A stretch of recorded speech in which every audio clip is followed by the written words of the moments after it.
Tantor Audio, a division of Recorded Books, presents Under Her Skin by Adriana Anders, narrated by Wendy Tremont King. 1. Old hag, in need of live-in helper, to abuse. Nothing kinky. Uma read the ad again. Jesus, was she really going to do this? Yes, she was. She'd come all the way back to Virginia for the hope its free clinic offered. And if this was the only job she could get while she was in town, she should consider herself lucky to have found it. Especially, she thought, with a wry smile, since it's one for which I'm so qualified. The smile fell almost immediately. Everything was moving so fast. Not even in town for a day, and here she was, standing on a stranger's front porch. The house, thankfully, wasn't even close to the haunted manor she'd imagined. Then again, who knew what waited behind that chipped red door? Taking a big, bolstering breath, Uma slipped the newspaper clipping back into her pocket and knocked. There was a light thunk on the other side, followed by what sounded like footsteps, a scuffling, and then nothing. She waited, trying to hear more over the drone of a nearby lawnmower, and thought of all the reasons this was a horrible idea. Abuse? Abuse? How could she possibly take this job in the shape she was in? But, as usual, the desperate reality of her situation pushed all arguments aside. Food, shelter, money. There was no arguing with necessity, even if this place felt off. And the situation was perfect. No one could find her here, in theory. She was pretty sure her new employer wouldn't be phoning up any references or doing a background check. The woman must be desperate, too. She practically hired Uma over the phone, for goodness sake. Someone should have answered by now. Uma knocked again. Hard. Her hands started to tremble. Something moved in her peripheral vision, startling Uma into a gasp. The curtain in the front window? The cloth twitched a second time. The woman was watching, making Uma wait out here, overdressed in the unseasonable heat, sweat gathering along her hairline. Okay, fine. She could see how it made sense to check out a stranger before letting her in. She'd give the lady a few more minutes to finish her perusal. If only she could get some air. Just a little air in this stifling heat. When there was no response to her third knock, Uma panicked. According to the oversized watch on her arm, 3 minutes had passed. 3 minutes, spent standing on a porch, enduring the scrutiny of a self-proclaimed abuser who represented her only chance at a job, not the auspicious beginning she had hoped for. It was all so familiar, too. Maybe not the exact circumstances, but the feelings she lived with on a daily basis. Insecurity, worry, fear clawing at her chest, crowding her throat so each inhale was a struggle. Before they could overwhelm her, she shoved them away and walked down the rickety porch stairs and around to the side of the house where she could gather herself unseen beneath the first-floor windows. She needed to breathe. Uma took a shaky breath in, then out, another in, before biting into the meaty pad of her thumb. The ritual was safe, easy to sink back into. The shape of her teeth already worn into her hand. Just a little while, she thought, until I sort myself out, and then... Then she had no idea what. She had nowhere to go, nothing left to aspire to. One step at a time. That was her life now. No planning, no future. She was vaguely aware that the lawnmower drew near. No longer background noise, buzzing close and echoing the beat of her heart. She'd have to push off this wall sooner or later. but the warm clapboard was solid against her back, and along with the sharp smell of freshly clipped grass, it kept her right here, present in her body. A few more breaths and she'd move. Time to decide whether she'd head up to the house to give it another try, or cut her losses and take off, find something else. Yeah, right. The problem was, she wouldn't be cutting her losses by leaving. She'd be compounding them. How on earth could she go back on the road with the gas gauge on E and $10 to her name? Strike that, after this morning's breakfast, she had only $6.54. Uma sank down onto her haunches, the ground squelching under her heels, and squeezed her eyes shut so hard that black dots floated behind the lids. She had nothing left. No home, no job, no way of making money, no skills but one. And Joey had destroyed any chance of pursuing her true livelihood when he'd smashed her cameras. Doing that, he'd destroyed her. 6 months later, she was still trapped. If she let herself feel it, there'd be no shortage of pain, inside and out. As usual, her wrist, under the watch, was raw, and her skin itched everywhere. It must be psychosomatic. It couldn't still itch after all this time, could it? Visualizing his marks on her skin was enough to make her hyperventilate again. And the tightness was there, that constriction that had left her constantly out of breath these past several months. She'd thought the miles would clear the airways, but they hadn't. And now she was back in Virginia. Shallow breaths succeeded one another, pinching her nostrils and rasping noisily through her throat. Joey was close. 2 hours away by car, way too close for comfort. She swore she could feel him looking for her, closing in on her.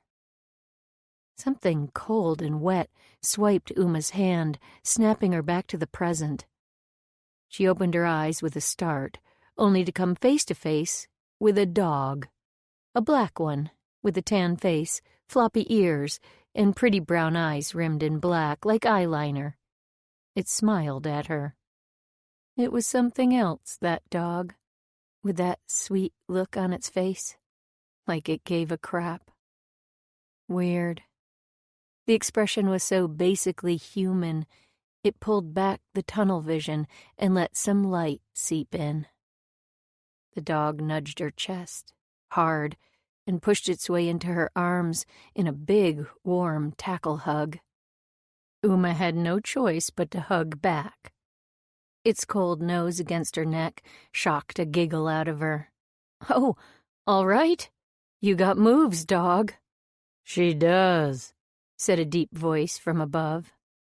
Uma's head snapped back in surprise, sounding a dull thunk against the clapboard. Oh, God, where had he come from? "She's a barnacle." Uma nodded dully, throat clogged with fear. "Stop it," she berated herself. "You've got to stop freaking out at every guy who says 2 words to you." She tried for a friendly smile. It felt like a grimace. The man just stood there, a few feet away, looking at her. She waited. He waited. He looked like a big, creepy yard worker or something, tall. Really, really tall. "Gorilla," he said. "What?" "My dog, Squeak. She's a guerrilla fighter. Thought about calling her Shock and Awe." "Squeak?" She stared up at him, craning her neck with the effort. She was wrong before. To say he was tall was an understatement. The man blocked out the sun. With the light behind him, it was hard to see much, aside from the big black beard covering half his face and the shaggy mane around it.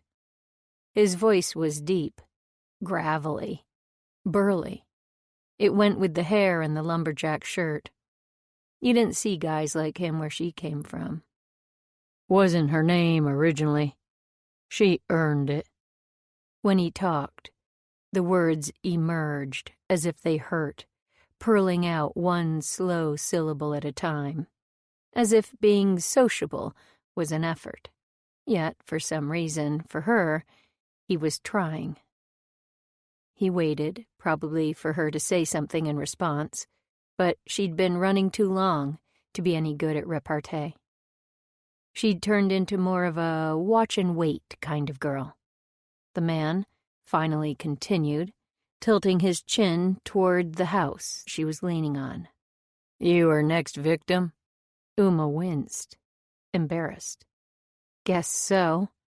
He lifted his brows in semi-surprise before turning to the side and stuffing his hands deep into the pockets of jeans that had seen better days.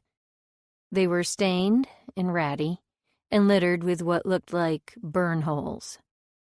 Backlit by the sun, his profile was interesting, despite the bushy lower half of his face, or maybe because of it. He looked like something you'd see stamped into an ancient coin, hard and noble.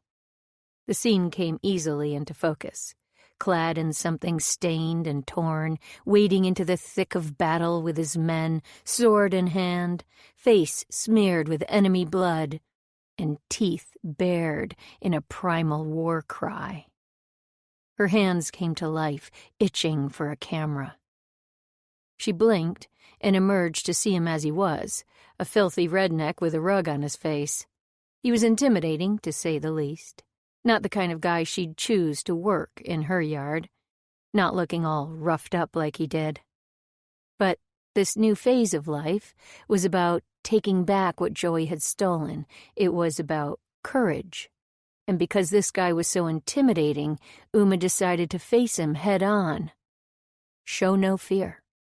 Another rule for this new self that she was constantly reinventing. No more letting men intimidate her. "Help me up?" she asked. After a brief hesitation, he complied. His grasp was rough and solid, ridged with calluses in places, and polished smooth in others. For a moment, after pulling her up to stand, he didn't let go of her hand. Instead, he turned it over and eyed the crescent her teeth had left behind. She fought the urge to snatch it away. He raised his brows, but finally let her go without a word. Burning with the need to put some distance between them, she took a hurried step back. "Thanks," she said, as he squatted down to scratch Squeak roughly under the chin. The dog's eyes closed in ecstasy. Forcing herself to steady her nerves, Uma caught his gaze and held it. He was even scarier without the sun behind him, skin marred by a shiny white scar along his hairline, and a dark bruise on a cheek already peppered with errant beard hairs. His nose was crooked and thick, no doubt broken in a barroom brawl or something equally disreputable. She envisioned him in a smoky basement, duking it out for some seedy underground boxing title. Carved squint lines surrounded eyes that were a cool blue. Or, oh, no. She realized with a start that his left eye was blue and the right was dark gold. She was instantly thrown off kilter. Which one was she supposed to focus on? She blinked and turned aside, uncomfortable with the way he so effortlessly unsettled her. He rumbled, coming up out of the squat to tower over her again. She waited for him to continue. She finally asked, after the silence had stretched too long. She wondered if she was as off-putting to him as he was to her. It's my name. Short for Ivan. Oh, I'm Uma. She gave him her real name without thinking. You mow the lawn here? You could say that. His eyes crinkled. What little she could see of his mouth turned up into a surprisingly warm smile. Figure I might as well mow her lawn while I'm doing mine. She looked at the house behind him. That's your place? Her surprise must have been obvious, but he didn't react, just gave a single, brief nod. Wow. Nice. The house was nice. Really nice. Incongruously civilized. He looked like the kind of guy you'd find chopping wood by his cabin in the boondocks, not maintaining the lawn of his lovely old farmhouse. It was straight out of Southern living, nicer than some of the places she'd photographed. The caricature she'd formed in her head of this man melted partially away to reveal something a little softer, less defined. It didn't jibe inside of her, but she'd been running on stereotypes and first impressions and messed up wrong impressions for so long that her instincts clearly needed a reset. Another thing to add to the growing list of upgrades for Uma 2.0. He nodded, face serious, but she thought she could detect pride beneath the gruff exterior. She caught sight of a bright red tricycle in the drive beside a clunky Ford pickup. Kids. Probably a wife. Her perception shifted yet again, and he didn't seem half as scary as he had a moment before. Wow. She couldn't straighten her life out at all, and this guy seemed to have his shit together? So much for first impressions. Uma briefly wondered what he'd look like without all that fur on his face. She took in the house, the trike, the coziness of this sweet mountain town. A town so small that elderly ladies hired you right over the phone without even asking for references. That reminded her of why she was here. The ad. Maybe not such a sweet town after all. Well, I'd better get to it. She kept her hands in her pockets, not wanting to risk another touch of his rough skin. Yeah, don't want to piss her off. Was that a joke? She gave Squeak a quick pat on the head and turned away from man and dog. His voice stopped her after a couple of steps. Hey, Uma. It came out rough, and he cleared his throat. You ever need a break? Come on over and see us. Have a beer. Oh, sure, thanks. Us, he'd said. Yep, married. She shot a last look at the house over his shoulder, thinking she might even be willing to marry a guy like that, for such a great house. Oh, well, maybe she and his wife would become friends. A friend, that might be nice. When she got back to the porch, something had changed. Was the gap in the curtains a little wider? Was it possible the woman had witnessed her panic attack? Strike one against Uma if she had. The lawnmower started up again, somewhere behind the house. Uma took a deep breath in, blew it out hard, made a fist, and pounded. 2. Who's that? Uma recognized the woman's voice from their telephone interview, although then it had seemed warm, a lifeline. They'd spoken only for a few minutes, but the woman, Ms. Lloyd, had sounded relieved, even excited that Uma could start that day. Nothing weird had happened during that call, making Uma wonder what the ad was all about. Now the voice was shrill, unwelcoming, through the thick wood of the door.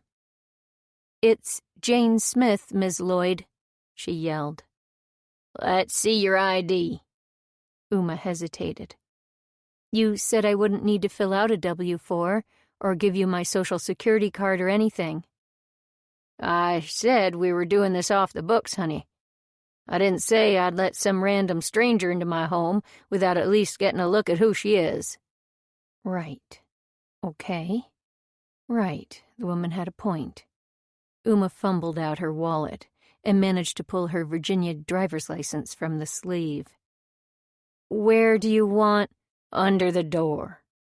Before squatting, she did a quick, paranoid scan of the road behind her. A dead-end street. Good and bad. Isolated, good. This little town where doctors apparently treated people for free wouldn't even be on Joey's radar. The lawnmower sputtered angrily over a rock in the distance, reminding her of who'd been driving it. Random, strange men as neighbors? Bad. Very bad. She shoved the ID under the door and waited, crouched down, eyes flicking from the road to the house and back, looking for Joey. Always looking for Joey.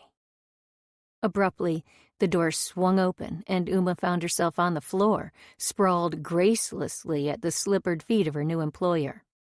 "Jane Smith, huh?" "Actually, I go by Crane. It's, Uma Crane." "No kidding. Well, don't just lie there. Come inside before you let all the heat out." The heat? It must have been 80 degrees outside. Uma took her first good look at her new employer. Even from her vantage point on the floor, it was obvious that the woman was short, almost perfectly round, as wide as she was tall, and Uma was willing to bet she couldn't fit through a doorway straight on. Coke bottle lenses gave her dark eyes an owlish quality, which, when fixed on Uma, was rather disconcerting. An extreme case of helmet hair, round, glossy and black, and a dark wooden cane completed the look.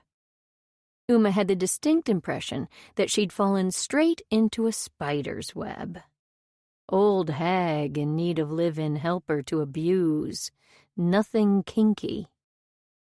I won't let her hurt me, she decided in that moment. No way will she walk all over me. "It looks like I'm your new live-in helper." She forced a goofy smile. "I guess that makes you the old hag." The woman's eyes opened even wider, then narrowed to slits. "If you want your purse, you'd best take it now, else it'll stay outside." Uma rose and barely managed to snag her bag before the woman slammed the door and locked it with a definitive series of thunk clicks. 4 times she locked it, followed by a belated 5th. Uma was inside. It should have been comforting, the knowledge that she was locked away, safely hidden. So why did she feel as though she'd jumped from the fire right back into the frying pan? Ms. Lloyd's house was like the land where time had stopped. It owed its decor almost entirely to Laura Ashley, circa 1986. It was okay, if a little still, as though nothing could move within its confines. Stale, close air where not even the dust dared to fly. Someone had clearly cared about decorating once upon a time, but lacked either the desire or the resources to keep it up to date. The result was like one of those time capsules. The furniture looked cared for, but worn, and had no doubt been the height of middle-class fashion in its day. The tables were dark wood, and the carpeting must once have been white or cream. Today, it was the color of a tan Band-Aid. The only new thing in the place was the television. A ridiculously wide flat screen dominated the living room, managing, through its sleek simplicity, to look almost like a piece of modern art.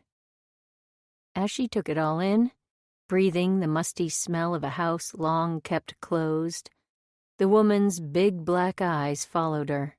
"You look older than 26. Charming. Her voice was high, girlish. It didn't match her dark looks. "And you're late, Irma." "It's Uma." "You're late." "Yes, I'm sorry."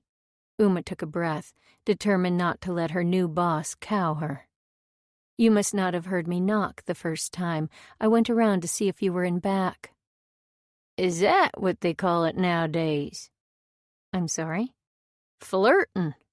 I saw you over there with my neighbor," she said, her gaze swiping up and down Uma's body one time. "I know your type." Her type? On this unseasonably sticky October day, Uma must have been the only person for miles whose body was covered from head to toe. She wore jeans and a dark, long-sleeved cotton shirt, a scarf tied around her neck. In fact, the only person she'd seen showing less skin was standing in front of her. Their outfits were embarrassingly similar. "What can I do to get started?" Uma asked, choosing to ignore the woman's vitriol. "I'm stronger than you," she thought, hoping it was true. "You can start by making me dinner. I've been half-starved here waiting for you. As I told you on the phone, you cook, you clean, you shop, you run my errands. I pay you every week the first month, then every other week after that if I decide to keep you on."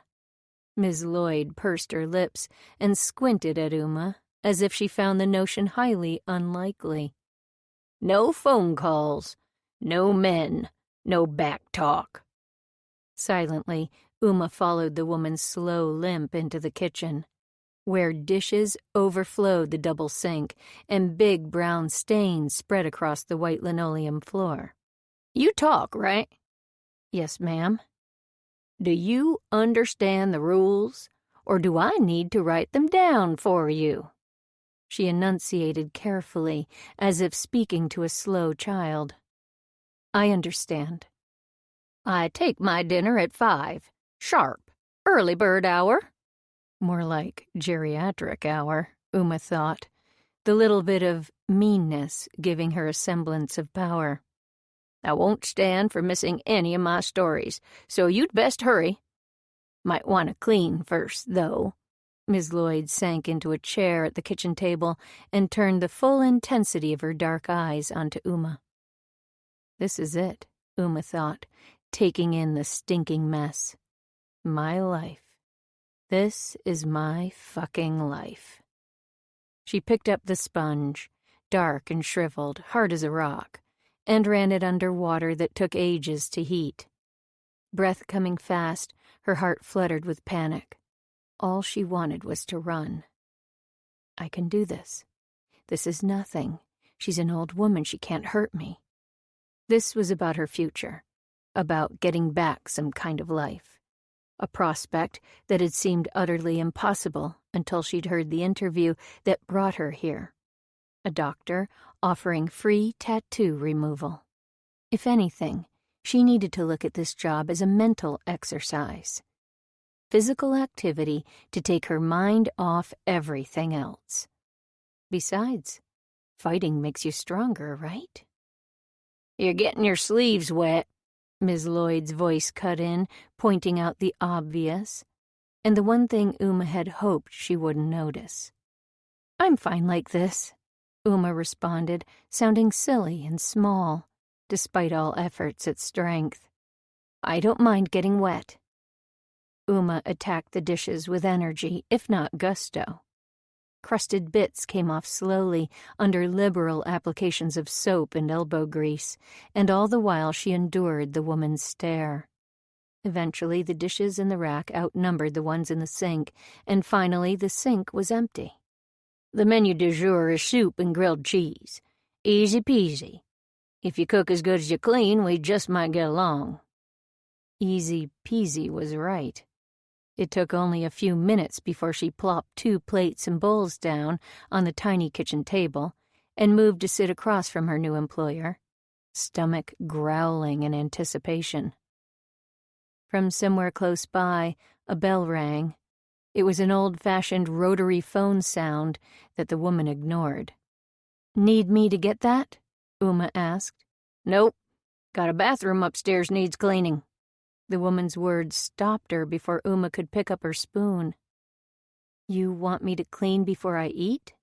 Uma asked, poised above the seat, the smell of food teasing her taste buds with a rush of saliva.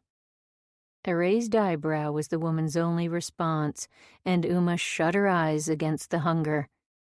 Work first, eat later. She could do this. "Fine," she said, straightening. Strong. "Where's the bathroom?" "Upstairs hall. Second door on the left. Supplies are down here." Your room's the last one on the right. Don't dawdle. And don't open the other doors. It's private." As if Uma cared what the woman kept in her house. She squatted in front of the cupboard and rummaged around, the smells of bleach and melted Velveeta mingling in her empty stomach to make her gag. If the state of the kitchen was any indication, conditions upstairs were likely dire. She stood, arms filled with containers of products so viscous they'd need to be chipped out. Ms. Lloyd sniffed, her voice following Uma out. "It's not the worst grilled cheese I ever ate." Limbs heavy, Uma stomped slowly up the stairs, fairly certain that the comment was her new boss's idea of a compliment. An hour later, Uma stopped in the hallway on her way downstairs. There was nothing personal in this house, nothing human. The walls were decorated with crying clown prints and bird lithographs. All signs pointed to Ms. Lloyd being a lonely, lonely woman. She looked at each frame she passed until, Uma set down the bucket of cleaning supplies and leaned in to peer at the picture. A wedding photograph. Man and woman both smiling happily. It looked informal, like a town hall affair. Maybe taken sometime in the 70s. The woman was a thinner, happier, pretty Ms. Lloyd. There was something about the photo. The hope, the excitement, the infinite possibilities alive in their eyes. Uma swallowed the lump in her throat and picked up the bucket, walking away. What kind of life was this?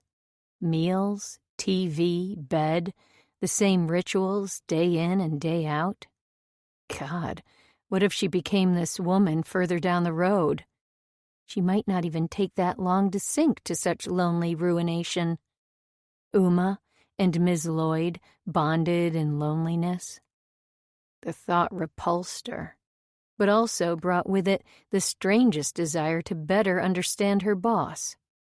Downstairs, the woman snored on her chintz sofa in front of Wheel of Fortune. Uma's eyes skimmed over the ugliest doily arm protectors she'd ever seen to where gnarled hands lay clasped in her lap. Out of nowhere came the weirdest urge to take one of those hands in hers. Would her fingers be cold, dry talons, or would they be warm and soft from sleep? No, not Uma's problem. Empathy was a luxury she could ill afford. Maybe someday. But her stock was currently depleted. She tiptoed into the kitchen and wolfed down her meal. Cold. Once she'd eaten and finished the dishes, she looked around. The rooster clock on the wall told her it was just after 7 p.m. The sun had set, and the air was finally cool. The prospect of the long, dark, lonely night stretching ahead had Uma searching the house for something else to occupy her time. Her eyes fell on the cupboard beneath the sink. Yuck. Might as well start there. 3 hours later, she'd finished the kitchen, to the sounds of game shows, the news, and the strains of big voices singing pop songs she didn't recognize. Funny that Ms. Lloyd was probably more up on whatever the kids were watching today than she was. Uma couldn't remember the last time she'd sat down and watched TV. Other than the first week in the shelter, she hadn't had the luxury of a television in 6 months, and before that, she'd been cajoled into watching shows. But that was different. Usually football or cop shows. Joey, the expert, always talked through everything, criticizing the inconsistencies. Only 10 o'clock? Uma took another look around. Was it worth continuing on to the next room? The clean gleam was so satisfying, she would almost have liked to go on all night. Little grunts emerged from the sleeping form on the sofa, making her decision for her. She put the cleaning things away and turned off the television, then took a deep breath and gently shook the woman. "Ms. Lloyd?" she said quietly. "Ma'am?" "Huh? What?" Her boss looked almost like a baby, blinking the sleep out of her huge eyes. A fat baby owl. "It's 10 o'clock and you fell asleep." Uma's hand remained on the woman's arm, oddly protective. "Of course I didn't." Miss Lloyd pushed the hand away, an irritable old lady shove, and stood up on her own. "You been cleaning the bathroom this whole time?" "No, I cleaned the kitchen too. Would you like some help getting upstairs?" "Of course. What's that stench?" "Stench?" "It smells like... Did you use bleach?" She ended on a shrill note, nearly a screech. "Just in there." "How in God's name am I supposed to get to sleep with that smell? What were you thinking, girl?"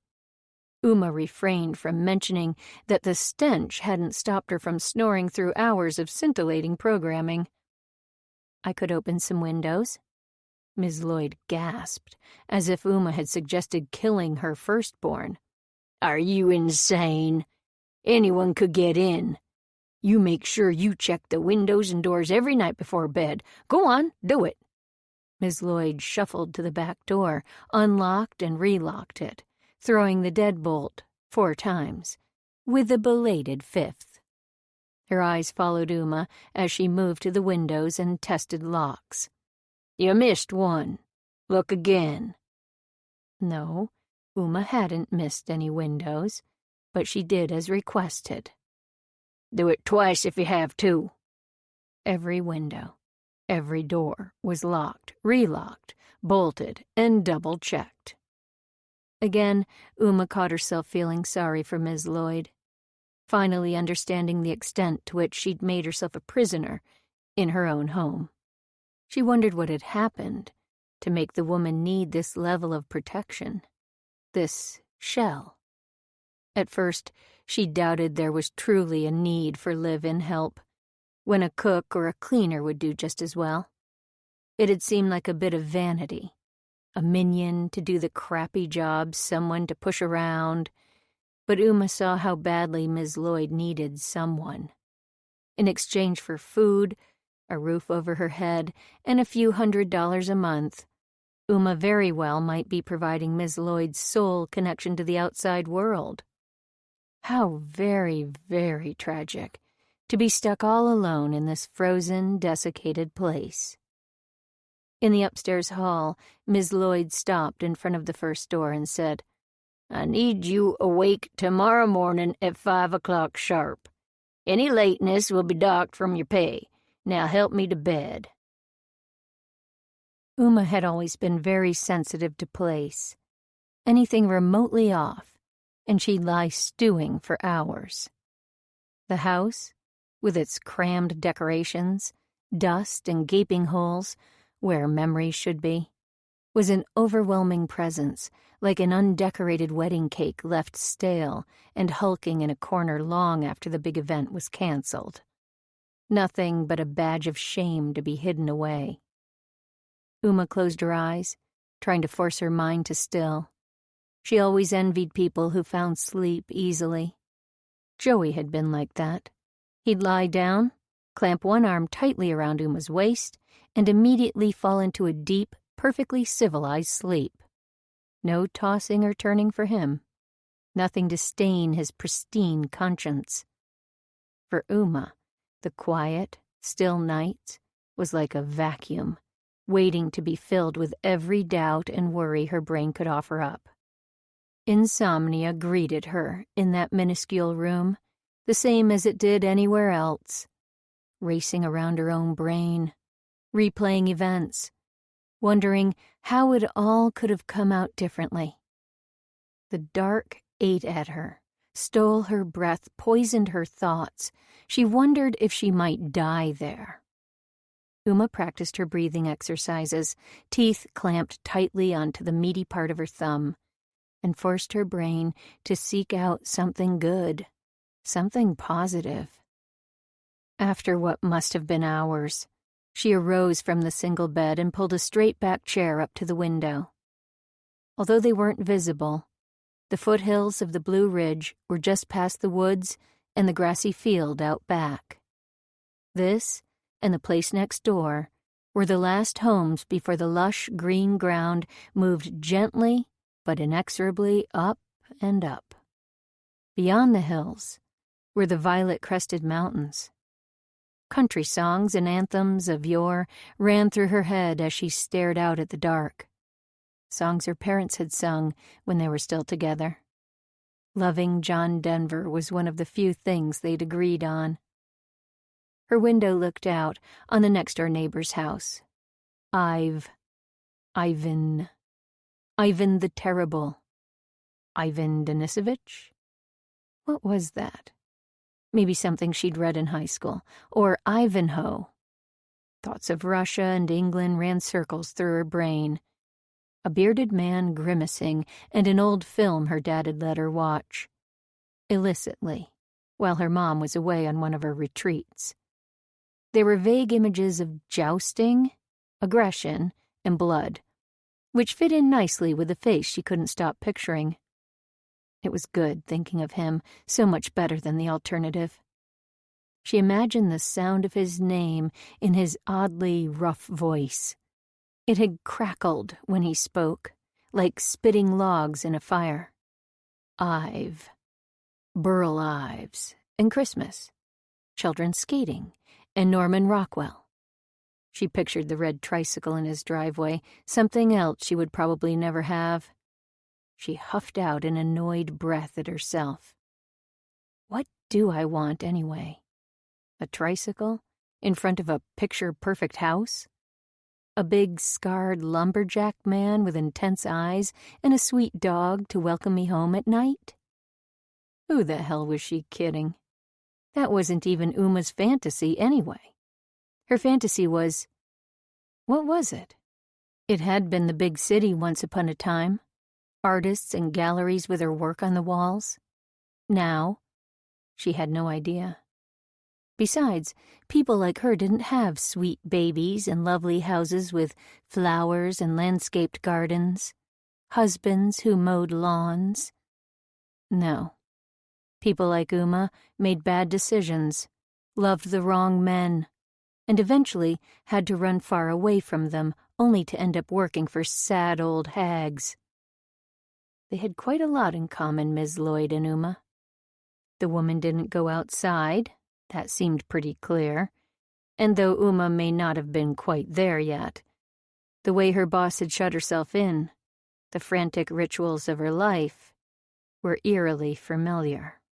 Her isolation may have been self-imposed, but that didn't seem to make it any easier to break free. And Uma? Well, she'd been in a prison of her own making. She'd chosen to stay with Joey, despite all signs that she should go. If she could rip off her skin and start all over again, she would. Before she could become like Ms. Lloyd, before she could be trapped. A dull sound cut through the spiral of thoughts dragging Uma down. It was loud enough to distract her from feeling sorry for herself, always a good thing, and repetitive enough to pique her curiosity. The lock on the window turned easily when she twisted it, but sliding the sash up was another story. She pushed and pulled, needing to breathe the fresh country air.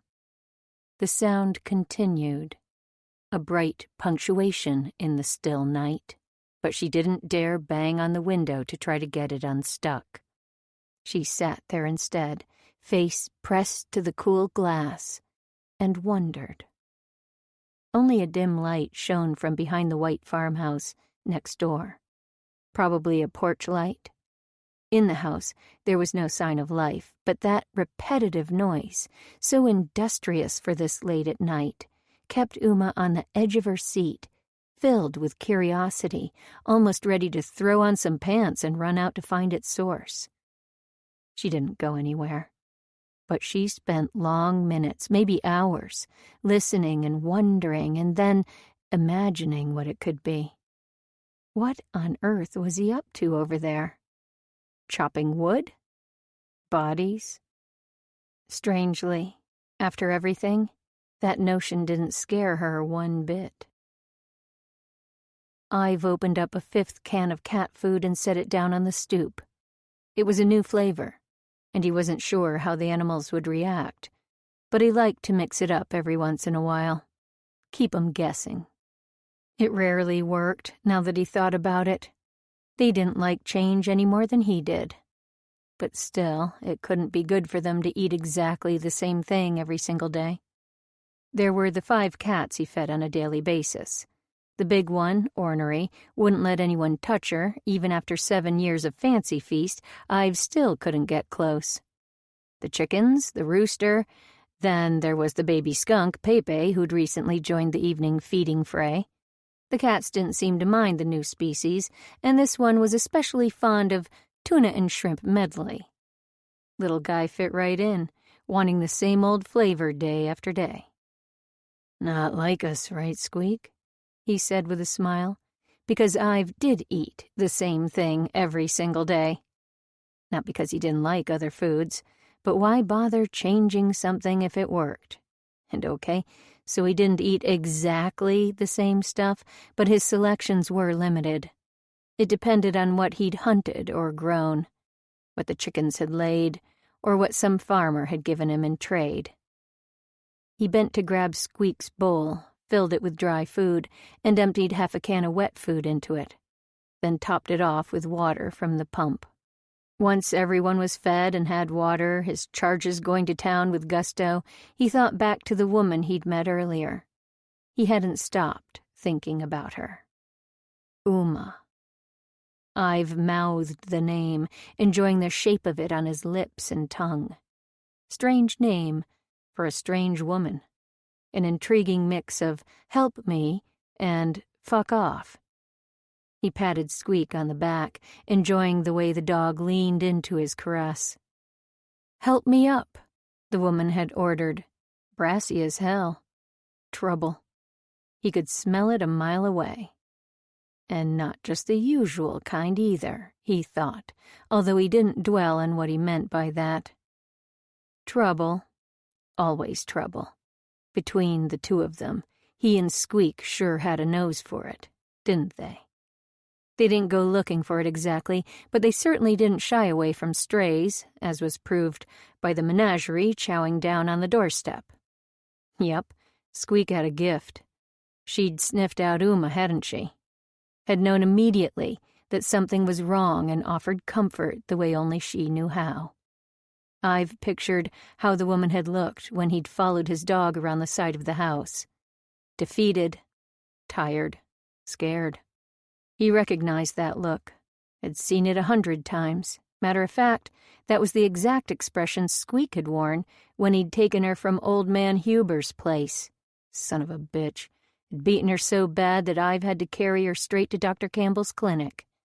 And Squeak was just a puppy. He closed the door and loped up the drive to his house, needing to release his built-up aggression. It happened every time he got himself a new injured stray, this anger.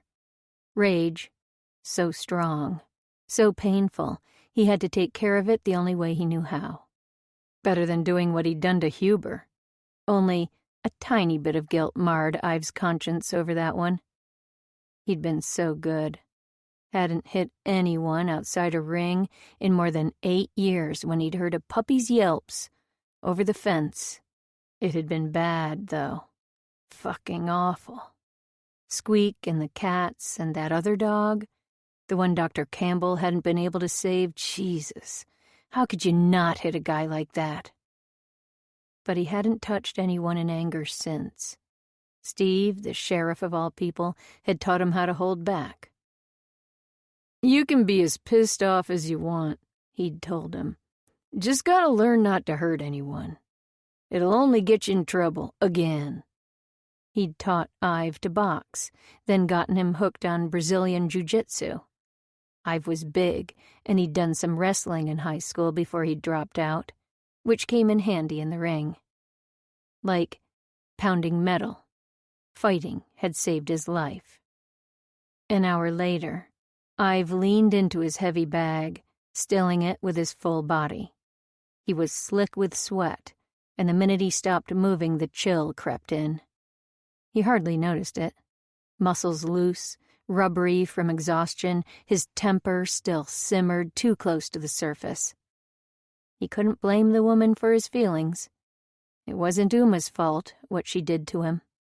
She couldn't help that the sight of her, looking so defeated, had ratcheted all his repressed rage up to a boil. He hated how scared she'd been of him, hated making her shy away. But when she'd held her hand out to him, had lifted her head defiantly despite her obvious fear, something different had entered the mix. Admiration. Man, how could you not respect the balls it took for that little frightened woman to face a big, scary-looking monster like him? So, yes, he admired her guts, but it was more than that. That little, "help me up," was repeating in his mind. And when he thought of her in that moment, it scared the shit out of him. He'd never encountered this particular combination of sensations. She needed help, and he wanted to help her. He already knew that. He'd known it the second he'd seen her crouched down by Mrs. Lloyd's house. It was like crack, that certain brand of trouble he'd never been able to resist, a victim of abuse. What he wasn't comfortable with was the other thing. She'd stood up, head held high, chest out, nostrils flared in defiance, and he'd liked her. Her warm brown eyes were the kind that looked like they'd get melty in firelight. Even under her baggy clothes, he'd been able to tell she was the kind of round he got off on, more than a handful of tits and ass. Don't go there. He pushed off the bag, grabbed his shirt, and mopped under his pits before heading down the steps and back up the drive to his forge. He was conscious, as he walked beside Miss Lloyd's house, of which window would likely be Uma's. It was dark, which was a relief, because he couldn't think about her up there, awake, maybe watching him. He didn't want to imagine how she'd look in whatever she wore to bed. For some reason, he pictured one of those long, old-fashioned cotton nightgowns, white, with little pink flowers. When did I turn into such a fucking creep? Only then did it occur to him that not for one moment, through all of this, had he worried about Miss Lloyd. The old woman had accepted a new stranger into her home, and he'd taken it for granted that Uma would be the victim here, not the other way around. Well, with the way Miss Lloyd lorded over people, it was probably true. But it gave him a sense of rightness, somehow, that he'd had a hand in bringing Uma to them. Binks had screwed things up royally with that ad, something he'd never forgive her for. But still, it had worked out. The clock read midnight when he closed his door. Back in the day, he would have called Steve, challenged him to a late-night sparring session, but the man was getting older and tired more easily. Oh well. He put on a clean shirt and his apron, stoked the fire, and decided to get to work. Much healthier than heading out into the night for a fight or a fuck. It sucked, though, because there was something about pounding flesh, rather than metal, that satisfied Ives' rage better than anything else in the world. 3. Uma awoke with a start to yelling and the sound of a cane knocking on wood. For the first few moments, she was buried alive by panic, fear, and frantic breaths, arms and legs trapped by the weight of unfamiliar wool blankets. When sensation finally coalesced into thought, she managed to claw her way out of sleep and eventually out of bed. "You open this door now, missy!" the voice yelled, sounding frantic. Ms. Floyd. No, Lloyd. Ms. Lloyd, her boss. She stumbled to the door and put her hand up to unlock it before her bleary mind realized what it was seeing. Blue, black, and green words marring white arms. The sight still enough to make her sick. "I will not throw up. I will not throw up." Last night came back in a flash, so hot with the windows painted shut. Claustrophobic, itchy, in the dark, stripping down to her tank top and underwear with plans to dress under the blankets in the morning. Oh, God, breathe, breathe. She focused. First, on pushing sound through her tight throat. Miraculously, "Be right there," emerged, or maybe, "Sorry." Whatever she said, it must have been English because it got a response. "I will not be kept out of rooms in my own home," Miss Lloyd screamed. "I won't have it." "Coming," Uma called, tripping her way back to her bed, then rummaging around on the floor for yesterday's clothing. "Open this door." Shirt inside out, jeans unbuttoned, but at least Uma was covered by the time she got the door unlocked. Miss Lloyd opened her mouth to speak, no doubt some scathing remark, but then closed it again, as, from downstairs, the phone started ringing. A shrill, insistent sound. Miss Lloyd ignored it. Big eyes pulled her apart, sweeping top to bottom, seeing more than was comfortable. Uma forced herself to meet the woman's gaze. After what seemed like ages of bird-like scrutiny, her boss delivered her prognosis. "You look awful." Something about the insult. Perhaps the way it was delivered, or maybe the fact that she'd noticed, was a teeny tiny thawing on Miss Lloyd's part. Predictably, she ruined the moment by saying, "Get properly dressed and help me with my bath." It took less than 24 hours to get into the swing of the new job, for better or worse. It was amazing how quickly you could adjust to a new life, especially one as sedentary as Miss Lloyd's, where everything that could possibly interrupt the flow of the day had been cut out. There was no room for variation, no excitement, no surprises, no air. After their breakfast of oatmeal and a single cup of tasteless, gas station-grade coffee, came the morning television marathon. News shows, accompanied by Miss Lloyd's laments on the stupidity of today's youth, of which Uma was apparently an excellent representative. The woman was set in her ways and painfully frugal, whether by desire or necessity. Could she afford the few hundred she had agreed to pay Uma every month? Uma suspected it was a stretch to her already strained finances, but you never knew with old people. They'd lived their whole lives like paupers, and then after they died, you'd find they'd squirreled away a fortune under the mattress. A few times that first full day, Uma caught Miss Lloyd eyeing her. But besides the morning's kerfuffle, there was surprisingly little conflict, as if Uma had undergone her trial by fire and could now rest easy. She didn't quite trust that notion. She busied herself at work. It was laundry day, thankfully, since the clothes on Uma's back had been worn and worn again. But how to wash her single pair of jeans while still covering herself provided a brief conundrum. She eventually opted for a big towel around her waist, which would have worked out fine if they hadn't gotten a visitor. When she first walked down the rickety wooden stairs to the basement, arms filled with the overflowing laundry basket and head full of overly specific directions on what not to wash with what, Uma had two thoughts. How on earth did Miss Lloyd manage these stairs in her condition? And more importantly, how did the stairs survive the woman's considerable weight? The basement was weird, paneled in dark wood, with a bar at the far end of the room. It smelled of old, moldy carpeting and stale smoke. Buck heads, probably hunting trophies, adorned the far wall. She hardly dared look at the glassy eyes staring at her in blank, creepy vigilance. It was dirty and dank, with an underlying nastiness that had Uma running back up as soon as she'd gotten the load in. Towel clutched around her hips, back itching with the sensation that someone or something followed close behind. At the top of the stairs, Uma hesitated at the door. There were voices on the other side.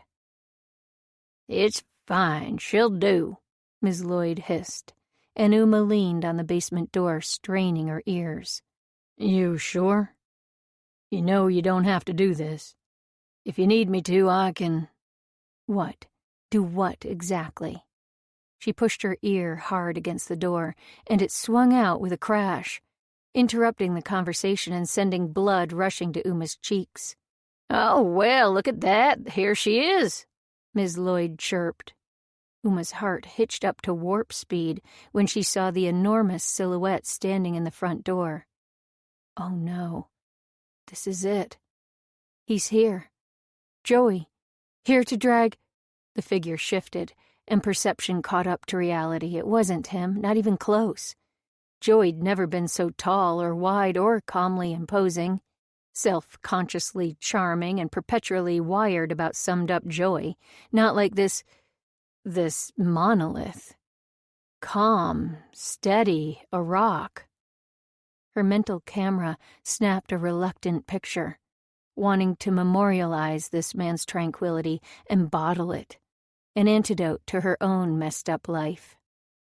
As she focused on the shift in reality, Ms. Lloyd and Ivan focused on her, curious, waiting for something, apparently a response to some question. "I've came to see you, dear. Aren't you going to say hello?" What? To see her? And where the hell had that deer come from? Hello, Ivan. "You can call me Ive." God, she'd forgotten how intimidating he was, not just his size, but his presence. Sorry, Ive. "It's okay. Just came by to see how you'd settled in." Uma had also forgotten how slow and deep his voice sounded. She responded, oddly mesmerized. "Great. Yeah, good. Everything's just perfect." She snuck a look at his face to catch his eyes, riveted to the worn floral terry knotted at her waist. "New trend?" he asked. "Laundry day." "Ah." Ms. Lloyd wore a little pursed-lipped expression that managed to look both satisfied at Uma's predicament and irritated that she'd taken to wearing her bath towels. "Well, don't just stand there, Ive, honey. Come inside." Ms. Lloyd pulled him in and locked the door 4 and then 5 times. Always 5. "Did you bring the Gazette?" "Oh, darn it," Ive responded, sounding wooden. His gaze slid to Uma, then back. "They were all out again." "Huh. I might have to call old Shady Grady myself and ask him to hold back a copy for me next time. Couldn't possibly be selling out, since the darn thing's a rag anyway. Not a real journalist in the bunch, and they never did seem to get my ad right." "Yeah, always something, isn't it?" Ivan looked decidedly shifty. "So, you settled in all right, Uma?" "Yes. Great. Thanks for checking in." The towel around Uma's waist made a bid for freedom. She barely managed to snag it before her shamefully threadbare granny panties became fodder for Ms. Lloyd's ridicule. "Pleasure." Ivan's eyes rose to the TV bolted to the living room wall, only touching on Uma's struggle briefly before skittering away again. "How's the TV working out?" "Oh, Ive, honey, it's changed my life. I can't begin to thank you enough." Ms. Lloyd was effusive, as lively as Uma had ever seen her. "Just sitting there in the house going to waste. No use for it." He shrugged and glanced at Uma again, his cheeks slightly pink. "At least someone's enjoying it now." "I wish you would let me pay you something for it." "No, ma'am." He shook his head stubbornly, his eyes returning to Uma's and staying there a beat, then another. The silence lengthened until Uma's face started to heat, no doubt matching his. A glance at her boss showed the woman's dark eyes darting between them, full of questions and a barely suppressed glee. Oh, lovely. They were the entertainment. Reality TV right there in the entryway. Come on in, honey. Have a seat. Irma here can whip us up a fresh pitcher of tea.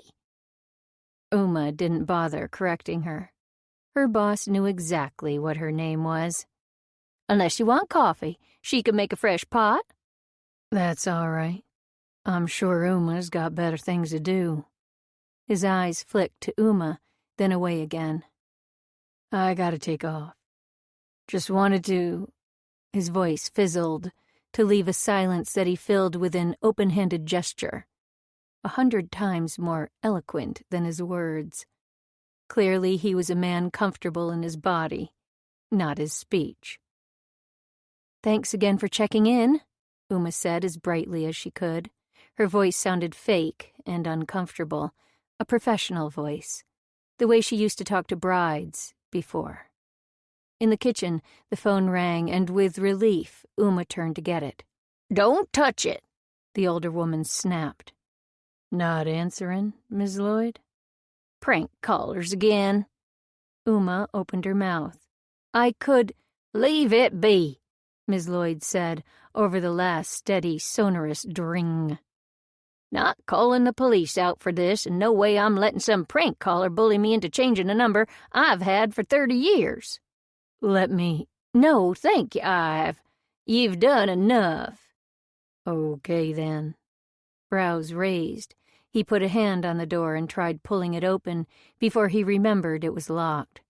I'm right next door if you need anything. He turned to Uma.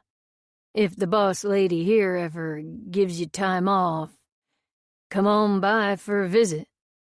Sure. All right. He cleared his throat, stepped onto the porch and waved. Take care, Miss Lloyd. Call if you need anything. Uma watched briefly from the open doorway as he loped off, taking the porch stairs 3 at a time. His dog appeared from around the side of the house and fell into step beside him, tail wagging furiously. As soon as the door was closed and locked behind him, Uma turned to find her boss crowding her, leaning heavily on her cane. You did flirt with him, didn't you? Did you invite him to come over and see you? I won't have it. Men coming and going with you half naked at the door. Uma squeezed by her, truly angry at the woman for the first time. It was a more solid, honest emotion than she had experienced in days, maybe longer. It was good, clean, real. I didn't invite him over. I barely said anything to him. The thought that she'd want to bring men into her life when she was running herself into the ground, trying to escape one, would have been laughable, if it didn't make her so angry. Miss Lloyd stared at her with all the power of those wide, disconcerting eyes. Frankly, I wouldn't flirt with any man, all right? Especially not a married one, Uma went on. That's not the type of person I am. You think... Miss Lloyd cut herself off mid-sentence. As long as we understand each other. I won't have a homewrecker living under my roof. Whatever. The woman had no idea who Uma was or what she'd been through. No idea, damn it. I'm not a homewrecker. Uma gathered up as much dignity as she could and stalked off toward the kitchen, towel swishing dramatically about her knees. And make me lunch, Irma. I'm hungry, Miss Lloyd called after her. Miss Lloyd was not a particularly nice person. By the end of Uma's first full day, that was apparent. But, despite being a pain in the ass of epic proportions, the woman wasn't nearly as threatening as her ad had insinuated. World's bitchiest agoraphobe? Maybe. But abusive hag? Not so far. Something didn't quite jibe, and waiting for the other shoe to drop kept Uma on constant tenterhooks. On tenterhooks was a perfect description of her life since Joey. Long months spent running, always on the lookout, constantly wary, utterly exhausted. But for once, she wasn't running or looking over her shoulder, and that letdown, that release, along with the stress of dealing with Ms. Lloyd, turned Uma into a complete wreck by nightfall. Another night already? And then, worst of all, shower time. By far the hardest part of the evening. In the bathroom, she set her towel by the shower and took in the lay of the land, memorized it, before turning off the light. Okay, pants off first, the easy part. As they did most every night, her hands clenched themselves into tight fists when she reached for her shirt, her body as unwilling as her brain. But God, she couldn't stay dirty forever. Painfully unclenching before forcing her fingers to claw at the cotton, then tearing so hard at it the neck scraped back her ears, and she didn't care. What was physical pain when the sight of your own body pulverized your soul? Just its shadow in the dark. Through the invading moonlight, she took the 2 steps to the bathtub, blindly scrabbling to turn on the water. Then inside, not even waiting for the temperature to adjust, because who gave a shit about something so inconsequential as comfort? Shampoo first, the easy part, then soap, with eyes squeezed shut. But even her eyelids couldn't obliterate the words. She knew they were there, knew their intricacies intimately, despite never looking. Mine on her wrist.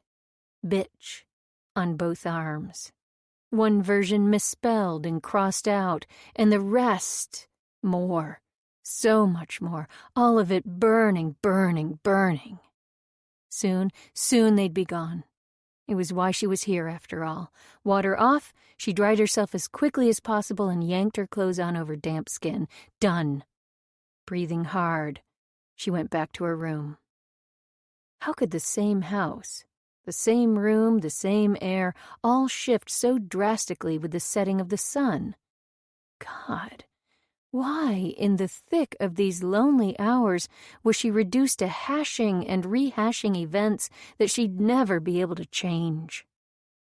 Once the light was out and Uma could hardly see her hand in front of her face, she stripped down to her top and underwear. It was definitely time to invest in some real pajamas, with pants and long sleeves. Rather than get into bed, she went straight to the window, because, as darkness fell, her priorities morphed alongside her fears. The safety of locked doors and stuck windows warred with her desire to escape, to breathe real, fresh air. At those moments, the fear of what lay outside was nothing compared to the torture within her own brain. She wasn't convinced that she'd ever feel true freedom again.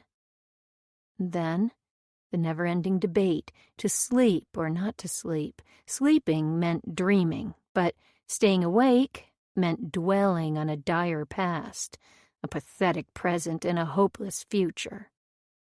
Whatever. In the end, it didn't matter whether she went for option A or B. Nights were hell, either way. The only thing that had staved off her panic the night before had been a certain rhythmic clanging, an echo in the night. Tonight, face pressed to the chilly window, she listened, waiting for its music to begin. Nothing. A deep breath in, and her mind started wandering into safe territory this time. Her father. Pops had been steady, regular. He might have been a hippie in the 70s, but somehow, over the years, his beliefs had morphed into something old-fashioned rather than new-agey. Her mother, on the other hand, had favored more mystical spirituality based loosely on ancient beliefs. If she were here, she'd advise that Uma meditate. It disperses the shadows of doubt, her mom liked to say. Uma knew it wouldn't work, but she tried anyway. She'd try anything right about now. It was when she sank into the night, let it envelop her in a way that channeled both parents, that she eventually noticed the shadow moving in the dark yard below. She reared back briefly, panic flaring hot and tight in her throat, teeth already sunk deep into her hand before recognizing the shape for what it was. The dog, Squeak, sniffing in the grass. The animal squatted before disappearing into the hedge, from which she eventually emerged, head cocked to the side. Uma caught the glimmer of an eye, a pinprick in the night, and then noticed with a hint of discomfort that the dog was looking up, right at her window. Her first instinct was to duck down and hide. She stilled. It's just a dog. Besides, she couldn't possibly be visible in the pitch-black room. Could she? And then, from somewhere behind the house, the sound started, steady, regular, deliberate. A lifeline, a companion, another soul, alive in the dead of night. She sighed, a long, thin, pent-up stream of relief. Eyes floating shut, lungs finally functioning without effort. Brain loose, just the tiniest bit comfortable. Little by little, her shoulders relaxed, and her head dropped forward again, to lay against the blissfully cool glass. Bang! A breath in. Bang! Breath out. Bang! Breath in. Bang! Out. For minutes, hours, forever maybe, she rode the rhythm, thinking of absolutely nothing under the oddly comforting gaze of the neighbor's dog, lulled by the metronome of what? What was Ivan doing back there? Whatever was behind that sound, she had no idea. Curiosity burned her with its need to know, yet somehow it didn't matter. All that mattered was that steady, metallic drone. Later, she jolted awake, shocked to find that she'd finally, miraculously succumbed to sleep, face flattened awkwardly against the glass. Uma's brain rattled with echoes of a disjointed dream. Pinpricks of pain, screams, arms caught in a fisherman's net. Outside was complete silence. There was a thin line of drool smeared across the window, and beyond the window, Uma's eyes refocused past the glass and landed on that man out there, seated on the steps of his front porch, lit from above, dog at his feet. He was doing something with his hands, her attention caught on those deftly moving arms, big and capable. Whittling? No, unwrapping something, or wrapping. She watched with bated breath as he stood and went up the stairs, then disappeared into the shadows of his front porch. There followed another sound, duller this time, but as repetitive as the metallic clang. Funny how the deep country quiet shortened the distance between neighbors. Thunk, creak, thunk, creak, thunk, creak, like a soldier falling into line.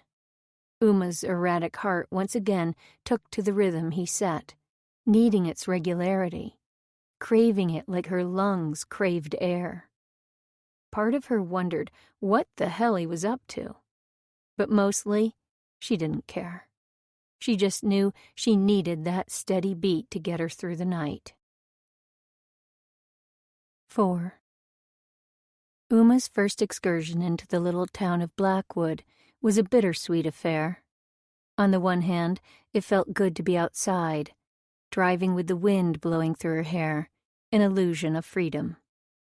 On the other hand, her instinct for survival screamed at her to turn around the moment she left the claustrophobic confines of Ms. Lloyd's house. Out here, Joey was everywhere, hiding in corners, waiting for her to make one wrong move. But the place was lovely, more village than town. Bank, churches, post office, it was all old and sweet. It came pretty darn close to fulfilling those perfect American life fantasies she couldn't claim as her own, and yet They felt so familiar. The place was small and charming, with railroad tracks and a tiny library in the renovated train station. A small grocery store, a newish coffee shop, and an old diner. What looked like a slightly upscale restaurant, a pizza place, and a bar. She scouted out the thrift shop and admired the tiny city hall and its adjacent park. If you've got to disappear somewhere, she thought, it might as well be here. The homes she drove past ran the gamut from large and beautiful to quaint to dilapidated trailers forever grounded on cinder blocks, chipmunk-cheeked tobacco-chewing men, and muumuu-wearing women loitered out front with children, enjoying the last of the warmth before true autumn set in. It was the perfect fall day, the kind of day that Uma used to live for. She loved the fall, the scent of leaves on crisp, cool air, tinged with the smell of wood smoke. It was a masochistic love, since the change in weather always brought a wave of introspection and melancholy. She couldn't stave it off any more than the trees could hold on to their leaves. This year would be different. This year it would be much, much worse. Her life had sunk to greater depths, making everything so much stronger and so much harder to bear. But she'd come to Blackwood for a reason, and with all her boss's errands done, she decided to at least locate the place that had brought her here. Down Main Street, past the post office and a bar, and there. There it was. Clear Skin Blackwood. Her breath quickened at the sight of the unassuming sign, and she pulled into a spot a block farther along the road before getting out to double back on foot. Once she arrived in front, it felt weird to loiter in front of the mirrored plate-glass window. Besides, Ms. Lloyd would have a fit if she didn't head back soon. With a shaky breath, she turned back to the car but hesitated in front of the coffee shop. Good coffee, and the chance to mingle with normal people would be just the thing before returning to Ms. Lloyd. She had enough cash for a couple of cups. She'd bring one to her boss, maybe give her a taste of all she was missing, give her a good reason to leave her house. As Uma walked across the small lot, she noticed the place right next door. MMA School, it said, which didn't mean a thing to her. As she drew nearer, she noticed a small placard on the door. Self-defense classes for women, inquire within. Should she go inside? Yes. She walked to the door and pulled. Locked. Damn. For once, she'd worked up the courage to take a stance, and the fates were against her. Oh well, it was probably not meant to be. The smell of fresh brewed coffee and pastries washed over her as she entered the coffee shop. It was big, with exposed brick walls, huge windows, and lots of glass-fronted display cases. The girls behind the counter were skinny and pierced and painfully nonchalant. She ordered a couple of lattes and turned to check out the crowd while the baristas brewed and foamed and slouched. Uma's eyes found him immediately. Ive, seated in a corner, his back to the wall, nodding at something a little boy said. The kid was adorable. Dark hair like Ivan's, and dimples so deep you'd lose a penny in them. The boy's eyes weren't visible from where she stood, but she wondered briefly if they were golden or blue or maybe one of each. When she looked back at Ivan, the humor was gone from his face. He'd seen her. Even from across the room, she could feel the weight of his gaze, that stern intensity. He lifted his chin in greeting, and Uma raised her hand shyly in return. There was a third chair at their table, empty, maybe waiting for someone to join them. At his wave to come over, Uma shook her head and pointed at the door, pasting a smile on her face and hoping fervently that those coffees would come up soon. A close-knit family like that didn't need some awkward, messed-up stranger butting into their lives and dragging them down. She'd spent an unnatural amount of time thinking about Ivan the night before. And the one before that. Listening to the sounds he made, she'd pictured herself living in that big, lovely house and wondered what it would be like to be with a guy like that. Someone so raw, with none of his edges smoothed out. Someone so the opposite of Joey. When he waved again, Uma gritted her teeth through a strained smile and turned away, wishing she'd never come in here, wishing that Blackwood weren't such a small town. Maybe also wishing she could, for a second or two, relax enough to walk past everyone and sit down next to Ivan as if she belonged there. I want to belong. 2 lattes for Uma, a voice called. Phew. With relief, she grabbed the coffees and headed for the door, nearly crashing headlong into a gorgeous brunette. The woman held it open for her with a smile before sailing inside. As she escaped, the kid yelled, and Uma turned to see him throw himself into the woman's arms. It was her, the wife, a beauty for the beast. Something shriveled in Uma's chest. She flushed. This woman wasn't at all what Uma'd pictured. Ive's wife was sleek and confident, modern in a way that didn't quite fit the man. Her tank top and easy white skirt were perfect for the sticky weather. In contrast, Uma felt overdressed, like she was hiding something. A woman like that, a work of easy perfection, would take one look at her and decide that she was a charity case in need of fixing. The idea pissed her off, getting her so worked up that she whispered, "I'm nobody's project, damn it." As she reached the car, someone called from behind her, "Hey, wait." With a sigh, Uma turned to face him. A fresh cut on his forehead, to go with the bruise on his cheek, made him look even more like a thug than she'd remembered. The man wore cuts and bruises like his wife wore jewelry. "You doing okay?" She nodded. He'd followed her out here. Why not send his wife instead? He was clearly not comfortable talking, and yet he'd made the effort. Why? A wild thought splintered off. I wonder what they'd talk about at night in bed. "Miss Lloyd, treating you right?" She nodded again and looked away from his messed-up eyes. Too intense, too weirdly beautiful out here in the bright fall sunlight, where anyone could see. Maybe he and his wife don't talk at all, the rogue notion went on. He hesitated before finally saying, "Good." Maybe they spent all their time fucking like bunnies. Where had that come from? Enough! He looked like he had something else to say, but Uma stopped him. "I'll let you get back to your family." "Oh, right. You want to—" "I'd better go."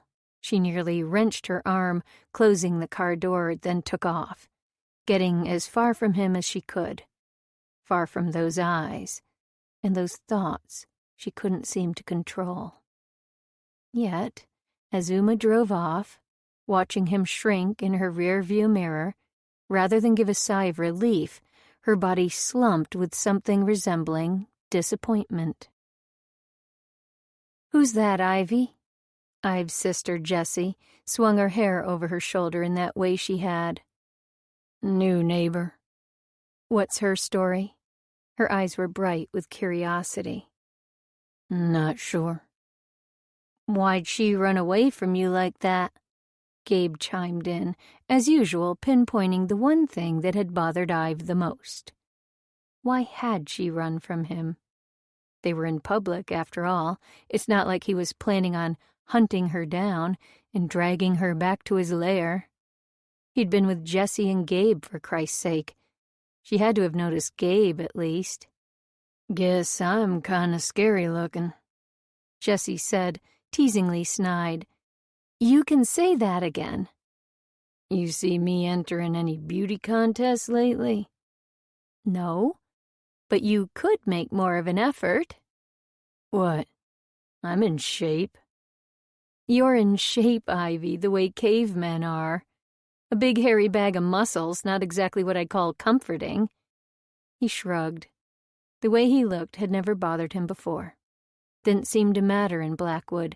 People knew him here, knew his story, where he came from, what he did, what he'd done. Nobody bothered him, and he liked it that way, but this time he frowned. Like that, right there, Jessie pointed. You make faces like that, and people think you're out to kick butt. No wonder she ran away when you tried to talk to her. Look, are we done with this? I got work to do. Hey, I know how hard it is for you to stop working long enough to pay us a visit. But the least you can do is sit here for a few minutes and talk. Pretend you're civilized. Jessie placed a placating hand on his forearm, and he forced himself to relax. It was that woman. Again. All 4 times he'd seen her, he'd gotten antsy. Last night, when he'd glanced up at Ms. Lloyd's place, he'd spotted her leaning against one of the upstairs windows, looking like a ghost. Or a prisoner. He'd wanted... what? What the hell did he want? To storm the battlements? Save her? Maybe beat the shit out of whoever made her so scared all the time? Yeah, probably that. Definitely that. He was ready to bite Jessie's head off for pointing out the truth. There was no doubt she'd bite him right back, and the last thing he wanted to do was stir up family trouble. Not here. Not in front of Gabe, not ever. Still, he couldn't get Uma's haunted, hunted eyes out of his head. Something's happened to her, said Ive. I can tell. Maybe we can help her. Yeah, Gabe chimed in. We'll fix her. Ive looked at them both and couldn't help but feel warm. He didn't have many friends, didn't trust many people, but these two, his family, he would trust with his life. They'd do anything for him, and vice versa. Not sure she's got the kind of trouble you can just fix, he said, giving Jessie a look. No, she agreed, but maybe you can be there when she's ready to fix herself. He nodded, staring out the window and wondering, for the millionth time, what had been done to Uma to make her so damn scared. 5. Piggy, piggy, you're a pig, pig, pig, Ms. Lloyd snorted in Uma's face, proving yet again that she wasn't so much an old hag as a 12-year-old, especially when it came to playing games. The Black Widow did not like to lose. Why am I only a pig when I'm winning? Uma asked. Because I'm your boss. The woman managed to sound simultaneously reasonable and demented. When I win, you're just dumbass. Uma threw down her last card, again victorious. Oh, hell. Another 100 for me. Playing for stakes had been Ms. Lloyd's idea, but playing for time off was Uma's. That's 2 half-days off, she said, as nonchalantly as she could. Best not to get her boss worked up. The woman was a sore, sore loser, and Uma really needed time away if she ever wanted to get inside that clinic. Her whole reason for being here. Oh, no, you little cheater. I want a rematch. The woman was insatiable. It made sense. What the hell else did she have to look forward to? They played again and again, but Uma still finished a couple days up. Ms. Lloyd was not happy. After lunch, Uma waited until the older woman had settled in front of the TV before springing it on her. Can I get you anything from town? You're not going anywhere, missy. If you'll recall, I earned a full day away from here. You can just... I'm cashing in a half-day, as of right now. You can't go. The grout needs cleaning. The grout? Are you kidding me? Don't sass me, missy. That tub's been... The grout'll hold another 24 hours, Ms. Lloyd. I'm going. No, you... care to join me?" "Don't be ridiculous, Irma. What would I do out there?" Indeed, what could a person possibly need outside these four walls? "Well, just know, if you're too late, you're not getting in here." "What's too late?" "This door doesn't open after dark. Ever." A long look confirmed that Ms. Lloyd was serious. Great, she thought, while driving to the skin clinic. As if this outing weren't nerve-wracking enough, she had the threat of being locked out hanging over her head. When she entered Clearskin Blackwood, the waiting room was empty. It was comfortable, an oasis done in tones of blue and green, calming colors. The decor was doctor's office chic, the receptionist friendly and eager to help. "Hi there, do you have an appointment?" "Yes." She cleared her throat, unexpectedly emotional now that she had reached her final destination. I called, and I was told I didn't need to make an appointment. You or someone said I should walk in. I heard Dr. Hadley on the radio, her interview about the free care for people who've suffered from—" Uma didn't even know how to describe what had been done to her. She'd only ever spoken of it in euphemisms. She'd never said it aloud, not to anyone. "I called, and you confirmed that you'd see me, or someone did, said I could come in and ask for, Dr. Hadley, that she would help me." "Oh, of course." The receptionist's eyes got huge. They clearly didn't get a lot of people like Uma in here. "Please have a seat, ma'am. I'll go speak with the doctor. I'm sure she'll want to talk to you." Uma sat, overwhelmed by exhaustion. She'd made it to the end of her voyage. Then why did this feel like the beginning? She waited, at once too tired and too jacked up to distract herself with a magazine. "Ma'am," she thought. She called me ma'am? It made her feel old. The receptionist returned to the sitting room. She looked flustered, excited, curiosity brightening her eyes. Mixed with pity, maybe. Am I the reason she looks so keyed up? The thought made Uma feel like a freak. "Here you are, ma'am." She pressed a warm cup into Uma's hand. "Ginger tea. It's what we drink here." Here, like in the offices, or like in Blackwood? The receptionist hesitated for a moment, fiddling with magazines and flapping around, looking like she wanted to sit down, maybe have a chat. "Hear about the cold snap down from the north?" the receptionist asked. No," Uma said, and with no more conversation forthcoming, the woman headed back to her cubby, disappearing behind the desk. While she waited, Uma imagined eyes on her, the woman wondering. A couple of people entered, signed in, were called to the back. About 50 times she thought about leaving, and 50 times she talked herself down. This was it. Why she'd risked coming back to Virginia, so close to Joey. Why she'd agreed to wait hand and foot on Ms. Lloyd. After an anxious half-hour in the waiting room, watching the sun set outside, the inner door opened, and a woman in scrubs came out. She glanced around before her eyes settled on Uma. "Would you like to come on back?"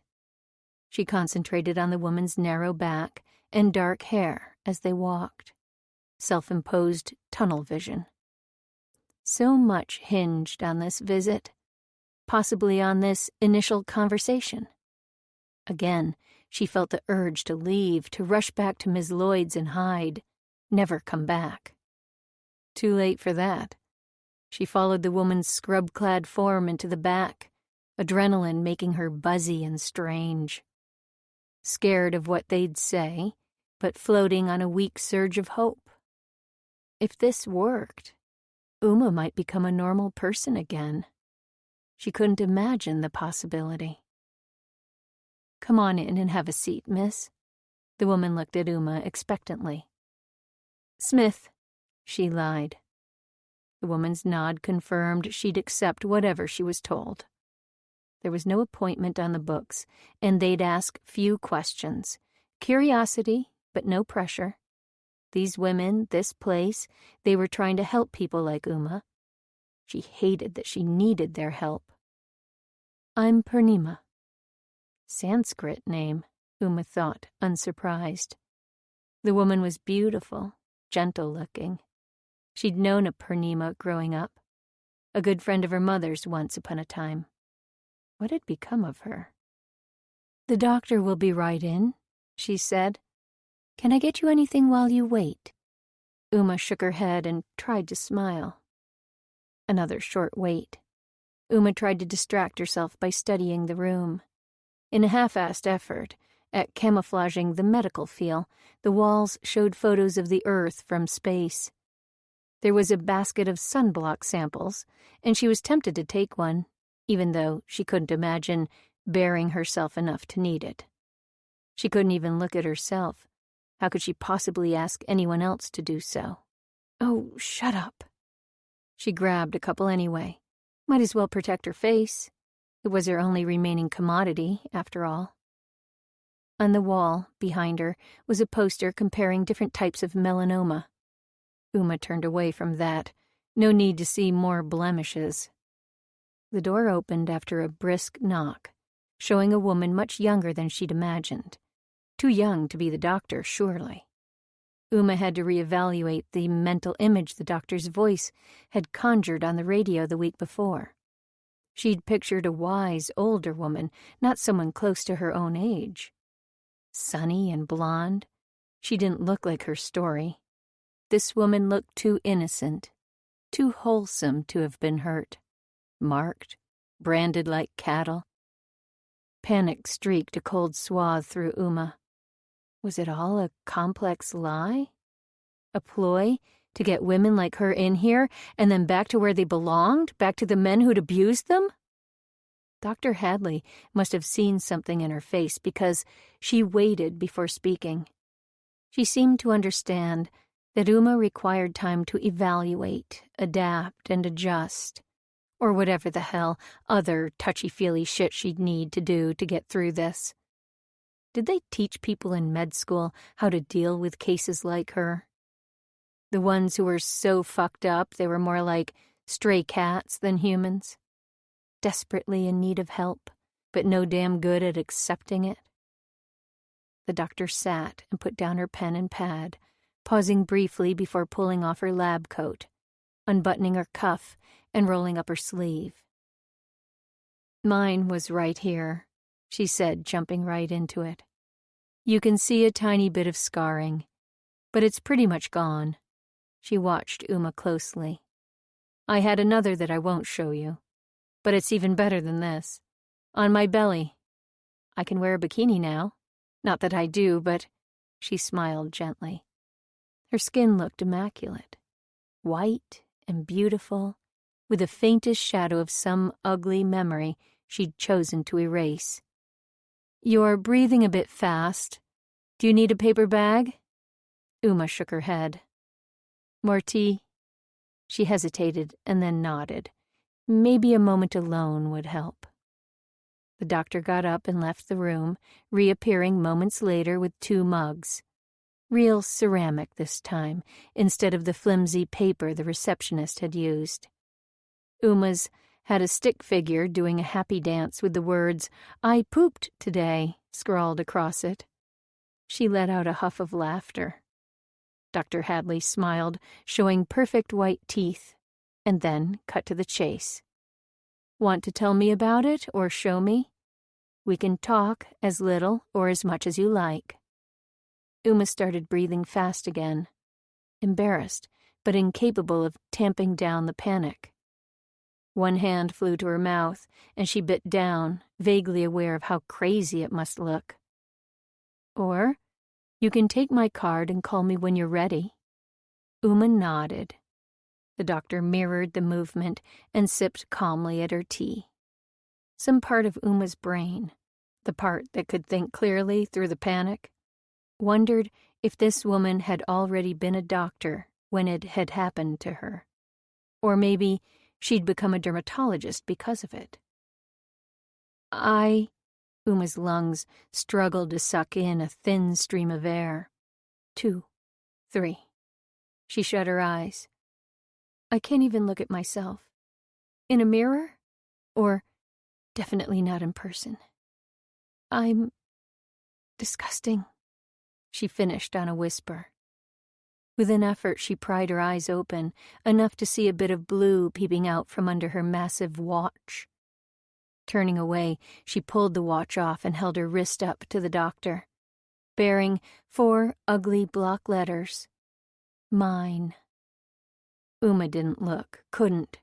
She knew what was there, knew how stark it appeared against her pallor.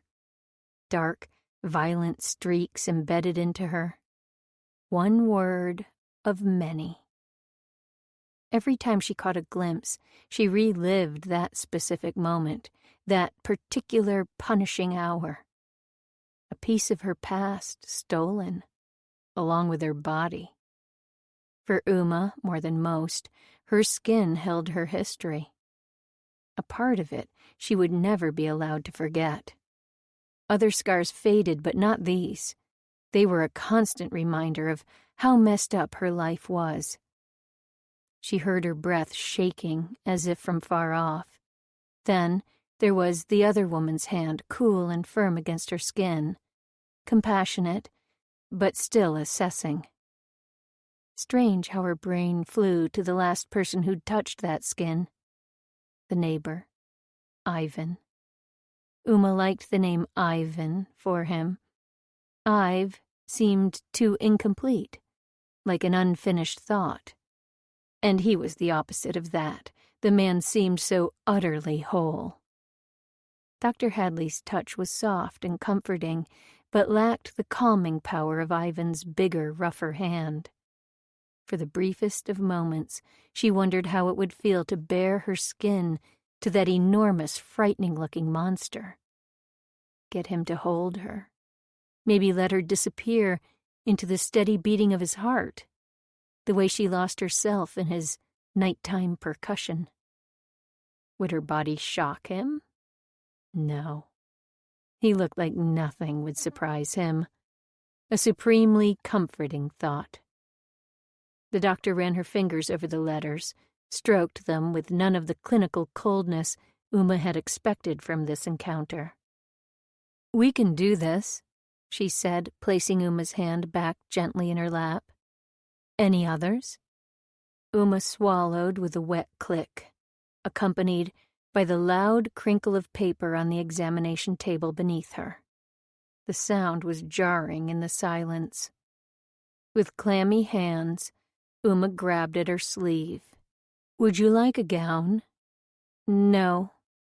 If the doctor left the room to get a gown, Uma would lose every last shred of courage she'd built up. It was now or never. She dragged the thick cotton sleeves up to reveal both arms.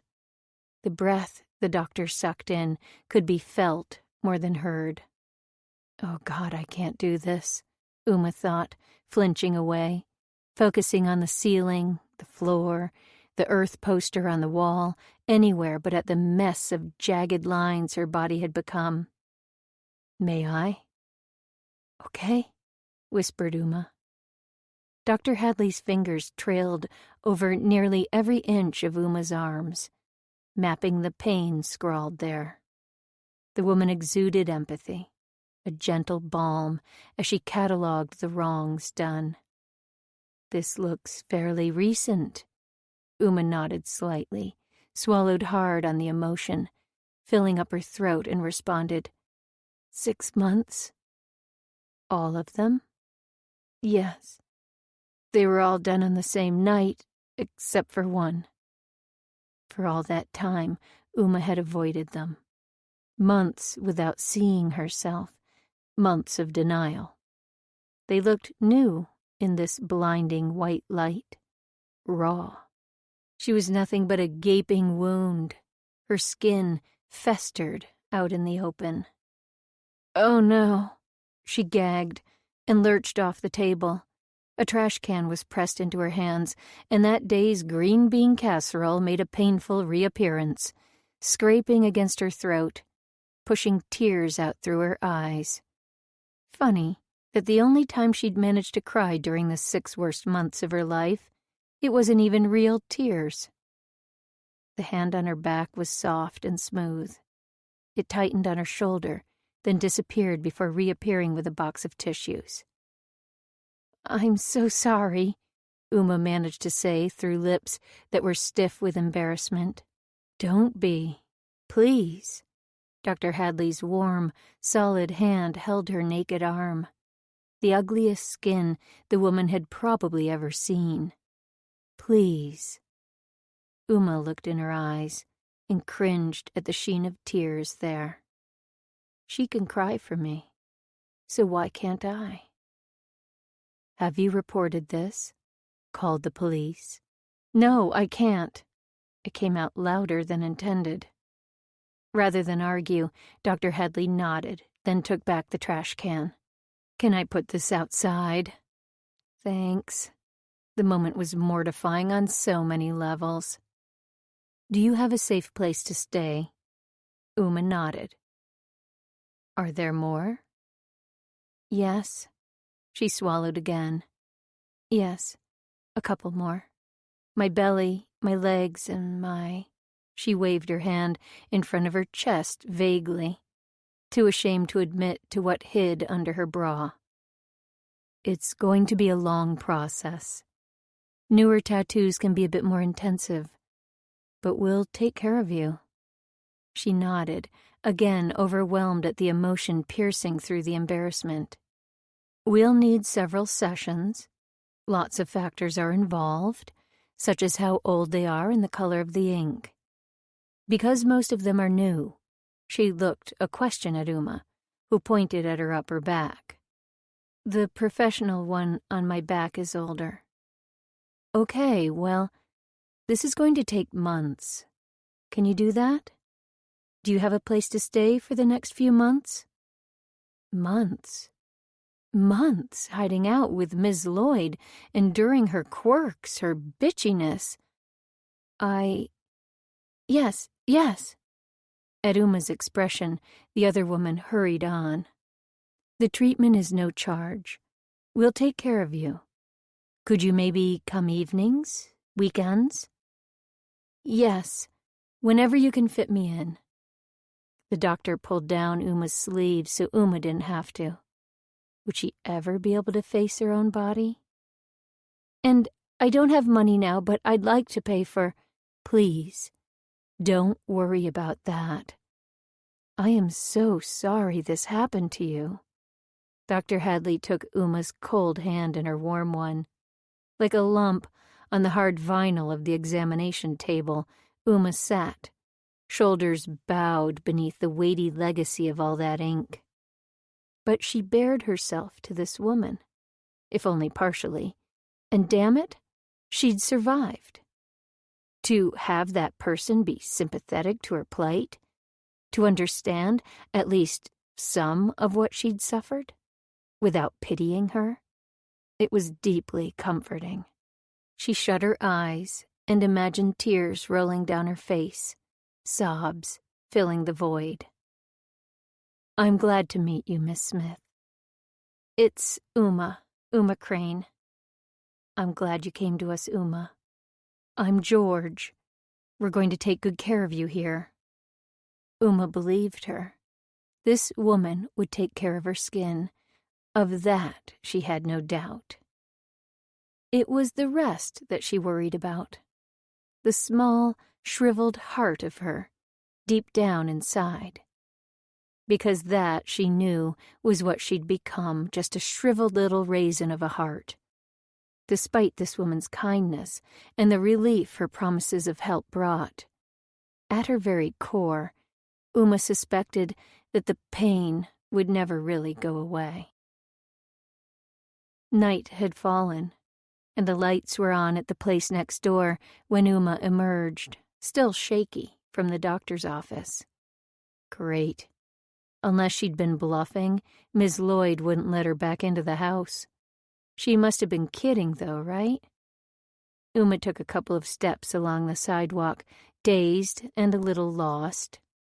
What would she do if her boss didn't let her back in? Sleep in my car. It wouldn't be the first time, and it probably wouldn't be the last. Resigned to the idea, Uma moved forward, only to encounter the door to the martial arts place, propped open in invitation. Should she do it? Yes, she thought. Do it. The idea appealed.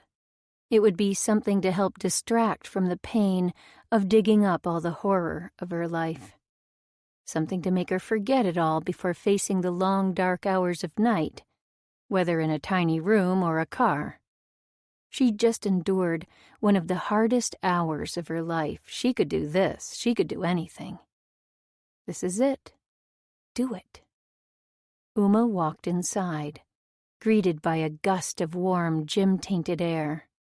It was a universal scent. She'd never been to a gym that didn't smell of rubber, socks, and sweat. There was no camouflaging it. The woman at the front desk looked familiar, although Uma couldn't imagine where she'd seen her, having been in town less than a week. "You here for the self-defense class?" Just to get some information, please." "You're in luck. Come on in and take a class with us. I teach it. I'm Jessie." "I can't do it today." What she really meant was, "I can't afford it," but she wasn't about to admit to that. "First session's free. Come on, try it out. Starts in—" Jessie glanced at the clock on the wall behind her, and Uma's eye noticed her earring, a small, tasteful diamond. "About 15 minutes. Uma's hand went automatically to her own naked lobe, and she thought of everything she'd left behind. My entire life. As far as possessions were concerned, Uma was only a few garments from being naked. She'd arrived in Blackwood devoid of possessions, like being reborn. She almost liked that thought. "I don't have workout clothes." "You can wear what you've got on. Next time, if you decide to come back, maybe some yoga pants and a t-shirt. But you're fine for tonight." "Do you have a brochure or something? I've really got to go." The woman handed her a card, and Uma left. Minutes later, she stood on Ms. Lloyd's front porch, pounding on the door, with cold feet and a strong sense of déjà vu. A glance at her watch told her it was after 6, definitely past dinner time, according to her boss's rigid schedule, and the woman had left the porch light off. A sure sign of the kind of night Uma was in for. "Go away," the voice called through the door. "It's cold out here, Ms. Lloyd." "Yeah, well, you should have thought of that before you went gallivanting off and left me here to fend for myself, shouldn't you?" "Please, let me in." "You can come back tomorrow." "I've got no place to sleep." "That's not my problem." Uma dropped her head to the door. "Please? It's freezing out here." "You wanted the evening off. Well, you got the whole night. You should feel lucky. It'll give you something to think about next time you try to skip out on your job." "Would you mind throwing me my things, please?" A perfectly good jacket hung in Uma's closet. "Nuh-uh. How else can I guarantee that you won't go running off on me? No, you can get your stuff in the morning. Now get." Through the door, Uma listened to the thump-thump of her cane as the woman shuffled away, followed by the exuberant trumpet call of the evening news. Should she continue knocking, just to drive her crazy?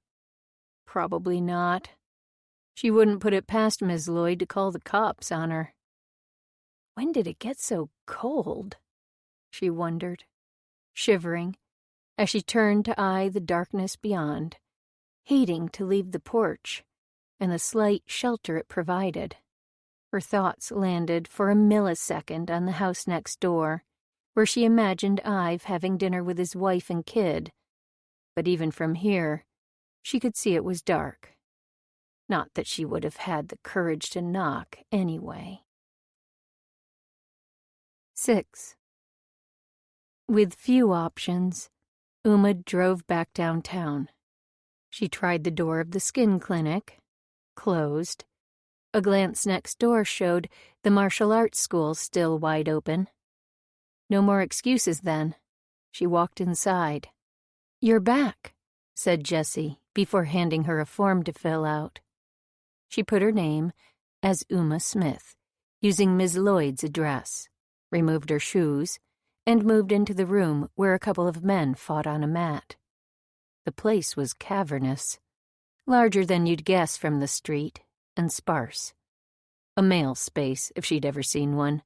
Floor-length punching bags hung in a corner of the room, along with a few sets of heavy-looking weights and benches.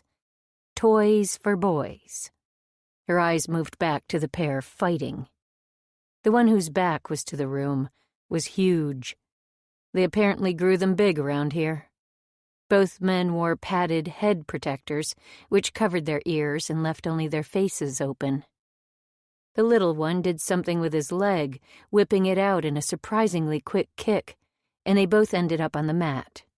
Uma stepped back with a start. They went from kicking and punching to what looked like complicated wrestling. Legs everywhere, bodies wrapped tightly around each other. It was almost tender before it got violent again. They rolled, then got stuck in a complex knot of straining limbs and grunts. The smaller guy fought hard, but was quickly overwhelmed, face up on the floor, with the big guy above, covering him. Wow. Uma forced her breath to slow through a blend of fear and something different. Exciting, and titillating, and almost erotic. "Awesome, isn't it?" Jessie said from beside her. Uma barely spared her a glance. They're clearly not the same weight class, but it's slim pickings around here for training partners. These guys have been fighting each other for years. Uma nodded to be polite, but kept her eyes glued to the action. "We cover some of this stuff in class." The smaller guy pushed up hard into the other one's chin, then wrapped his legs around him, catching his head in a painful-looking chokehold. "Oh, Christ," Uma said aloud, repulsed by the violence, but entranced by the image they presented. "Well," the woman chuckled, "variations on this." She finally looked at Jessie. "I wouldn't mind learning how to do that." Her voice came out a tad breathless. "You've come to the right place, then." She moved up to the edge of the mat and stomped hard on the floor twice. "Okay, guys. I got ladies lining up here, chomping at the bit to get started, and it's not to look at your ugly mugs."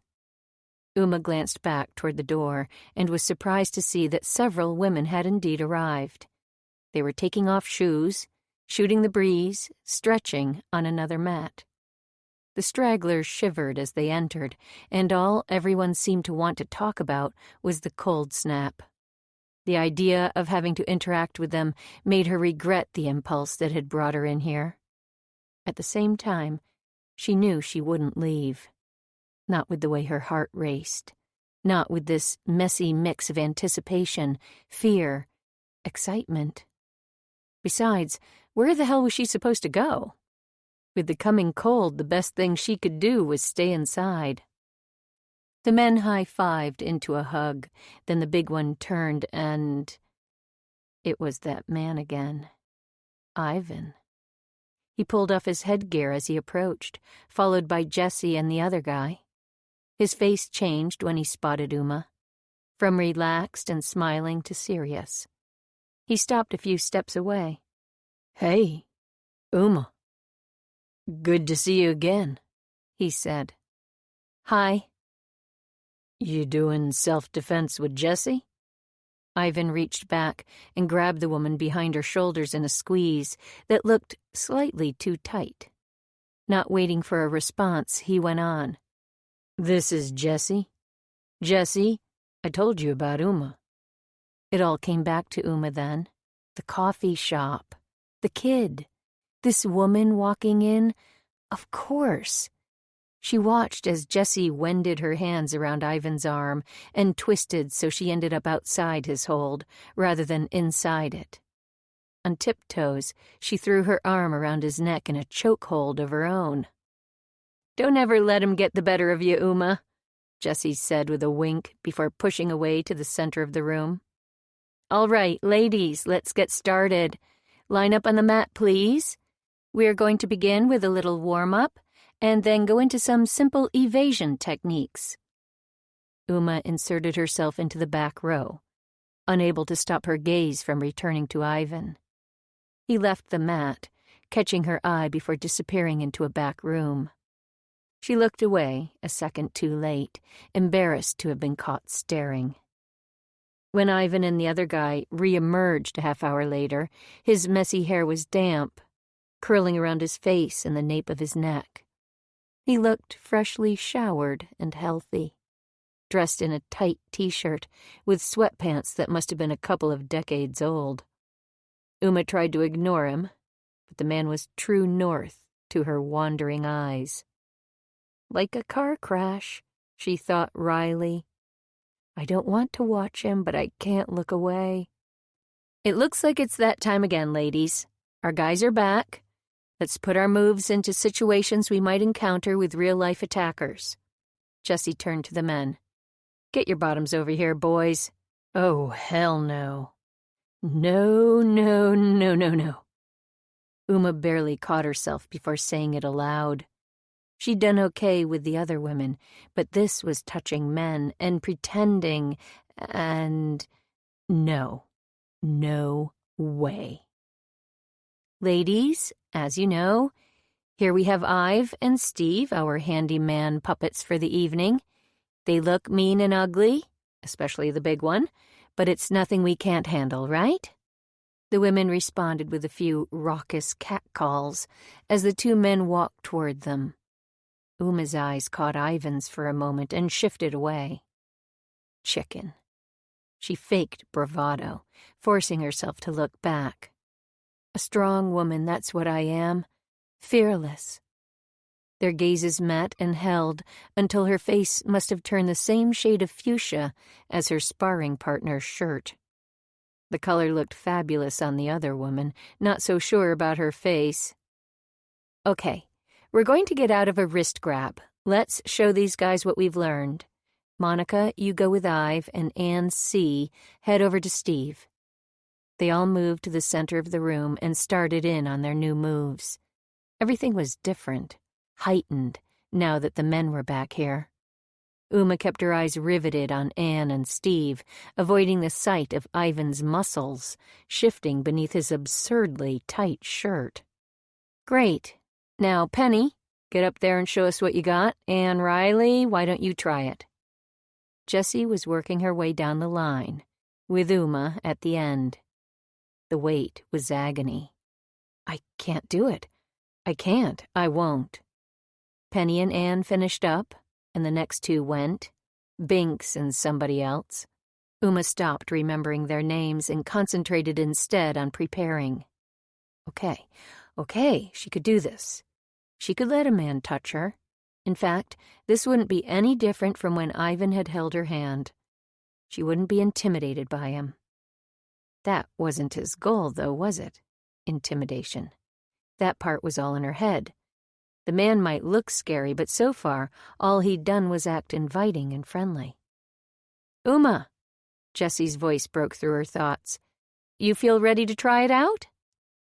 No. Sure, she said, the image of nonchalance. Maybe. She glanced at Ivan and looked immediately away. All right, let's partner you up with Steve. Ive, you and Monica can start. Steve? Not Ivan? What a relief, right? And then the real fear kicked in. Oh, Steve was nice about it, but Uma's hesitation was obvious. He didn't push, didn't pressure, but the first time he moved, she lurched back and bleated, like some pathetic barnyard animal. He was small compared to Ivan, and older, but he looked strong. A man like him could hold her down, force her face into the floor, grind the imprint of the cold mat into her cheek. He'd cover her windpipe with his soft Italian leather loafer, and show her with a twist of the heel how easy it was to crush the life out of a woman. With one hand, he could yank. "I got this, Steve." Ivan broke through the flashback and muscled it aside, the tendrils of his deep, dark voice oozing around the images and pulling them apart. Behind Uma, he was real and robust enough to chase the memories away. "Need a break?" he asked, close but not overwhelming. She couldn't be sure whether she nodded or not. Somehow, she ended up at the back of the room, listening to the water dispenser glug in a way that was oddly reminiscent of how his words churned out. Slow and solid, and one rounded syllable at a time. His hand held a paper cup to her mouth, and water trickled into her parched throat. He was the third person to shove liquids at her that evening. She must have looked thirsty. She was sitting on the floor beside him, his hand a cool, reassuring weight on the back of her neck, the innocuous view of the mat between her bent legs. There was a worn spot where threads peeped through. Uma worried at it with numb fingers, pulling at the threads until one broke off, and it occurred to her that she was thoughtlessly destroying property. He released her neck, and a waft of air reached her, fresh from his body. She smelled something woodsy mixed with sweat. Man soap, she thought.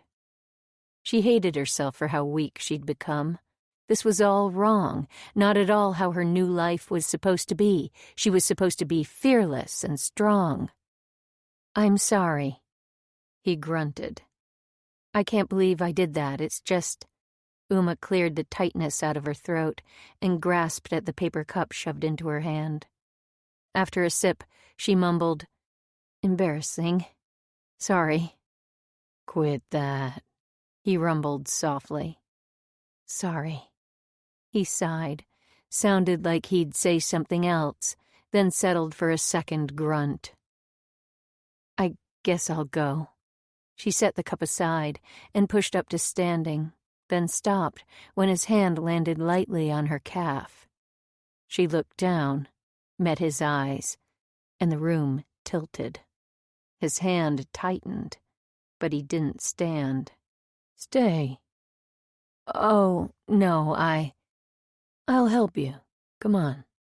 He got up and moved a few feet farther onto the mat, and she followed, like a sleepwalker.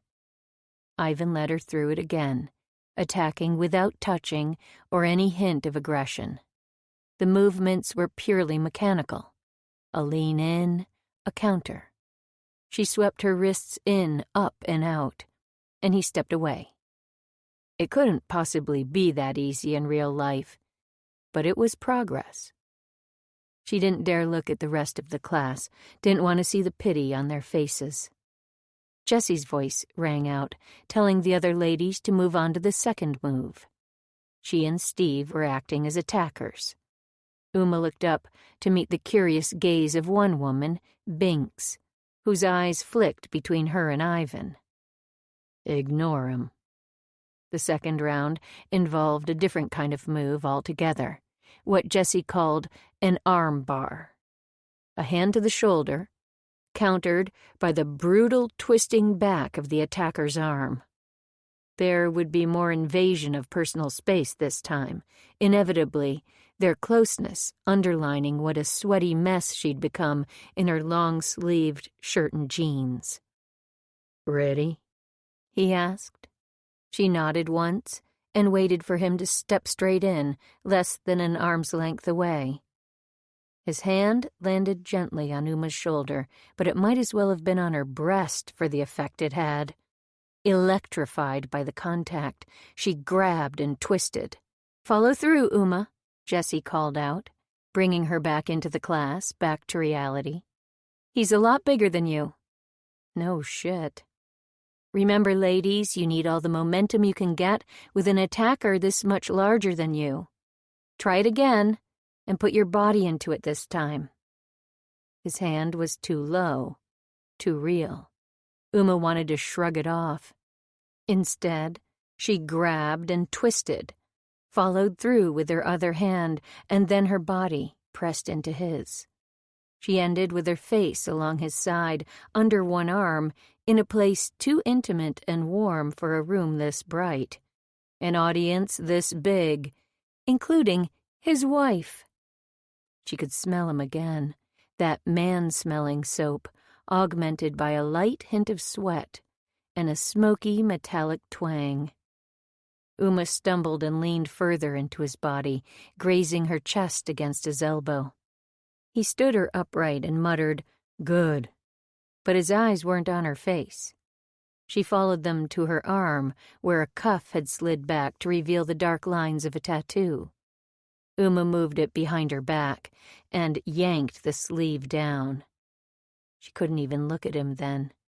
Didn't want to see the disgust or the horror on his face. On everyone's faces, the pressure of tears prickled behind her eyes. Great.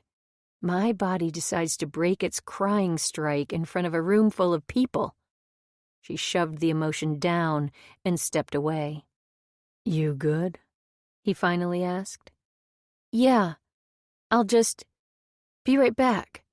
She escaped to the restroom. After 5 minutes of internal debate, Uma managed to convince herself that it didn't matter what he or anyone else may have seen. They were tattoos. Just tattoos. They were tattoos all over the place. These people wouldn't have any idea how they'd gotten there or what they signified. When Uma returned, no one paid attention to her, except for Ivan, whose eyes followed her to the mat. Again, she was hyper-aware of him. Wherever he was, whatever he was doing, she could feel him. After a while, Jessie finally let the guys go and finished things up with a series of stretches. As soon as class was over, Uma grabbed her shoes and slid into them without untying them, ready to go. Around her, the women chattered about class, then other things like children and husbands, work, and plans for a quick drink at a local bar. Uma shook her head at their invitation, ignored the curious looks, ducked her head, and made a beeline for the exit. They seemed nice, Jessie in particular. Her humor, her strength, the way she clearly didn't take crap from anyone, especially not her beast of a husband. That thought brought with it an odd little pang, which Uma promptly shoved aside. Maybe I'll take the class again, she thought, more to fool herself than because she really believed it. And then maybe I'll join the other women for a drink. Yeah, right. As she approached the door, Jessie caught up with her. "Uma, you got a sec?" "I'd better go." What a complete lie. She had absolutely nowhere to be. "Hey, so I've said you just got into town." "Yes." "Well, I'm glad you made it here tonight." Jessie smiled and waved at the last two women as they walked by on their way out, their glances lingering on Uma. "Did you enjoy class?" Uma forced a smile. "I did." "Is there anything—" Jessie must have seen something prickly on her face. She quickly changed tacks. "You think you'll come back next week?" "I'm not sure. Just come back, okay? Please? If money's the issue, we'll waive the fees, no problem." First the clinic, and now here? People giving things away for free? What was this place? No way would this have happened back in Northern Virginia. Uma gulped back emotion again, nodding as nonchalantly as she could. "Thanks. I know you're over at Ms. Lloyd's place. She's a little strange, but I get it, you know? She's had it rough." Uma's curiosity piqued at that. "She has?" Jessie grabbed her hand and squeezed it, ignoring the question. Suddenly, Uma couldn't find the energy to pull away. "Let us know if you need help. Me or Ive, all right? Just ask." "Look, I'm not a—" She took a deep breath and forced a tight smile. "Charity case," she'd almost said. But saying it would have been confirmation. Thank you. Of course. The air had changed outside, was significantly colder than when she'd arrived. Bad timing. Back in the car, Uma rubbed her hands together in front of the vent and watched Jessie tidy up and turn off lights through the fogged-up front window of the gym. She seemed nice, a potential friend. That thought made her feel guilty because there was something truly messed up about the way Uma looked at the woman's husband. That weird attraction she couldn't seem to control. 7. Rather than sleep parked in the road, Uma pulled the car up the drive that divided Ms. Lloyd's property from Ivan and Jessie's. Set between the houses, the driveway disappeared into a forest, which seemed a tiny bit safer than sleeping out where anybody driving by could see. Luckily, she had a scraggly wool plaid in the back seat, but she hadn't a thing left to eat or a red cent to her name. The gas gauge was almost on empty, which didn't bode well, but Uma would make do. She had to. She left the car off, wrapped up in her threadbare blanket, and closed her eyes against the inky nothingness beyond. Of all nights to sleep out here, tonight took the cake. The unseasonal heat wave had come to an abrupt end, and not even a sliver of moon was left to keep her company. She should go up to the house and knock again, bang on the door hard enough to force Ms. Lloyd to open up. Who in their right mind left a person to spend the night out in the cold like this? Someone who's deathly afraid of the outside. That's who. After the initial heat of anger wore off, Uma felt a little bit sorry for herself, which was dangerous. Self-pity hadn't brought her a darn thing thus far. Whenever she let it overtake her, things took a swing for the worse. Like the time shortly after she'd left Joey, when she'd turned on her phone to call her mom. She'd been living in a woman's shelter, the first of many, and all she'd wanted was to hear a familiar voice. Maybe tell her that she missed her. Maybe let out a whiny little mommy in the hopes that she'd drop whatever chant she was doing and fly home to take care of her daughter. Give her a hug. It had taken nearly 10 minutes for them to find her mother, no doubt at the other end of the ashram. And when she'd finally gotten on the line, Uma had instantly regretted the impulse that had led her to slide the battery back in the phone and call. "Oh my God, Uma, there you are. Where on earth have you been? How could you let us worry like this?" "I'm fine, Mom. I had to get someplace safe." "Safe? What do you mean safe? You left home. You took off with no indication of where you'd gone. He said you hurt him. He's had the police out looking for you, Uma Crane." "I'm sorry you worried. I'm fine, though, so please ask him to call off the cops." "I'm not the one you should apologize to, am I?" Her mom's voice got higher as she carried on. "You need to hang up right now and call Joey. Call that boy right away. Are you crazy leaving him like that?" "No, I'm not going to call Joey." Uma took a deep breath. "He hurt me, Mom. If anyone should be apologizing, it's him." "Oh, honey, he's sorry for the fighting. He wants to make it up to you." Uma's mild irritation curdled into something harsher. Why wouldn't her mother listen? She never listened. "You should really take a step back and think about this," the voice crackled through the line. "You're messing up the best thing you've got going on." It was all so familiar, she couldn't even respond. Couldn't tell her own mother what Joey had done to her, and then have her minimize her pain. Mom, the peace-loving hippie, was also Mom, the lover of men, except for her father, that is, at the end. No matter what happened between Uma and Joey, it would always be Uma's fault. Her mom's voice softened. "Do you need anything?" She did care, after all, in her own fashion. "No, I'm fine. I'll be fine." "Where are you, honey?" I can't tell you that. He'll come and— Joey's a good man, Uma. You should give him a call. You can't leave the poor boy hanging waiting for you like this is cruel. I'm not calling him, Mom. He hurt me. Badly. I need help. Oh, Uma. There you go again, exaggerating things. Don't you see that you won't get what you want this way? Listen, darling. Joey and I talked yesterday. You're lucky, because he says he'll still take you back. He's not angry about how you just up and left like that. Her voice had lowered into the best friends register she always tried to use. He's hurting, sweetie. He's really hurting. Uma could imagine her expression. Eyebrows up, tight little smile, her empathetic face. People loved it. She could draw you in with that, make you feel like she'd do just about anything for you. Tell me where you are, and he can come get you. That was the thing about her mom. She'd help anyone in need, and she'd reach out, lend them her last $5 or invite them over for dinner.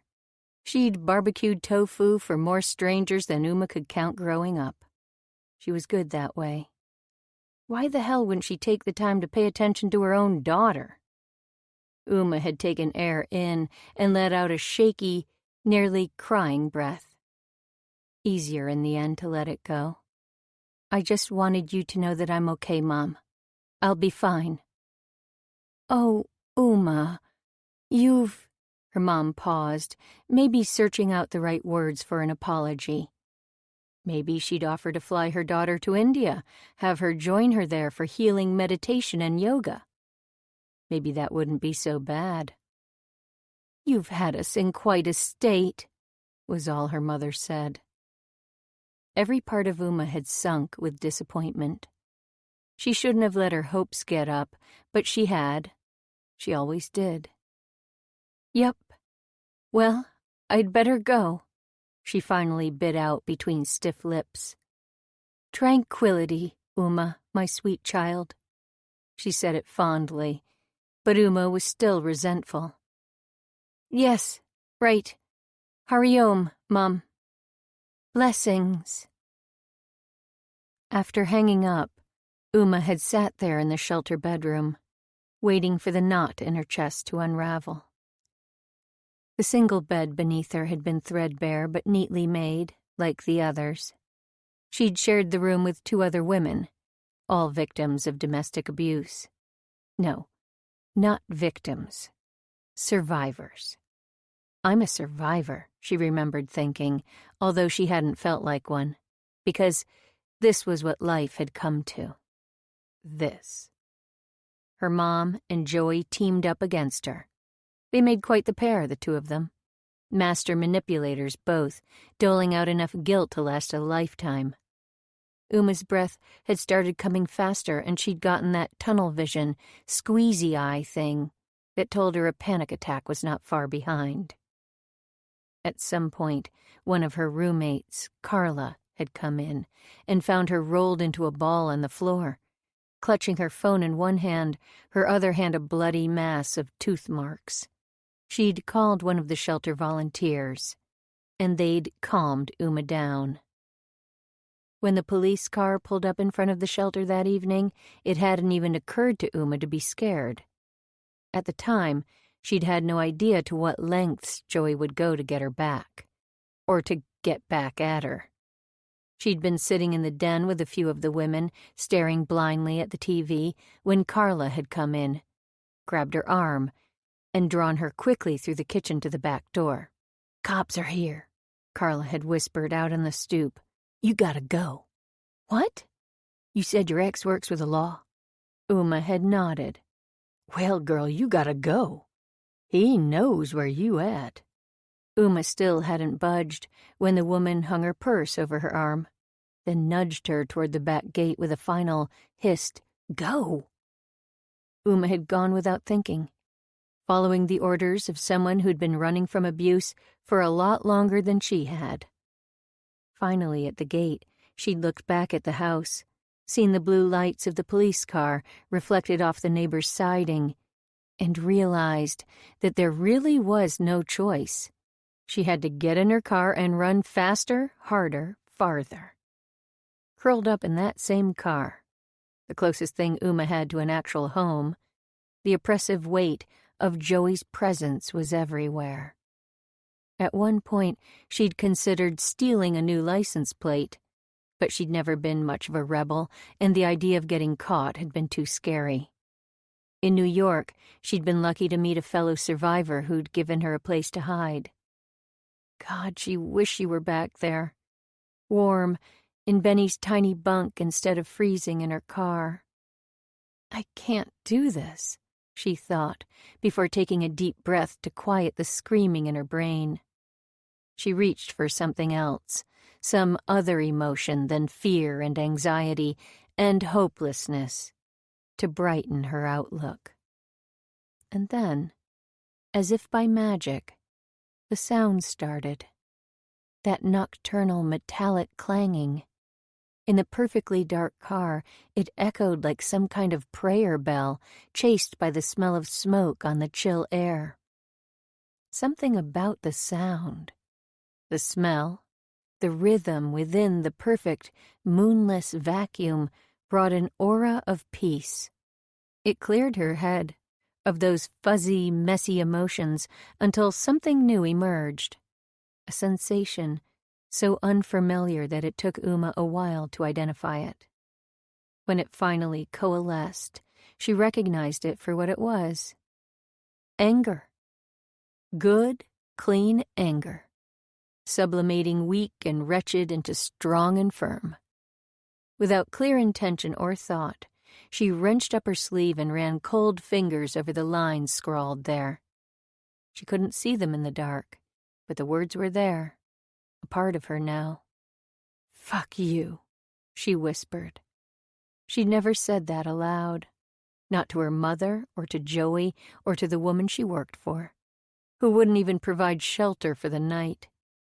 It felt so good that Uma had to say it again before turning the key and revving the engine. Fuck you all. The sound of an engine idling in his driveway set Ive off. He didn't mind hunters on his land. There were a few guys who asked him for permission every year. Poor guys, living in trailers who needed the meat to survive, to keep their families alive. That was something he understood firsthand. He'd started shooting squirrels for dinner before he hit puberty. That was what you did around here when you were dirt poor and had no other choice. The guys who hunted on his land bagged enough venison to last them all year. Ive was glad to help. But it was too early in the season for most hunters and too late at night. Not to mention, he had no trespassing signs posted every few feet. The only assholes out this late at night were drinking and shooting, or fucking, and he wasn't interested in dealing with either on his land. Grabbing his shotgun from beside the door, he headed out into the night. It was dark and cold. Truly a stupid night to be out, whatever your reasons. As he walked down the drive, the adrenaline rushed through his veins, gearing him up for a confrontation. It was good, just what he needed. Someone to yell at. Maybe a little brawl to get the aggression off his chest. He caught sight of the car. Not a hunter. Her car. All the fight went out of him, but, if possible, the adrenaline buzz got even louder. What the hell was she doing out in her car on a night like this? The engine shut off. He leaned his gun on a nearby tree and, without thinking it through, rapped his knuckles on the passenger window, hard. Immediately, he recognized his mistake. He thought he'd frightened her before. Jesus, what an idiot. The last thing he wanted to do was scare her. But the vague shape in the car looked like that painting of a scream. White face, gaping mouth, hands thrown in front of her as if to ward him off.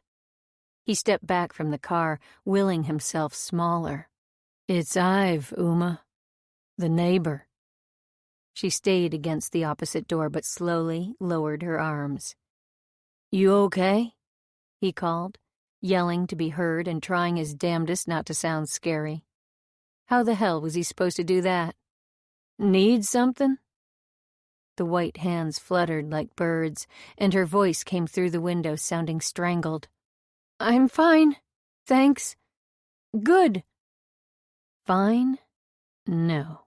She looked scared and cold and in a real bad way. He pictured himself coming out here in the morning and finding her frozen in her car. "You want to come on over to my place and warm up, Uma?" I'll stay here." Shit, he couldn't very well force her, could he? "Would you let me in?" "I'd rather not." This time he could hear the trembling in her voice. Just scared or cold, too. Damn, it must be 30 fucking degrees outside. No way she'd survive a night out here. "Go away," she yelled. And he almost smiled. Man, he liked her spirit. It was the same thing that had made her get back up and fight in self-defense class. Only on a night like tonight, that spirit wasn't necessarily a good thing. "You can't stay out here, Uma. It's fucking freezing." "'S fine," she said, her voice thin and high. She didn't sound fine at all. "Come on. You gotta turn on the car or get out." She shook her blurry head at him. "No gas." "Hang on," he said, then grabbed his shotgun and took off for his truck. He left the gun there and returned a couple of minutes later with his gas can. "Uma?" he called, rather than knock on the window again. Didn't want to freak her out any more than he had to. "Pull the lever," he said. "What?" "For the gas, pull it." Once she did, he poured the gas in, closed the cap, then called, "Okay, start it up," and made his way to the passenger door, where he knocked on the window again, gently. Maybe, just maybe, she'd let him in, and then, if he played his cards right, he could get her out of the goddamn car and in front of the fire. "Can you please unlock this?" He bent down, purposely making his silhouette shorter, less intimidating, and bringing his face closer to the window. She finally hit the unlock switch, and he slid inside, briefly blinded by the overhead. Her car was small, a Honda. He'd noticed it parked out front the past few days. It hadn't really fit into the local landscape. Around here, upper-class folks drove nice Hondas, SUVs and hybrids, while the crappy ones went to meth heads. Everyone else drove American. It was a tight fit. He was like one of those origami swans, folded in the front seat. The woman watched him through squinty eyes as he fiddled beneath it and slid all the way back. But even then, he felt like a giant. Probably not great on the scary guy scale. A glance at her gas gauge showed that she was at 1/8 of a tank. "You didn't have to do that," she said, sounding slightly peeved. Why did he like that so much? When he asked, "Where's your coat?" she didn't answer, so he went on. "You're gonna spend the night out here and nothing but that? No way. Hell no, it's 30 degrees outside." "What do you care?" "Can't have you dying on my land now, can I?" The words were gruff. He knew that, but he loved her attitude. Loved the way she wouldn't just give in. "This is your land?" He nodded, then turned to look out his window. "Can't see for shit tonight. Bad night to spend out here." "Yeah, well, it wasn't my choice." She shivered visibly, despite the tepid air finally blowing through the vents. "Here, give me your hands," he said. She complied, and he gently closed his fingers over them. "Oh, hell, you're freezing. We gotta get you out of here." Before she could react, he grabbed her keys from the ignition. Hating himself for making her do things she didn't want to do, but he couldn't exactly let her freeze, could he? "Let's go." He put on his big man's voice, the firm one that brooked no argument but was gentle when focused on a skittish animal. She stiffened by his side, clearly infuriated, but he hadn't left her with much of a choice. Oops, maybe not the best idea. Fuck it. This was about her safety. He'd deal with the rest later. That thought made him nervous. In a good way. Besides, he'd rather see her mad than scared. By the time he walked around to the driver's side door, she'd opened it and seemed to be having trouble getting out. How long you been out here? Since I got back from self-defense class. You're joking? He'd been kidding about her dying on his land, but a couple of degrees cooler, and a person could expire in less time than she'd sat out in this goddamn tin can. Ive went from worried to almost crazy, but he forced his movements to slow. Come on, he said, his voice as calm as he could manage. Let's get you out. I'm fine, Ivan. I'll be... As she managed to stand, Uma started to collapse. He caught her just in time and swung her up into his arms, frantic, but still careful. She was shivering hard. He held her tight against him, wishing he could take on some of that cold, and made his way up the drive, back toward the forge, excited and anxious and completely uncertain about what the hell he thought he was doing. 8. Where the hell was he taking her? His feet crunched over gravel, going Lord only knew where. Images of hatchets and shallow graves flashed in Uma's brain, only slightly counterbalancing the comfort of his arms. No way, not this guy, said Uma's heart. This is one of the good ones. Right, the sarcastic voice in her head cut in, because you're such a good judge of men. Your house is up there, she muttered into his chest. Where are we going? Got to get you warm, okay? His voice, so sure and solid, reminded her of his eyes earlier that evening. How patient he'd been with her in self-defense class. Surprisingly, the fear dissipated. A few more steps accompanied by the swish of grass and eventually the scrape of flagstone. The jingle of the dog's collar shepherded them to wherever they were going. How could he see? Neither animal nor master seemed bothered by the dark. Werewolves, thought Uma with an edge of hysteria. Finally, the swaying of his steps stopped, and the creak of a door sounded.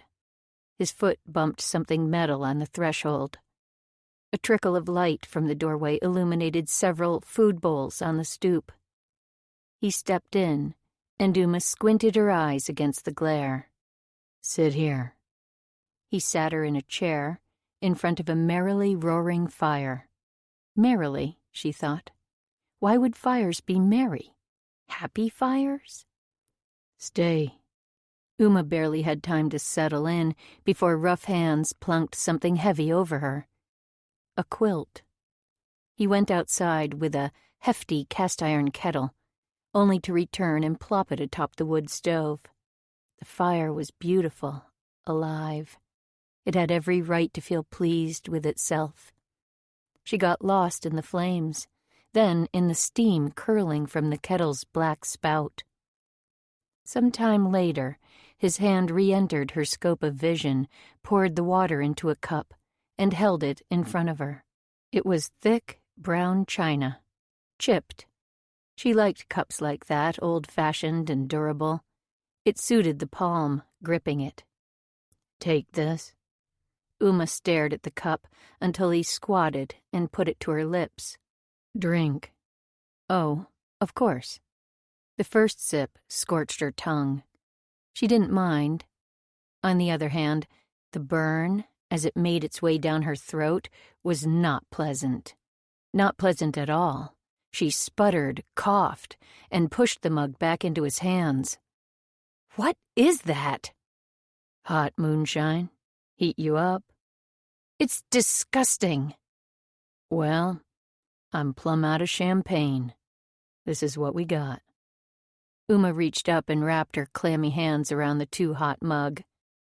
The second sip wasn't as bad, and it did help. She wasn't quite normal yet, but she did feel more. Her hands and feet prickled with the flow of returning blood. Slowly, Uma emerged from her hypothermic stupor enough to allow curiosity to take over. She took in the space. It looked old.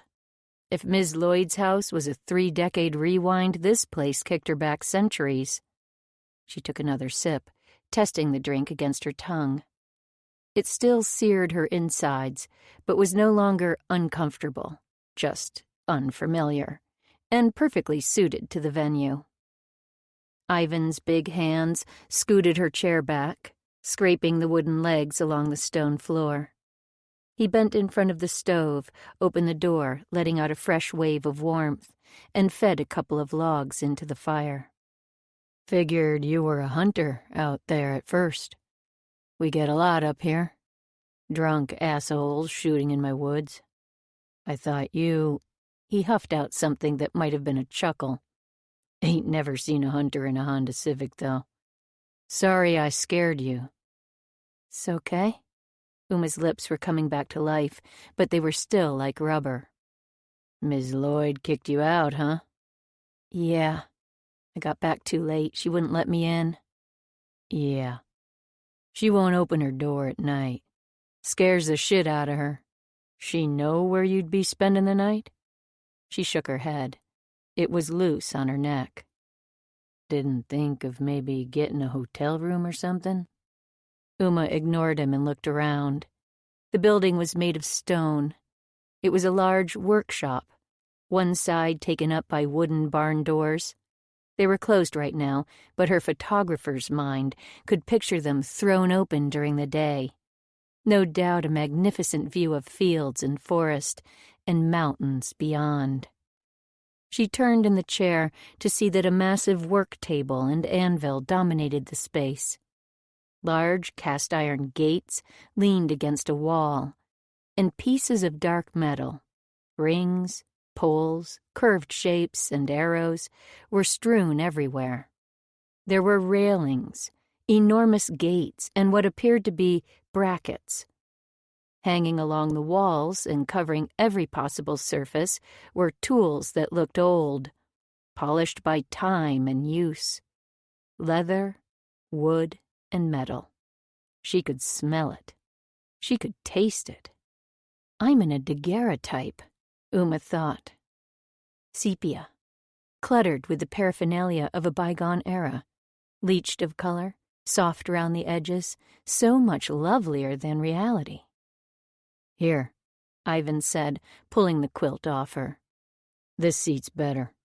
He coaxed her out of the chair and nudged her toward the far end of the room, where he'd cleared off an enormous overstuffed armchair.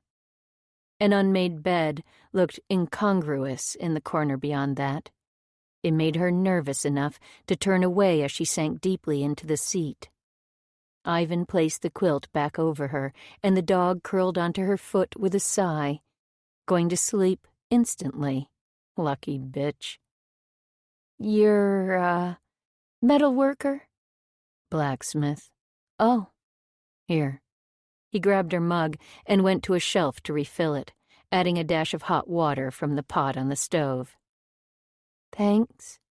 Her voice came out a little slurred from the heat, the booze, the unexpected time travel. She watched him surreptitiously as he turned over a big wooden crate and sat on it. The thing didn't look like it could take his weight, but after an initial screech of protest, it held. He was close enough to feel intimate, but far enough so she wasn't hemmed in. He tapped a bottle of Coors Light against her cup in a toast. Their eyes met only to skitter away. In between curious glances at him, Uma continued her perusal of the place. It was utterly manly, though not Joey's sterile version of masculinity, stark, cold, and modern. No. This space was a hodgepodge of things, utilitarian but nonetheless decorative. The curved iron candle holder beside them held a quirky metal shade. The quilt wrapped around her was made of bits and pieces that had undoubtedly been around the block a few times. No Pottery Barn faux teaks here. It was hard to keep her eyes off the man and his odd brand of magnetism. What was it about him? It was impossible to define. She would have called it charisma if he'd been more charming, had smiled or laughed, if he hadn't had a wool blanket covering half his face. "Where's Jessie?"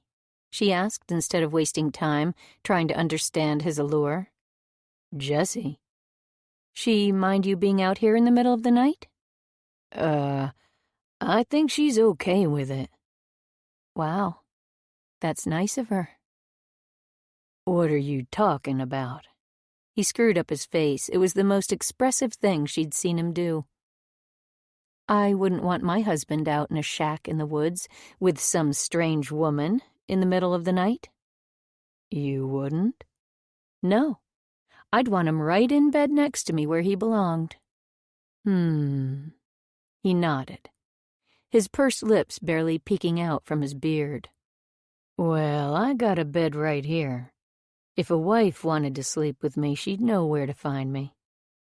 "You stay here?" Uma couldn't even look at the bed. The idea of it lurking so close behind them, messy and exposed without its quilt, made her flush. "Yup." "What about the house?" "What about it?" "You rent it out or something?" "Nobody stays in my house. I work late, this is easy." Uma humphed and turned away from the bed they'd both ended up staring at before realizing what he'd said. "If no one stays in your house, then where's Jessie?" "At her house, would be my guess. Although I can't vouch for that, she's a big girl." "Oh," she cringed. "She's not your wife, is she?" "Nope. Sister." "What about the tricycle in the driveway?" "Saved it from the landfill. Fixed it up for Jessie's boy Gabe. Rides a real bike now, so I'm saving it for—" He trailed off, then picked up a small black metal ring from the table beside him, slowly spinning it in his hand. It gave Uma something to look at besides his face. "Nobody comes here. Ever. Besides Squeak and the girls outside, you're the only one." "The girls outside?" "Cats." "Ah. Are they all girls?" "Nah, a couple of males. But the ladies cause all the trouble." He suppressed a yawn, then threw her a look that on anyone else would have been pouty. "I got a bone to pick with you." Uh-oh, here it was. "What?" "You called my workplace a shack. I'll have you know that this is a forge." "Oh, well, sorry." Uma sounded snarky, but she couldn't help it. Nor could she help the tiny smile that came with it. "And don't worry. Wife position's still open." "Oh, no, I mean, I'm not," Uma sputtered, feeling like an idiot. He winked, and she had to glance away. When she finally worked up the courage to look him in the face again, he was smiling, a real one, wide mouth and big white teeth. And just like that, it was back. That image of Ivan the warrior, fueled by bloodlust, his mouth open in a battle cry, her pulse ratcheted up a notch. "Where you from, Uma?" His words emerged slowly, rolling like so much lava down the rocky face of a volcano. Slow as they were, their heat snuck up on her, made her want to respond just to keep him talking. She kept her answer vague. "Up north?" He nodded. "Don't want to talk about it?" He rumbled, more to himself than to her. "Not really?" He made a slightly impatient sound. It was an odd contrast. Impatience from such a slow, careful man. He seemed to have a whole different concept of time. It reminded her of those big tree creatures in The Lord of the Rings, the Ents. She took a swig of her drink, enjoying the burn from throat to belly. Again, neither of them said a thing for a stretch, lost in a companionable quiet. He finally broke it. "What's someone like you doing in Blackwood?" "Someone like me?" The question jarred her out of her comfort, raised her hackles. "Yeah, you know." He hesitated, and color rose to his cheeks. two burning flags outlining the sharp bones below his eyes. "City girl like you." "Hey!" Uma wasn't quite sure why it felt like an insult, but it did. "Why would you say that?" "Don't worry. Ain't your fault where you're from." Another smile. It softened his words. She couldn't help but smile in return. "Yeah, right. What about you? Did you grow up around here?" "Yep, born and bred." "Nice place. Blackwood, I mean." "Has its moments, I guess. So what brings you here, princess?" "I don't really want to talk about it, okay?" "Sure, got it." "And don't call me a princess." "Course not. Didn't mean a thing by it." Ivan's voice was gentle, and Uma had a realization. Despite the warrior image his size conjured, she suddenly saw him as he probably was, a big, shy man with confusing eyes, an unruly beard, and a ridiculously named leg warmer of a dog. "I don't really like to talk about myself." "Okay," he said, nearly smiling again. "So, what do you want to talk about?" She huffed out a tiny laugh. "Hell if I know." "Big conversationalist, huh?" She shrugged and sipped at her drink, arms crossed protectively in front of her chest. "Yeah, me too," he said. "So, you want to start over again?" She nodded, but still they sank back into silence. Ivan bent down and nudged at Squeak until she turned and gave him her belly. He tickled her, big fingers softly mussing her fur. It occurred to Uma that she didn't have a story ready. She'd never imagined herself having to explain why she'd come to Blackwood. She'd always assumed that she wouldn't meet anyone, wouldn't make friends. With Joey, her friends had been picked off, one by one, deemed unfit for their company. By the end, she'd been entirely cut off from nearly everyone. He'd isolated her, left her with no one to turn to but him. His tactics seemed obvious in hindsight, but at the time, "I'm sorry I was so short. I recently got out of a relationship." There, she'd told him, sort of. "Nothing to be sorry about." "So, you have a big family around here?" she asked, the only thing she could think of to say. "Jessie, who you know, and her son, Gabe." "Right." "That's it. You got family?" "My mom's in India. She lives on an ashram, does yoga and stuff." "Oh, interesting.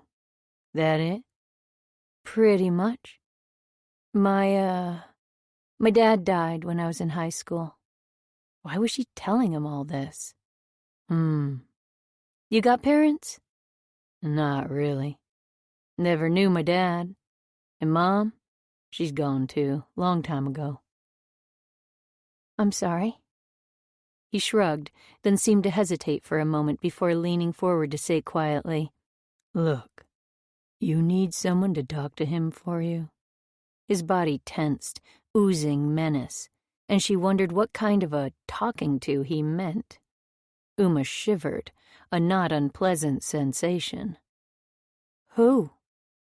"Asshole you're running from. One's got you shitting your pants anytime a guy gets within spitting distance of you?" "No," she responded, although a small, craven part of her imagined him pummeling Joey's face into the ground. His thick knuckles looked like they'd crunched their fair share of cartilage and bone. At the gym, she'd seen the potential damage he could do with that body. She had the feeling that if she said the word, he'd do it. But no. Poor guy was probably some peaceful animal lover, minding its own business. And here she was, yet again, fantasizing him into the role of gladiator. "I don't need help. I'm fine." A statement so blatantly untrue, she could hardly expect him to believe it. "Besides, I'm learning self-defense." "That's right. Good."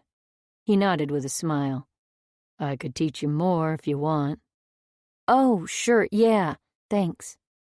Uma pictured the two of them going over those same moves, but someplace private, like right here in his overcrowded forge. She couldn't quite manage it, though, because every time she imagined their bodies coming together, it was on the bed, and the choreography much more illicit. She snuck another look at him. His plaid shirt opened over a dark-colored t-shirt. His jeans looked filthy, but she figured that came with the territory. Blacksmithing didn't seem like a neat occupation. The denim curved around his thighs like a glove, tighter than most guys around here seemed to wear. She wondered if he had a hard time finding pants that fit him. Slim waist, paired with thick legs, tall enough to make you do a double take. She'd be safe with a man like that standing guard. The memory of being carried by him, face pressed to his chest, was so visceral, so real she could almost feel it still. Thanks for letting me warm up, Ivan. She'd let the warm fire, booze, and the sight of those hypnotic hands caressing the peacefully snoring dog all work together to lull her into a false sense of safety, of belonging. It was time to go before she started believing it. When she handed him her empty mug, their fingers touched briefly, and something flared, so ephemeral that she wanted to reach out and touch him again just to see. So you want to go out sometime? His words stopped the glow, made it real and not something she'd imagined. Go out? No. No, Uma couldn't go out with him. Even though he didn't scare her anymore, she couldn't get embroiled with another man. No rebounds for Uma. Not here, not anywhere. She couldn't rebound after a relationship like the one she just left. She couldn't anything after her relationship with Joey. It had been the relationship to end all relationships. This body might never succumb to a man's touch again, and that would be fine. Except that last thought felt a little like a lie. Some small part of her might be the tiniest bit curious about doing things with Ivan. Might even welcome it if she were a different girl in a different life. Images of pure, wonderfully disgusting animal sex came to mind until she pushed them firmly away. No, certainly not that. Whining and dining and first dates and stuff? Oh, God. Even worse, she didn't even know what that looked like anymore. The thought alone was enough to make her sweat. Dates meant intimacy and relationships and the possibility of love, none of which she could fathom. So no, Uma couldn't go out with Ivan. Above all, she had a feeling that this was a nice guy she was dealing with, and she was decidedly not a nice girl.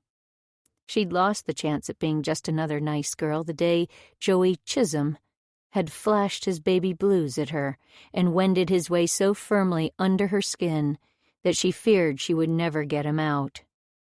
You don't want to go out with me, Ivan.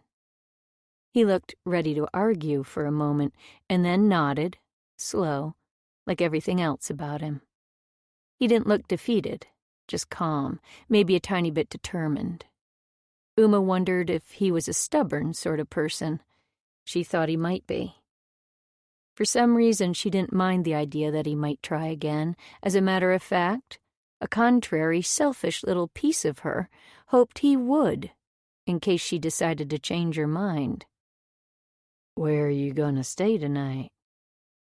I'll figure something out. Got a bed right here. Her body clenched unexpectedly at the idea. She couldn't tell if it was a good clench or a bad one. Oh, no, I couldn't. Don't mind. Uma waited to feel frightened at the idea of sleeping in this man's bed. Nothing. Actually, that wasn't entirely true. She trembled. An image of their bodies entwined on the bed rose from her thoughts, so close she could reach out and touch it. Not letting you sleep in that car. I can't take your bed from you. We got another option. he said, voice smoky and full of promise. Shit. He hadn't meant to say that. Frankly, he hadn't meant to do any of it. The flirting, the teasing, the easy conversation. It had all come as one enormous surprise to Ive. Like 1 second he was saving a damsel in distress, and the next he wanted to rip her clothes off. With his teeth. Ah, hell. He really shouldn't have invited her back here. He should have given her money, made her get a hotel room, anything but this. This temptation. Because this woman was clearly not in any place to be ravaged. But instead of responding the way she should have, the way she was supposed to, all shocked and offended, a new voice, warmer and darker, said, "Yeah?" To which he couldn't help but respond, "Good share." The silence lasted a moment too long, landing them for the first time in awkward territory. The fire popped, pulling them out of it, and Squeak let out a massive, satisfied doggy sigh before flopping her head back onto the floor. Uma started to shake her head and then stopped. Ive was amazed at how much he could read in her eyes. Even though he'd never been overly perceptive when it came to women, this one was an open book. Not good. She needed more protection against guys like him. "I'm kidding, Uma. Place is all yours, princess," he said, that last bit to annoy her. To protect her from him. He threw in a wink to seal the deal. Was that disappointment he saw, or... No, just wishful thinking on his part. "Where will you sleep?" she asked, and he liked that she worried about him. "Don't you worry about me. I got plenty of options." He smirked, lacing the words with innuendo. "Bed's all yours." "What? Oh, no, I couldn't." "I insist. Stay, please. Else we'll have to get you a hotel room." He went to the fire, loaded it up with logs, and headed to the door. Squeak, slow to follow, the traitor. "Thanks, Ivan," she whispered, and he was glad. "Any time, princess." He smiled at her annoyed little breath. Before heading out, he paused. "You want breakfast in the morning? Girls are still laying, so I got fresh eggs." "Oh, no, I've got to get back to Miss Lloyd's place." "Lock this door, okay?" He waited until she nodded, then turned before adding, "Sweet dreams." "Thanks, Ivan. You too." He pulled the door closed behind him and waited. A few beats later, the lock thunked, followed by the sound of a chair sliding up behind it. Good on her, looking out for herself.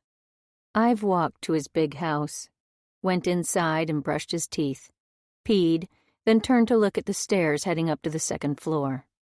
He kept the place just above freezing so the pipes wouldn't burst, but it was barely warmer than outside.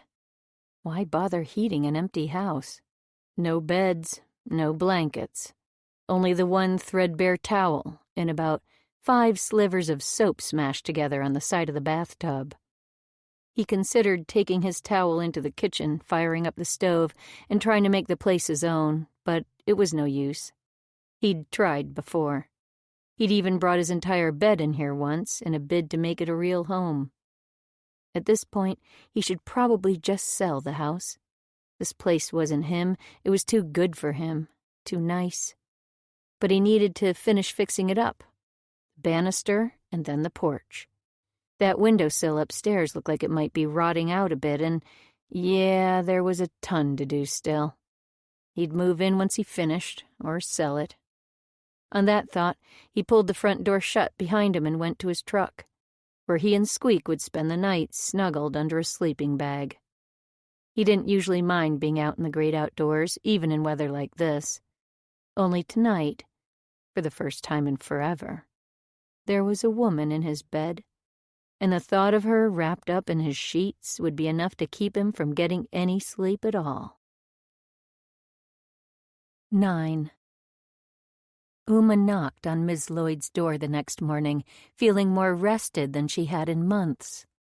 Ivan's bed had been the warmest, coziest nest she could imagine. She'd spent long minutes this morning, half asleep, with her face pressed into his pillow, shamelessly breathing him in. It was one of those tricks of chemistry, or genetics, or whatever, that made his particular smell exactly what her body craved. When she rounded the drive, and his house had come into view, she'd been oddly relieved to see his truck parked there, rather than in front of some random booty call's place. Silly, so silly to care about that. As expected, Ms. Lloyd kept her waiting on the porch. Uma was freezing again by the time her boss limped to the door, opened it, and grudgingly allowed her back inside. "You stink," the woman said over her shoulder as she walked away. "I didn't get a shower last night, did I?" "You smell like smoke. Been over there again with that married man." He told me the truth about that. Uma followed her boss into the kitchen, watching the woman's shoulders shake with laughter. "Yeah, you sure got me there, boss." "You still managed to worm your way into his bed, didn't you?" "For your information, I slept alone in his bed." Uma kept her voice as hoity-toity as possible. "Not that it's any of your—" "Oh, my God!" They hung on the threshold of the kitchen, looking in. Uma swallowed hard. Good Lord. It looked like a crime scene, a robbery gone bad. A frat house hit by a hurricane. The room had been destroyed. There was junk everywhere, dirty dishes in the sink, broken china strewn about, a dish towel dripping some viscous yellow fluid. Something too red to be blood sprayed up the side of a cabinet, and about a centimeter of water covering the floor. "Don't just stand there, girl. Place ain't gonna clean itself." With that, the woman turned and sashayed out to the living room. This is a means to an end. That's all this is, thought Uma. I'm big and strong, and soon I'll be brand new. I'll get through this. For some reason, this time, she almost believed it. Nothing Ms. Lloyd did at this point could burst the bubble of a good night's sleep, she told herself. That, and the prospect of her first laser appointment in 3 days. Yes, darn it, things were looking up. She had a timeline now, and a haven away from this place, a self-defense class, a doctor to help her, and a strong man's bed to sleep in. Yeah, right. Nix that last thought. Oh, but Ms. Lloyd had made her point. Uma would be punished if she disobeyed. It took all day to clean the kitchen, a mess that had probably taken only a few minutes to make. As she worked, Uma tried to imagine Ms. Lloyd doing the damage, but she couldn't quite picture it. Had it been done gleefully or in anger? Both images were creepy. Something had to change. The day passed painfully slowly, which had the dubious benefit of giving Uma time to think. She thought of Ivan and his delightful strangeness.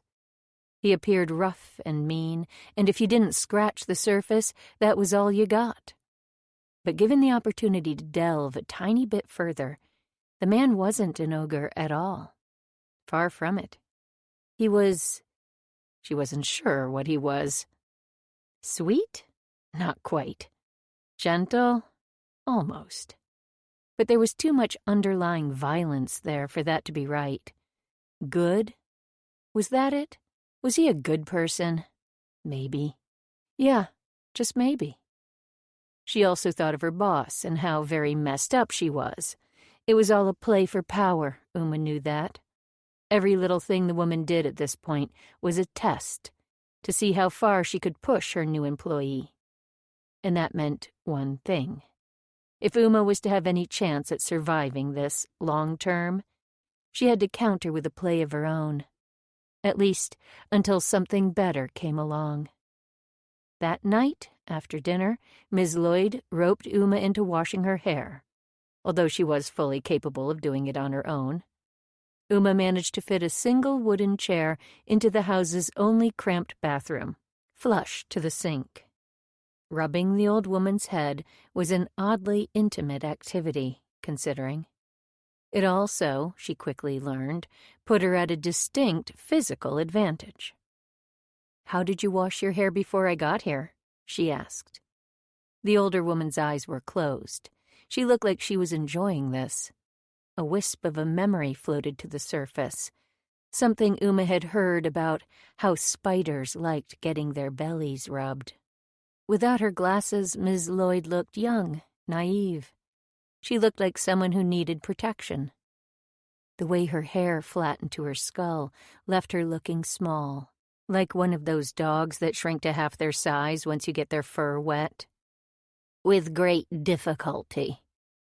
"Yeah, right. I'll bet you roped someone else into doing it for you." "Now, why would you say that?" "I can't imagine you doing something for yourself if you can get some sucker to take care of it." Ms. Lloyd cackled at that. "You saying you're a sucker?" "Absolutely." "What if I told you I had your boyfriend over here sudsing me up like this?" The thought made Uma laugh. "You mean Ivan?" "Oh, so it's Ivan, is it? Not Hive. You don't like the way the rest of us say it? You just waltz into town all secretive and big city and use your hoity-toity voice to—" Uma took a breath. She couldn't do this anymore if she didn't take a stand. Not another frickin' second. "Ms. Lloyd, I need you to listen to me." Her hand stilled on the woman's head. "I have regular doctor's appointments. That's why I came to Blackwood. If I can't go to those, then I might as well go back to where I was before." "You want me to pay you to take off whenever you want?" "No. I want you to pay me to do my job and let me leave your home when I need to." "Well, I need you here all the time." "You don't?" "I do." "No, you—" Damn it, this wasn't working. She sucked in a pert-scented breath and tried again. "I'm sorry, but I have to leave sometimes. I'll try to keep it to the evenings. That way you'll hardly notice I'm gone." "No. We can't open the door after dark." Uma tried her best to sound calm and reasonable. "I'm not your prisoner, Ms. Lloyd. If you don't let me leave, it's like slavery." "You're fired." She should have known this would happen. "Fine." Uma turned to go. "What do you think you're doing?" "I'm going. You're firing me, so I'm leaving." "You can't do that." "Oh, I think I can." "Think you'll find another job with your secrets and fake name? Go on and try it. There are girls like you all over the place. New one every week, but jobs. Around here, they're hard to find." The woman's bravado was admirable. "Right. Calm. Stay calm. This was a gamble, nothing but a gamble, and the odds were in her favor. You know what, Ms. Lloyd? We both know you're fully capable of rinsing your damn hair. You're on your own." The sound of the door closing behind her was so final, she came close to turning back. But if she did that, she'd get nothing from the woman. No time off, no respect. Decisive, she started down the hall. "Don't you dare leave, Irma. Don't you— Wait. Wait, Irma." It was hard, but she kept going. "Irma, get back here. Come back. We can make this work." A pause. "Please?" God, this was harder than she'd imagined. Uma knew they both knew, though Ms. Lloyd wouldn't admit it, that this wasn't about leaving her without someone to wash her hair, or cook, or clean up her crap. Those were simply the excuses she'd devised. The big ploy, the cover-up for what her real job was, no, the reality was, if Uma left, Ms. Lloyd would be alone. Utterly alone, in this stale box of a place. And that was why this gamble would pay off, even if it made her feel cruel to exploit the other woman's fear. Uma couldn't imagine anyone had ever stuck around Ms. Lloyd for long. She would stay. so long as she could have just enough freedom to actually feel free. Standing in the hall with that wedding picture staring her in the face, Uma waited a second, then 2. "I'll go back in there and help you, Ms. Lloyd. I'll stay, but first we need to agree on new terms." The woman's breathing was audible through the door. She wasn't suffering from a heart attack or something, was she? Impossible. Her kind of mean outlived everyone, like a post-apocalyptic cockroach. Fine. Fine. What do you want? Uma opened the door but kept to the hallway. "First of all, I will fulfill my duties to you. I'll help you out, but I am in no way your prisoner. You understand that, right?" Never said you were. Yeah, well, this way, we've got everything out in the open. So you understand, that crap you pulled with the kitchen? You do that again, and I'm gone. No questions asked. I didn't mean it, Irma. Keep your job. And evenings. Evenings are fine. Thank you. Here it was, the power of standing up for herself, but also, unexpectedly, the soft thrill of being needed. She hardened herself before going on. "Next time you make a mess like that, you'll wallow in it, because I'm not cleaning up that kind of mess again. Got it?" Yes. Yes, I get it. Fine, just... Miss Lloyd paused, clearly hating this. My eyes are stinging. Could we wrap this up? Could we wrap this up, please? Oh, you...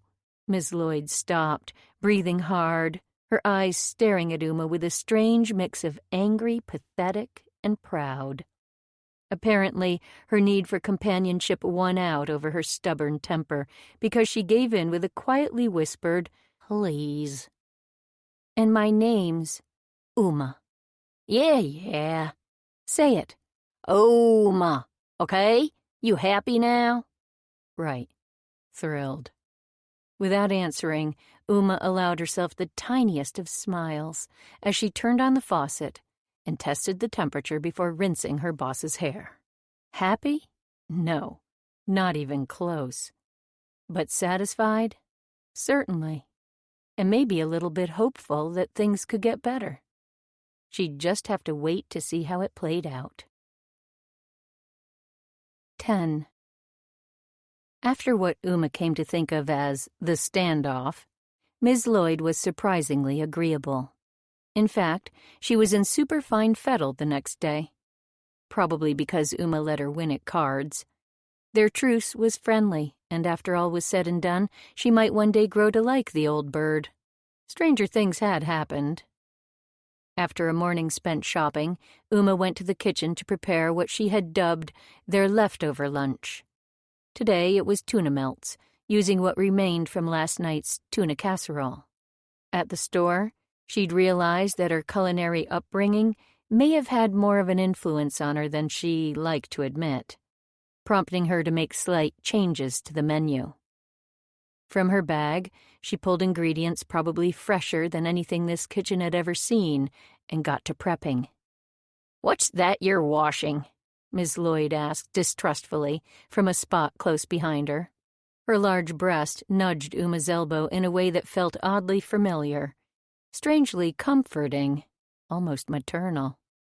Of course, the woman wouldn't recognize lettuce if it wasn't iceberg. "Lettuce. I thought I'd make a salad today with our sandwiches." "And that? What's that?" She pointed. "That? For the love of God. It's bread." "Bread? Doesn't look like it. What kind of bread is that?" "Whole grain, I think. I got it at the bakery in town this morning." Uma kept her voice light. "Where's my wonder?" Ms. Lloyd whined. "This is healthier." "Well, I won't eat it. Looks like cardboard." "Dr. Oz says we have to eat grains, and greens too, you heard him." "White bread's a grain." "White bread is sugar. Just try it one time, and if you don't like it, I'll leave it alone." Ms. Lloyd was quiet for a moment, then came out with a grumpy humph, a sound perfected through years of overuse. After setting the table, Uma ran out back and picked a few big branches of rosemary from the herb garden beside Ivan's house. It might not be floral, but it smelled good. She placed them on the table in the only vase she could find that didn't already contain a dried flower arrangement. Porcelain, with a crying clown, diamonds on its tights. She turned its face to the wall. The table looked as nice as it was going to. Her photographer's eye enjoyed the bright greens, dotted with red splashes of radicchio, tuna, and crusty bread topped with white cheddar, instead of the artificial yellow cheese her boss favored. Overall, it was an enormous improvement upon every other meal they'd shared. The women sat and ate quietly. Well, Uma ate quietly. The Black Widow huffed and puffed and whined, poking at her food, but eventually ended up eating every single crumb on her plate. Uma held back a smile of satisfaction. "So," she said, clearing the dishes from the table, "did you enjoy your lunch?" Disgusting. Next time I ask for groceries, you'd better get me my groceries, or I'm docking your pay, Uma." She moved off to the living room to watch her stories. Uma smiled. That evening, Uma was washing up after dinner when someone knocked at the door. Oh, God, he found me. 6 months of running sent her heart into hyperdrive, and her already wet hands went cold and shaky. She turned off the water and went to hover behind the open kitchen door. "Oh, Ma, get the door," Ms. Lloyd called. She didn't move. Breath held in tight lungs, Uma strained to hear above the sounds of jeopardy, and knew suddenly who it was. The air whooshed out, and she sagged against the wall in relief. Even if she hadn't recognized him, her boss's tittering would have clued Uma into the fact that the visitor was a friendly male, rather than a stranger from Northern Virginia come to fetch her. "That you, boy?" "Yes, ma'am." "Well, it's certainly an improvement. Hardly recognized you." "Figured it was time for a change." "Huh." "You giving Uma any time off, Ms. L? Or you back to your slave-driving ways?" "Oh, please. She's spoiled rotten. Free food, warm bed, cash every week. She's getting a deal if you ask me."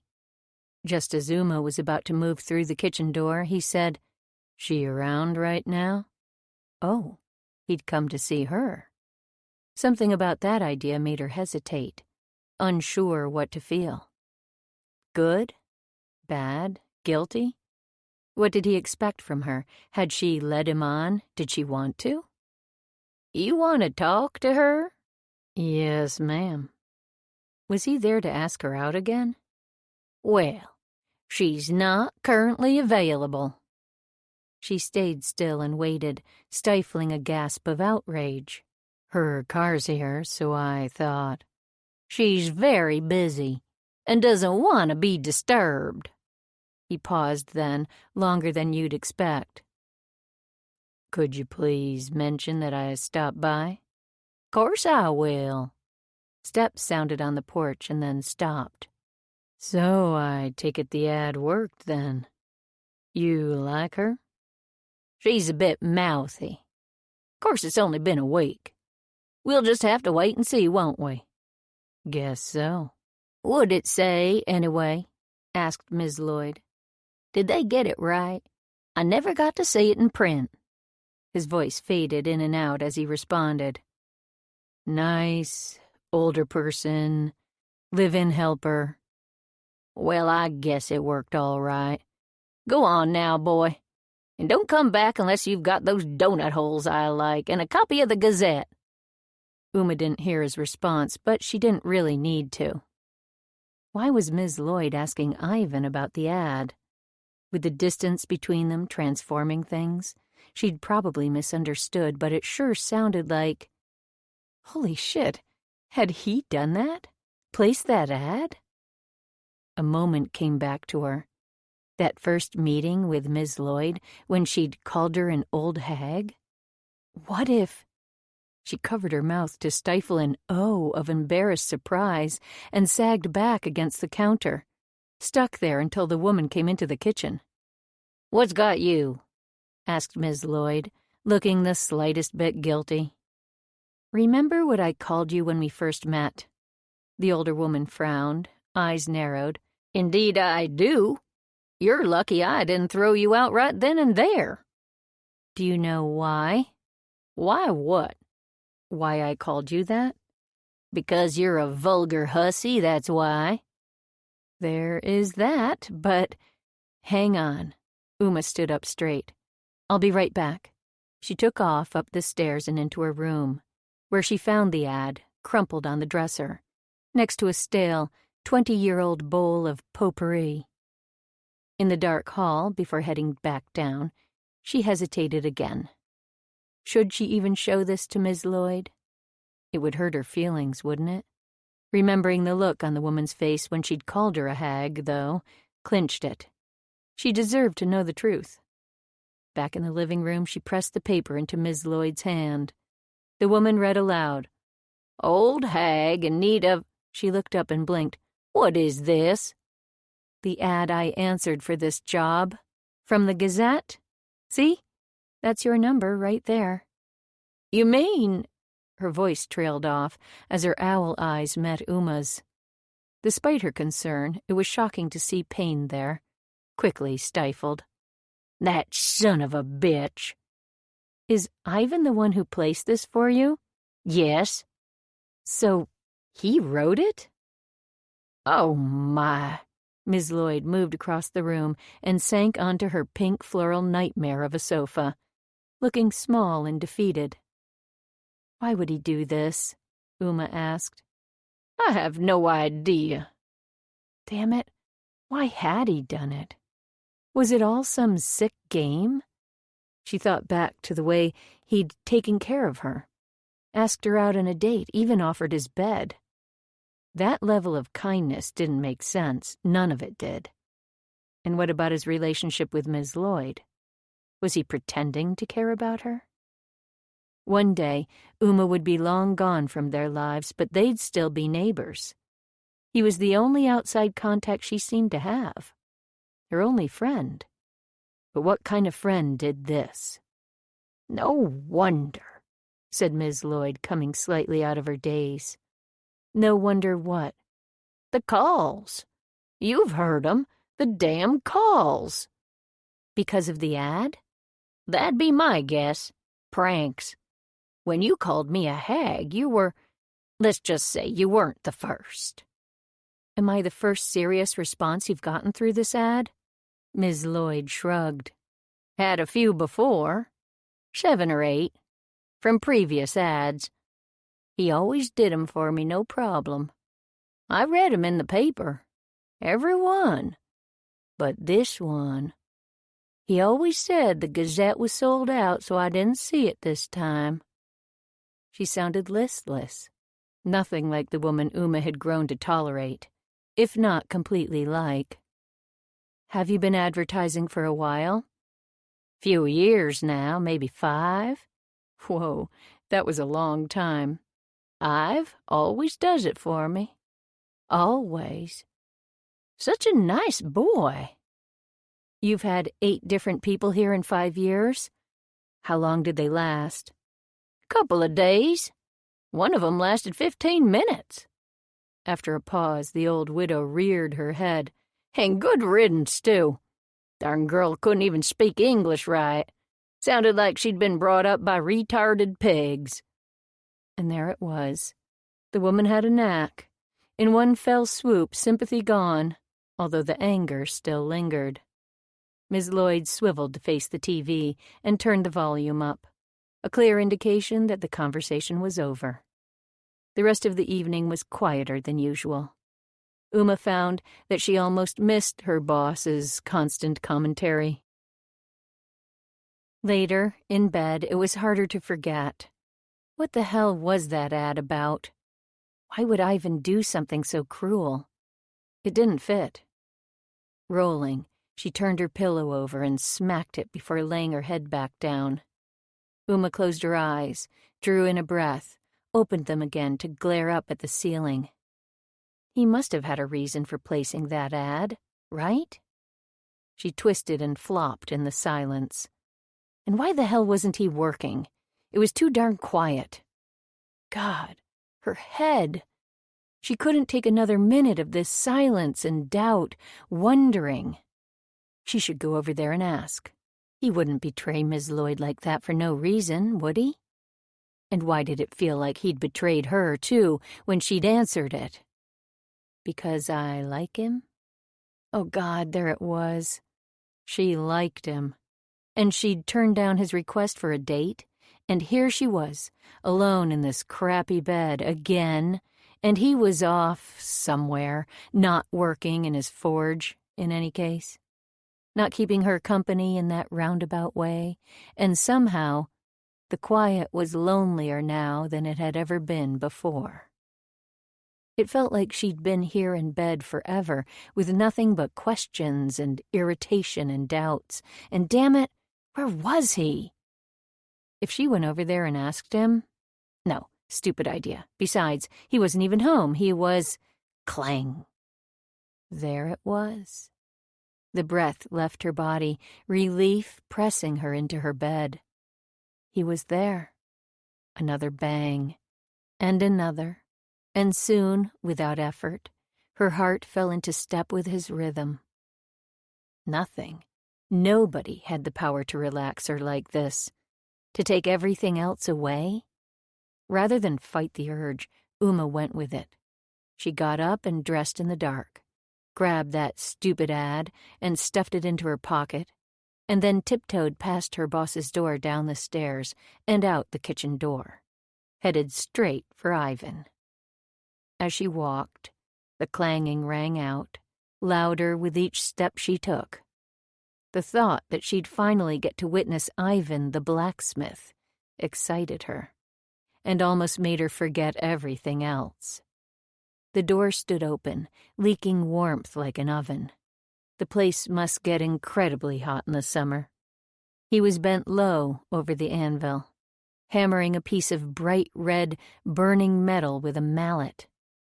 Sparks flew like some kind of crazy fairy dust. He looked magical and mythical and so very right. Powerful back and arms and hands worked in concert to hammer order into iron.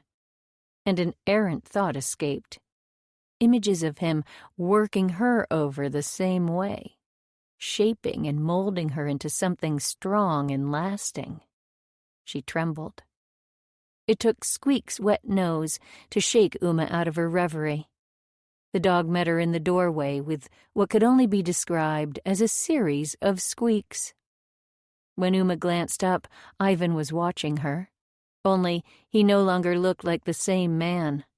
This Ivan was a whole new creature, transformed, intimidating in an entirely different way.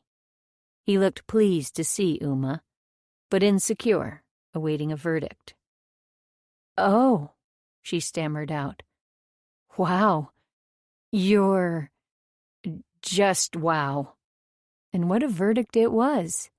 Gone was the beast she'd had a grudging connection with 2 nights before. This man was breathtakingly handsome. "You shaved, and you cut your hair, and it's... wow, amazing." The shock of the change was solid in the pit of her stomach. Attraction, she thought, skittering away from the notion. Ivan got a pleased, self-conscious look on his face. A kid given a compliment he didn't know what to do with. It was adorable. "Come on in and have a seat," he said, a little too loudly, like maybe the beard had muffled his voice as well as his looks. As Uma walked past him, he leaned over his table, grabbed an earmuff-like thing off a hook, and handed it to her. "Put this on. I just need to finish up." She pulled the ear protectors over her head and moved her armchair in the corner while he returned to his hammering. He worked and she watched, transfixed. Each strike of cold metal to hot was precisely aimed. The vibrations hummed through every cell of her body. The same rhythm she'd come to depend on nightly. Only this time, she felt it from the inside out. Sparks blossomed into showers of bright gold, a halo for Ivan's body. He was an alchemist, a god creating worlds. And his face, oh, the man's face. Dark brows, drawn low over eyes half closed against the light, mouth tight, chin and jaw rigid, clamped in stern concentration. Uma couldn't help but imagine that expression focused on her. That hard body, thrumming with excitement above hers. She crossed her legs to alleviate the pressure growing between them. Why, oh why did he have to shave it off? She'd been okay before.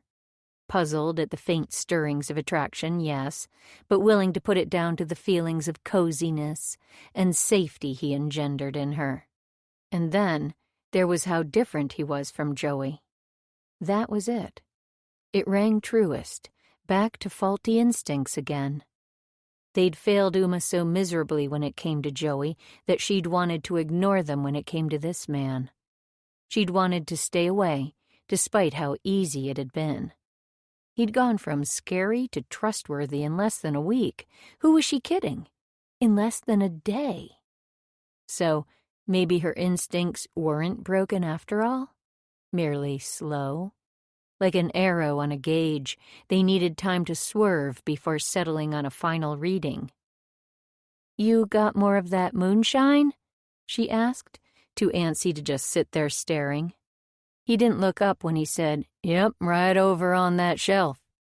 You'll have to rinse your mug from the other night. Pump's outside, sorry, no running water out here." No running water? Uma's eyebrows rose at that, but she shrugged. "Got beers in the cooler, too, if you'd rather." Instead of going for the beer, the easy option, in kind of a show-offy move, which she'd surely regret, she went for the moonshine. As if to show how little she cared about germs and stuff, Uma filled her mug without rinsing it. "You want some?" "Hell no." He shook his shoulders in a kind of exaggerated shudder of disgust.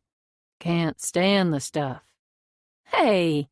she laughingly yelled, her voice shakier than she expected. "I'd take a beer, though." She found the cooler and pulled out a bottle but couldn't find anything to open it with. "Leave it there, I'll get it when I'm done." With a shrug, Uma left it on the shelf and took her mug back to the armchair, where she curled up and spent several moments trying to relax, looking everywhere but at him. A nearly impossible feat, when he was so big, so very there. She finally gave up and let herself watch the show, imagining throwing open those big wooden doors and taking shots of him while he worked, day or night, light or dark, hot or cold, opposites, just like those funky eyes of his. She wanted to capture it all. It was easy to let the ambiance he created form a surreal cushion around her, calming her and nearly wiping the stupid ad from her mind. She dipped her lips in the drink and kept her eyes on him, sinking heavily into it. The clanging of metal syncopating with her heartbeat, insulating them from the world outside. It was warm and dark, the light orange and intimate. She was no longer in modern-day Blackwood, shying from the horrors of her life, but caught in some alternate reality, some other time, some place medieval. She pictured him half-naked, chest gleaming in the firelight, muscles bunching with each slam of the hammer. His skin beaded with sweat, pebbled with goosebumps. Uma came out of her trance to find his hammer still, his eyes on her. Their intensity was palpable, even from across the room. He hung the piece he'd finished working on and untied his apron, making her wish fervently that he wouldn't stop there. She downed more of the moonshine, craving its intoxication. "Unbutton your shirt," she thought, staring hard. Ivan apparently wasn't a mind reader. He picked up his beer, popped the top on the edge of a work table, and came toward her, his nearness strumming her nerves. The crate creaked under his weight, just like the last time she'd been there, and she flashed back to that moment, thinking how much could change in so little time. She took another sip and let it relax her further, remembering how she'd been wrung out when he'd rescued her from the car. He, the scary, untouchable next-door neighbor, inviting her in for a slightly weird midnight drink. Tonight, now, he was a timeless magician whose body bent iron and sparked fire. Or was that the moonshine talking? She swore he was the handsomest man she'd ever seen, hard and sweet-looking at the same time. Tonight, although he'd unveiled another piece of his puzzle, he sat before her, a mystery she desperately wanted to solve. 11. "Can't sleep again?" Ive asked. Uma replied, "Didn't even try," then seemed to remember something, her features tightening. She stood, pulled a wadded-up piece of paper from her pocket and gave it to him. "Here, take a look." More carefully, she sat back down in her chair and he glanced at the paper. "What is... oh..." Understanding dawned as he read it. "You write that?" He hesitated before shaking his head. "What the hell?" she asked. He looked away, feeling his cheeks heat with embarrassment.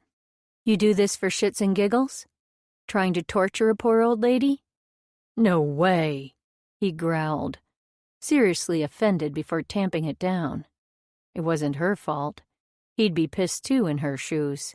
With a groan, he rubbed a hand over his nape, slugged back half his beer, and told her, "I gave it to a friend. Had too much shit going on and didn't have time to deal with placing the ad again. She was headed to the Gazette anyway. Said she'd ask him to run it again. But the stupid paper misplaced the old version, and when Binks went to..." "Wait, Binks? From self-defense class?" Shit, hadn't meant to let that out. "Yeah," he sighed.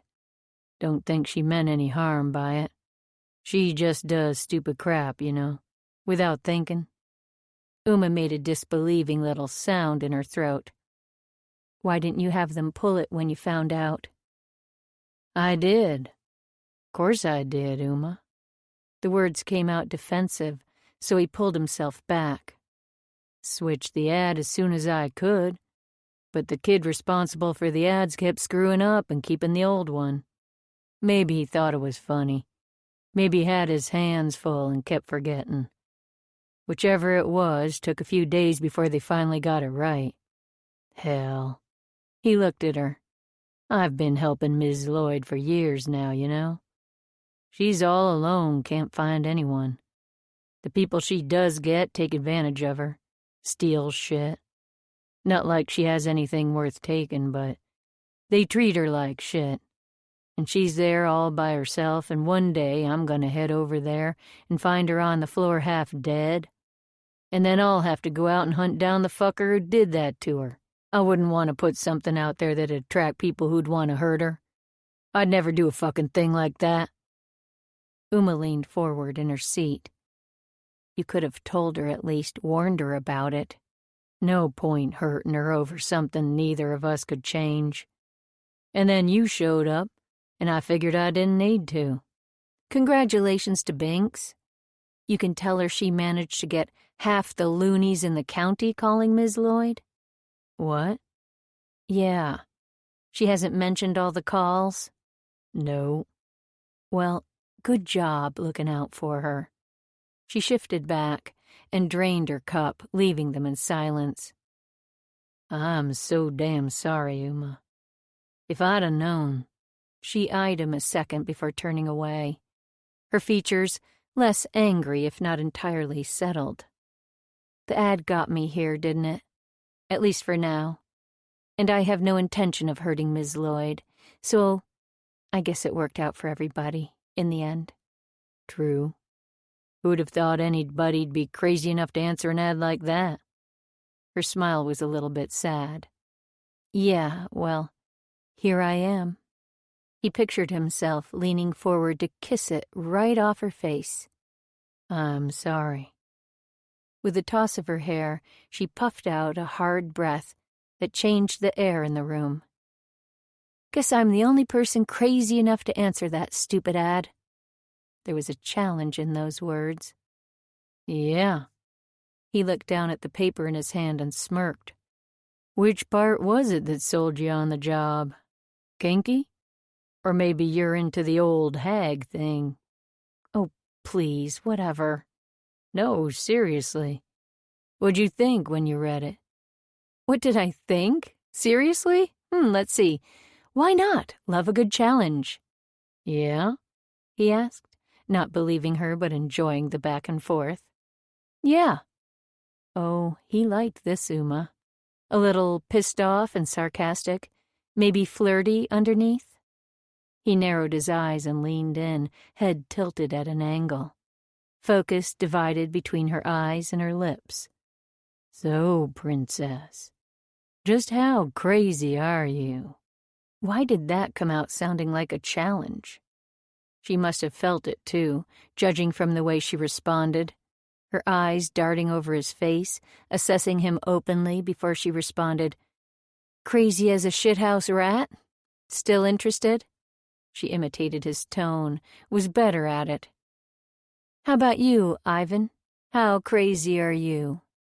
Baby, you have no idea. Uma lifted her brows. Did you call me baby? He stilled. Had he gone too far? Probably. He always did. But a closer look showed a new light in her eyes, bright and a little wild. Might have. Her chest rose and fell once, twice.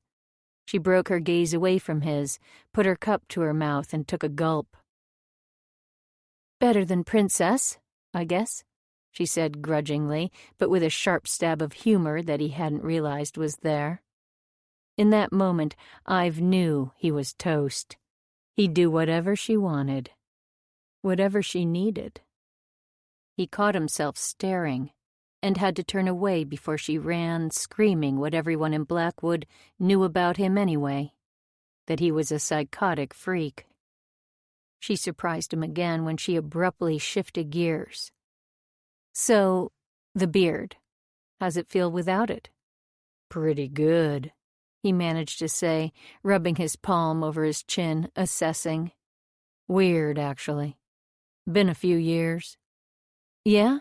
How long? Maybe 6 or so. You're kidding. Nope. My nephew Gabe, he's never seen me without it. Wow. Wow. She looked at him so hard he had to look away again. What was it about this woman that made him feel exactly like a teenager? Uma couldn't help but stare at his gorgeous face and wonder what would make a man as handsome as this one hide for so long. Mid-perusal, her eyes came to a stuttering halt. Freckles. A sweet smattering of them danced across the bridge of his nose. Funny how she hadn't noticed them when he'd had the beard. Shaving it off had uncovered more than his jaw. Layers of camouflage had peeled away to reveal a mass of contradictions. Freckles versus scars.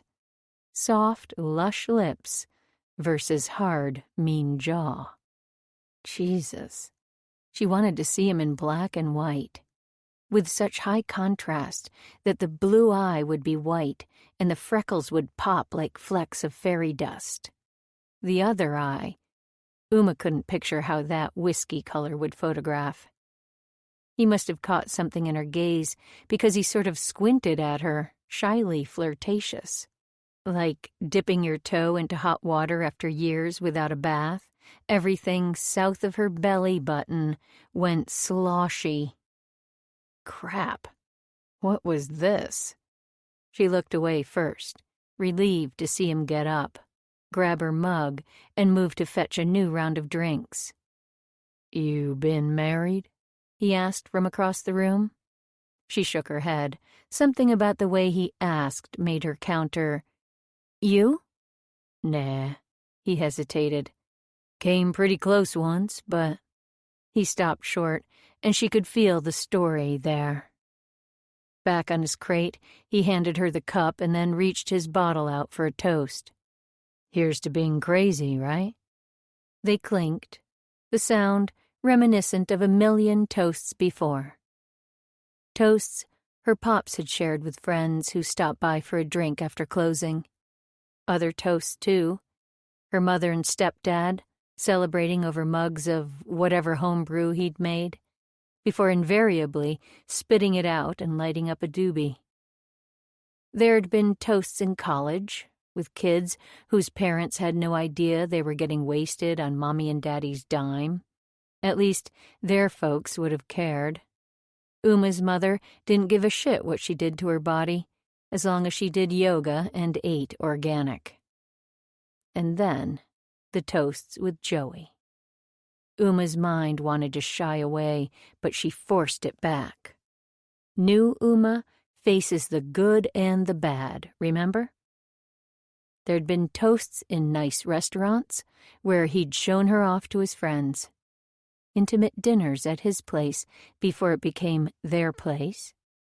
They'd toasted the future, kids, life together, love. Toasted their tattoos together. Sure, he'd pressured her into it, but it had seemed fun, sweet. He'd gotten a massive Uma carved into his shoulder and insisted that she do the same. The Joey on Uma's back seemed so innocuous now compared to the rest. A scrolling beacon of perfection lost among the barely legible scribbles that Joey had eventually drowned her in. Uma's mind skittered away from the forgive-me dinners she'd sat through. The nights she'd watched the food cool after slaving over it for hours, nights he'd stayed out with no explanation, times he'd come home drunk and coerced her into having sex with him. Those had been the worst. The feelings of confusion, distrust, even guilt, listening to him blame her for his bad behavior, his absences. She'd stop forgiving him eventually, and had, finally, tried to get away. That hadn't gone over so well. "So," Ivan picked up the ad and shook it, yanking her back to the present. "Guess we got you here under false pretenses. Sorry about that." Uma blinked at him through the haze of memories. Something about this place had her disappearing into her head more than usual. He didn't look sorry, she noticed. "I wouldn't call it false pretenses. I'd say the description was pretty accurate. Besides, you don't need to apologize to me," she said, sounding snippier than she'd intended. "But you might want to say something to Ms. Lloyd." "Yeah. She know about it?" "What do you think?" "Damn, you tell her." "Of course I told her. I had to. You know what I called her the day I got here?" "What?" "I called her an old hag." He sputtered mid-ship. "You're shitting me." There was laughter in his voice, lighting him from inside, and suddenly those sweet freckles made sense on that stern face. Uma couldn't help but smile along. "Not shitting you at all. I called my boss an old hag on my very first day of work." "Oh, man. Wish I could have seen her face." "It was like this." Uma pursed her lips, made big eyes, and Ivan laughed. A round, delicious, velvety sound. A thin veil of happiness skimmed over the ache inside her, shimmering between them. Their eyes met, snagged, held, until Uma's shied away, reaching for something, anything, to distract her from the palpable presence in the room. This unwelcome attraction. Her gaze settled on the bed, unmade, sheets a mess. "Thanks for letting me sleep out here the other night." "Any time, babe. Or should I go back to calling you princess?" She made an irritated pff sound that she didn't really mean. Her brain was sluggish, slower than her mouth, which went ahead and asked questions she hadn't even thought about yet. Silly things like, "So, why don't you have a wife, Ive?" His eyebrows popped up into one of those sly, full-of-themselves looks guys sometimes had. "Why? You interested?" Uma flushed again, hoping he couldn't read how quickly her mind slotted herself neatly into the big White House behind them. "No," she drew it out, sounding petulant rather than cool. You're a good-looking guy. Aren't there women around here?" "Haven't met the right one, is all." His eyes were still warm when they focused fully on Uma, making her nervy with expectation. "Wouldn't mind a family one day, though." She went for a joke, way too uncomfortable with the whole conversation. "Well, you've got that house up there. The tricycle. You've practically got a little sign that says insert wife here." When no response came, she got fidgety under his gaze and eventually looked away. "This place is great, though. Really great." Ivan nodded. Uma nodded. It was like a fucking bobblehead convention. "How old are you?" she asked, thinking he looked a little old to only now be thinking about starting a family. 32. "Oh." He raised his eyebrows. "I look older?" "Not really.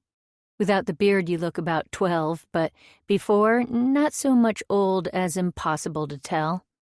And then there are those bruises, She let the words trail off as she indicated his scar. Some people didn't want their scars pointed out to them, herself included. His smile said he wasn't easily offended, at least not about his looks. "One of the perks of my job, I guess." He indicated the anvil behind him. It did seem pretty dangerous, literally playing with fire. "There's also the fightin'." "Yeah, so I saw. Do you get hurt a lot?"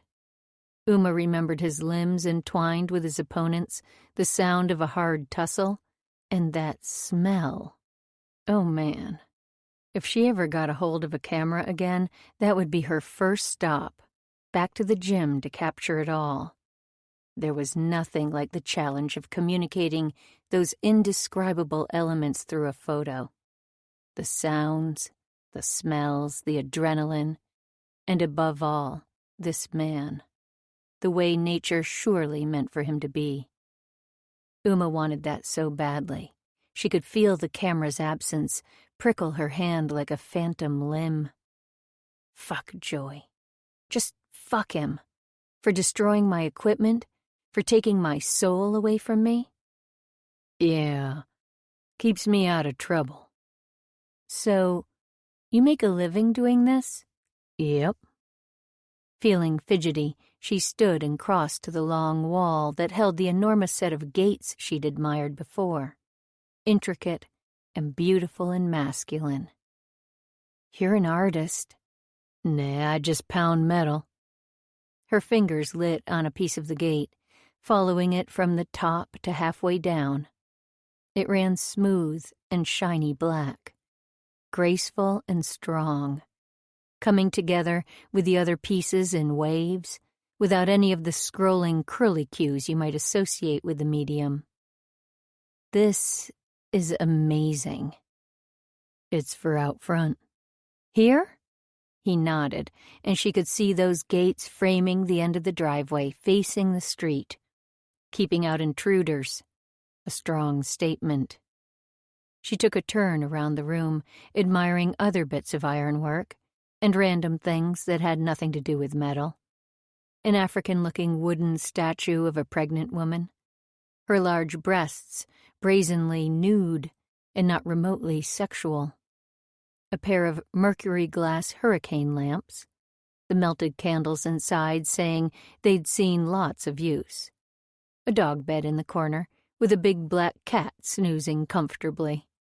Funny that the animal had gone completely unnoticed. She squatted and ran a hand over its sleek fur. No response, just the slow, steady breathing of deep, unworried sleep. Wouldn't that be nice? Is this cat alive? When she looked up, Ivan's eyes were on her, warm and familiar. Gertie? Yeah, doesn't move much. Is she old? He shrugged. Had the vet out here to check on my animals. Said she's geriatric. I saw all the food bowls. How many animals do you have? Well, got Squeak. And a few cats. There's a wild pony, call him Marley 'cause of the dreads. The chickens, they're just the girls. Rooster, skunk, whoever shows up looking for chow. That's quite a menagerie. Somebody's gotta feed 'em. And pay for medical care? Vet gives me a break. I made him a railing for his new house and a fence, few other things.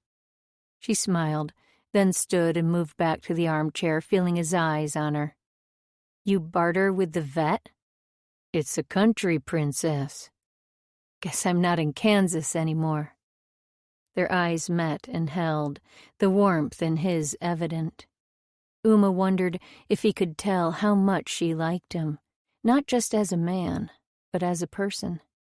He leaned in and asked, So, how long you planning on sticking around? I'm not. I've got something to do, and then I'm gone. Even as she said it, she hated the thought. Leaving this place? It sounded awful. His expression hardened. I don't know what happened with the asshole you're running from, Uma, but I can tell it wasn't good. He canted even closer.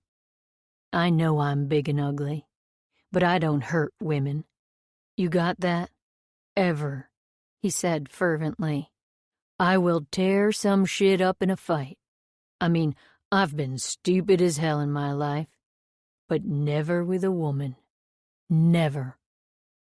Okay, she mumbled, oddly emotional about this outburst. Not saying it to make you feel bad. I'm just... She could see him searching for words. I don't want you scared of me. I get it. He nodded and relaxed onto his crate. Uma sank back into the armchair, letting go of muscles that must have bunched during his tirade. What had happened in his life to rile him up like this? I'm not. Scared of you, I mean. Good. After a moment, he leaned forward again, intensity suddenly full force. She absolutely should have been scared of that crazy light in his eyes, but she wasn't. She wasn't. You may be running from some bad shit, but you still got attitude. I respect that about you, Uma. Always like that in a woman. But I'll tell you something. I see a look you get in your eyes sometimes. I recognize that look. Seen it on Squeak's face after I took her from the guy who had her chained up in his yard. Used to beat the shit out of her. I seen it on... He trailed off, obviously holding back.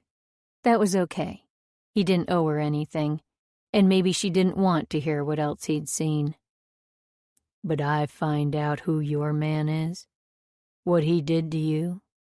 I see him sniffing around here looking for you. I will tear him apart, Uma. Oh. She could imagine the scene clearly. Ivan taking Joey down neatly with a surgical punch to the nose, then holding him for her while she worked his skin with his own stupid tattoo machine. Vengeance like she'd never imagined. She wasn't sure she liked the idea of needing a big man to help her exact it, but the possibility was heady. There was no way to take to the courts for revenge. No, the law was Joey's domain. But this? Absolutely not. Uma stopped her thoughts cold, feeling like a psychopath. No, you're not beating anyone up for me. She softened the words with a smile and met his eyes, where bloodlust still shone, perhaps even reflected in hers. But thank you.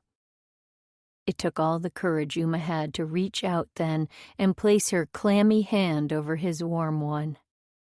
It was her undoing, that contact. Or maybe it had been his tirade. The idea that this man who hardly knew her, this stranger, was willing to defend her. Or, perhaps, the sight of his heartbreakingly beautiful face, lovely and bare. Either way, Uma crossed a line with that touch. Like in a movie, when the shot pans around the room, flip-flopping the perspective, she'd changed the rules, broken the barrier, dragging them into unknown territory. They both stared at her hand for a beat or two before their heads lifted and their eyes met. He moved first, flipping his hand so their palms came together. That touch was so much more intimate than it should have been, like lying belly to belly, naked. Their skin rasped gently as his thumb rode the bumps of Uma's knuckles. Ivan's lids looked heavy, and when she glanced at his mouth, it was no longer stern, but lush and ripe and hungry. Her eyes fled the invitation there and skittered back to the safety of their hands, but that was 10 times worse because watching that rough, calloused thumb, capable of so much violence, barely skate across the surface of her hand, more gently than she'd ever been touched in her life, that was too much, like hand porn, which obviously wasn't a thing, although maybe it was a thing, and if it wasn't, damn it, it should have been. She could imagine the Tumblr feeds, ogled by closeted pervs like herself. She pictured herself hunting down shots of scarred, manly, thick-knuckled hands toying with pathetic, unsuspecting small ones. But then, in a moment of clarity, she knew without fully understanding it that what really turned her crank here wasn't him dominating her. Oh no, it was the other way around. Her own tiny hand lording it over his big one. She had the power here, or at least the illusion of it, and it was heady. "Come here." He sounded gruff when he tugged Uma toward him. She resisted briefly, but not out of worry or fear. No, she resisted for the stupid regular reasons. Would she make a fool out of herself? Did her breath stink? She gave in and allowed him to pull her closer to the edge of the armchair and met him halfway. Their noses were first to meet, hesitant and intimate, brushing lightly. "Can I get a kiss?" His hot breath shuddered the question against her, and she could feel his anticipation, nearly as strong as her own. Without letting herself think too much about it, she did as he asked. It was so easy to brush her mouth to his, a dry touch with none of the messiness his lush lower lip promised, but enough spark to make her want more. The second was a real kiss, the kind that makes a noise, lips pursed. Another like that, chaste and neat but ridiculously exciting in its simplicity. They tilted their heads in easy, mirrored unison, lined up for a deeper one. And then his tongue, the tip against her lip, sweet and soft, requesting permission. Permission was granted, and he slipped in, sipped at her. Not a perfect kiss, because there were still teeth in the way and noses and such, but with such synchronicity and heat that it was by far the best she'd ever had. Massive hands stroked her cheeks, her ears, her shoulders, making her feel tiny and cherished. Fragile, in a good way, but still whole.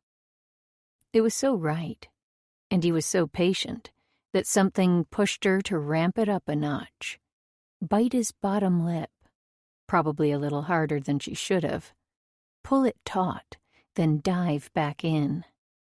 He made a little noise when she did that, a sort of surprised grunt, which made the whole thing even hotter. Uma grabbed hold of his hair and positioned his head right where she wanted it, then wiggled against her seat. That's when he started to lose it. His big hands tightened on Uma's face, then moved to her shoulders and finally her waist. He pulled at her, though not forcefully. More a suggestion, coaxing, like, "Why don't you come over here and get on my lap, but only if you want to." Uma wanted to. She did. But. "No. Don't.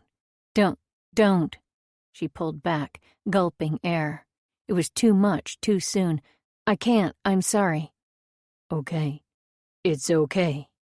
Uma's face burned, her body finally alive, but she couldn't do it. A glance at his face showed his cheek and jaw muscles bunched, his brow furrowed, and his eyes glued to her mouth. His face was stern and hard and a little bit flushed when he looked up and caught her eyes. "It's okay," he said, then leaned back, purposefully giving her space. "I'm sorry," Uma whispered. "What are you sorry for?" "For freaking out like that." "You call that freaking out?" He smiled ruefully. "I'm the one who's sorry." "Why are you sorry?" "I shouldn't have pushed you." His next words brought another wave of heat to her face. "You're so fucking hot, Uma. Got kinda carried away." Really? Hot? Me? No. She'd been called pretty or pleasant, but never hot. "You clean up well," Joey had said, like if she wore the right clothes and got the right haircut and put on the right makeup, she was acceptable for mixed company. But definitely not the type of girl to make a guy crazy. To make this guy look so helplessly lost? "Thanks." Pleased, but suddenly shy, she turned away, embarrassed by her own skittishness, wondering if she'd ever feel normal again. "We don't have to do anything that scares you. Don't have to do anything at all. Unless you want to, of course. I wouldn't say no if you asked." He shot a shy smile in Uma's direction before continuing. "We can do whatever you want. Anything you want." 12. Once the words were out, Ive couldn't take them back. But as he watched her face go from surprise to something that looked like interest, he decided he didn't want to. Good. It'd give her something to think on. The pause before she spoke wasn't so much awkward as it was full of promise, maybe, he hoped. She finally broke it. "I better get back." He stood and stretched, whistled for Squeak, and made his way to the door. "Come on, I'll walk you." When she went to grab her empty mug, he stopped her. "Leave that, I'll get it." Outside, the air was bright, their breath visible. Their footsteps on gravel, the only sounds, but for a lone owl and something skittering deep in the woods. "Thanks for caring," he said, finally breaking their silence. "Caring about what?" "Ms. Lloyd. Not sure most people would give a damn the way you do. About the ad."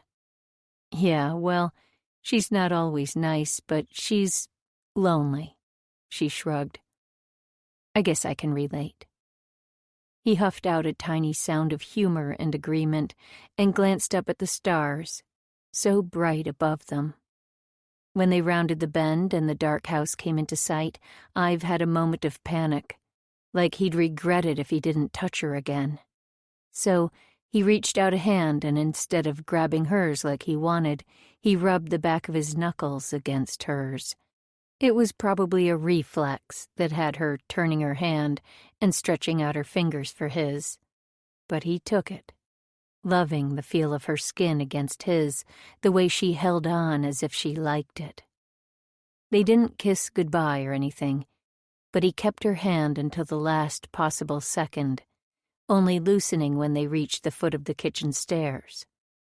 She responded to his whispered, "Night," with a smile, then turned and jogged up to the door.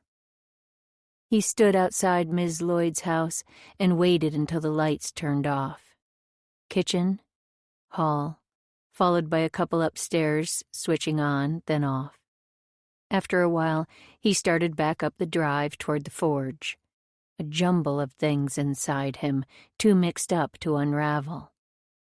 Ive wasn't the most sensitive guy in the world. He'd always thought of himself as having two basic settings, on and off.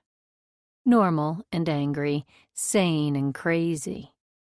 What Uma did to him, though, blew that theory out of the water. Nothing with her fit into any of his usual categories. Nothing with her was simple. As a rule, he paid attention to what people did, not what they said. He had a learning disability he'd finally found out in prison. It was one of those things that had made everything difficult growing up. He'd never learned how to deal with the constant frustration. It had always translated into anger. His grandma had yelled, his teachers had scolded. Eventually, the only thing to make a lick of difference had been Uncle Gus taking him out to this very workshop, a wood shop back then, and showing him how to use his hands.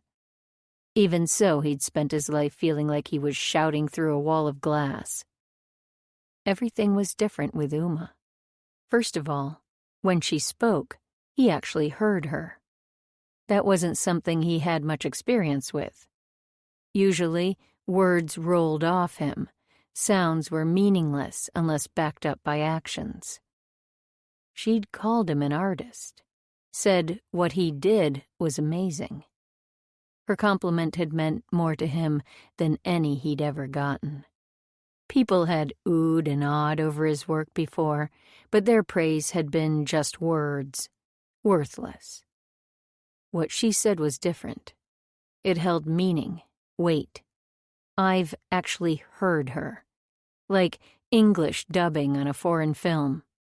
But more than that, he felt like he knew her, knew what she meant without her having to say a thing. He'd do anything with her, he'd said. But it was more than that. He'd do almost anything for her, too. Anything at all to help her heal. When he'd seen her happy, he'd wanted to laugh himself. When she was scared, he'd wanted to die. Or no, not die. Kill. He'd kill to protect her. Some small part of him knew this wasn't normal. It wasn't what he was supposed to feel. But he couldn't help it. This was who he was. She'd been here a week, but it was like they'd been together forever. She belonged here. He pulled open the door to his forge, took a deep breath, and drew in what he thought might be her smell, still lingering on the air. It was familiar, elemental. His. The knowledge was fierce and primal. It would have scared him if it hadn't been so right. Anything you want. Those words kept repeating, a flashing neon or a ticker tape in her mind.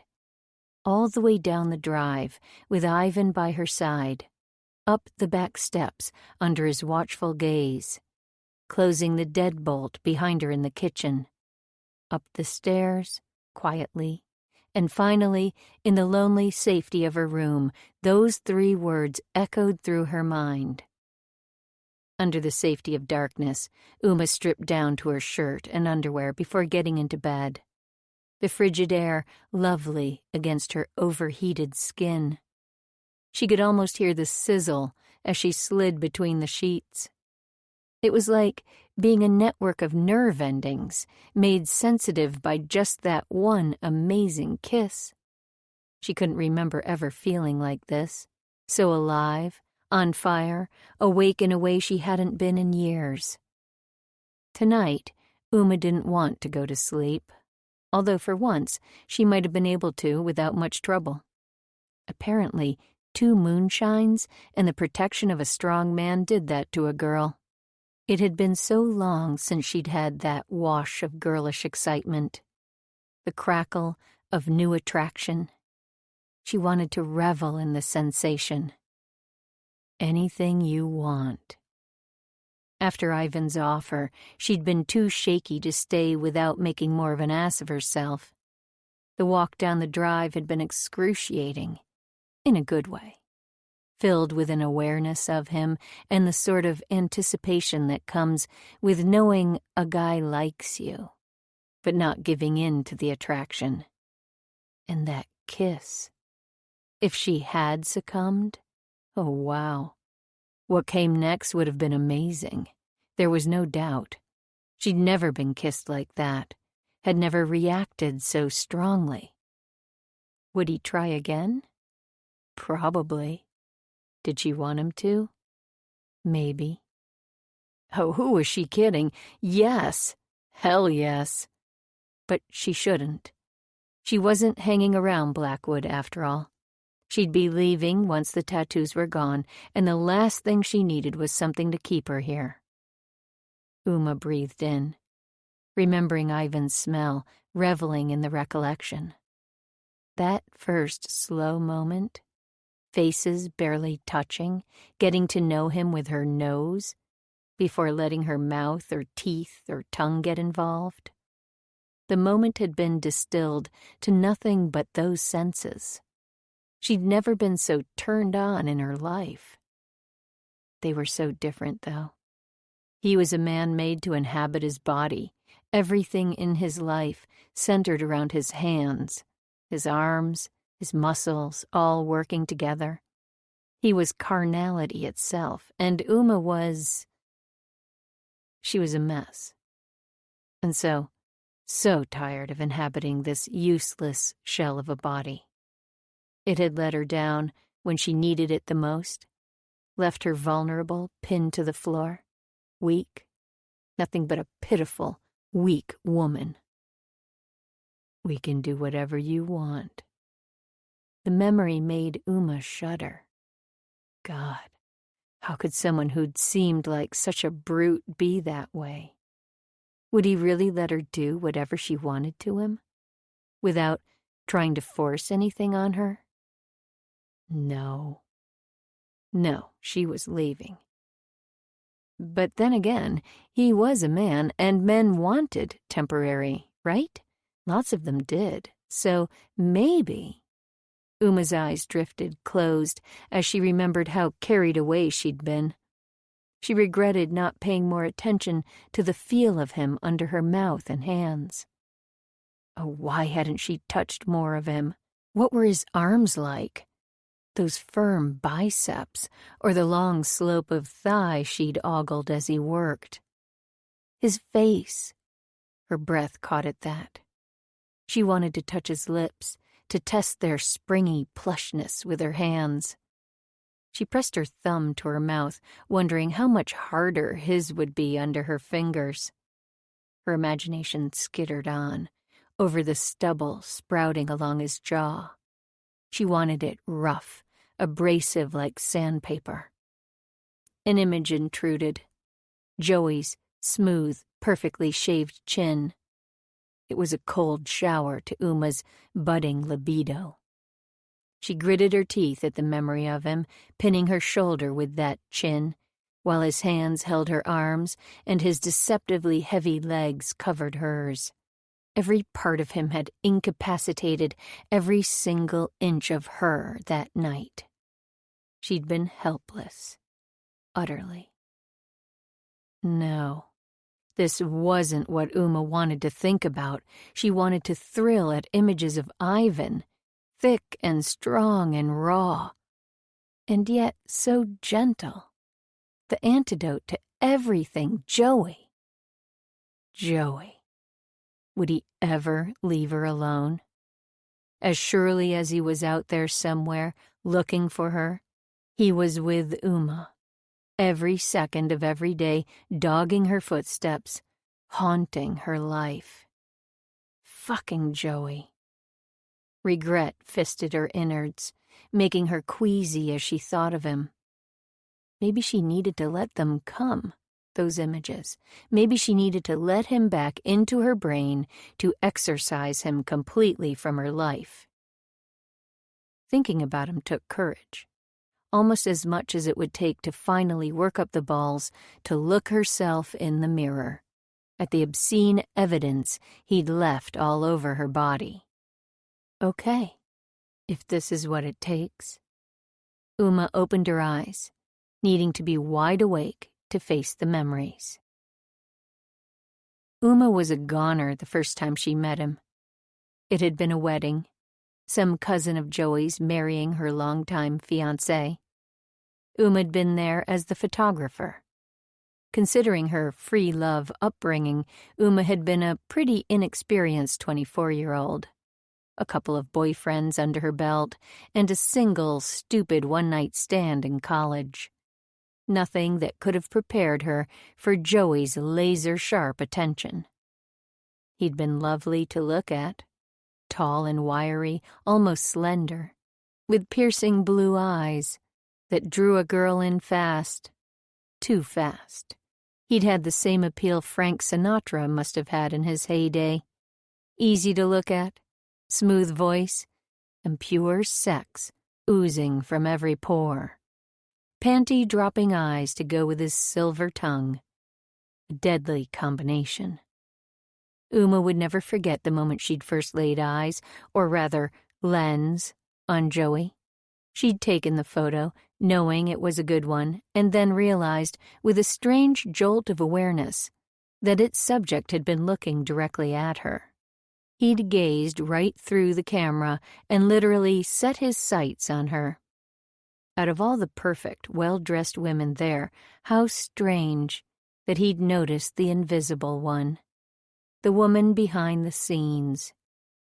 Uma had never considered herself particularly attractive, but that evening, Joey had made her beautiful. He'd convinced her to dance, to kiss. She'd never done anything so unprofessional in her career, but he'd been pretty darn convincing. So convincing, in fact, that she'd had sex with him later that night. That first night had set the rhythm for their entire relationship. Everything moved so quickly between them. Uma always wondered if he knew he didn't have much time before everything changed, before he messed things up. Within 2 months, she'd moved into his place, gone on the pill. By the end of the year, most of her friends had given up on her. Oddly, Mom remained the one person Joey hadn't minded sharing her with. Uma never understood how he knew from the get-go that he'd found an ally in her mother. He'd always had the strongest, oddest instincts when it came to how best to hurt her. At the same time, Joey had taken such good care of Uma, given her everything he'd thought she wanted. He'd tried so hard to get her to stop working, telling her that this was also part of spoiling her rotten. It was the only point in which she'd staunchly refused to give in. Not working, she knew, would never make her happy. Eventually, in a roundabout way, he'd ended up winning, even on that front. After more than a year of refusing to admit that there might be trouble in paradise, Joey had cheated on her. It was a strange move from someone so seemingly obsessed. Why on earth would he cheat after making her the center of his world? That's when she realized what he'd really done. He hadn't, in fact, made Uma the center of his world, but had rather made himself the center of hers. She'd found out about his cheating when the woman called their home. She'd spilled the story, every detail so clearly Joey that they had to be real. Uma's hurt and embarrassment were terrible, but after suffering through Joey's apologetic self-flagellation, it finally sank in that she didn't care that much. A dangerous thought to have about someone so obsessed. From there, things steadily grew worse until the day she left him. He started by accusing her of cheating, convinced she'd done it to get back at him. In all the time they'd been together, the only thing Uma had ever hidden from Joey was the money she'd put away to purchase her own car. A consummate liar himself, he had a sixth sense for when people tried to pull one over on him. Accusations led to yelling, then pushing, and eventually a slap across the face, leaving an angry red welt in its wake. At the time, that slap had been the worst thing anyone had ever done to her. She'd had no idea how bad things could get. 13. Tattoo removal sucks. Uma had known it would, had spent a good chunk of the last 6 months researching it online, but it still surprised her how very bad it was. It hurt. God, it hurt. But she would have withstood 10 times the pain to get all of the poison out of her. Motivation, it turned out, was quite the painkiller. When she got to Dr. Hadley's office, only 8 days after arriving in Blackwood, the lights were dim and the receptionist gone for the day. At Uma's knock, the doctor came to the door herself, a skeleton crew of 1. "Come on back, and we'll get started." She sounded friendly, capable, which was good, considering how raw Uma's nerves were. "I think we should take it slow and begin with one arm today. The treatment downtime is often the worst, so I want to see how you do and then work from there. That sound good?" "Sure. Any preference on what we do first?" Uma's eyes flicked down to her left arm. She'd had the debate back at the house. Most visible or most offensive. She'd finally opted for visible. She lifted her left arm. "This one, I think, but I used the cream you gave me on both." "Excellent. That should help numb you. Let's get your shirt off and ice this as best we can. Then we can get started. Let's get your shirt off." It sounded so easy. A quick move. Grab fabric, swing it up and over the head. Nothing to it. Only it wasn't like that. Her shirt, for one thing, felt stuck in place, impossible to move. Not heavy like a winter coat, but tight like a straitjacket. Her arms trapped by what? Nothing. Just take the damn thing off. It took strength to finally peel it away, and rather than clutch at it like a security blanket, she threw it to the side before lying back on the table to stare at the ceiling while the doctor covered her arm with ice packs. Her stomach roiled, but settled again after a few minutes. The process sounded pretty simple. Certain laser strengths worked for blue, others for black, green, and so on. Unfortunately, Joey hadn't stopped that night when one color was gone. No. When the bottle of black was empty, he'd moved on to blue, then green, and finally red. "Not your color," he'd said, with his brand of regret. Not her color. But he'd been obliged to go on anyway, hadn't he? Carrying on with his grisly work until every single bottle was empty. "This is the laser. This is the chiller. I run the cool air over it first, which helps with the pain. You ready?" Uma nodded. "Okay. Let's begin. I'll start down here. Let me know if you need a break, all right?" "Okay. Thanks, Doctor." "Call me George." "Oh, right. Thank you, George." Dr. Hadley grabbed Uma's hand and squeezed it for a moment, handed her dark glasses, and put on her own before snapping on a pair of rubber gloves. At the push of a couple of buttons, a machine rumbled to life. The thing was loud, shockingly so at first. Uma could imagine how this might set off a soldier's PTSD. As it worked, the laser sounded like sharp bursts of automatic fire and looked like tiny, bright explosions, burning white into her skin like splatters of hot oil.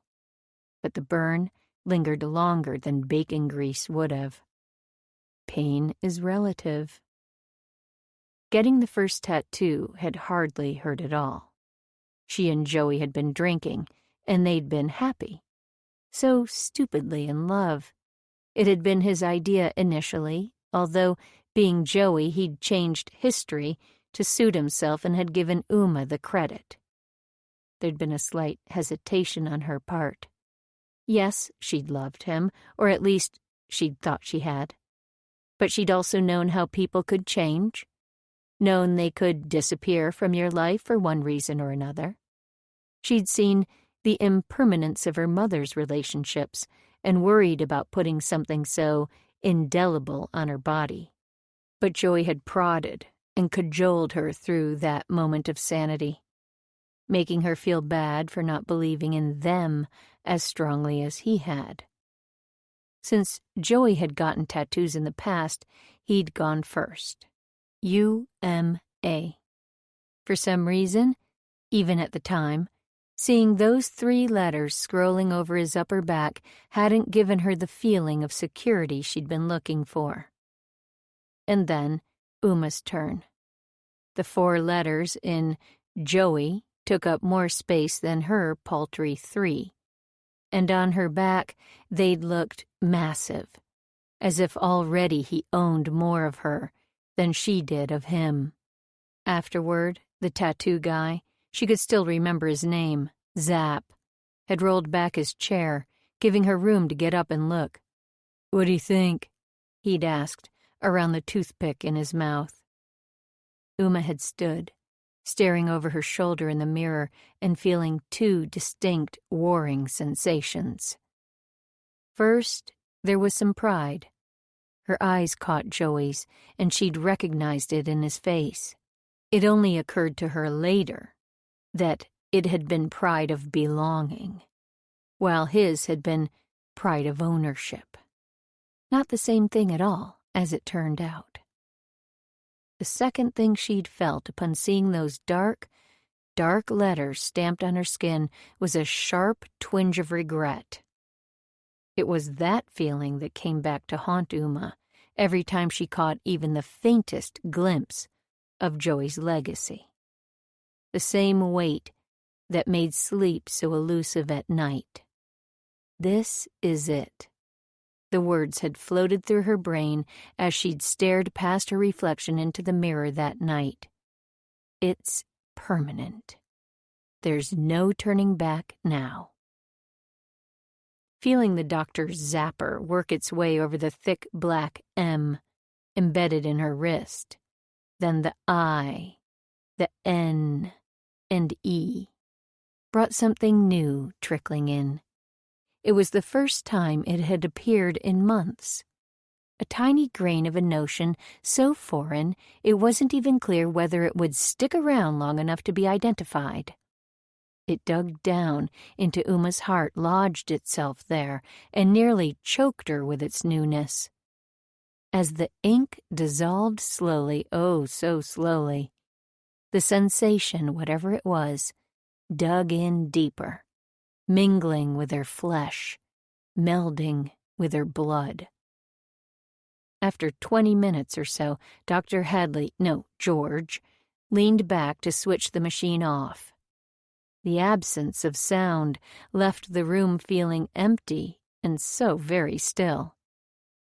She pushed her dark glasses up onto her head and smiled. "That's it for today, Uma." A reluctant glance at her arm told Uma that it was pretty bad. A whitish cloud over the tattoos, dotted with minute specks of blood. But the ink was still there. "I'll put some petroleum jelly on it. It's best to leave it uncovered if you can. Or wear loose clothing. Cotton, not this tight thing you've got here. Can you do that? Oh, I don't know. A wave of nausea rose up. Not again. She wouldn't throw up here again, damn it. I can't wear my shirt? You can wear something loose, but it's best to leave it out if you can. And you'll need to reapply the petroleum jelly to keep from scarring. I usually recommend buying a pack of cotton shirts you can throw on.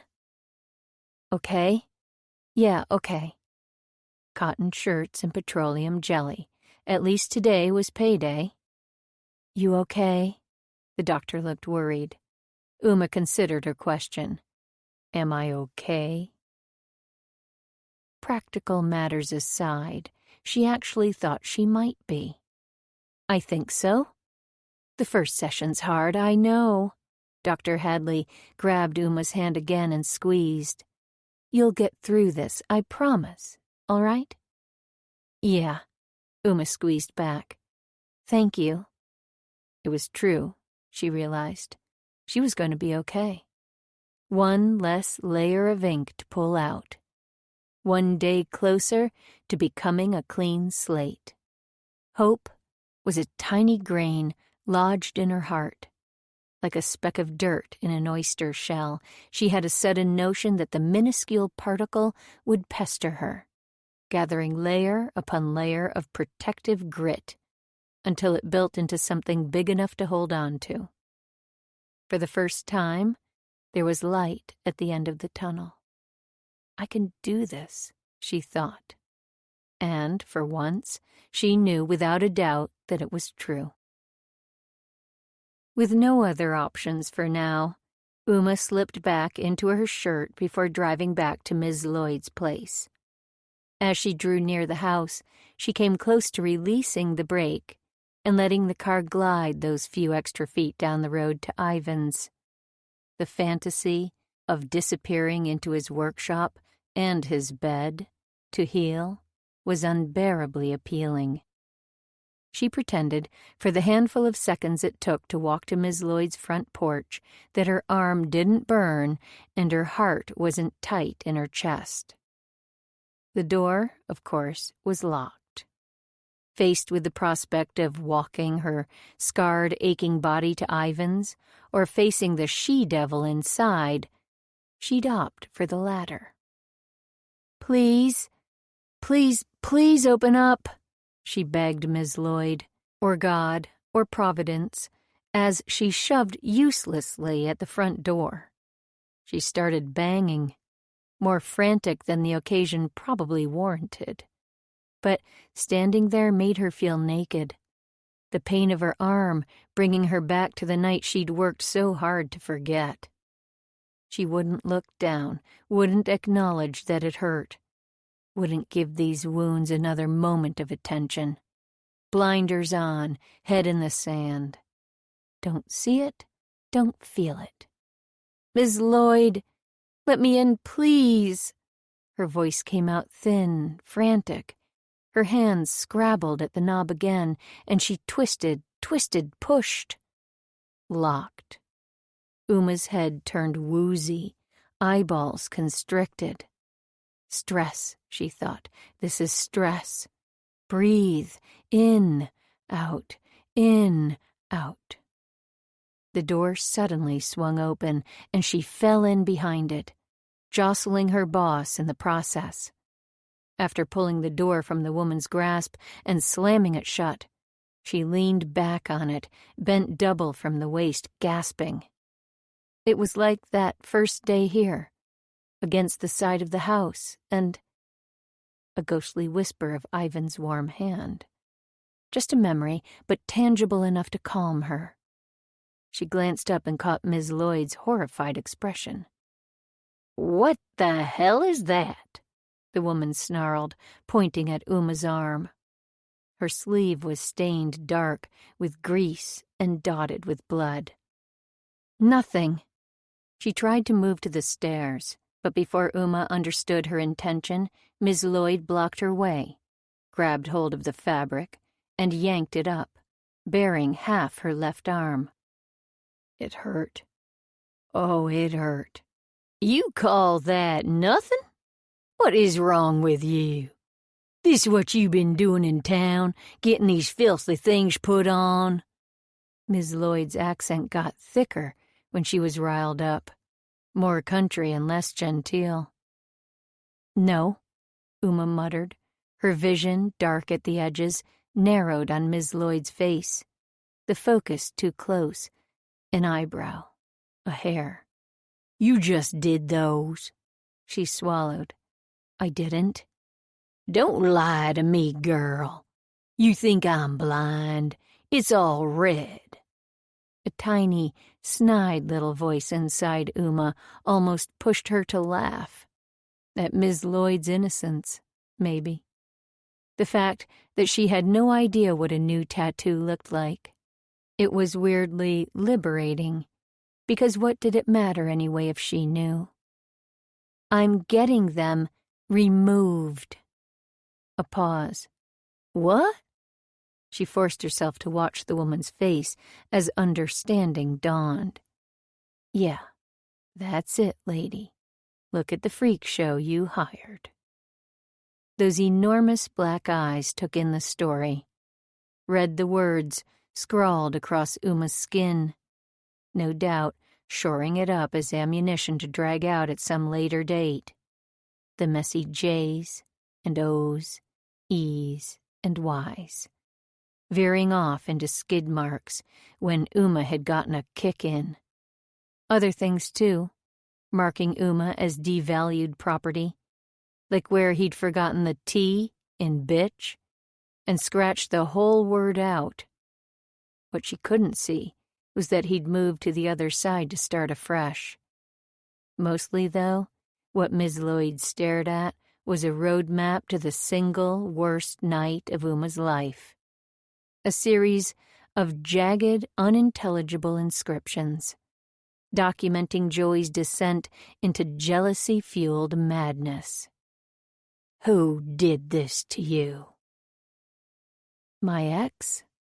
With a sigh of relief, Uma pulled the sleeve back down. I'm calling the sheriff. No. She stopped Miss Lloyd with a hand to the wrist, bird thin and brittle. You saying you wanted this? Of course not. How could Uma explain what Joey had done? How he'd chased her to the door, yanked at her hair, pulling it out by the roots, and dragged her back by the ankle? Crushed her like a bug and trussed her up like a pig. Held her down and hurt her, over and over and over. How could she possibly tell this woman about the humiliation, the degradation, the foreverness of it? How she'd begged and cried and tried to fight him off? But in the end, she'd endured it, hadn't she? Fucking weak, pathetic thing that she was. Uma had lain there and let it happen. She wouldn't do that today. No cringing, no flinching, no giving in. Today she'd... Well, honey, we've got to do something about this then. What? An evil glint shone in Miss Lloyd's eye, and for once it wasn't directed at Uma. We can't. I can't go after him. Why not? He's powerful, Miss Lloyd. He ain't powerful enough to get away with something like that. Oh, he is. Uma briefly shut her eyes, swallowed. Ridiculous. Miss Lloyd's mouth worked for a while, searching for an argument, a way to push Uma into doing something. I'm gonna... Listen to me, please. Uma broke in quietly, looking the woman dead in the eye. You can't call the cops. You can't tell anyone about this. He's a prosecutor in Northern Virginia, big time. Miss Lloyd opened her mouth to argue again, and Uma stopped her. You want to stay in this house forever? Hidden away from the real world? That's your prerogative. I'll do your shopping, I'll cook your meals and clean up after you as long as I'm in town, but I won't ever try to make you go outside. Never. Her voice came out in a harsh whisper, surprising in its strength. You can lord it over me and treat me like crap, but remember that it's because I say you can. Don't you think for 1 second that you get to decide anything for me. I make my own choices now. Nobody else gets to decide for me. Not you or anybody else. Got it? In the moment that followed, Miss Lloyd stared at Uma with her big, unblinking owl eyes. The ticking of the rooster clock in the other room counted down the seconds. Finally, instead of the irritation Uma had expected, understanding dawned, perhaps even a jot of respect. Got it? She repeated. Miss Lloyd reached out and grabbed Uma's hand, hard and quick, before letting it go and turning around to thump her way into the kitchen. Don't snipe at me, Irma. Regular, mean-ass old Lady Lloyd spat over her shoulder. You gonna cover yourself up, or do I have to look at those nasty things all night? I need to buy a couple of shirts, but... Uma's voice trailed off. She'd apparently used up her store of courage for the day. What? Spit it out. I've been here a week. It's payday. Oh, for heaven's sake, Miss Lloyd muttered, veering off toward the musty, rarely used dining room. Always wantin' something, aren't they? She waited in the entryway, while her boss rustled around in the other room and returned to press a wad into Uma's hand. Thank you. Tomorrow, you go buy yourself something decent to wear. It'll be a relief to see you looking nice for once. After the other woman walked off, Uma looked at the money in her hand. It wasn't nearly enough to live off in the real world, but it felt like a fortune. Amazing how fast perspective could change. A few months ago, she'd pulled in a cool $4,000 on a wedding. Just 1 day of shooting and another half-day processing before getting it to the client. All that money sitting in the bank, but she couldn't touch it. Not with Joey looking for her. One wrong move, and it'd be all over. But today, she was rich off a couple $100. A boss whose contempt had only slightly diminished, and an inappropriate attraction to a man she should be avoiding like the plague. What could possibly go wrong? 14. With her newfound riches, Uma bought jeans, a pair of ankle boots, and a few cotton tops, plus a bright green summery tunic from the sale rack, and a navy cardigan dripping with sequins. Fully aware that her choices were completely impractical, ostentatious even, considering her finances, she bought them anyway. Maybe she could feel like a woman again. Slight progress, but nonetheless worth celebrating, right? Joey would have hated her purchases. The thought made her smile. Weird to think that the things he claimed to like about her in the beginning, her easy laugh, dark humor, quiet vivacity, were the first to go. She'd never been the show-offy type, but there was nothing wrong with a little attention every now and then. Uma thought that she might even have been fun once. By the time she left him, Joey had leached every ounce of color from her life, cloaking her in a sad spectrum of grays. Ironic in contrast to the ties and shirts he favored, pinks and purples, and bright, bright blue, like his eyes. He was such a peacock when it came to his wardrobe. He must not have been interested in competition from his girlfriend. Driving back to the house with her new purchases, Uma wondered which one she'd wear to go see Ivan later. The idle thought brought her up short. I'm an idiot. Acting like he was expecting her when she hadn't seen or heard from him in 2 days. After dinner, Miss Lloyd watched Uma come downstairs in the green shirt and said, "You look nice." They both stopped moving at those 3 words, blinked, and waited for the other shoe to drop. Uma half expected her to finish the sentence with something like, "for a sideshow freak."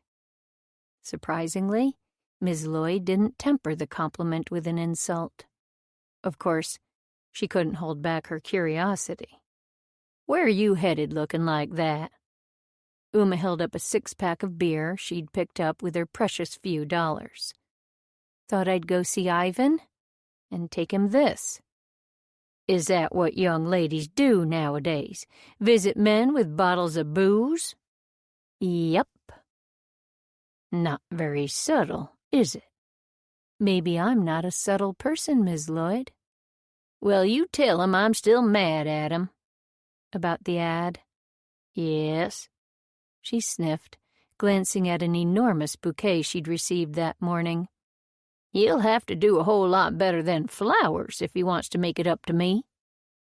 "I'm sure you'll figure something out." Uma moved toward the door. "You have a key I can use to get back in later?" "Not after dark. I won't." "Do you have a key, yes or no?" After a brief hesitation, and a huff that might have been for show, Miss Lloyd pulled a key on a chain from around her neck and unlocked the bureau in her dining room. She rifled around for a bit, found a key, and pushed it hard into Uma's palm, keeping her hand there as she spoke. "You lose this. I will never let you back into this house. Ever, understand?" "Yes, ma'am." The look she gave next was pure Black Widow. Lips pursed in disapproval, one eyebrow higher than the other, eyes wide, unblinking. It was her judgmental, "don't try to play me for a fool" face. "Oh, stop it," said Uma before walking out the front door and locking it behind her 5 times. She could tell Miss Lloyd had a million things she was dying to say, but she wouldn't give her the chance. There would always be time later on for insults. Over a game of rummy, perhaps, or during one of their contentiously healthy meals. The new Uma, new shirt high, carried her halfway down Ivan's drive. Before she realized, he wasn't home. The little cottage-like structure, up until then always blazing with light and heat, was cold and dark. No Squeak to greet her either. She stood in front of his empty workshop, deflated. Her left arm throbbed hot and tight beneath the sparkly cardigan, even in the cool night air. He'd apparently gone out for the evening, probably publicly unveiling his gorgeous face, sharing it with the world.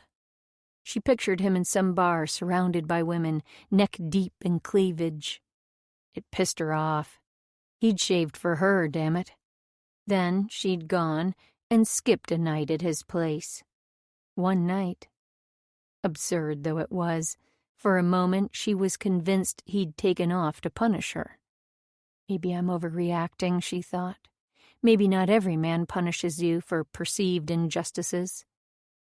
The walk back up the porch steps was a sad death march compared to the twinkle toes she'd pranced out on.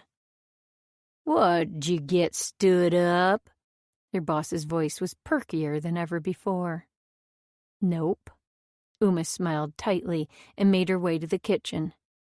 "I found it odd, actually, that young Ive would be home on a Saturday." "Why's that?" "He's never around on Saturdays. Has a standing date, I believe." No way would she take the bait. Uma swallowed the oily ball of jealousy that rose up to clog her throat, glanced down at the 6-pack in her hand, and considered her options. It was too cold to sit out on the porch, drinking alone, and Miss Lloyd was already being insufferable. She could imagine her saying, "There goes your neighborhood," in that irritating sing-song Scarlett O'Hara voice she put on. And Uma wanted to show off her new clothes, damn it. That decided it. She ran up to her room for her purse and car key, ignoring Miss Lloyd's pointed stare from her perch on the sofa. Change of plans, headed out for drinks instead. Uma purposely kept it vague. The woman didn't need to know that those drinks would be solo. Sounding smug, Miss Lloyd called, "Don't stay out too late," before the door slammed. She'd known that Ivan was never there on a Saturday, and yet had let Uma waltz over there anyway, all full of hope and excitement. Uma took a moment to seethe on the front porch before shaking it off. "Jerk," she whispered, and tromped down the steps to her car. Blackwood's one and only bar was noisy and dark on a Saturday night. Uma could have driven all the way into Charlottesville with its bigger, classier places, but she liked the idea of getting to know her new town. My new town, she thought, before tamping down the possessive edge to that phrase. Blackwood was just a pit stop. She kept forgetting that important fact. Despite what the name implied, there was nothing particularly cozy about the Nook. Had it not been for the low lighting and the warm bodies filling it, it would have had all the atmosphere of a walk-in freezer. Uma didn't have tons of experience with places like this. A country dive. Everything, from the neon High Life sign buzzing in the window to the oddly assorted mix of people crowding the single room, even the general air of frenetic debauchery, was all new and wonderful. The unfamiliar rush of sidling up to a bar on her own without Joey's heavy hand pressed to her lower back made her lightheaded. She looked forward to sitting and having a drink, like an adult, like a person, for God's sake. She pushed through that stupid fear of seeing Joey everywhere and forced herself to be strong. Independence, a steel rod in her spine. The bartender acknowledged her immediately, another sign that things were going her way. He seemed efficient, so she didn't take the attention personally, although a tiny part of her was flattered that he'd noticed her at all. "What'll it be, darling?" he asked, British accent completely out of place in the wilds of central Virginia. Was this a put-on? "Whatever's easy." "You're in a bar in the arsehole of the world on a Saturday night, love. Nothing's easy, but I'm in the mood for a challenge." "Surprise me," she said, in part to find out what kind of beverage a British bartender would sling, and partly because she had no idea what to order. As he headed off to mix her drink, a shoulder bumped hers, and her breath caught in her throat when she saw it wasn't Joy. Not even close. But still, the stress made her jumpy. A few minutes later, the bartender set a tall glass in front of her. "Pim's cup," he said with a flourish. It looked like a fruit salad, so spiked with garnish and decorations there was no easy way to approach it. "Fancy," she said, as her heartbeat slowed to a normal rhythm. "It's good to have someone to fob all me fancy umbrellas off on. So don't go anywhere, all right, love? This one's on me." He winked. Uma forced a smile, wishing she could take a quick snapshot of the cocktail and another of the bartender, who was handsome in a blonde hustler kind of way. Maybe a third shot of the couple grinding inappropriately on the dance floor, all sweat and tongues. Next week, she'd spend her last $50 in a cheap point-and-shoot. Hell, she'd get a disposable camera if she had to. She needed something to filter all the newness that made up this updated version of her. My new me. The bartender came back and pointed at her glass. "What d'you reckon?" "It's delicious." "What's your name, love?" "Uma." "Rory."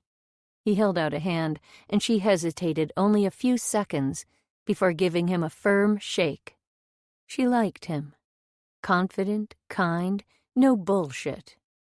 "You met in someone?" "No, I'm not. I'm on my own." She took a breath, ignoring the itch in the middle of her back that insisted Joey was somewhere close behind her. "New in town?" "That's so. You've come to the right place, then." "What about you? Lived in Blackwood long?" "Few years now." That was a surprise. You'd need a knife to cut through that accent. "You look about bowled over. Don't reckon I blend into good old Virginia, eh?" Despite her nerves, she laughed at his atrocious faux Southern drawl. Stick with the Brit thing. "You don't need to tell me, love. The girls fancy it." Another wink and a shrug before slapping his hand on the bar, close to where hers lay, and pushing off in the direction of other customers, more in need of booze than Uma. But I sure could use the company, she thought, as the anxiety trickled back in. He's not here. She worked to convince herself, and to prove it, she swiveled and did a slow turn to scope out the rest of the bar, secretly hoping she'd see Ivan. He would obliterate this fear of Joey. He'd take it and bash it to bits. This was quite a hookup place. Bodies bumping and humping in time to music that was as out of place as the barman. Some kind of clubby dance music, electronic and hip-hop. Nothing she'd recognize. The tiny dance floor was crowded with people, girls in a group, a few guys apparently trying to push their way in, unsuccessfully, and some couples going at it. Around the dancers were arranged a scattering of two-tops with a few booths against the fogged-up front window. Every table was occupied. All these people crowded into a relatively small space made it sweltering inside. Sticky. Uma had the weirdest awareness of breathing in their air. Hot, moist, full of booze and maybe sex. Most people had stripped down to tank tops and t-shirts, and she stood out for her overdressed state and the skittishness she couldn't quite hide. She looked around again, in search of something she could be part of, and boom, she felt a wave of jealousy at the sight of a tall man dancing with a woman. "He's mine," her brain spat unreasonably. A split second later, she saw it wasn't Ivan. Not even close. Jesus, when had she become completely obsessed with her next-door neighbor? To clear those ridiculous thoughts, Uma did another quick scan of the dance floor. Her gaze kept going back to that same couple whose torrid moves made her insides a little heavy. She was like an intruder who couldn't look away. What would Ivan dance like? No matter how she tried, she couldn't quite picture it. She came to with a start when her sweaty glass was plucked from her hand to be instantly replaced by a fresh one. "Watch out. This one packs a punch." She said with a thumbs up to Rory. "What is it?" "Regent's punch. Get it?" She groaned and went back to watching her couple. Rory's voice was suddenly close to her ear. "Like to watch, do you, Uma?" She turned to find him leaning across the bar, a knowing little smile on his face. "What?" she asked, then followed his eyes as he nodded toward the couple. "Oh, I'm a photographer." He looked interested. "That's so. Well then, I reckon you are a voyeur." Although she blushed, Uma bit back the denial. She'd decided to stop lying, at least to herself. "A professional voyeur, no less. Getting paid for your fetish? Lucky girl." He pushed off and left her to think about that. Uma watched him go, straight back, wide shoulders, thin hips, rangy. And yet she couldn't have been less interested. A burst of cool air whooshed in to suck away some of the room's stifling heat, and Uma glanced toward the door, unconsciously hopeful she'd see her handsome neighbor. No luck, but the extra jolt of excitement remained, mixing with the booze in her veins. Lord, was she in trouble. A little off-kilter from the booze, she spotted him. Joey. Blood rushed to her face, and she almost fell off her stool in fear when he turned and— Not him. Thank God, not him. Her heart continued to pound, a rough beat in her chest. Too big, too much. A few seconds later, there he was again, in the mirror behind the bar. For a long, suspended moment, she could see her pulse pumping darkly behind her eyes. Could hear its thwump deep in her head. In another heartbeat, the man shifted, morphed into someone completely different, not him. And neither was the woman near the door, whose short hair was the only possible resemblance. Shaking so hard it must have been obvious to the people around her, she pushed her tunnel vision back and forced herself to focus. Enough was enough. Fueled by Pimm's and British punch, with a good dose of anger thrown into the mix, Uma made a decision. Joey didn't get to show up in her life anymore.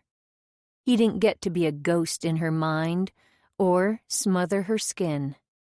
This had to stop. Now. She got up, made a dash through a break in the crowd toward the restroom, locked herself inside with relief, and stared in the dingy mirror. This is it. She grabbed hold of one sleeve.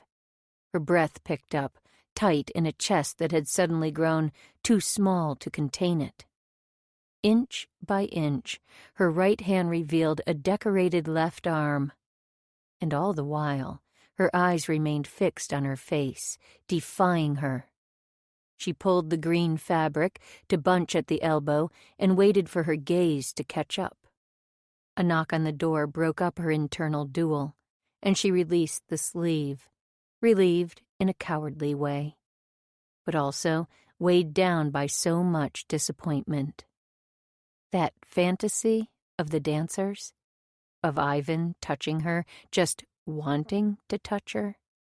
How could any of that be possible if she couldn't even look at herself?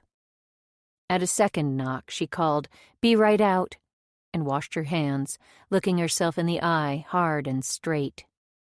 She couldn't look tonight. Fine, that was fine. But she was done letting Joey decide her fate. No more jumping at shadows or hiding in restrooms. Rory's smile, when she made it to her seat, helped ground her when he asked, "So, what do you photograph?" She blinked at the question. So mundane in a world falling apart at her feet. So practical and regular and calming. Weddings, mostly? She forced through lips that were still numb. "Right. You ever do anything more? I dunno. Artsy?" I used to, but recently it hasn't been possible." "Well, if you do, let me know. We're nothing special, but we do show art at Le Nook from time to time." He wiped the bar in front of her with a rag and leaned down to rest on folded arms. "At wall, and at one over there," he pointed. "We could put up some lighting, you know. Make it a bit posher for you." "Oh, I couldn't." Uma stopped, made herself examine his face, open and friendly. Don't mess this up, she thought. Don't let Joey come in here and fuck up a real opportunity. Okay. So she was missing a few essential things, but she had to start somewhere, right? There was no one here to keep her from doing what she wanted. Joey was at the other end of the state, maybe farther for all she knew. And fuck Joey. Just fuck him for marking her like that. Fuck him for showing up here tonight. Again, and again, and again, if only in her brain. So sure, why not show some pictures? Yeah, that sounds nice. I'd like that. I just, don't have access to a camera right now, so... No worries. Bring your work in when you can, and I'll take a look. I could even put out some nibbles for the opening. Make it like a rail gallery. The idea was exhilarating, the possibilities endless. Where you staying, Uma? Rory added. St. George, next to the big white farmhouse. The house beside Ive Shiflett's place? Yeah? Cell block 8? What? You with yo Betty next door? One who never goes outside? Yep. Uma's lips compressed a bit at that description, honest though it was. She was oddly protective of her boss. Why'd you call it that? It's that cul-de-sac. Only 2 houses on it, and they're both, you know. No, what? Never mind. Not my story to tell. Anyway, I've got one more fabulous cocktail for you to taste. Oh, no, I can't. She probably wouldn't be able to afford 2 cocktails. It's on me, love. She considered Rory's tempting, mysterious smile and thought of the trip home. Could she do it? Walk down the street all by herself out in the open where anyone could follow her? Could she put herself out there like that? She'd have to return the next day in broad daylight to get her car. I'll take it. Her voice sounded stronger than her insides. Was that all it took to be strong? Booze and bravado and the hope of seeing a big, burly blacksmith at the end of the road? "I'll walk home," she said, her voice strong and sure. He reached under the bar for a glass and tinked it against hers, a knowing gleam in his eye. Cheers, Uma. Cheers, Rory. Welcome to Blackwood. The walk back was quick and full of fancy. In her imaginings, Blackwood became not just a pit stop for Uma, but a real home. She'd find a lovely little cottage to rent, work weddings on the weekends, and the rest of the time shoot photo after photo of everything. Those pictures would be shown in Rory's bar, but also elsewhere. She was so caught up in the infinite possibilities of her new, beautiful life that she hardly noticed where she was going. She'd made it halfway to Ivan's workshop before realizing she'd bypassed her boss's place altogether. Fueled on pipe dreams and instinct alone, her subconscious had led her not to her temporary residence, but straight to the neighbors. Okay, so she might have had a crush. She'd admit that. But the man probably had girls all over town. Uma decided then and there that she couldn't care less. Rather than hesitation and self-doubt, which was pretty much her constant M.O., she made the firm, albeit tipsy, decision to forge ahead. Which was how she found herself at crazy o'clock on a Sunday morning doing the most spontaneous thing she'd ever done. Knocking at a near stranger's door.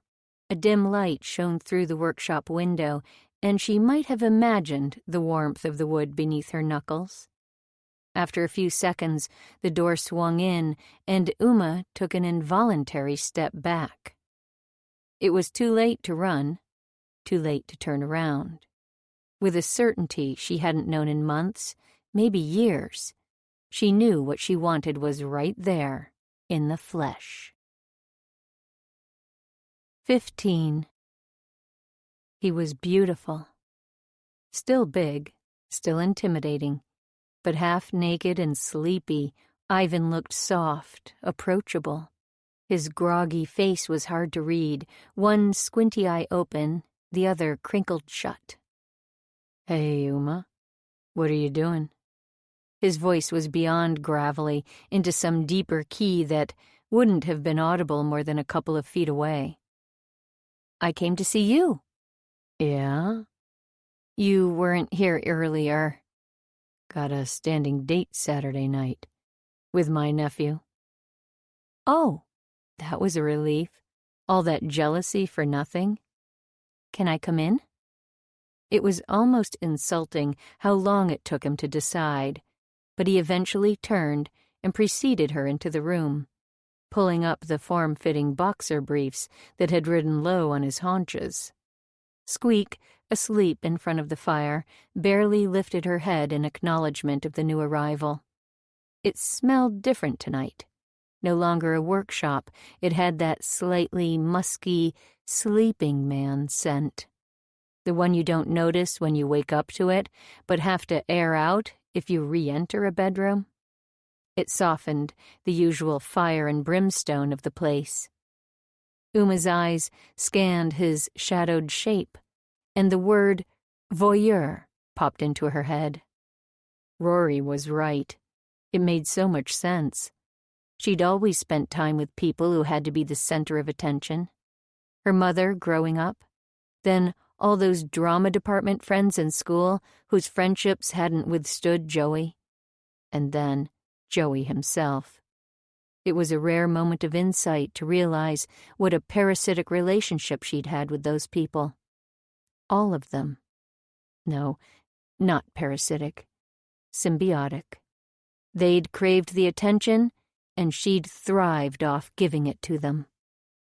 This man, self-sufficient to the extreme, didn't want anything from her, or at least, nothing complicated. You need a bed to crash? Did you mean it when you said you'd do whatever I wanted you to do? A brief hesitation, then a slightly breathless, yeah. Another pause. You drunk? She shook her head, and it was as clear as a bell. Clear and calm and supremely focused. I drank enough to give me courage, but the walk home sobered me up. Where'd you walk from? The Nook, she answered, recalling Rory's word about this little section of town, cell block 8. You went to prison? It was more of a question than an accusation. He tensed up at that, but didn't deny it. Why? What'd you do? Beat someone up. What for? Had my reasons. Were they good, your reasons? Thought so at the time.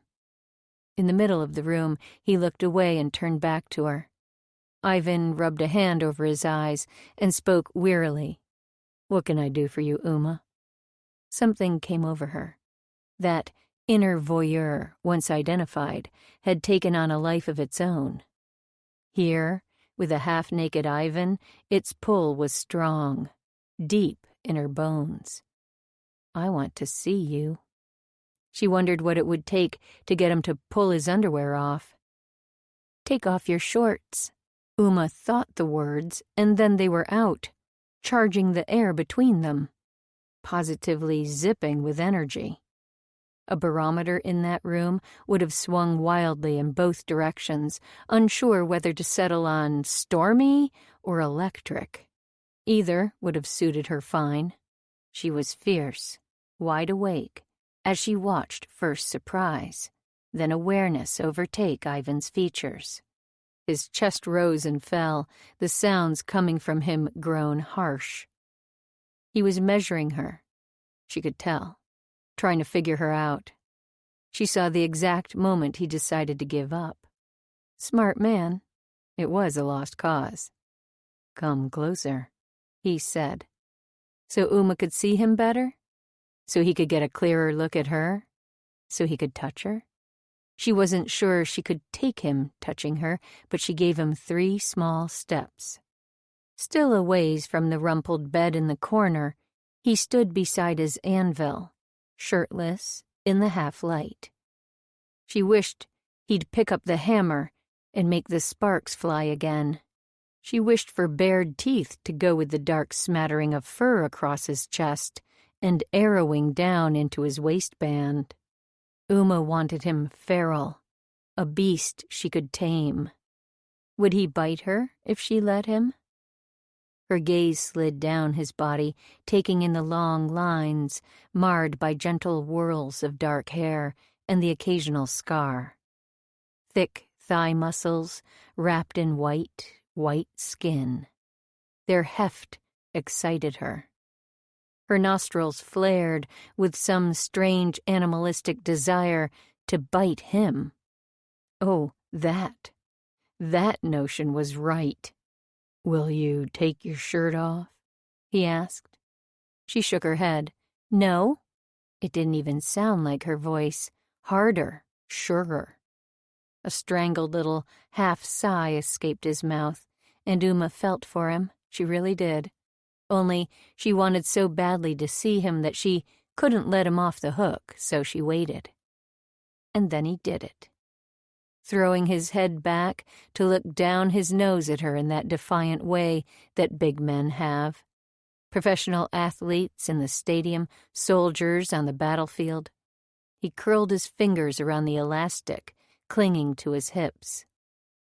Without blinking, Uma stared, panting lightly. Nothing could have pulled her away.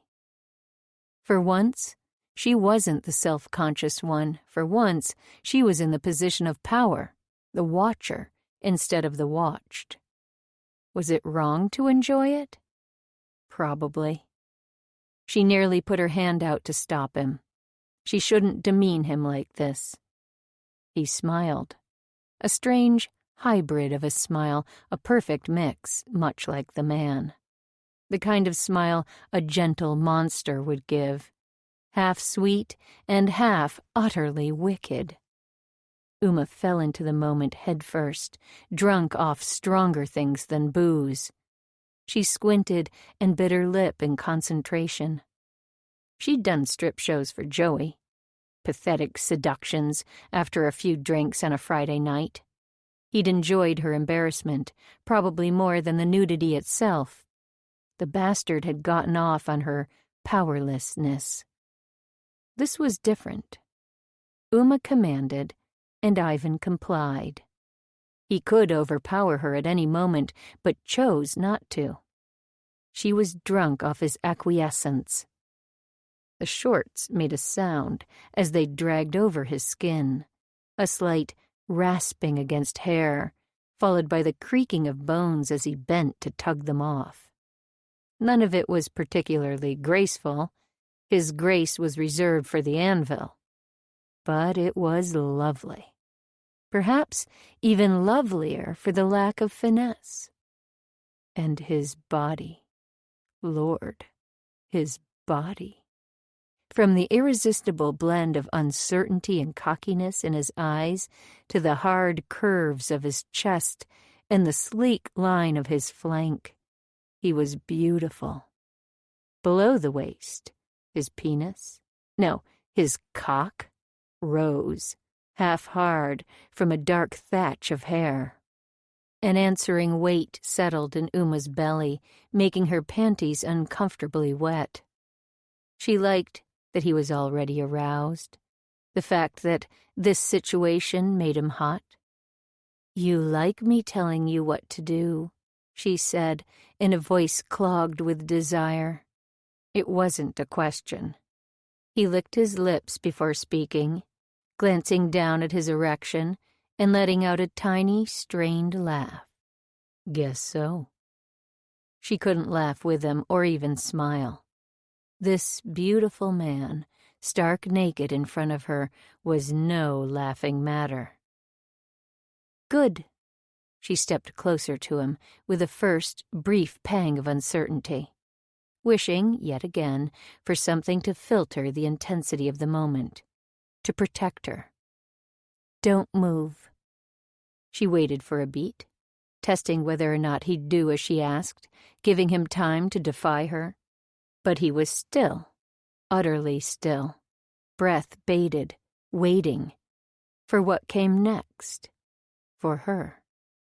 She circled him, and the view from behind was just as satisfying. He was massive, with muscles that should have intimidated but only turned her on. She reached a hand out, tentatively at first, to curve over one hard hip, and mumbled, "You're so warm." He shuddered in response. A patch of freckles congregated on his right shoulder blade, a sweet constellation. Stretched up on tiptoes, Uma managed to press her lips to the center of the cluster. He smelled perfect, like his bed, warm and clean and manly and sleepy, with a burnt metallic undertone. Her tongue painted a wet stripe across the dots, confirming that his taste matched his smell. elemental and delicious.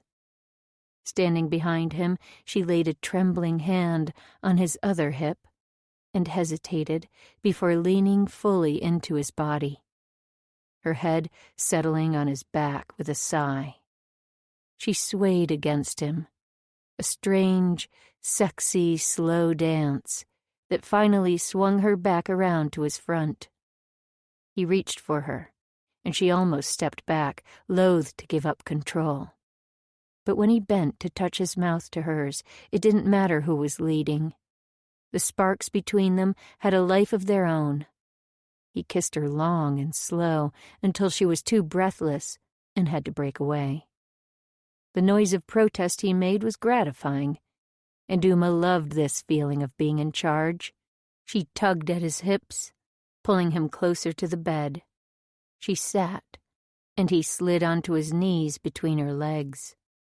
Another kiss, hotter than the last, deeper and needier, had her clutching his hair, and him holding her still, and everything so close to combustion that she stopped it. She had to now, or it would be too late. Catching her breath, she urged him back to standing, bringing his cock right there, fully hard and straining in her direction, and this was right. Ivan naked, and Uma clothed, calling the shots. Funny how it felt so scripted, all of this, like a choreographed dance she'd plotted out ahead of time, like she knew exactly what she was doing. And yet, from one moment to the next, she had absolutely no idea what was coming. "You're a voyeur," the words echoed through her brain. They were both at the mercy of Uma's long-denied, never-acknowledged messed-up desires. Desires that pushed her to take hold of him and cant her face forward to rub against his erection. Ivan's entire body tightened at the contact, and his breathing grew loud and ragged above her. His hands stayed suspended by his sides, however, wanting but not daring to touch. The skin of his cock was soft against her cheek, softer still when it pulsed against her hot, dry lips. It occurred to her that this may be the first time she'd ever held a man like this, admired his body without the pressure of what was expected of her. Ivan was letting her give, rather than demanding anything of her. Another shuddering breath from Ivan led her eyes inexorably up, up, up over miles of craggy terrain to his face. He was crushingly handsome. The most beautiful man she'd ever seen, especially with that particular look. Lost, hungry, and close to losing control. His fingers, white at the knuckles, dug into his thighs. It made Uma feel like pushing him further, to get a glimpse of the wild animal poised to emerge. Without moving her gaze from his, she bent again and ran her tongue down his length, leaving a wet path in her wake. His low, breathy moan spurred her to continue, wetting his entire cock from root to tip. She imagined how all that saliva would help her slide onto him. Not that she'd need it. Her underwear was drenched. "Uma," he whispered, "please." She smiled and shook her head, instead using the moisture to stroke her hand up and down, up and down. Every pull at him bumped the head against her lips and waiting tongue and brought him closer to the bed, so his knees were finally trapped between Uma's. This is power, she realized. From underdog to top dog in the blink of an eye. Having this big man at her mercy made her feel wicked and alive. He could break her with one hand if he chose, and yet, how easy would it be to pull Ivan atop her and let him take over? He'd yank her clothes off and see what lay beneath. She stiffened at the possibility. Could he stand to look at her if she let him do that? What would he think? seeing another man's ownership scrawled so blatantly across her skin. What Joey had done, forcing her the way he had. He may have bested her physically, but he would never know this kind of power. Never. Rather than dwell on the past, Uma pulled away. "Touch yourself," she ordered, and was gratified when he lifted his hand. Slowly, he clasped himself, almost tentatively at first, which seemed so wrong for a big man like him. "Tighter," Uma scraped out over a throat that was raw with want. "Squeeze yourself tighter." Being in charge apparently changed her, made her into a tyrant. "I want you so bad, Uma." She admired how big he was, his hand, his cock, his thighs. "Use both hands, Ivan. Pretend you're fucking me." "Feels so good." His molasses voice slid over her, dark and sweet, and she nearly lost it. They were the 3 sexiest words she'd ever heard. She wanted to take them and bottle them and spread them all over herself, writhe in the sensation they gave. His loss of control was a drug. "It looks good, Ivan." This couldn't be Uma talking. She was no femme fatale. "You're beautiful." His head jolted up at her words with a little scoffing sound. "You are." She leaned back on his bed, raking her eyes down to her own filthy peep show, then back up, dying to see his face when he came. Ivan, the Viking warrior, above her, pretending to take her, using himself. The rhythm took over, and Uma imagined his ass hardening with each thrust. Her own hips writhed slightly, trying without success to gain some sort of friction on the bed. She could have reached down, but touching herself could wait until she was alone in bed. She wanted to be present for this. Every detail needed to be imprinted on her brain, available for playback at her leisure. She startled them both by moaning. His eyes popped open to meet hers. It wasn't clear which did it, Uma's moan or meeting her eyes, but something in him snapped. His hand moved faster, gripping himself so tightly that it had to hurt. That sound of skin on skin, with the occasional slick sliding noise, was absolutely filthy. "Oh, fuck, Uma." Her eyes darted, face to cock and back, taking in every detail of this man losing it for her. His hands forgot to do the little twist at the top. His muscles bunched almost painfully, veins protruding along his thick forearms. He looked surprised when he came, on a quiet moan, eyes half closed but still burning into hers. She looked away long enough to watch 3 long spurts fill his cupped palm. There came a moment of stillness, rife with what they'd done. A harsh breath escaped when Uma finally remembered to let it out, and she croaked, "Come here." After wiping his hand on his discarded shorts, Ivan flopped onto the bed and lined himself up beside her and pulled her into a tangle of limbs, his naked and hers fully clothed. There was something almost sad about the contrast. She didn't dare picture it with her clothes off. His pristine skin still looking naked beside hers, littered with ink. He leaned over her, a sweet smile on his face, and said, "I want to kiss you again," asking permission, taking care in that way he had. Uma couldn't help but smile back at him just a little. His lips were full and soft, his kiss so sweet and so intense. It started slow, then lost control. Even with a couple of jarring tooth clashes, it was the most passionate kiss Uma had ever had. deeper tonight with their new knowledge of one another.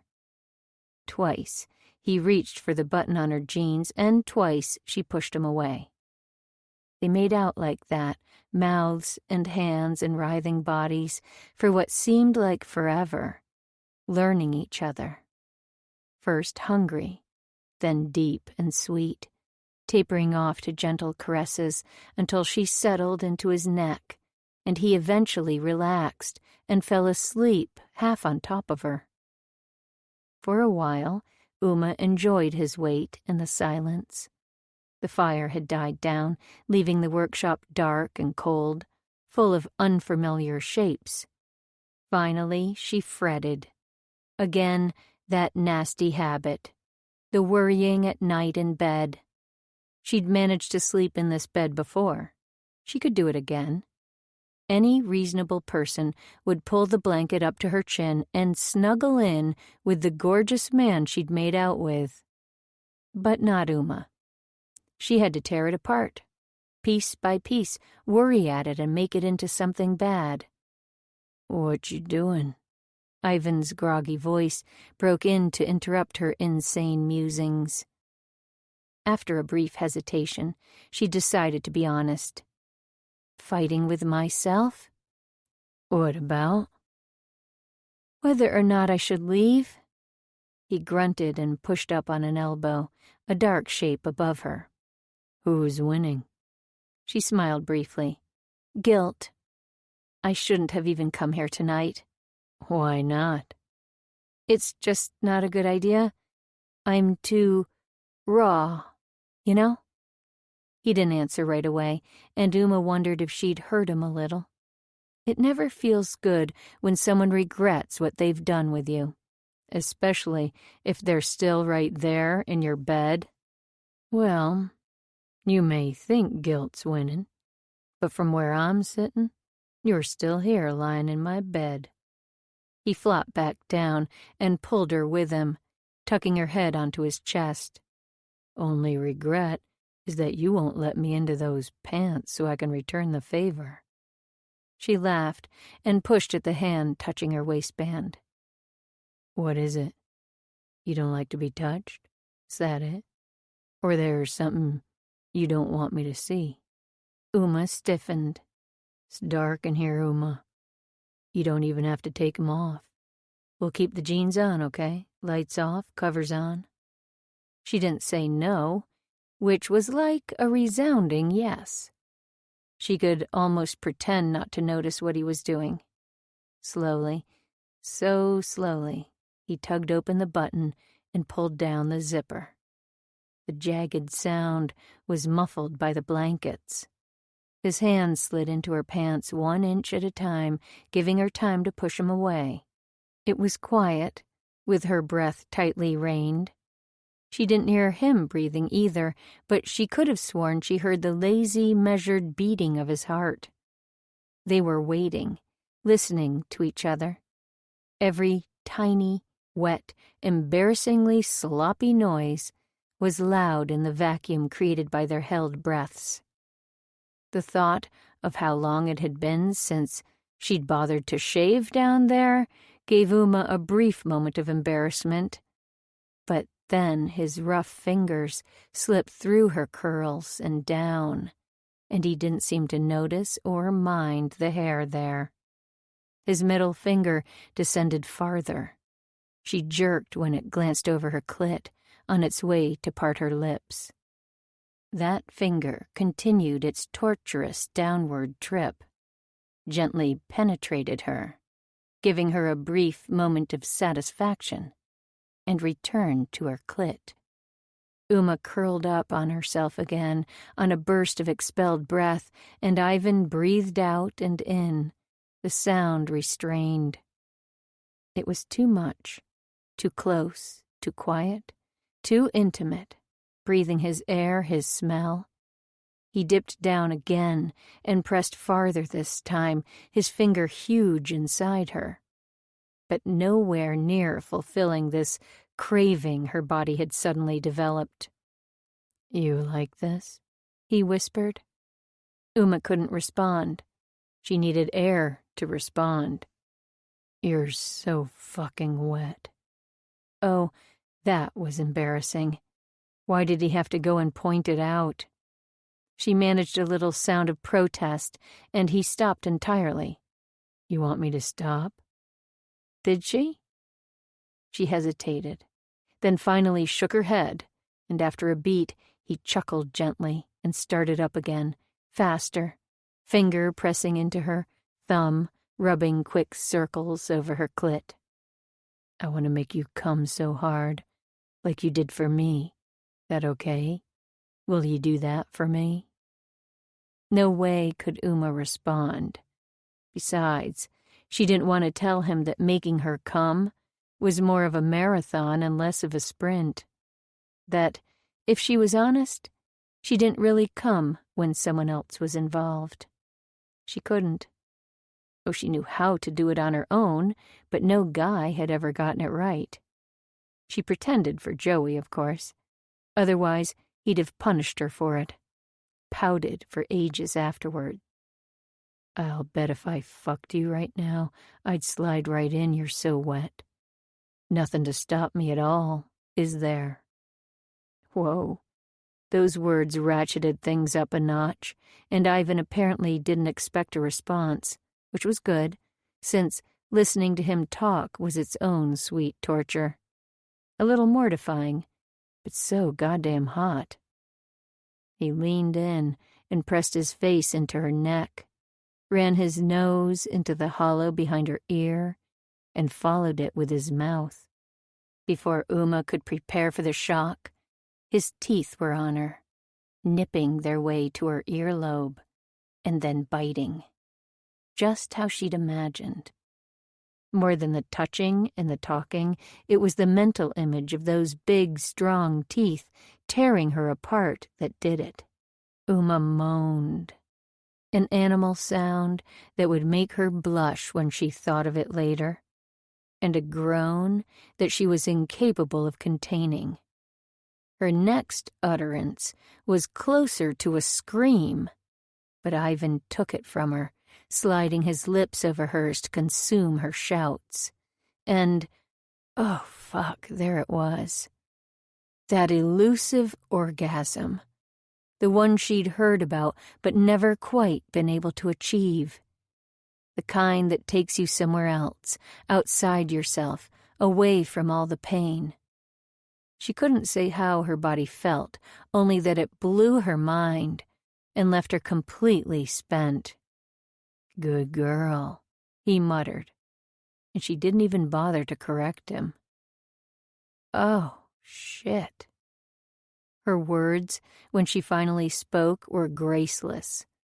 But he laughed gently into the side of her face and swooped down for another mind-numbing kiss before settling them back onto the bed in a cozy nest. She fell asleep almost immediately, pressed to Ive's side, fully clothed. He, on the other hand, didn't fall asleep for ages. He wanted to get her naked so fucking badly, and he was hard again just thinking about it. Why wouldn't she get naked? He remembered the way she'd hidden the tat on her arm in self-defense class. He thought that might be it. Was she embarrassed by it, or was he completely off base? In any case, she wasn't scared of him. Not with the way she'd ordered him around tonight. Ives smiled at the memory of bossy Uma. Man, she'd been sexy. He pulled her tighter against him, loving the feel of her curves, all soft and warm, even through the layers of fabric. He ran a hand down her side, along the dip in her waist and farther over her hip, where he squeezed just a little bit. This was the kind of woman you wanted to take big handfuls of. Grab on and ride. Or, in the case of this one, maybe let her ride you. He wasn't used to that. Women on top. All his life, he'd been big and ugly and mean. And women assumed he'd be the one calling the shots. Not that he minded either way. Sure, I've liked getting a little pushy every now and then, but he didn't want to hurt them. Hurting women was He didn't even like to think about it, especially not here, with Uma right there in his arms. He pushed the thought from his mind and smoothed his hand down her bent leg to the cuff of her jeans.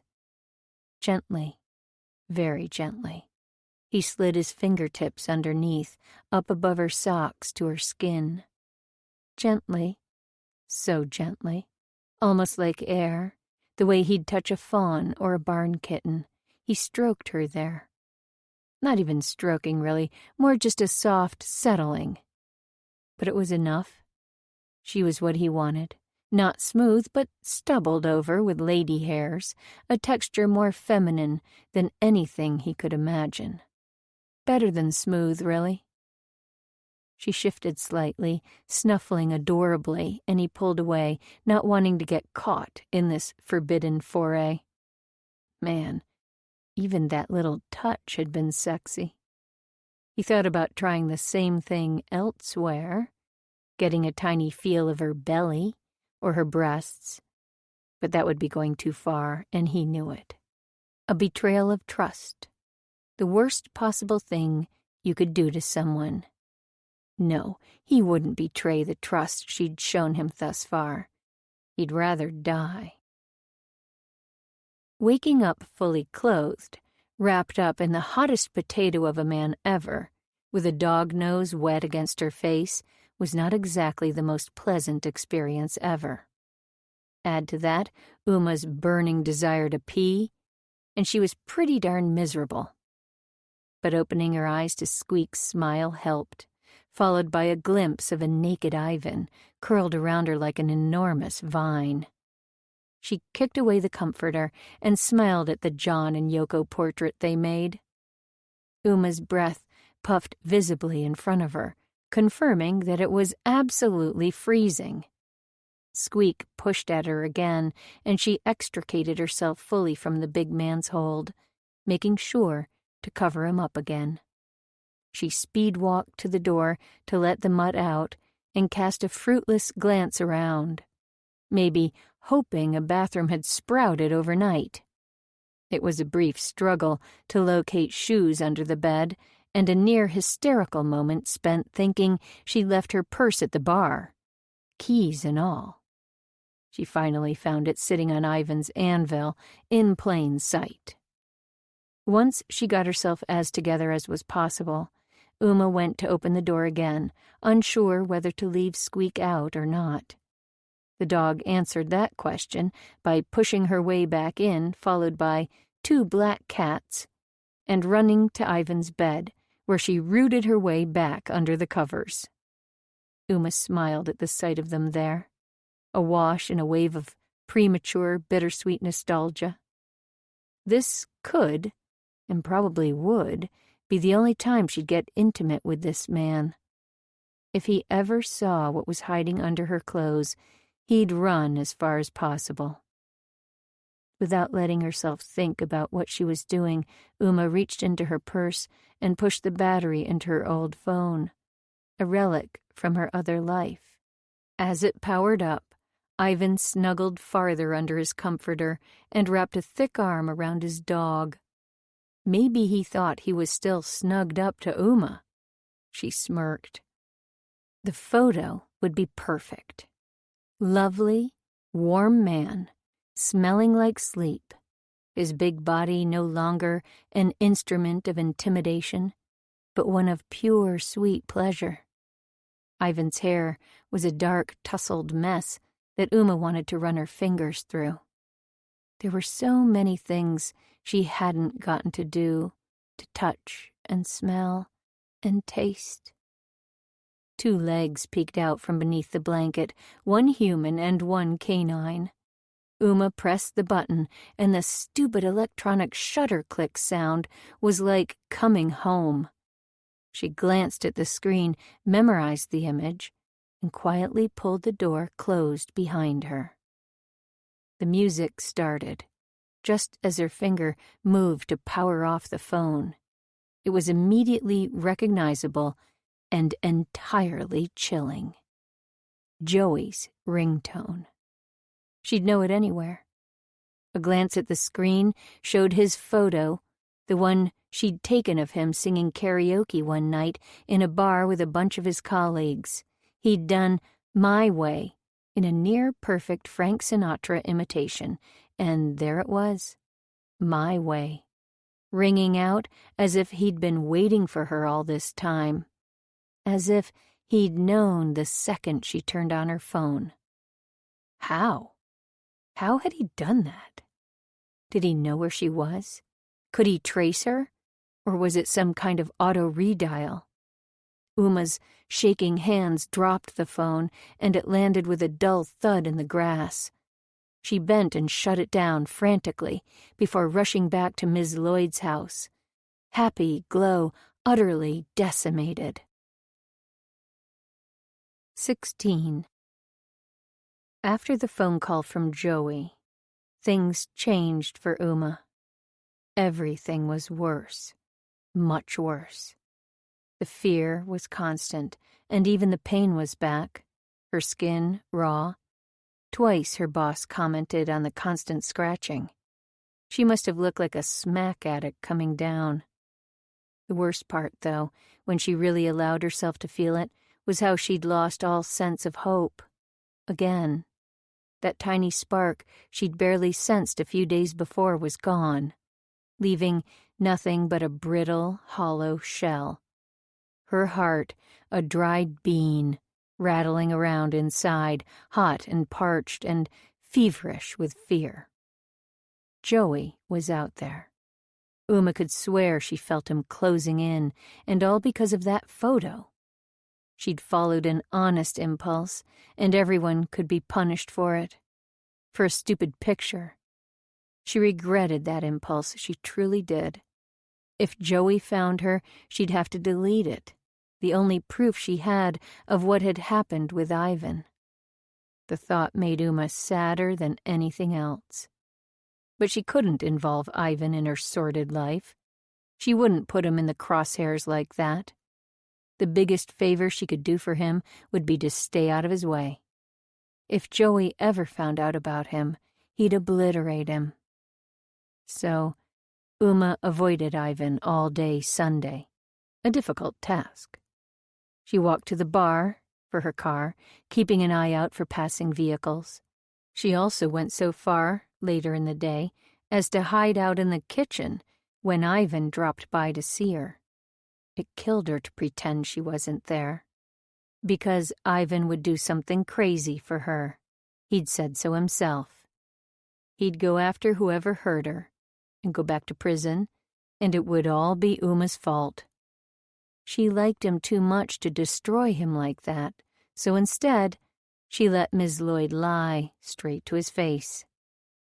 Sunday night was the worst she'd had since arriving in Blackwood. Dark, agitated hours spent fighting the memories of Joey's hands on her, the hot prick of the needle in her skin, the electric buzzing of the machine in her ear, ink blossoming stark on the carpet beside her face. She eventually succumbed to sleep, only to dream of him killing Ivan. When Monday finally dawned wet and nasty, Uma felt hungover, the pain physical. The only spark was the thought of the self-defense class that night, until she realized she'd have to skip it. She couldn't risk going. Her eyes closed against the memory of Ivan, his touch, his arms around her. For such a short time, he'd made her feel so alive, so real. No way would she risk going to class and running into him again. Finally, Uma pulled herself out of bed, heavy and exhausted. Breakfast was a gray smudge on the day, the first of many. Laundry, cleaning, lunch, all succeeded each other as occupations for her body, while her mind ached, alone somewhere outside of herself. "Girl, you'd best get your head out of your ass right now," Ms. Lloyd said when Uma burned dinner that night. "Sorry, Ms. Lloyd." "What the hell is wrong with you?" "Nothing. Don't give me that crap, or I will fire you. It's none of your business, okay? The woman stared at Uma, clearly waiting for something more. Another standoff, only this time Uma didn't have the strength. She couldn't do it, couldn't lie to Ivan and stonewall Ms. Lloyd. Finally, on a harsh exhale, she let the words come out. I'm scared. What you scared of? Uma didn't respond. Get out. What? Just go. Are you kidding me? No. You're firing me? I'm not firing you, girl. I'm telling you to go outside and get some fresh air. Uma turned to look out the window. It's raining. Ms. Lloyd blew out a grumpy sigh and pushed Uma toward the back door. Go visit your boyfriend. Hey, he's not my... Whatever. The woman shooed her outside and closed the door, leaving her on the back stoop in the cold early evening. Are you freaking kidding me? Uma banged on the door, yelled, I need my jacket, and waited as Ms. Lloyd shuffled toward the living room. After a couple of minutes, she returned with her fleece and purse. Left with no choice, Uma walked down the steps, through the soggy grass to her car. It looked like she'd be attending self-defense class that evening, after all. She was secretly glad. It was a relief and a disappointment to see that the back half of the gym was dark when Uma walked in a few minutes later. No men duked it out on the mats. Instead, a gaggle of women took off rain gear and spread out stretching and chatting. Class was good, easier than the first time, although Binks was there, which wasn't easy to stomach now that Uma knew about the ad. They learned how to get out of a stranglehold from behind. A good skill, surely. But Uma couldn't help but wonder, would things really have turned out differently if she'd known how to protect herself the night Joey had held the gun to her head? What if he's got a gun? The question popped out of her mouth, mid-demonstration, louder than intended. Her comment drew the attention of every woman in the class. The attacker? Jessie asked. Yeah. What if... Uma swallowed.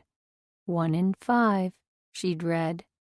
1 in 5 women has been sexually assaulted at some point in their lives. These women weren't judging her. Chances were, at least a couple of them had been hurt by a man.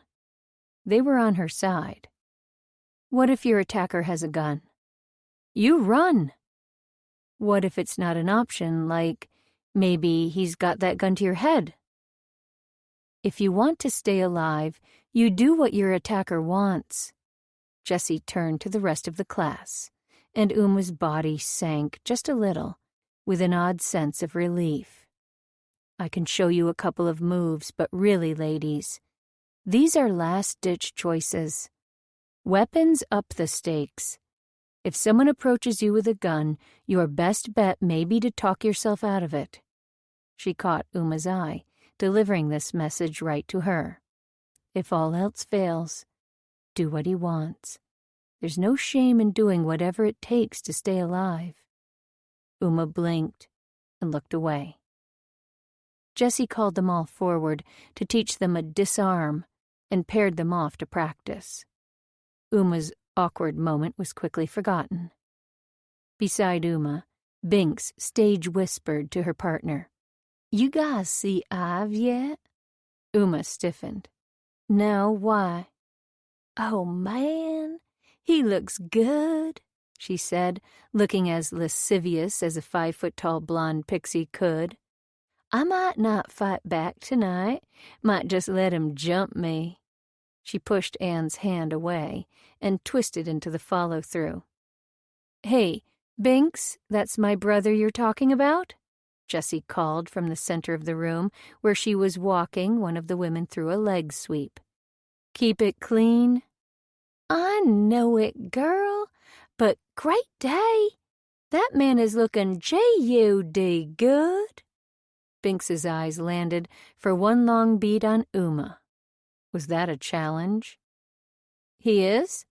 said Uma's partner, Monica, a cozy-looking woman with cats printed in pink across her sweatshirt. "Mon, honey, you have no idea. Saw him at Southern States today. Thought I might faint right there next to the fertilizer." "You sure it wasn't the fumes?" "Shush, Anne," Monica broke in. "So, what happened? Why's he so hot all of a sudden? Y'all are gonna have to see for yourselves. But he's mine, ladies. I got dibs." Uma tamped down another wave of hostility toward the woman. This time not for the ad, but for talking about Ivan like that. Like a piece of meat. She didn't like that one bit because he was hers, damn it. Which was one hell of a thing, wasn't it? Wanting someone, but knowing you had to stay away. When he saw Uma's car in the lot, all the air whooshed out of Ive's lungs. He pulled up beside it and sat for a few seconds, watching the women through the front window. There she was, looking so much taller than the first time he'd seen her. She smiled at something one of the women said, and he realized that was the first time he'd seen that expression on her face. Relaxed, easy, happy. Man, she was pretty. He moved to get out, then froze when she bent forward to grab her attacker around the waist, tackling the other woman to the ground. Oh, fuck. He couldn't wait to get under her. She made to get up, but hesitated on all fours in a perfect reenactment of the fantasy he'd gotten off on the night before. That thought stopped him cold, and he sat back, giving himself a moment to tamp down his eagerness. Uma was avoiding him. He was almost positive she'd been hiding in the kitchen when he'd gone by to see her. He just couldn't figure out why. The night they'd spent together hadn't been awkward. It had been perfect. The only issue he'd had was with her taking off like that without waking him up. He planned to confront her about that, but was that it? Did she think he'd be mad about that? Was that why she'd avoided him for 2 days? No way. He'd been nothing but gentle with her. She knew he wouldn't hurt her. Or did she? It took more than one night of intimacy to gain the trust of someone who'd suffered at the hands of others. He knew that. Knew it well. He'd seen it with his dog, and he'd seen it in people. She stood again and moved off to the side of the room, away from where the other women stood, deep in conversation. Okay, so maybe she wasn't 100% confident yet, but she looked like she was getting there. And Ive intended to do whatever it took to help her. 17. Mid-mental argument, the door jangled, and 10 pairs of eyes locked onto the man entering. He came inside and stopped, self-consciously brushing his chin. Uma could see him get pink from 15 feet away. His, "What, I got something on my face?" was met with laughter by everyone but her, and looking around, she could tell the other ladies were as floored at his loveliness as she'd been. They swarmed around the man, the older ones flapping excitedly, while Binks and one of the Anns sidled up to him with flirty eyes. "What made you decide to shave it off?" Monica asked. He shrugged, and his eyes met Uma's before he got even redder and looked away. "Needed a change, I guess." "Come on, let's get back to work, ladies." Jessie clapped and pulled everyone back to the mat. "Look at Uma. She's the only serious one here tonight. You ladies are pathetic." Ivan caught her gaze briefly before she turned to concentrate on Jessie. The practical part of the class was a nightmare, of course. When Steve arrived and the women all lined up against the men, Uma's skin immediately went up in such a fierce, prickly blush. Her discomfort must have been obvious. With half the class's eyes on her, she faced off against Ivan and was satisfied to see that he looked as awkward as she did. Head bent in preparation for the breakaway, he whispered, "You okay?" She nodded. "Just took off," he said through a shy little smile. It was adorable. How the hell was she supposed to resist this man? "Had to get to work," she whispered. He touched her, and rather than shove her attacker away, Uma spent an inappropriate moment leaning into him. Finally, he nudged her shoulder, and she went through the motions, pushing, twisting, and following through. But oh, she didn't want to. Despite her decision to avoid him, for his own good, she reminded herself, she wanted nothing more than to let him wrap her in his arms again, to sink into his strength and heat. It was the curiosity shining in Binks's eyes that finally woke Uma up to how she must look, like one of his damn cats trying to get a good rub in. After a couple of times, though, Ivan moved on to his next victim.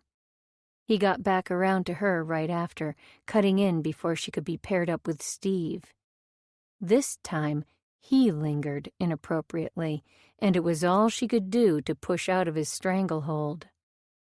For the rest of the class, she ignored him, looking everywhere but at that beautiful face. "I think Ive's face needs celebrating," Binks called after Jessie had wrapped up. Uma hung back while the women crowded excitedly around Ivan yet again. "Anyone want to head over to the nookie?" "You don't seem impressed," Jessie said, indicating the rabid swarm around her brother. "It was just a beard," Uma said, with as little inflection as possible. Unfortunately, Ivan chose that moment to look up at her over the women's heads. Their eyes met, and she shivered. A glance at Jessie showed her eyes flicking curiously between them. Was all the woman said, before pulling on her coat and heading to the desk to grab something. Uma made a run for the door. "You going, Uma?" Ivan's voice stopped her. "Where?" "Over to the Nook for a cold one before heading home." "Oh, no, I don't." Jessie came up beside her. "Come on, I'll buy you a drink." She put an arm around Uma's shoulders and steered her out the door. "Get a move on, ladies. You can molest my brother outside or at the Nook, but you can't do it here. Out." The women spilled out onto the sidewalk and meandered down the block to the Nook. Once inside, Jessie leaned close and asked, "What's your poison?" "Whatever you're having's fine." The other woman swaggered confidently to the bar, drawing the eyes of nearly every guy there. Jessie was tall, loose-limbed, confident. Her perfection highlighted Uma's deficiencies. And the woman could defend herself. That was maybe the most attractive thing about her. She had an "I'm gonna kick your ass and you're gonna love it" kind of thing going. A Quentin Tarantino heroine, ready to fend off hordes of attackers, beautifully. She'd even look good in a yellow jumpsuit. The bartender, Rory, said something to Jessie, and her back stiffened. What's going on there? Rory smiled, despite Jessie's obvious hostility. He glanced Uma's way, caught her looking, and gave a friendly wave. She waved back. She was acutely aware of Ivan as he gathered chairs for the group. When had she grown this extra set of antennae, developed for the sole purpose of detecting his whereabouts? She knew he was there, of course, before he squatted beside her. "Tried to visit you yesterday," he whispered. "Yeah, I was out." Uma ignored the question in his eyes. He touched her, just on the shoulder, but she had to pull away. If she didn't, she'd end up in his lap, and that wasn't allowed to happen. "You need a drink?" "Jessie's got it, thanks." With a nod, he stood and walked to the bar, his back tall and a little stiff. So, you live next to the big guy, right? Binks moved down into the next chair, and Uma stiffened. Not only had she placed that stupid ad, but she was also Uma's personal nightmare. Petite, blonde, pert, pretty, clearly into Ivan, and her eyes were bright and inquisitive on Uma's. "Ivan? Ive, yeah," she said in a duh tone of voice. "Looks like you guys know each other." "Sure. He's a nice guy." "Really? Never thought of him that way before." Her eyes slid from Ivan's ass to Uma, a feline grin on her face. "You know, he's a beast in bed." She made a half-moan, half-roar sex kitten sound, and Uma couldn't help but hate her, just a little bit. Did she know that firsthand? Uma had a sharp pang of jealousy. Binks seemed to expect a response. The best Uma could come up with was, "Have you known him long?" "Since elementary school. We graduated high school together." "Oh? What was he like?" She looked at him, considering. "Different. Not quite as big. Angry streak, a mile wide. Always getting into fights. Kicking ass and taking names, fucking and fighting, pissed off at the world." She leaned in, warming to her subject. "You hear about Gabe's dad? You know, Jesse's boy?" Uma shook her head as casually as she could. Binks leaned in farther, obviously enjoying the honor of divulging the gruesome details. "I've bit the guy's ear off." "What?" Uma was horrified, and something else. Scared? Titillated? Maybe somewhere in between. It was disgusting, but she could see it in her mind's eye, in perfect, lurid detail. Savage. "Huge fight. Few years after high school. I was in college, so I only heard about it through my sister, but—" The woman lowered her voice and continued. "He went to prison for it. Almost killed the guy."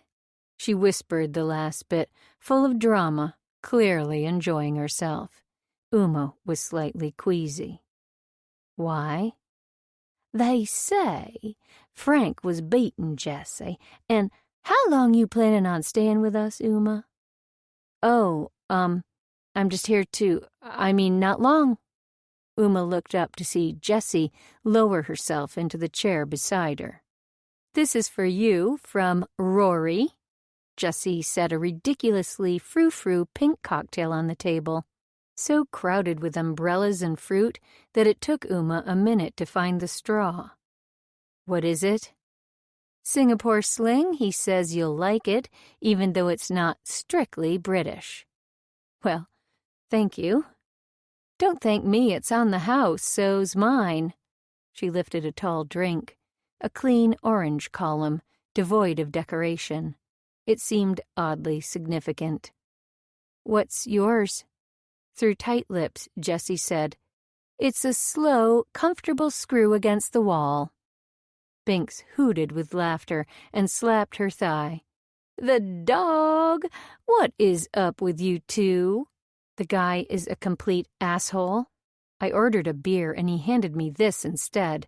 Then he wouldn't let me pay for it 'cause it would make him feel dirty to take money from me." Binks laughed harder before saying, "You mean in exchange for sex? Too bad it ain't the real thing. When was the last time you got laid?" "None of your business." "Oh, please, sugar, everything's my business." "If you haven't heard anything, it's 'cause there's nothing to tell, so cool it, Binks." "I believe I've hit a sore spot." Binks looked at the bar, caught Rory's eye, and gave him a girly four-fingered wave. "Never did get why you hate him so much. The man is scrumptious." "He's a man-whore. It's disgusting." "Ain't nothing wrong with a horn dog, sugar. Especially if you're in a period of extreme drought. Tall drink of water like that? Wonder why I never did him." Binks's eyes narrowed on Jessie, moved to Uma, and then swung to Ivan, who sat at the other end of the table looking ill at ease, surrounded by the other women. I've, on the other hand, she cleared her throat. If you'll excuse me, girls, my arid regions need a little watering. Jesus, Binks, Jessie groaned. That's my brother you're talking about. Well, you know how it is, me and Ive. When I'm dry, I wet my whistle at the Shut up, Jessie screeched. The little blonde waltzed over to Ivan, who looked, if anything, more pained than ever when she plopped onto his lap. Uma turned away. Don't worry about Binks. What do you mean? When Uma looked at her, Jessie indicated Binks and Ivan. I take it you know my brother? We've hung out, Uma said carefully. Jessie had that curious look on her face again. This is the very first time he's agreed to come out with us after class? Ive doesn't go out, ever, and he made sure you were coming before committing. Oh? Yep, you like him. I don't. He and Binks have been doing their thing off and on for years. It's not serious, though. It's okay, I can tell he likes you, too. Uma swallowed and raised her eyebrows. Never seen him like this. Like what? Can't keep his eyes off you. Oh. He's a good guy, you know, despite how he comes off. I know that. You do? She said skeptically. I owe him a lot. How so? He's been generous, that's all. That's exactly it. Ivy's the most generous person I know, to a fault. He'd do anything for the people he loves. Me and Gabe, well, we'd never have made it without him. She paused, then turned her full attention on Uma. What's your plan here, Uma? My plan? I don't want to say, what are your intentions toward my brother, but you know, are you planning on sticking around, or is this a pit stop for you? Uma could hear the regret in her own voice when she responded, I'm not staying. After I finish what I came here to do, I'm gone. You need to disappear? It was a statement, not a question. You're running from someone. Yeah. You considered sticking around? It's too close. To my ex. He's a prosecutor in Northern Virginia. Oh, crap. Why had she said that? What was it about Jessie that made her want to spill everything? You're kidding. Please don't tell anyone. Jessie nodded. After a moment's thought, she leaned in. Don't get Ive involved in your problems. Please. He can't afford to get embroiled. He'll just get into trouble. Again, he can't help himself. Oh, this wasn't good. The conversation was putting Uma on the defensive. The thing was, she'd have liked to tell Jessie to mind her own business, but the woman was right to be careful. You couldn't fault her for meddling. She admired how brother and sister seemed to take care of each other. There's nothing for him to get involved in. I'm here to get something done, and then I'm gone, that's it. Jessie looked at Uma hard, searching, before nodding, and finally letting her expression soften slightly. Look, I don't want you to Oi, ladies. How are the two loveliest birds in Blackwood doing tonight? Enjoying your drinks? Rory knelt between their chairs, charm flowing off him in waves. This is delicious, Uma replied, glad for the interruption. Singapore, 1897, a colony of the Crown, which made it British enough, I suppose. The Raffles Hotel, where this fine concoction was invented, was where most of the Yanks holed up. This delightful mixture of gin, cherry brandy, and juices was referred to as the pink sling for pale people. He leaned back with his lazy, wicked grin and looked Uma up and down. And you, darling, are beyond the pale, quite literally. He winked. What does that even mean, Rory? Jessie said, mouth tight and eyes squinty. Rory turned his blue eyes to Jessie. It's too subtle for you, love. I'm afraid you wouldn't understand it. He was cold, all trace of smooth-talking flirt gone. Oh, please, subtle. You're the one who gave me a slow, comfortable screw again. Fuck, he interrupted. It's a slow, comfortable fuck against the wall. Thought you could use one, love. Jessie turned red and sputtered. Uma's eyebrows rose in surprise. Where was the suave tail spinner? This guy was kind of an asshole. She looked from one to the other, wondering what kind of sordid history led to friendly people to be so rude to each other. Oh, my love, I brought something for you. Rory held out a hand. From it hung a camera. It was like gold. No, better than that. A security blanket, or a long-lost love. She almost moaned at the weight of it. What's this for? It's for you. Oh, but I can't. You'll be doing me a favor, trust me. How so? After you left the other night, I dug it out from the storeroom, charged it up for you.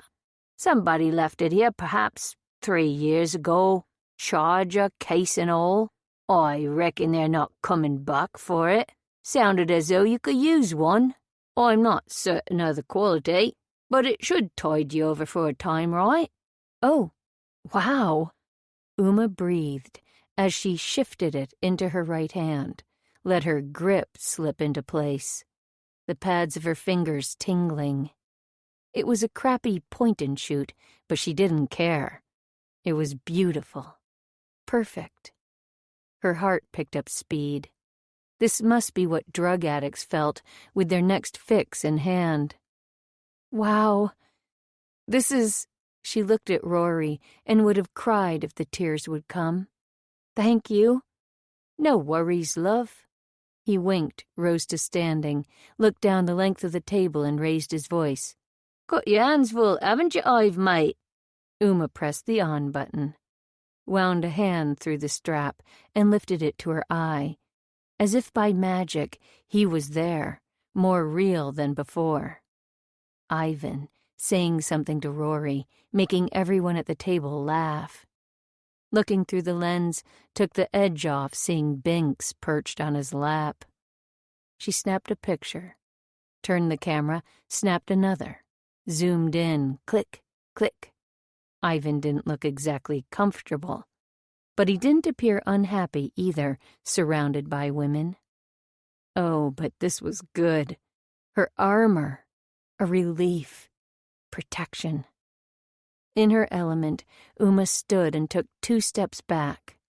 Even those steps were right. She never stumbled while she worked, never. It was her superpower, unerring confidence when looking through a lens, her anti-kryptonite. That's how Joey had eventually gotten the best of her. He'd broken her equipment, left her defenseless. Someone settled a hand on her shoulder, bringing her back to the room. Glad to see you like it, love, Rory said. He clapped her once on the back, then headed to the bar. You seem pretty excited about that thing, Jessie said, her voice reaching Uma from a different plane. She could hardly hear her. You have no idea. Guess he's not an asshole with everybody, then. You mean Rory? He's been nice to me, just like everyone else here. Probably wants to get in your pants, Jessie said, sounding snide. Uma looked at the man behind the bar, snapped 2 photos of him and a close-up of Jessie. And she was photogenic on top of everything else. Did the woman have no faults? No, he doesn't. Jessie snorted in response. I gotta go. Sitter needs to be cut loose. She stood and pulled on her coat. It was one of those sporty silver puffer things that only thin women can wear. See you next week, ladies. Ive, don't forget, I need you tomorrow. The group dispersed. Monica said something about hurrying home to Kevin before he managed to kill their sons. Uma hadn't finished her drink, but the sight of Binks cozying up to Ivan was nauseating. Her hand on his chest and his clasped over it. A half-smile on his face as he shook his head at something she'd said. Probably something sexy and cute and clever. He bent and chuckled at whatever it was, and Uma knew she'd been delusional about him. He'd never looked at her like that, all lazy and smiley. Not once. I'm an idiot. He'd been nice to her, letting her sleep in his bed, kissing her and the other stuff. But she realized it was all out of pity. Jessie had been wrong. Ivan didn't like Uma. He felt sorry for her. She buttoned up and waved vaguely before heading out. 18. The car wouldn't start. Of course it wouldn't. Of all the times and places, this might not have been the worst, but it was certainly the most infuriating. She turned the key in the ignition again, and nothing. Shit. She'd have to go back in and... A knock on the car window brought her head up, and memories flooding in. Deja vu from her first week in Blackwood. She opened the door. Trouble?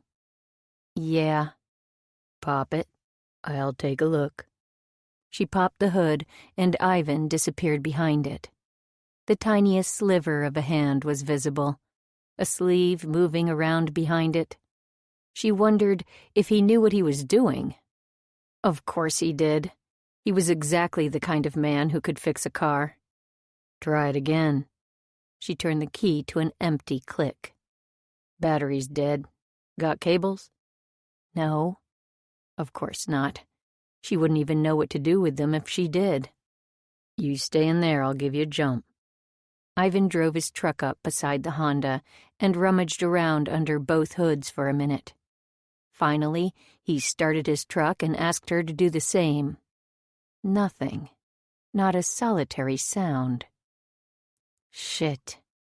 Uma laid her head on the steering wheel.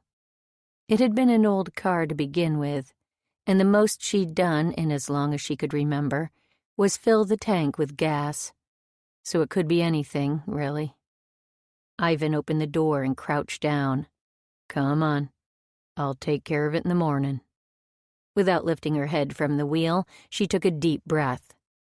I owe you so much already. No, you don't. She sighed. Sorry to ruin your night like this. What are you talking about? She finally turned to look at him.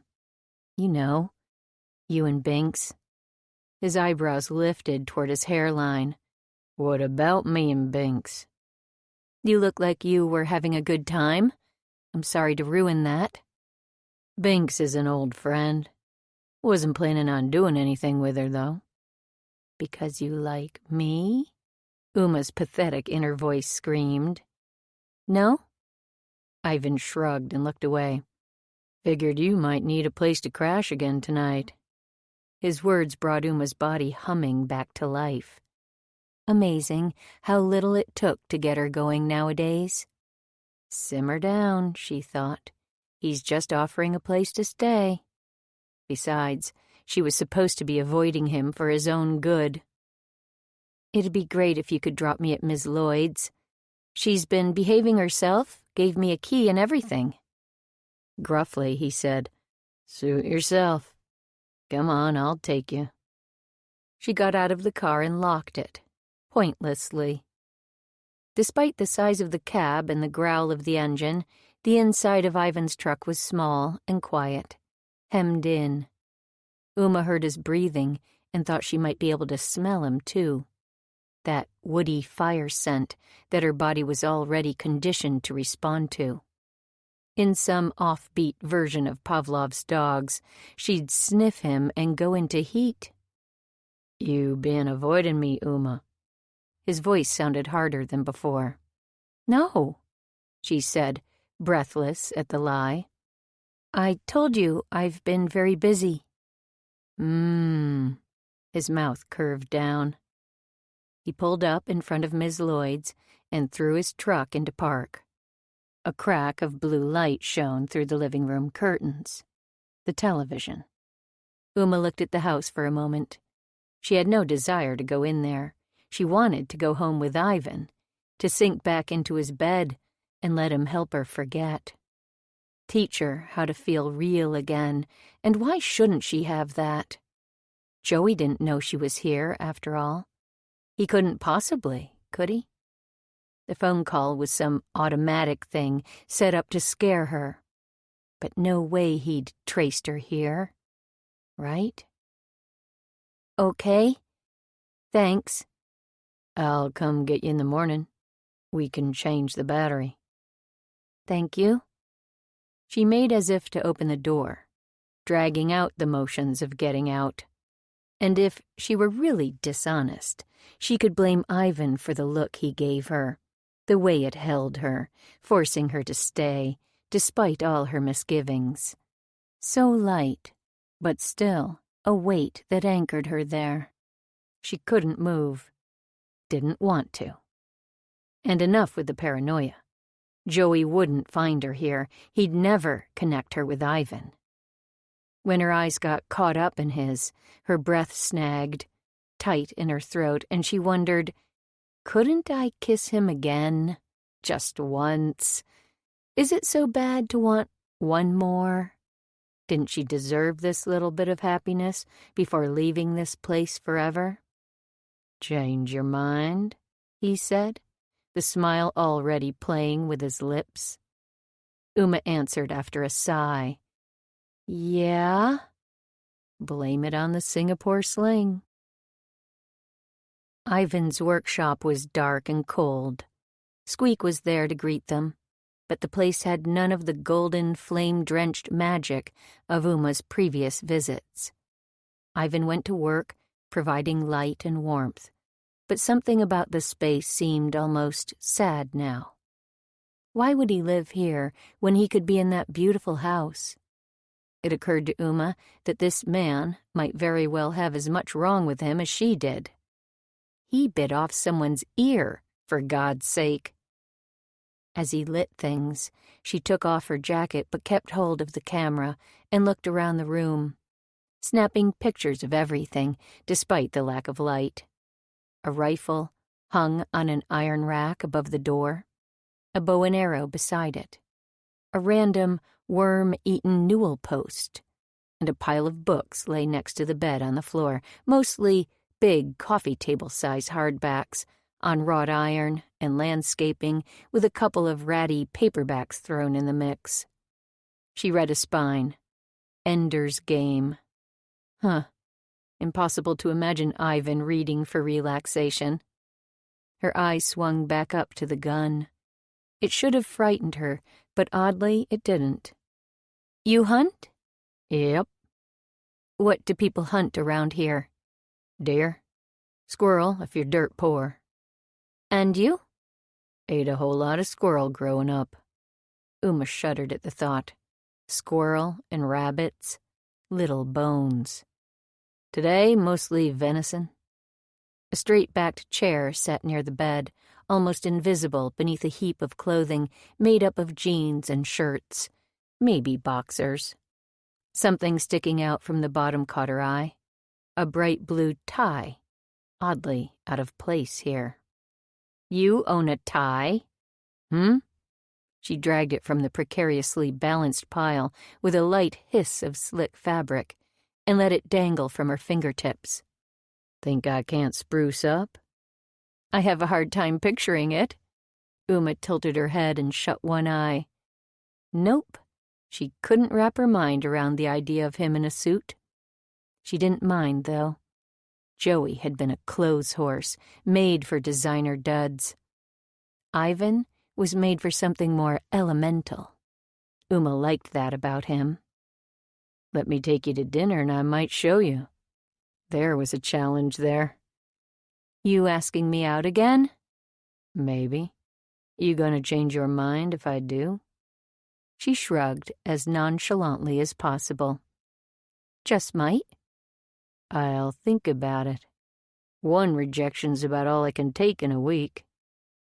Uma set the camera on the bed and pulled the tie taut between her hands, enjoying its satiny feel.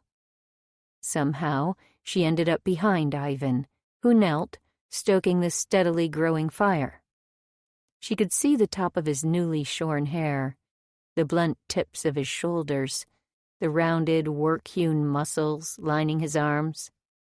Physically, this man could do whatever he wanted with her. The thought turned Uma on and scared her, the two sensations not mutually exclusive.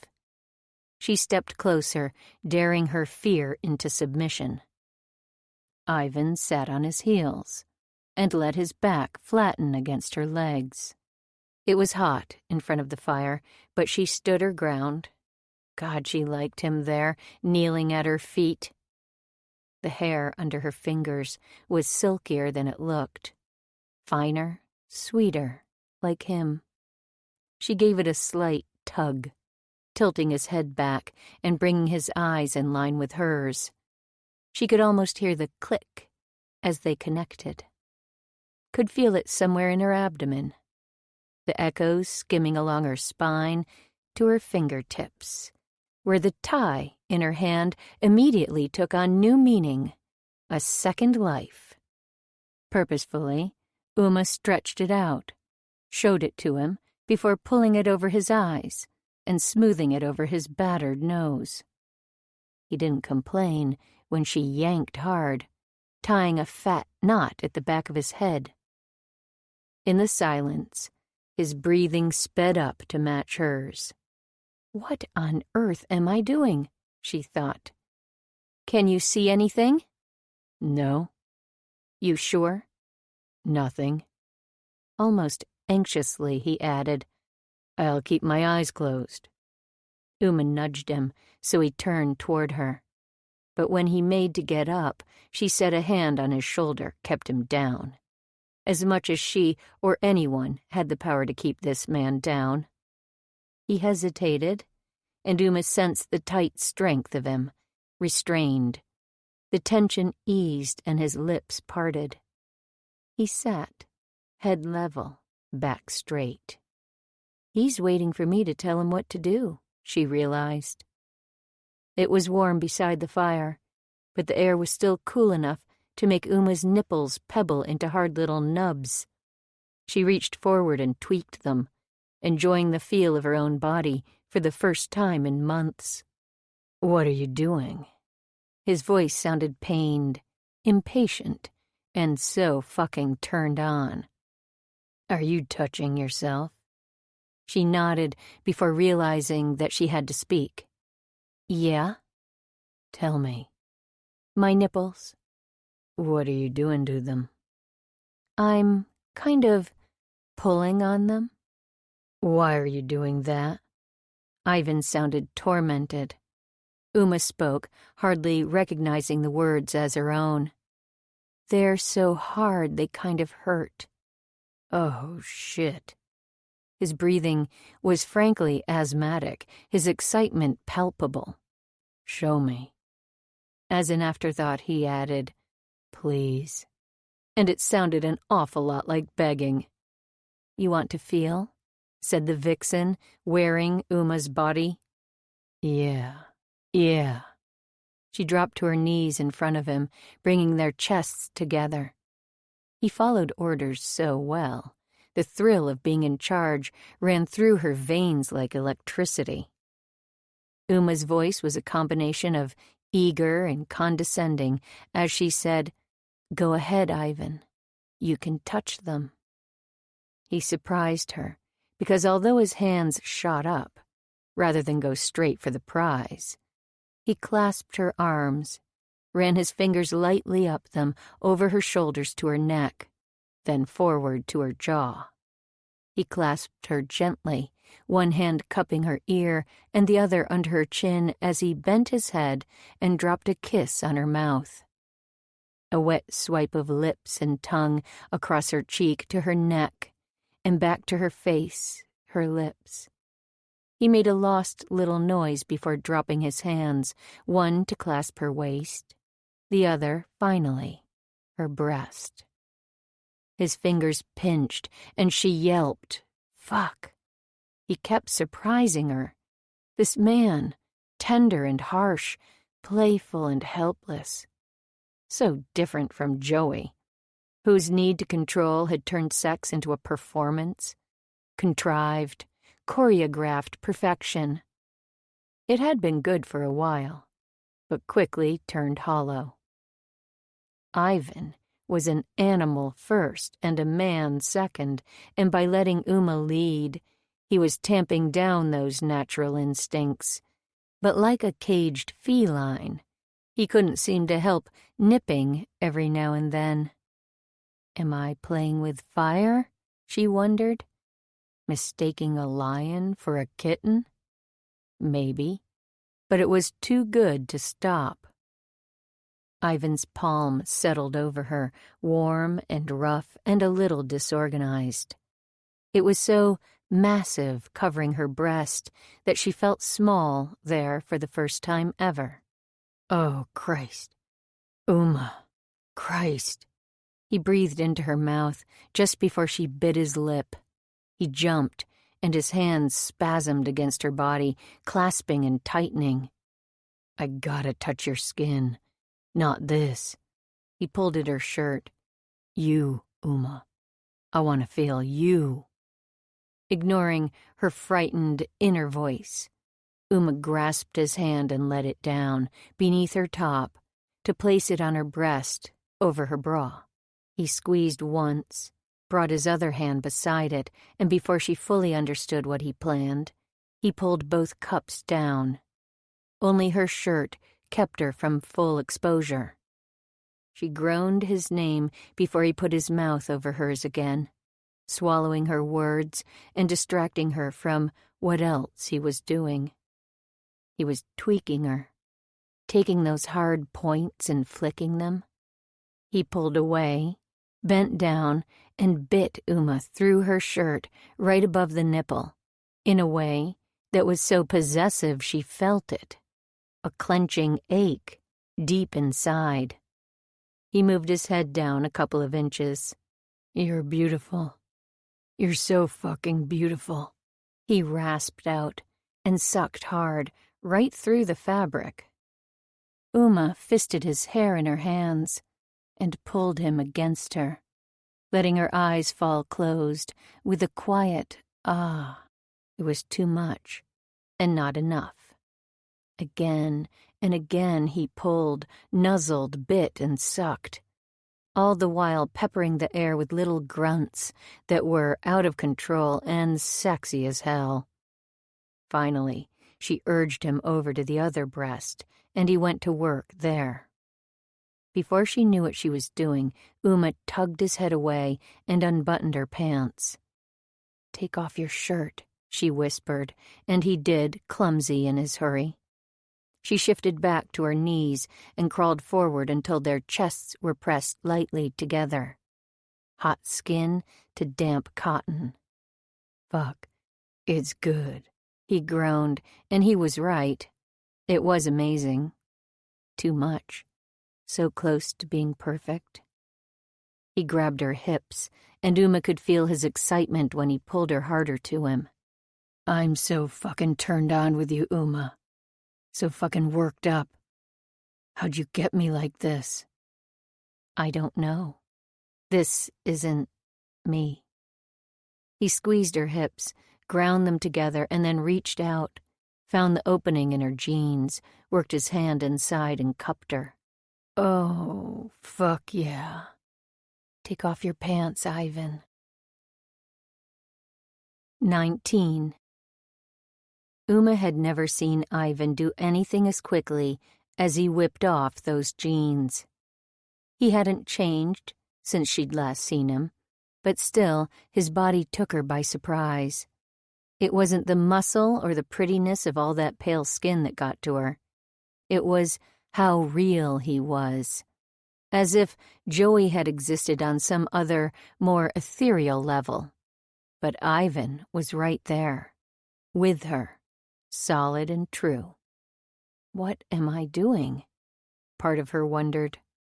And in the back of her mind, it was clear that she was an idiot because no matter how hard she worked to convince herself otherwise, this couldn't be just about sex. She wasn't supposed to be liking a new guy.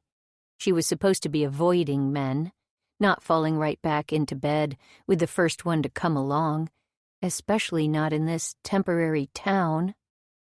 I can't stay, can I? That bad, huh? He said, kneeling again in front of Uma. What? Get my pants off, and everything screeches to a halt? Guess you don't like what you see this time.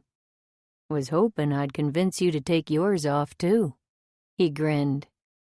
Oh. He touched the blindfold. Got this on, after all. She couldn't do it. Not because of what he might see, but because of what she'd see. Her arm against his skin would look filthy, like shit on a Monet. Nothing would kill her desire or her confidence faster.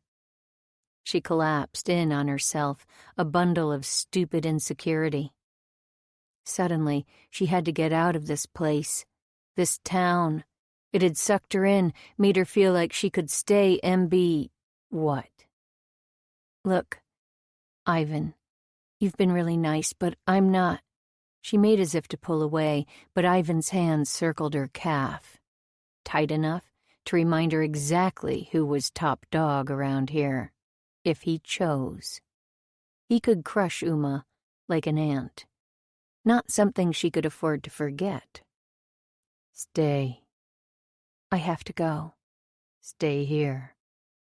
Don't tell me what to do. Please. I'm not one of your strays, okay? She tested her leg, tried to subtly pull away. His hand loosened. Strays? Yeah, your dog, and all those cats outside, and all the others. You feed a damn skunk, for God's sake. It's a baby. Exactly. And there's Ms. Lloyd. You take care of every broken soul for miles around. Me included. You're not broken, don't you? You think I'm not broken? Her laugh came out harsh, humorless. I'm a mess, Ivan. I'm a freak. A fucking freak. I don't want you to look at me. I can't even stand to see myself. Oh, baby. He reached out, and she shifted back. No, no pity, please. I just want to make it better, Uma. The prickle of tears pressed hard to her eyes, shockingly unfamiliar after so many dry months. You can't, Ivan. At least let me try. And she wanted to.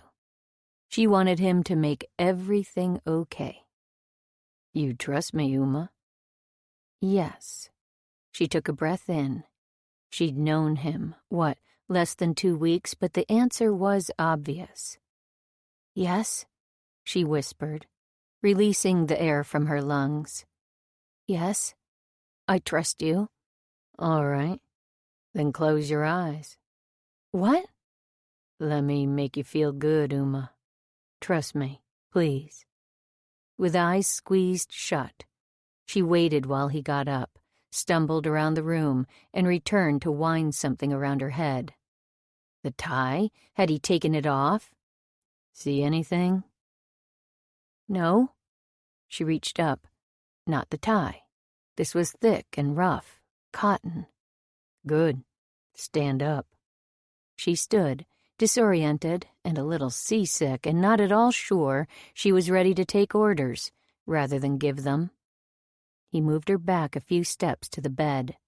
She settled on top, cross-legged, listening to her own heart and the popping of the fire, breathing in smoke and metal, waiting. The mattress dipped under his weight, and he was there, close beside her. Her hand reached out blindly to land on his forearm, stilling him. Will you stop if I ask you to? She sounded wretched, scared and tiny. I'll do anything you ask me to. anything, always. Oh, shit. Those words were like a spark to Uma's tinder. "Then come here," she gasped, digging her fingers into his flesh and enjoying how he obeyed, instantly. A shift of mattress and his breath. His nose found her cheek, lingered, skimmed along her skin to her ear, before trailing farther down to graze her neck and back up, a circuitous route to her mouth. Once he reached her lips, tongues twined, teeth clashed, and he wound around her. Ouch! His knee sank into the back of her hand, and she pulled it away, holding it to her chest. "What are—" "I've still got mine on. The blindfold." "Are you serious?" Uma giggled when he moved in and jostled her again. She tilted precariously before he gripped her hand and brought her back against his body. Her giggles turned to squeals when his hands moved to her waist and poked her, just enough to tickle. Her screeched, "Stop that!" stilled him immediately. "You want to stop?" "No, I meant the tickling. Actually, I haven't laughed in a while." And she'd never laughed in bed with a man. "If that's the case, then—" Ivan's thick hands were surprisingly precise as they made their way up her body, manhandling her into a prone position, head on the pillows and legs curled in protectively. He explored her with half tickles, half caresses that gradually lost their sense of humor. She went from howling laughter to groans and finally quieted entirely. Uma opened like a blossom under his attentions, limbs heavy and relaxed. As her cries died down, other things took center stage.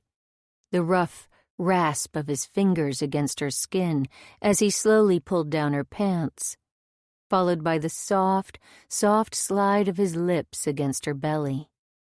Perhaps sexiest of all was Ivan's breathing, surprisingly erratic and shaky, peppered with manly little grunts and groans. Animal sounds, sounds of discovery and satisfaction. Like an explorer happy to have his theories confirmed. I did this to him, she thought, with a sense of pride she'd never thought she'd have in bed, of all places. I made this big man shudder. Underwear followed pants. When he grasped her shirt, she stopped him. I don't think I can do this." "Here." He took her hand and held it to his face, showing her his blindfold. "I can't see you. I won't look." She swallowed her anxiety down. Okay, but—" "Just say stop, that's all you gotta do, baby." Finally, with difficulty, her shirt was pulled up and over her head, careful not to disturb the blindfold. For a few silent moments, Ivan settled beside Uma, trailing one hand, exploring her body by touch alone, lightly, so lightly, mapping her shape. "You're soft," Ivan whispered as his fingers found surprisingly tender spots, like the round underside of her breast or the outside of her knee. Places she hadn't known were beautiful. For ages he learned her, probably better than she'd been known by anyone, and yet— "Stop, Ivan." He stopped. "I want to touch you now." "I'm right here, baby." Ivan's body was so different from hers, not soft and pliant, but firm and rough. And unlike his lazy, reclining progress, she was all business, sitting up to reach the other side of him. Uma's scars had been invisible beneath his touch, but his were textured, immediately obvious. She lingered on each one, enjoying the variations she found there and elsewhere. The rough patches at his knees and elbows, the crisp hair on his chest, and farther south, His cock stood in her way. It lay stiff and hot against his belly, barring passage south and demanding further attention. She grasped it in her hand, loving how heavy it was, how it needed more than one hand to do it justice. The desire to own him took over, and she threw one leg over his wide thighs, hefty with muscle and slightly scratchy beneath her. "Oh, yeah. So good," he groaned, arching off the bed into her hands. He was silky along the shaft and wet at the tip, like he'd been the first time she'd seen him. Only this was entirely different. Their bodies were more important than they'd been. Touch was essential and smell elemental. When Uma dipped her head, she took in the scent of him, along with the taste on her tongue, and it overwhelmed her with desire. "My breasts," she ordered. "Touch them." It was so good how he obeyed like that. Rough hands flew to her breasts, palming them and rubbing them along his length, up and down, with her mouth at the tip. "I'm gonna come like this, Uma. I want to make you come first."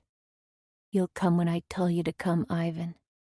"Oh, fuck," he moaned, out of control. "Let me do you first, please.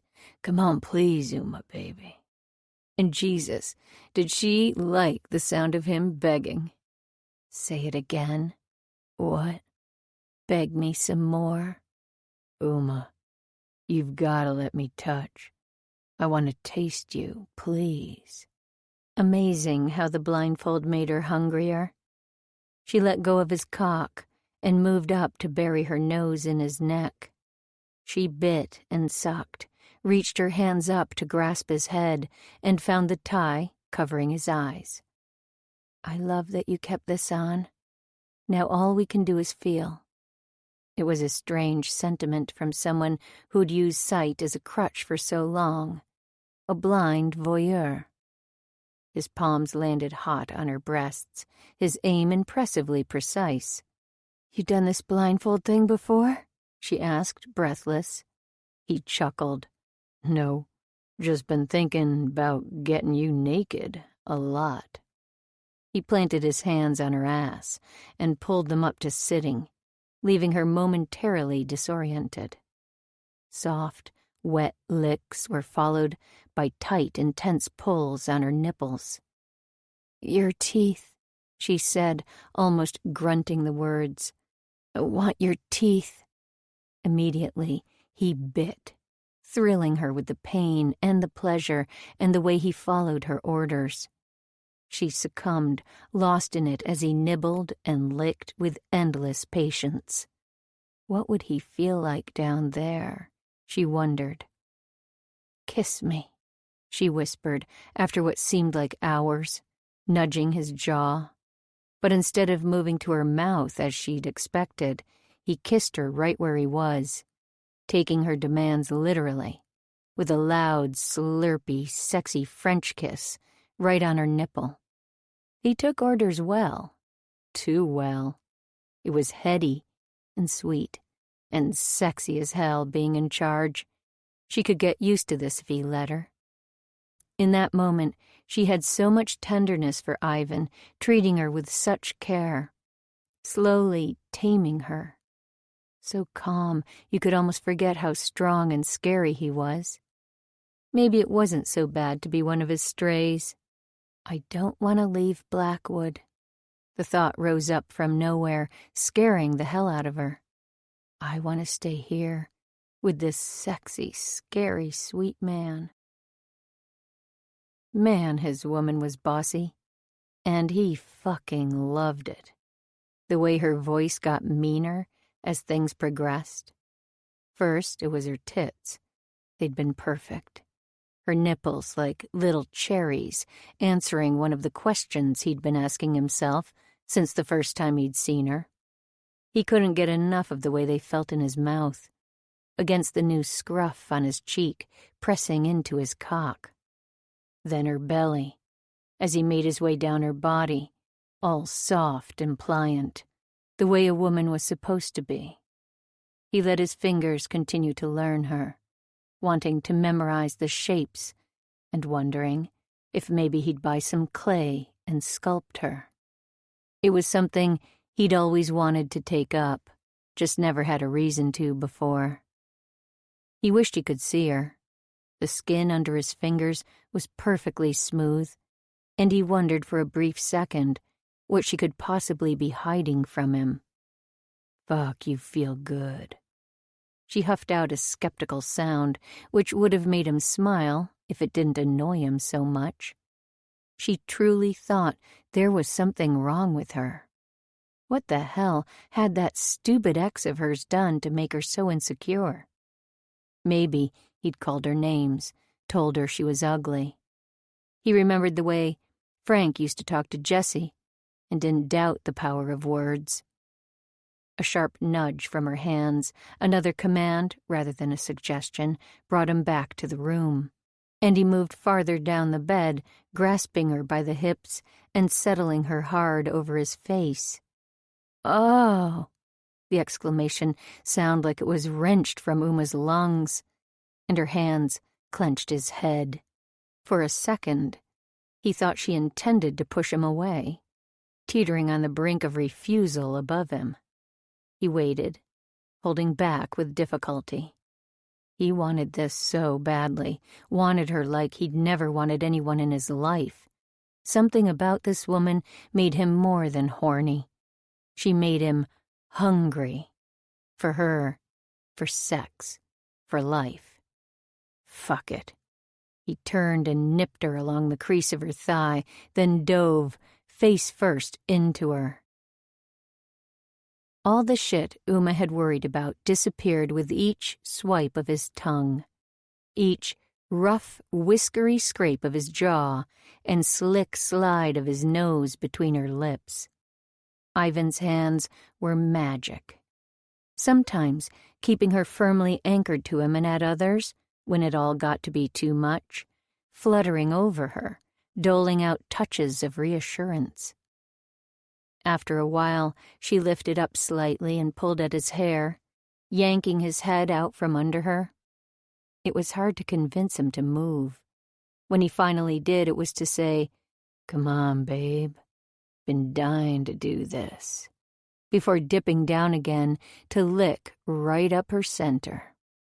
"You've got to stop," she whispered, letting her fingers slide over the blindfold. "I can't come this way." "What do you need?" "I don't—" Uma swallowed over the weird bout of panic suddenly trying to push its way out. "I don't know. The other night was good." With a gentle grunt, he pulled away from her hands, moved his enormous shoulder up to spread her thighs wider, and slipped a finger into her. It was big, and from the dark confines of the blindfold, the sensation was overwhelming. Another finger added to the first, to plunge in hard and tight, and a third slid in, bringing with it a twinge of pain. The pain was good, though. It made it all feel real. "Is this good?" After a moment, he went on. "I can't see you, you gotta tell me." It felt good, yes, but could she tell him? Should she dare? Joey would have. Fuck Joey, just fucking fuck him. "I need you to touch my clitoris, my clit." His thumb pressed her there, giving her a little jolt, but... "Can you lick me again, like before, except with your fingers inside, too?" He groaned a pained-sounding "fuck" in the best way before shimmying back down and carrying on. "It's good. It's so... Wait, I'm..." She twisted above him, tried nudging his head away with a palm. Nothing. No reaction. He just pulled tighter against her and continued to fuck her with his hand, licking her harder with his tongue. The fingers, and the tongue, and the steely arm around her thigh were too much, and yet so very right. Not too tender or nice, which was exactly what she wanted. Uma didn't fucking deserve to be coddled or loved. She deserved pulled hair, bruises, and harsh orgasms forced from her body. She deserved it. Oh, God, she deserved everything that had happened to her. Everything. The pain. The shame. Fuck, oh fuck! The tattoos, even. She deserved to drown in all that ink. She clawed and pulled, unclear on whether she wanted to get away or if she needed him to hurt her. Maybe both. Twisting and pushing, digging her toes into his side, tugging at his hair. None of it made him turn on her the way Joey would have. It only served to make him work harder. The man was an evil genius, giving her what she didn't think she deserved.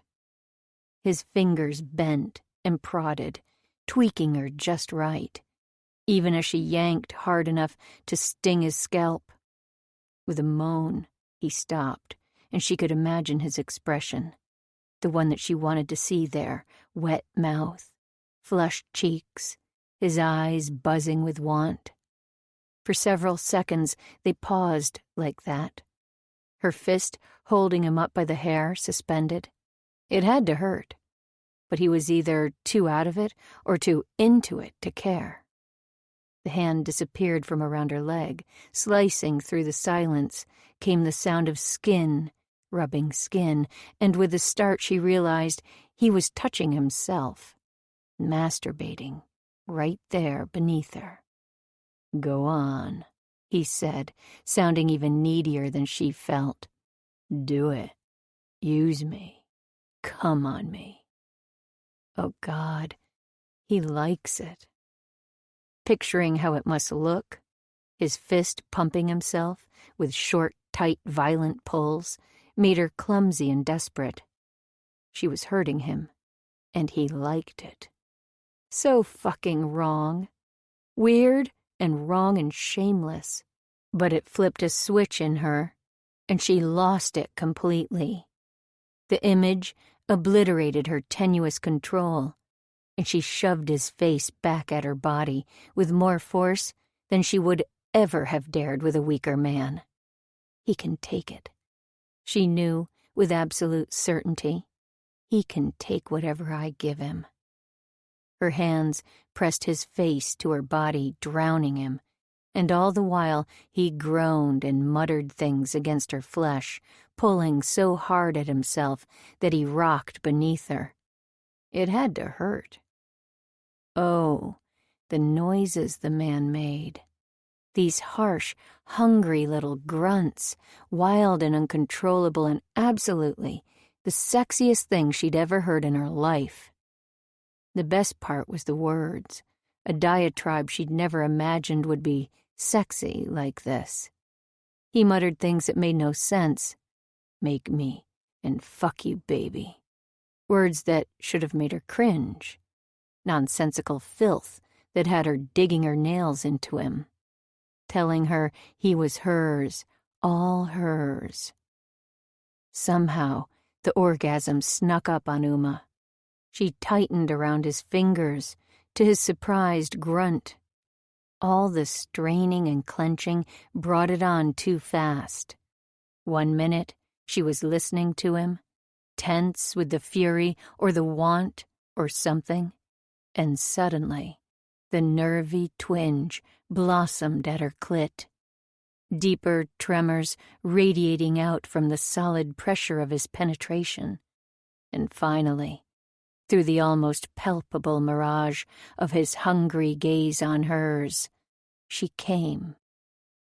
Part of her wanted to rip off their blindfolds, but mostly she was glad for the barriers. The intimacy of meeting his eyes would have been unbearable.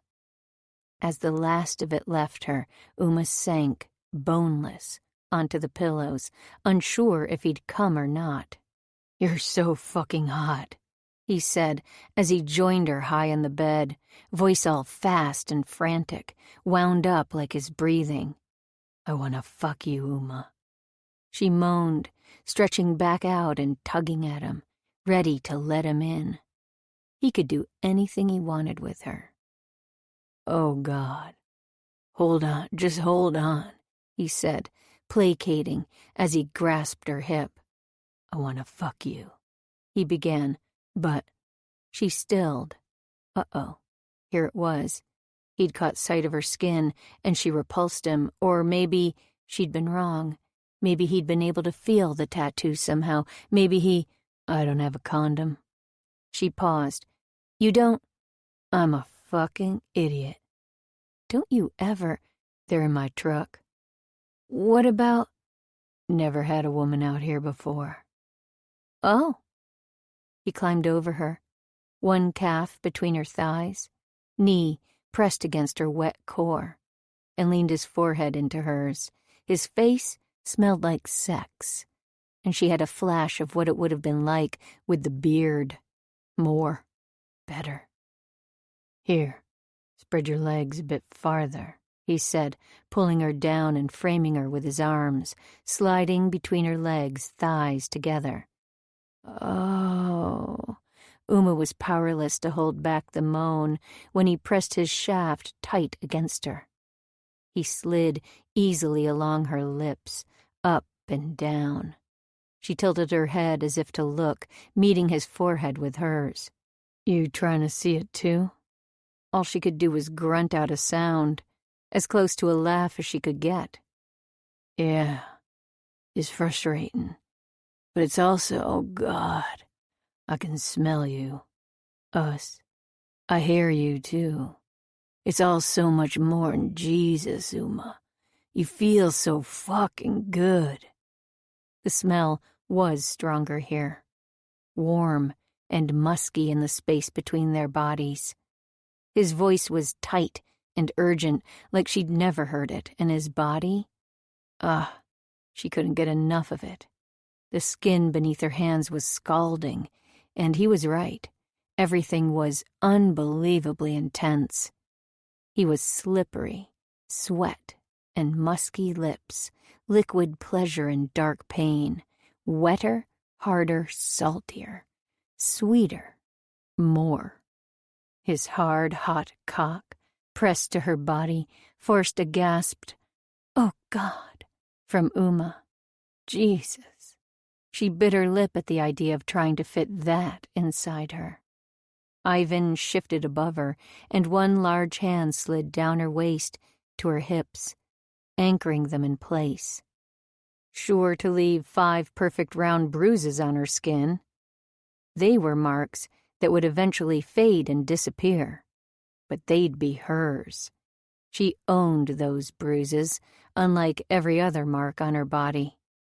The bed lurched when Ivan moved again, this time straddling her thighs.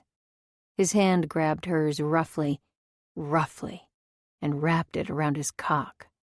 It was stiff and insistent, and soaking wet at the tip.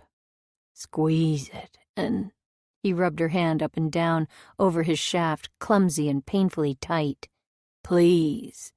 She followed his lead, not very good at it, but excited to try, and turned on by the gruff way he used her.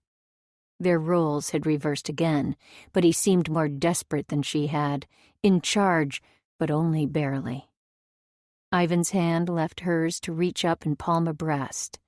It was a selfish move, not about giving her pleasure, but about taking his own.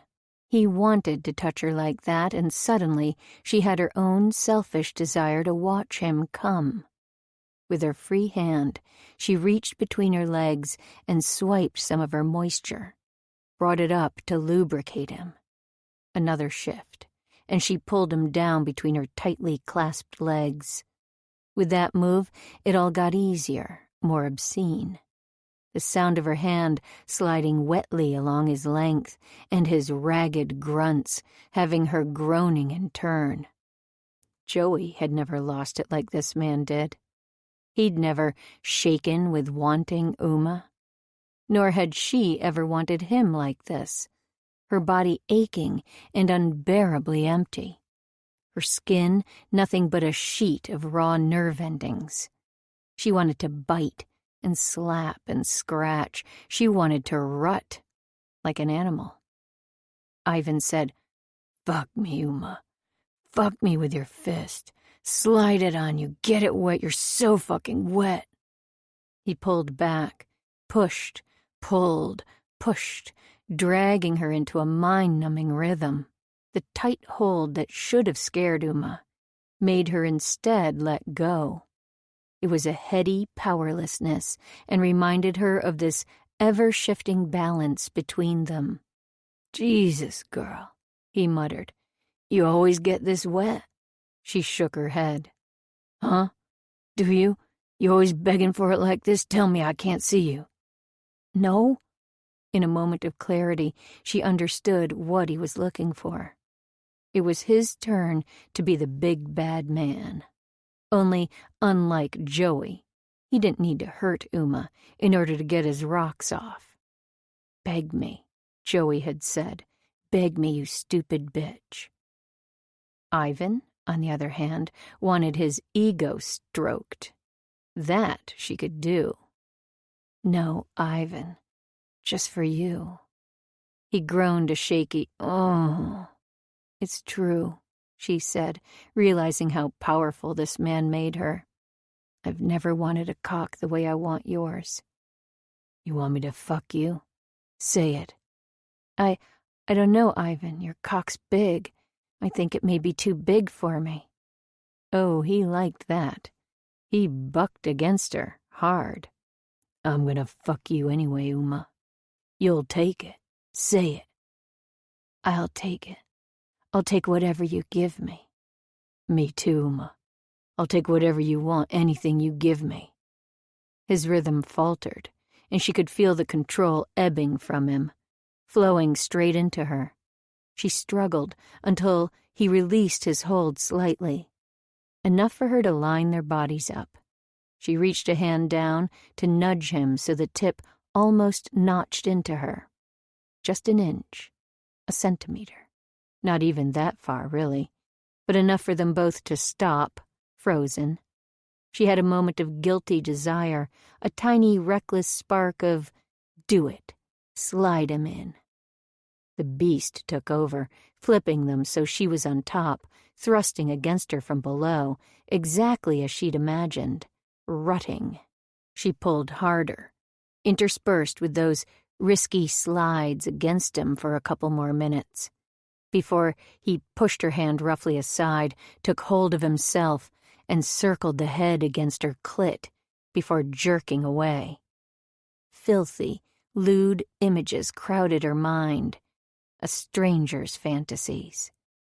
Again, she wanted him inside, and imagined how it would feel to take his hot cum, to feel it fill her and drip out afterward, like her own little secret.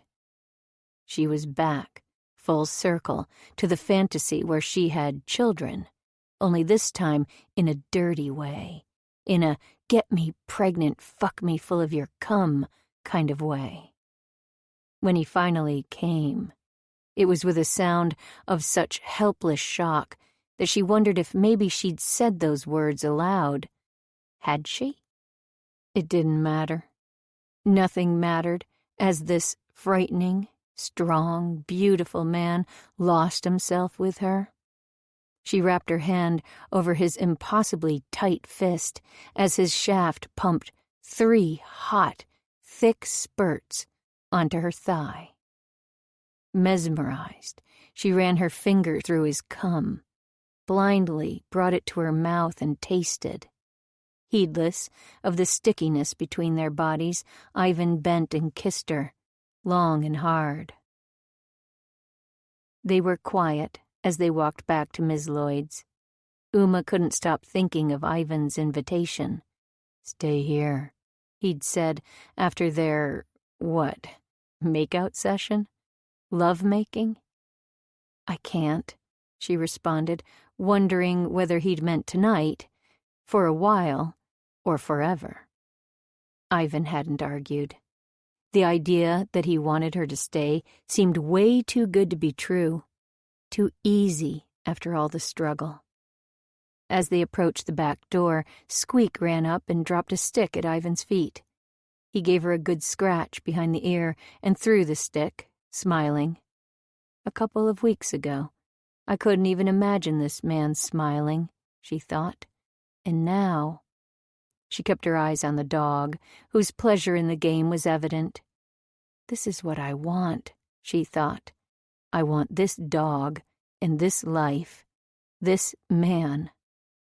Dangerous thoughts for a woman busy running from her past. A woman with no intention of sticking around longer than it took to clear the writing from her skin. And then there was the danger. To Uma.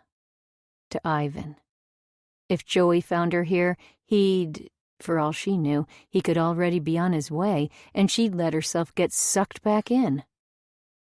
He'd asked her to spend the day with him tomorrow, and she wanted it.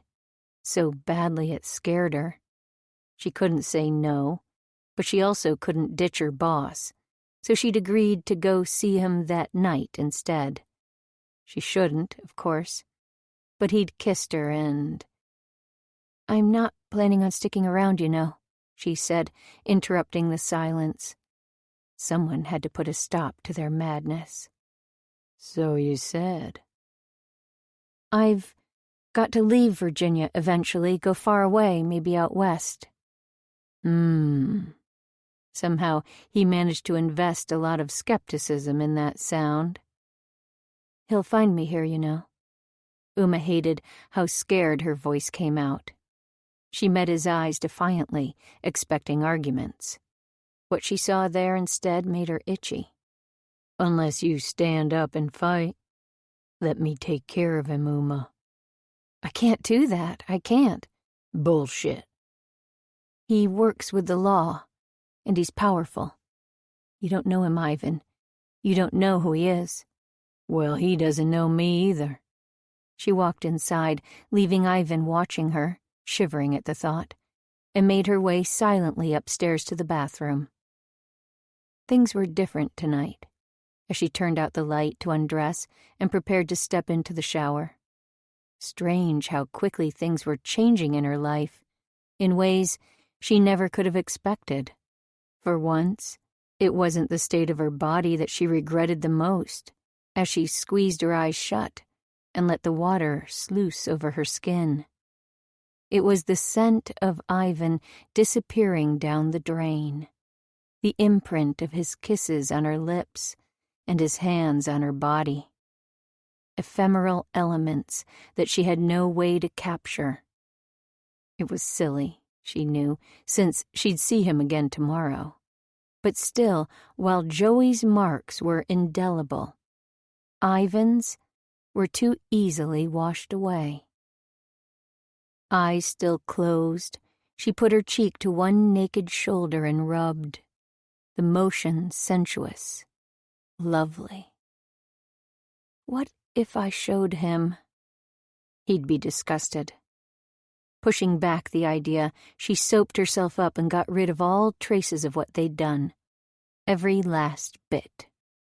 Somehow, as her hand ran over her breast and her nipple hardened at the contact, the hot water, the humidity, the way her body felt swollen and sultry and heavier than usual, all of it came together. And she remembered his voice, that fucking voice. I'll take whatever you want, anything you give me, he'd said. And she wondered, would that include the truth? The thought of, oh God, of his eyes on her, not covered, but open, aware, there, seeing her. This thing that she'd become me. He'd see me. Would he kick her out of his place, run screaming, turn away with disgust? Probably. Possibly? Or maybe not. Once she shut off the water, Uma stood dripping in the shower, out of breath, with her flesh pebbled with goosebumps, not from the cold, but at the very dim prospect that Ivan would like what he saw. 20. Preparing his home for a woman was a new experience for Ive. He'd bought wine and fresh condoms. House condoms, as opposed to the traveling truck condoms that came with a history he didn't want anywhere near Uma. He washed his sheets and made up his bed, caught sight of the wine and realized he couldn't possibly serve it in his nasty mugs. Back at the store, he remembered to pick up a corkscrew. Fancy glasses wouldn't do you a lick of good if you couldn't open the damn bottles. After clearing off a table and setting it all up there, he'd decided he might need something other than venison, eggs, or pickled beets to offer her, and had gone back out to get more civilized snacks. 3 trips to the store in a single day, and he'd spent more than he generally did in a week. But it was worth it. She was worth it. He was prepping for the evening as if it were some kind of messed-up senior prom. Nervous and itchy, and so fucking horny he could hardly contain himself. Like a virgin. And it was only 3 in the afternoon. He'd seen Uma parked out front of Miss Lloyd's house, and every time he'd driven by, it was all he could do not to go up there and knock on the door, just to see her face. Later that afternoon, he went back out for the final purchase. It had come to him in a moment of inspiration. He ran the silky fabric through his fingers, a little bit hating how it caught on the rough edges of his skin. The women in the shop hadn't even looked at him, strangely, when he'd bought them. So he figured men buying women gifts like this was probably something they were used to. Weird. He hadn't gotten anything for a woman in years, and when he had, he'd basically been a kid. A ring. That's what he'd bought for Angela. As big a diamond as he could afford on his factory worker's salary, which hadn't been all that big. But she'd still loved it. He couldn't remember ever getting her anything else. Of course, there was the house. He'd have given her that if he'd had it then. He'd have given her the shirt off his back. But by the time he'd inherited the place from Uncle Gus, Angela had been long gone. She'd refused to visit him in prison, called him a psycho, told him she'd never speak to him again. Exactly like his mom, who'd screamed at him and baby Jessie, then taken off, leaving them with their grandmother. Thinking about the frustration he'd felt with Angela and his mom, even Grandma, made him twitch with the need to hit something. Metal to metal always helped, but flesh on flesh was better. He couldn't explain the feeling, but he understood the need. It was rage, they'd told him inside, and it needed to be managed. Manage, he thought, with a nasty, dry little chuckle. What a stupid fucking word. Management made him think of bosses and suits, offices, as if you could somehow organize your anger, tell it what to do, file it away. Yeah, right. The only way he'd learned to deal with it had been when Steve, a cop, had started teaching classes at the prison. Ironic, wasn't it, how learning how to fight properly had helped him to control, or rather, refocus his anger? Fighting had gotten him into prison, and fighting got him out. After that, there'd been the ironwork, also learned when he'd been locked up. He glanced at the clock. Shit, she'd be here soon. No time to pound it out. The thought of her had him breathing more evenly. He paced around, wondering what it looked like through her eyes. He glanced at the fabric draped over the back of the one wooden chair in the room, wondering if they'd use either one. He could bend her over the chair, tie her hands with the scarf, or she could tie him up, use him however she liked. Oh man, that got him going again. A tiny part of him cringed at how turned on he got when she bossed him around. And why the hell not? She hadn't complained about him manhandling her every once in a while, and it clearly wasn't easy for her. He just liked it both ways, apparently, and A knock. Ivan wiped his sweaty palms on his pants and went to open it. "Down, girl." He nudged Squeak aside and pulled the door open. "Hey." "Hey."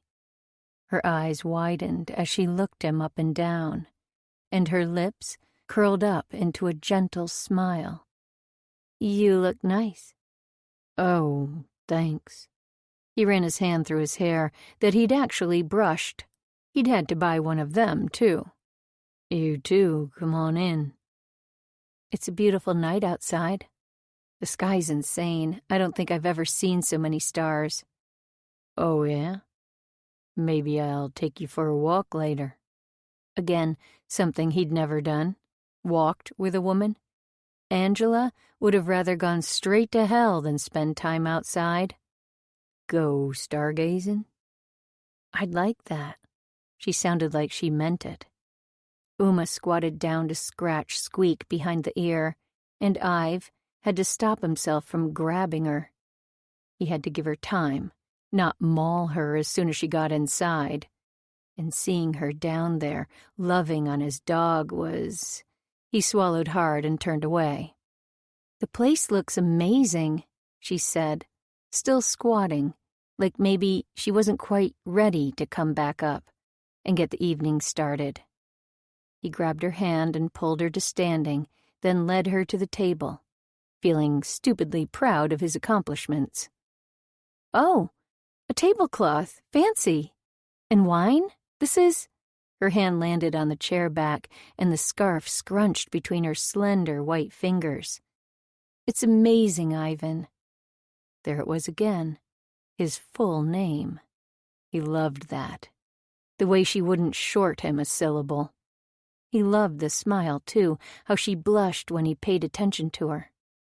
She took it all in, the meatballs, the cut veggies, the shrimp kebabs, the cheese, red wine, white wine, sliders and mini sausages. She laughed and turned to him. Meat and cheese." "Hey, I cut some celery." "You think we'll drink 2 bottles of wine?" "I didn't know what you liked, so I got 'em both." "You went way overboard." He sort of nodded, embarrassed at being called out, but still a little proud that he'd managed to impress this sophisticated city girl. "Burgers or venison." "Did you hunt them yourself?" "Them? No, I hunted it. They don't come as burgers, you know, princess," he teased. "They don't?" Her voice was flirty and light, just like that smile. Women didn't flirt with him usually. No, usually he'd check a woman out in an obvious sort of way, and she'd either ignore him or let him know she was up for it. None of this sparkling eyes and flushed cheeks. More like dirty words and illicit touches. Then uncomfortable truck sex. Uma looked happy, and still her fingers fondled that scarf. He couldn't pull his eyes away. She caught him staring and looked down. "What's this?" "Got you those too, in case, you know." It was the green one, the same color as those little dots in her eyes. It was beautiful against her skin. The change came over her like a switch. Uh-oh. Her expression was strange. Maybe he'd gone too far. The first scarf wafted around her neck, and she picked up the second one, the thicker, wider black scarf that he thought of as his.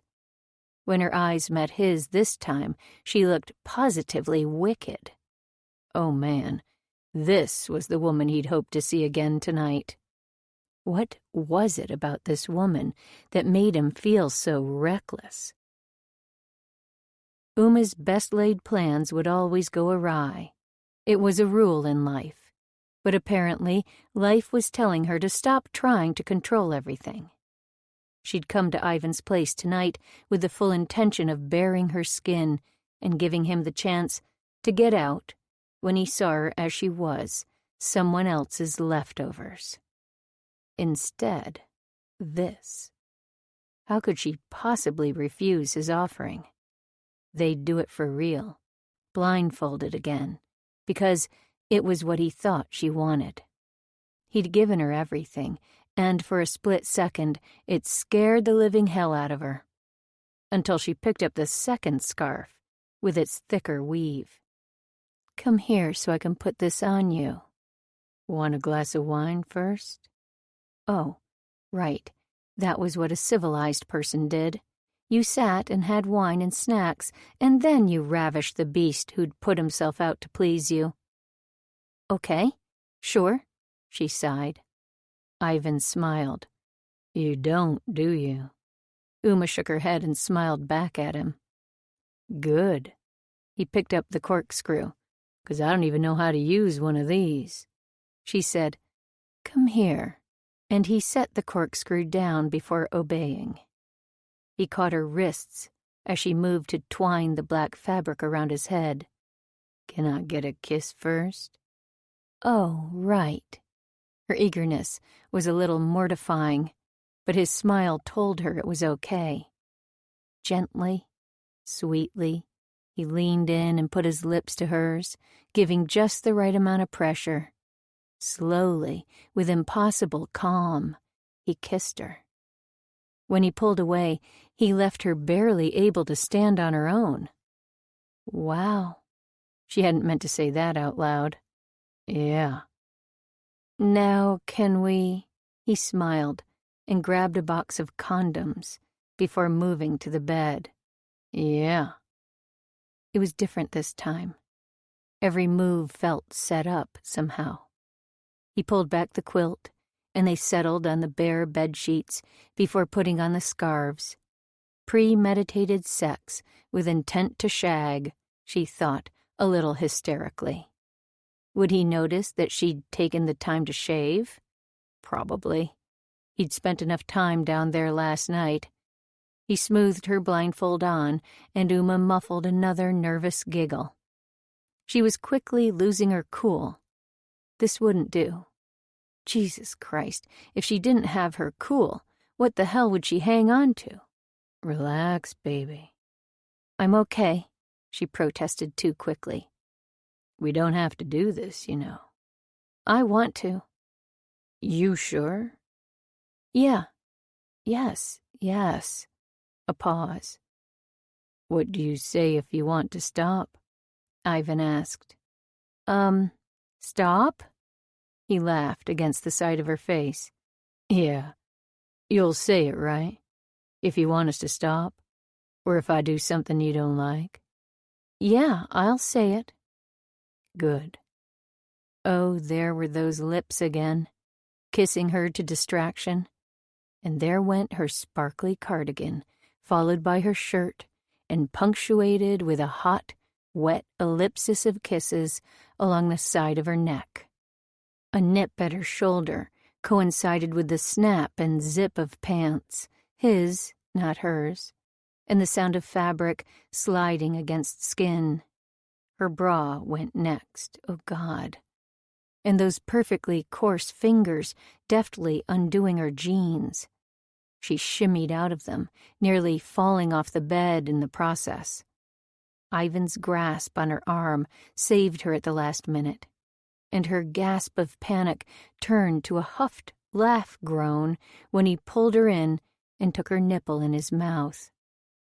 As Ivan slowly made his way over her body, taking her apart piece by piece, and loving her back together again, odd things came into focus.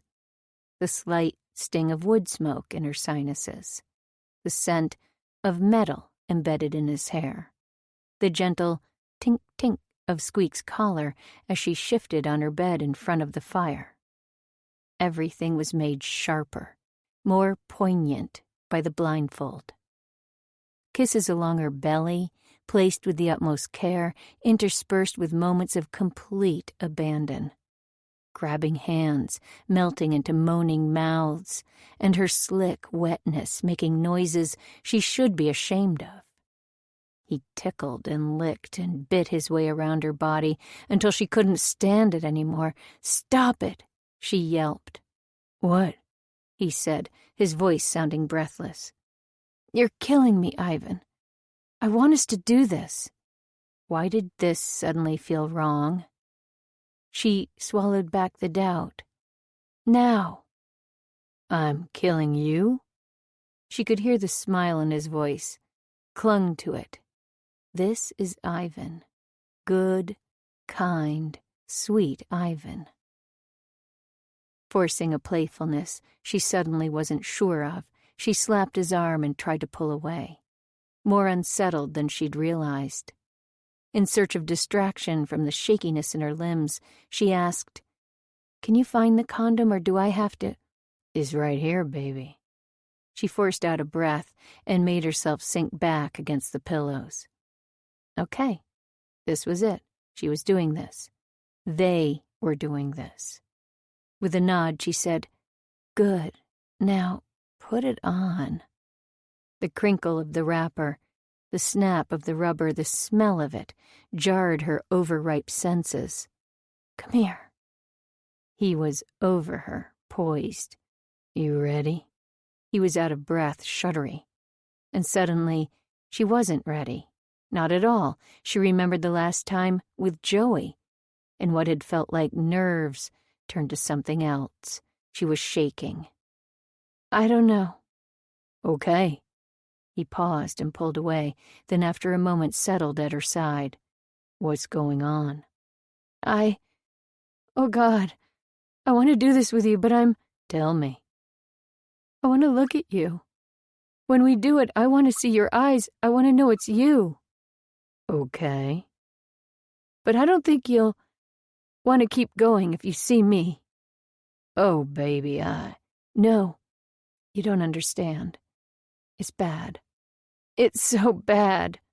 Her voice got away from her as she did her best to hold back a sob. "Tell me about it. Tell me what happened to you." 21.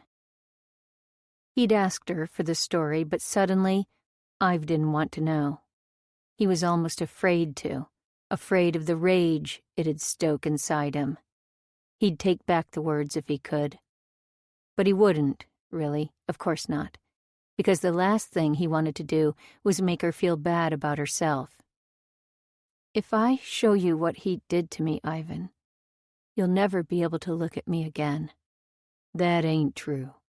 He took a deep breath and pulled off the condom, grimacing at the pinch of rubber against his hard-on. "Don't have to show me.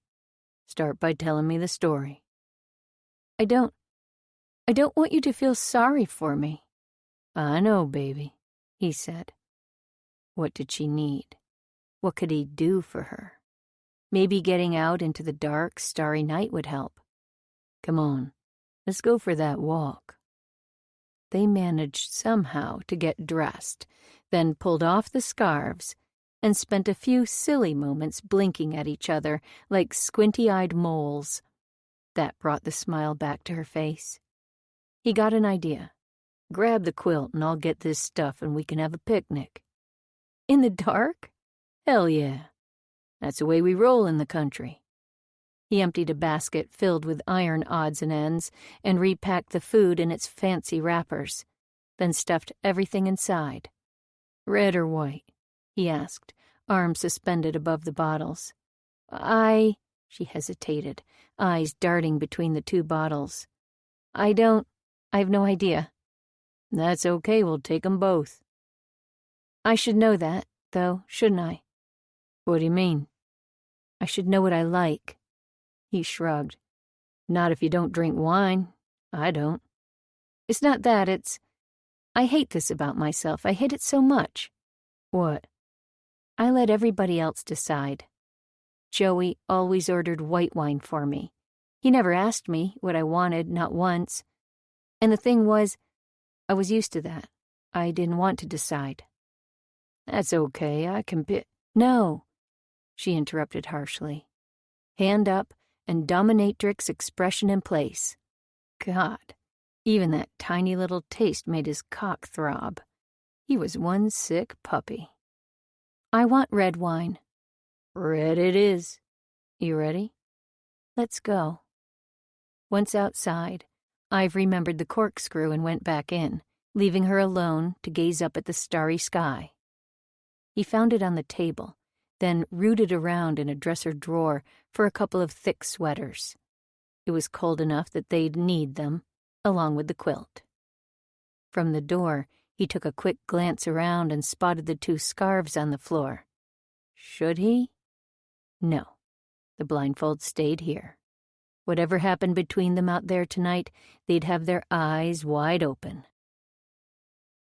They got settled in the back of the truck. Tailgating, Ivan called it, although it seemed more like camping to Uma. Girl, this ain't nothing like camping. You want to see how we do it out here?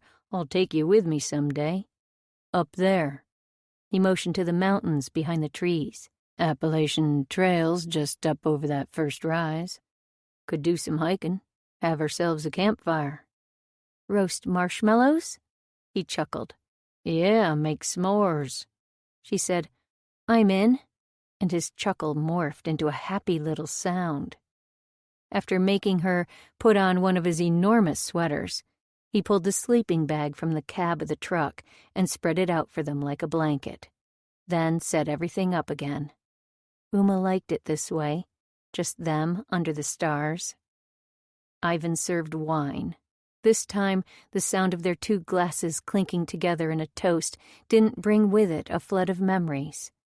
Uma was right there, in the back of a truck, with this big, handsome man who'd gone out of his way to treat her like a princess.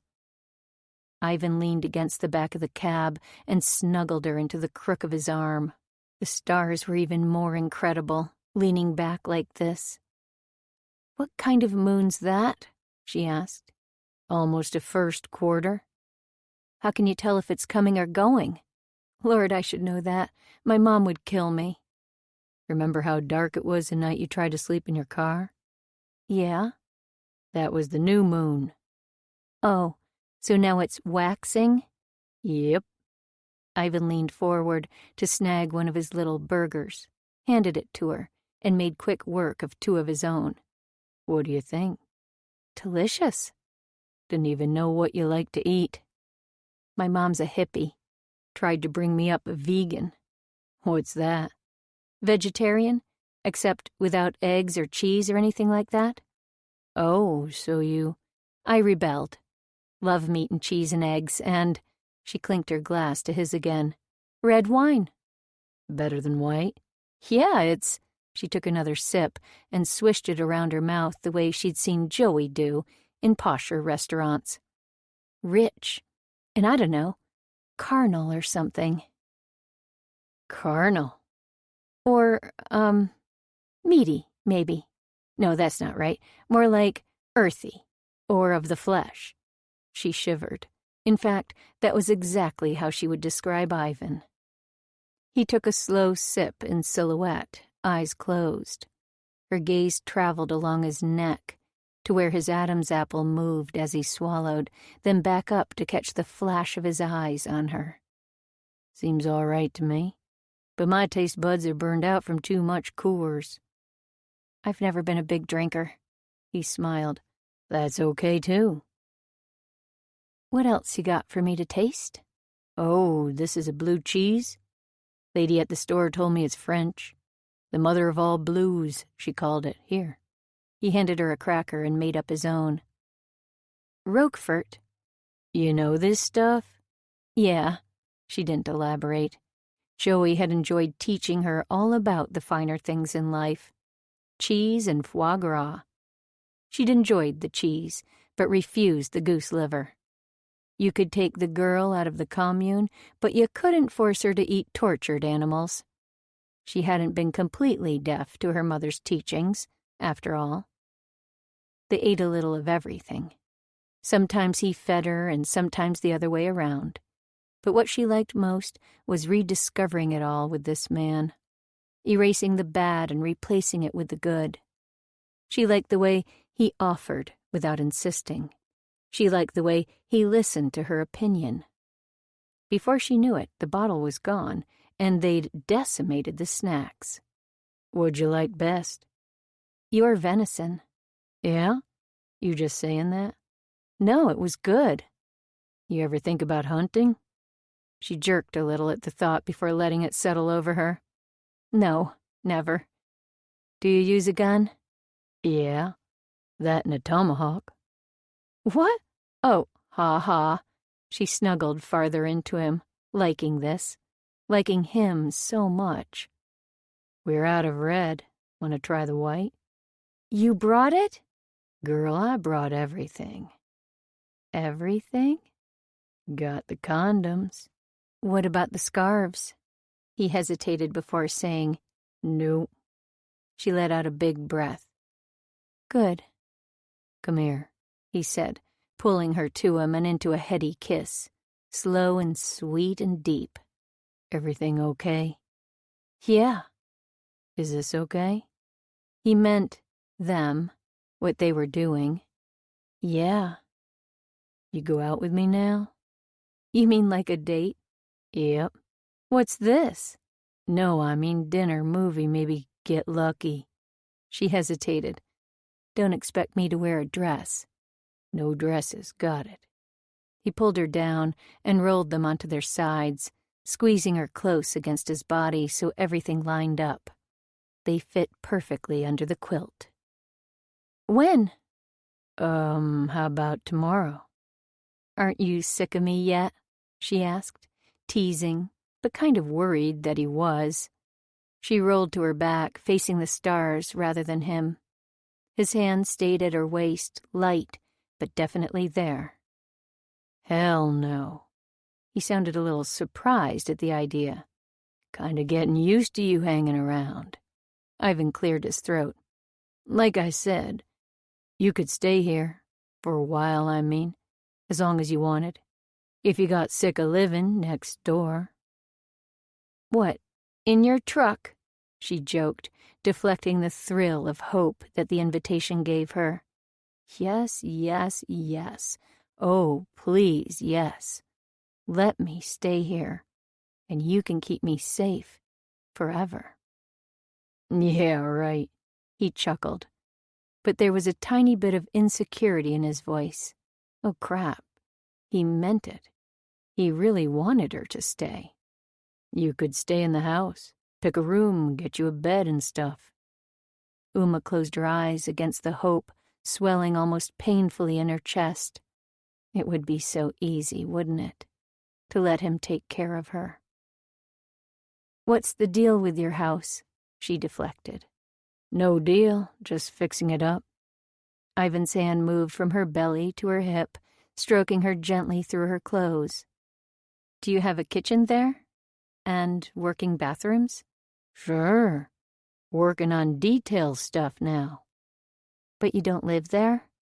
I gotta finish it before moving in. You give tours? Sure. Show you around tomorrow before our date. Oh, so you assumed I'd go on that date with you?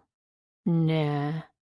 But I figured, if I upped the ante and asked you to move in with me, you'd have to say yes to the lesser commitment. Uma smiled. The hand, still stroking her, tightened a fraction and skimmed up her waist to her breast. So how long have you had this place? She asked. 6 years. You've been working on it that long? He nodded, his nose nuzzling the side of her face and his hand running back down to slide under her shirt. Yeah. Must be amazing inside. It's too nice for me. Uma didn't like that. What do you mean? I don't need a big house like that. All that fancy scroll work and trim and stuff. Grew up in a trailer. So what are your plans for the house? First, I thought maybe I'd... He cleared his throat and shifted away, taking with him the heat of his hand. You don't want to hear this crap. No, I do. So, when my uncle left me the house, it was like I could change the future. Had plans for stuff. Seems reasonable to think of the future. Well, it didn't pan out. I know how that goes. Something about his reticence made her want to spill her own story. That was why they'd come out here after all. But still, she hesitated. He must have sensed what she was thinking. "Why don't you tell me your story, Uma?" he asked gently. She sighed. "I had plans before I met Joey." Ivan went completely still, his breathing taking a back seat to his listening. Joey was convincing. Lawyers are like that. And he's good at what he does. Got me to do things I didn't really want to do, you know? She wasn't sure if he did, but he nodded anyway. It all happened so fast between us, like he'd decided on me and he wanted me now. I kept thinking we'd talk about what I wanted later, and then later, and then later, and then later never came. She closed her eyes and continued. I used to have friends. I didn't notice they were gone until I looked around one day, and it was just me. Well, me and Joey. But not even that, 'cause he worked all the time. Came home late. Dinners, drinks, schmoozing, all that political crap. And I had weddings on the weekends. Weddings? I'm a photographer. Weddings are my bread and butter. Makes sense. She shifted and craned her neck to look at him. What makes sense? The photographer thing. The way you were with that camera last night, and the stuff you do, how you look at things, at me, like you're framing a shot in your mind. I do that? Also your hands. She clenched them unconsciously. You're always doing that. Squeezing them, opening them, like you're itching to pick something up. He nudged her gently. But go on, you were talking. Uma took a huge breath in and continued. I was in so much denial that it could have gone on for a while, I guess. But then he cheated on me. With a colleague. They'd been working this case together, the first time he was lead prosecutor on something that major. That was his excuse, at least. How high stress it was, how they were thrown together, a tight-knit team, blah, blah, blah. The shifts in breathing beside her told her of Ivan's reactions, but he didn't interrupt. It got so confusing. He apologized, so loving and so sorry. She huffed out, a frustrated breath, trying to explain why, how she'd let it happen. He convinced me to stay, but I felt different. Things had changed, and I think he knew it. We had an okay couple of months after that, although he still spent so much time at work. But when he was home, he was this perfect boyfriend, like diamonds and flowers and spoiling me rotten and constant attention. She shrugged. I guess I kind of liked it, even though I never entirely trusted it. But frankly, it wasn't what I wanted. She shifted a little, enjoying the arm that wrapped around her, comforting but not imprisoning. Then he lost the case. It was a big deal. In hindsight, he must have been on something even while they were trying it, to keep up with the workload and the media, all the pressure. When they lost, his boss made him take some time off. That was the last straw. He'd be sucking back the booze, probably popping pills, while I was trying to... Let the story pause so your spirit doesn't have to. This music is for your restoration, and this audiobook is a gift to you.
process photos in the next room, him constantly breathing down my neck. One night we fought, badly, and he hit me.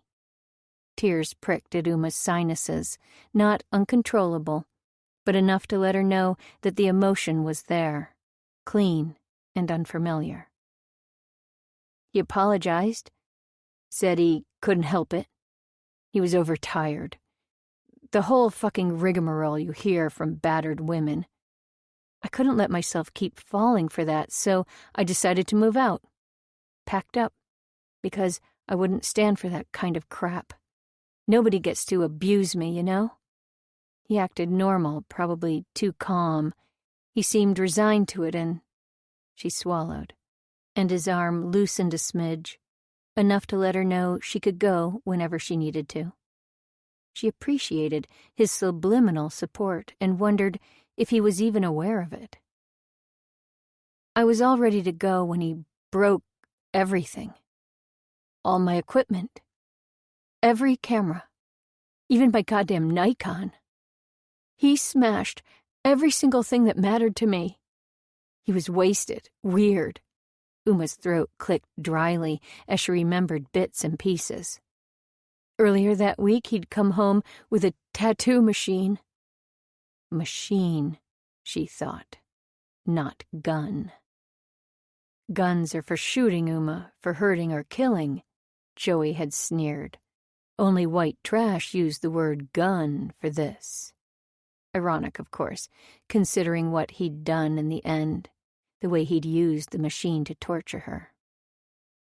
He didn't say where he'd gotten it, but it didn't look new, and I wondered about, cleanliness. Why did he have it? For us, he said, to show our undying love. And that night, I'd never seen him so amped. Pupils like black holes.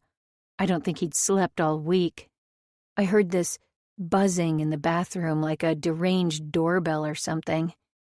I slammed my way in, looking for my things as I packed everything up, furious, and there he was, sitting on the toilet seat, etching my initials inside a heart. In black, right on his own forearm, like something you'd see scratched into a tree. She paused, recalled Joey's words as he'd shown her the bloody red mess he'd made of himself. Proof of my undying love, he'd said. That was when she'd started shaking. It flipped a switch in me. 1 second, I'm packing to leave him, and the next, I'm freaking out, really freaked, but also still pissed and ready to, I don't know. What would she have done that night if he hadn't caught her? And who could say? She might have cooled off and left. It wasn't worth thinking about what could have been. I was beyond reasonable, screaming, scared, just out of control. Before I'd wanted to cut up his clothes, his precious Armani suits, to hurt him. But by then, I realized how far gone he was, and he disappeared into the spare room. I tried to turn, but he came back, and he had a... She choked on the words. The image, no, on the feelings it all brought up. Fear. Absolute terror. And surprise. That prickling skin that signaled her fight-or-flight instinct kicking in. The rush of adrenaline had made her feel strong that night. What a joke. He had a gun. I'd never seen it before. He just walked into the bathroom and put it hard against my head, the front right here, like this. She put her finger to her head, no longer feeling Ivan's reactions against her, completely lost to the memories she'd worked to suppress these past few months. The cold sink against her cheek, the tiles under her shins as she sank to her knees. "I'll shoot your fucking brains out, you stupid bitch." That's what he said to me. She gulped past the lump in her throat. I believed him. Ivan's thick arm tightened, and she had to shrug it off. Too much, too tight, too warm. She sat up a bit to breathe and turned her face away, relieved that they were doing this outside, where there was air, cool and cleansing and a little painful in her throat. There's this moment. Uma paused, not sure she could tell the rest of this. But she swallowed and made herself keep going. When you have to decide whether you want to live or die. And I wanted to live, damn it. I'm not the type of person who just gives up. But after a while, I changed my mind. It wasn't the pain so much. I'd stopped feeling how bad it hurt. It was the other stuff. There was this regret, like, oh, fuck, what have I done? It was so permanent, that feeling that there's no going back now or ever. But the worst thing, worse than anything else in my entire life, I was so fucking helpless. Trapped there like a bug pinned down, a butterfly in one of those frames. I couldn't move. He held me, and I was forced to take whatever he gave me. He wanted to mark me for life, to make me his, and fighting him just made it worse. I had to take it. The buzzing of the machine, that dark chemical smell, and Joey yelling obscenities when he couldn't figure out how to change out a bent needle. Other things, too, like the way he'd watched her face instead of his hand, not caring what he wrote on her skin, just eating up her hurt, getting off on it. Ivan's voice rumbled out from the darkness, sharper than ever. I'll kill him, Uma. She shook her head. Where is he? No, Ivan. You can't. I can. I know you can.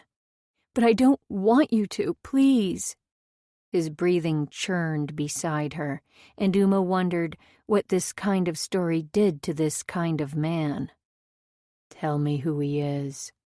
No way.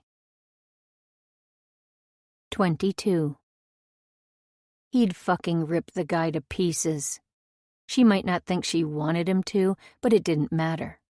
Men like this Joey guy didn't deserve the air they breathed. He'd hunt 'em down and tear 'em apart like the, I've lost you, haven't I? No. Liar. You're thinking about all the ways you're going to hurt him. Uma sat up farther and leaned over him, her head blocking out the stars, which he couldn't even see anymore anyway. Not through the cloud of rage. She put her small hand in his hair and pulled, bringing everything sharply back into focus. You, Ivan, will not do anything to Joey. I will not forgive you if you do. The burn at the roots of his hair felt good. It shocked him back to earth and forced him to listen, forced the rage to bank again. Kiss me then. Not until you promise. Just fucking kiss me. Repeat after me. Ivan what? Shiflet. Ivan Shiflet. Ivan Shiflet. Do solemnly swear. Do solemnly swear. Not to go against the wishes of one Uma R. Crane. What's the R stand for? The hand in his hair tugged, harder this time. Shut up and repeat after me. Shut up and another tug elicited a groan from him, and her face moved in toward his, as if to eat the sounds right out of his mouth. You will not go against my wishes, she whispered. I will not go against the wishes of the beautiful Uma R. Crane. I'm not beautiful. You're fucking gorgeous. I'm not. I can't get enough of you. Why? What's wrong with you, Ivan? You got all night? Yeah. Whatever. There's no way we're wasting it talking. 'Bout me. Come here. He reached for her, pulling her down atop him. This kiss was different. Like every kiss they'd shared, it had its own place in Ive's mind, a catalog of their time together. This one was almost unbearably tender, gentle. He'd never been close like this with anyone. He'd been with women, and he'd even thought he was in love once, with Angela. So they must have shared something. But it had been nothing like this. How could you even feel shit like this from a kiss? And after only a couple of weeks of knowing each other. The idea scared him suddenly. What the fuck was he doing? Falling for a woman who'd leave him one day? Just like the rest? The difference with this one, he figured, was she'd already warned him she had no plans to stay. At least she was honest. That was more than he could say about the others. She'd leave him, eventually. But he didn't think she wanted to.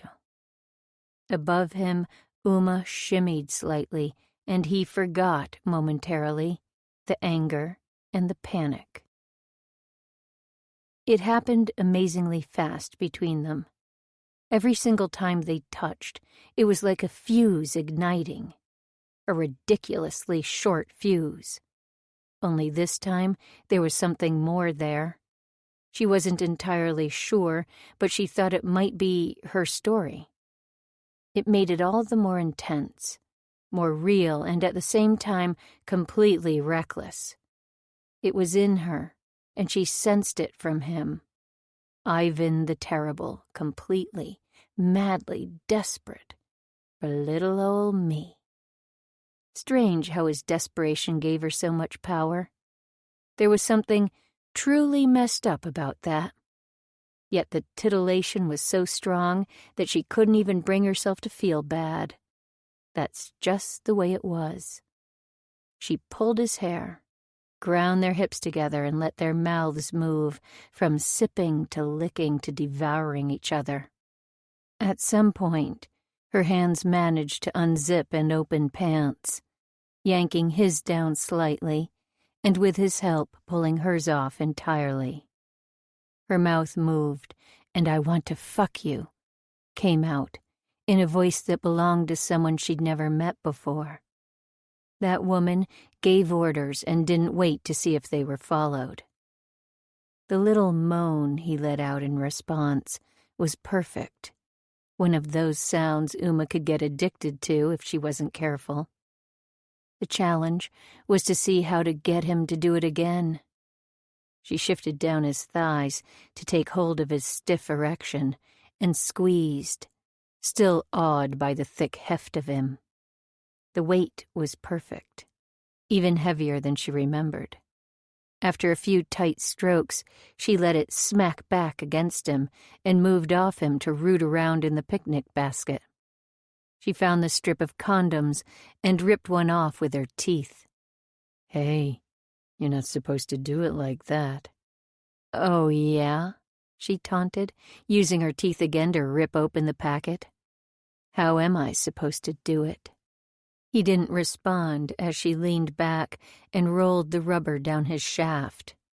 They shuddered together. "You ready?" he asked, even though she was clearly in charge. "Are you?" Who the hell was this woman? A woman who got on top of a man and undressed him just enough to guide him inside her? What had happened to the old Uma who always let other people's personalities overshadow her own? "Yeah, come on." Ivan tugged at her waist, her ass, her hips, trying to move her without taking over. "I gotta fuck you, Uma." The man sounded frantic. He didn't wait for a response, but pulled her back up, so their bodies lined up. Her stupid brain went back to the first night she'd met Joey. How he'd cajoled her into having sex with him. It had been a true seduction, not quite against her will, but not entirely what she'd wanted either. In hindsight, Joey must have gotten off on the coercion, the surrender, the ambiguity of her consent. There'd been none of this urgency, none of this raw need. So honest, so fucking real. Ivan's cock nudged her, seeking entry from below, and she came back to the present with a slight Joey hangover. Suddenly, needing to know she really could stop this any time she needed. Stop. Ive stilled, sank back down, not impatient or angry at all. She turned, swallowed, and blinked away the tears that suddenly threatened to fall. Why are you so nice to me? I like you. Oh, Uma tried to pause her ever-racing mind. That simple, huh? He liked her, so he showed it. No games, no denial, no manipulation, no bullshit. He likes me, she thought, barely comprehending the simplicity of it all. He likes me. I like you too, Ivan. Good. His boyish, excited smile was barely visible in the dark, but it brought a jolt of worry, shadowed by guilt. I'm gonna hurt this guy. You're thinking too much, Uma. He was right. She was about to have sex in the back of a pickup, and instead of enjoying it, here she was, worrying again. Enough. It was time to let go and enjoy the moment. No Joey, no worries, nothing to get between her and this man so hell-bent on having her. She let herself really feel, the point where their naked skin came together. Planting her hands firmly on his chest, Uma leaned forward, filled with the anticipation of what she was about to do. She lifted up onto her knees and reached beneath her. There he was, hot and willing, and before she could think too hard about the last time she'd done this. No, not the last time she had done this. Tonight had nothing to do with the last time she'd been penetrated. But she wouldn't think about that right now. She refused to remember it. Instead, she took him firmly in hand, lined him up with her body, and worked him, slow and steady inside her. Her breath hitched once when the fit was too tight, and she paused. They stopped, breathing, listening, waiting for the other to put a halt to everything. He didn't. She didn't. Somewhere close by, something hooted. Ivan flexed. Don't move, she managed. Give me a second, just... He held himself utterly still inside her, his self-control palpable, and she loved him a little bit for that restraint. Perhaps more than a little. Suddenly she remembered a time with Joey. It was a hotel room in Atlanta where he'd gone for a conference. She'd gone along for fun, and it had been fun. Good food and music. She'd taken a ton of photos there, but it was the sex that came back to her. Their hotel room had been equipped with a jumbo mirror, which, if you happened to have sex on the desk, provided quite a perspective. The thing was, Uma had only noticed the mirror halfway into it. She'd turned her head and taken in the way Joey's body had slammed into hers from behind, the quick, mechanical piston of his hips. She'd stared at where their bodies came together and gotten turned on. Her eyes had wandered up his body to his face. With a jolt, Uma had realized Joey wasn't staring at her body or their bodies together. He'd been mesmerized by himself, his own face, his own muscles.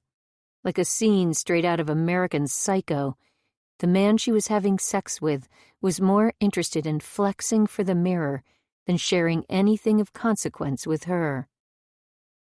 And here she was, thinking about that bastard again.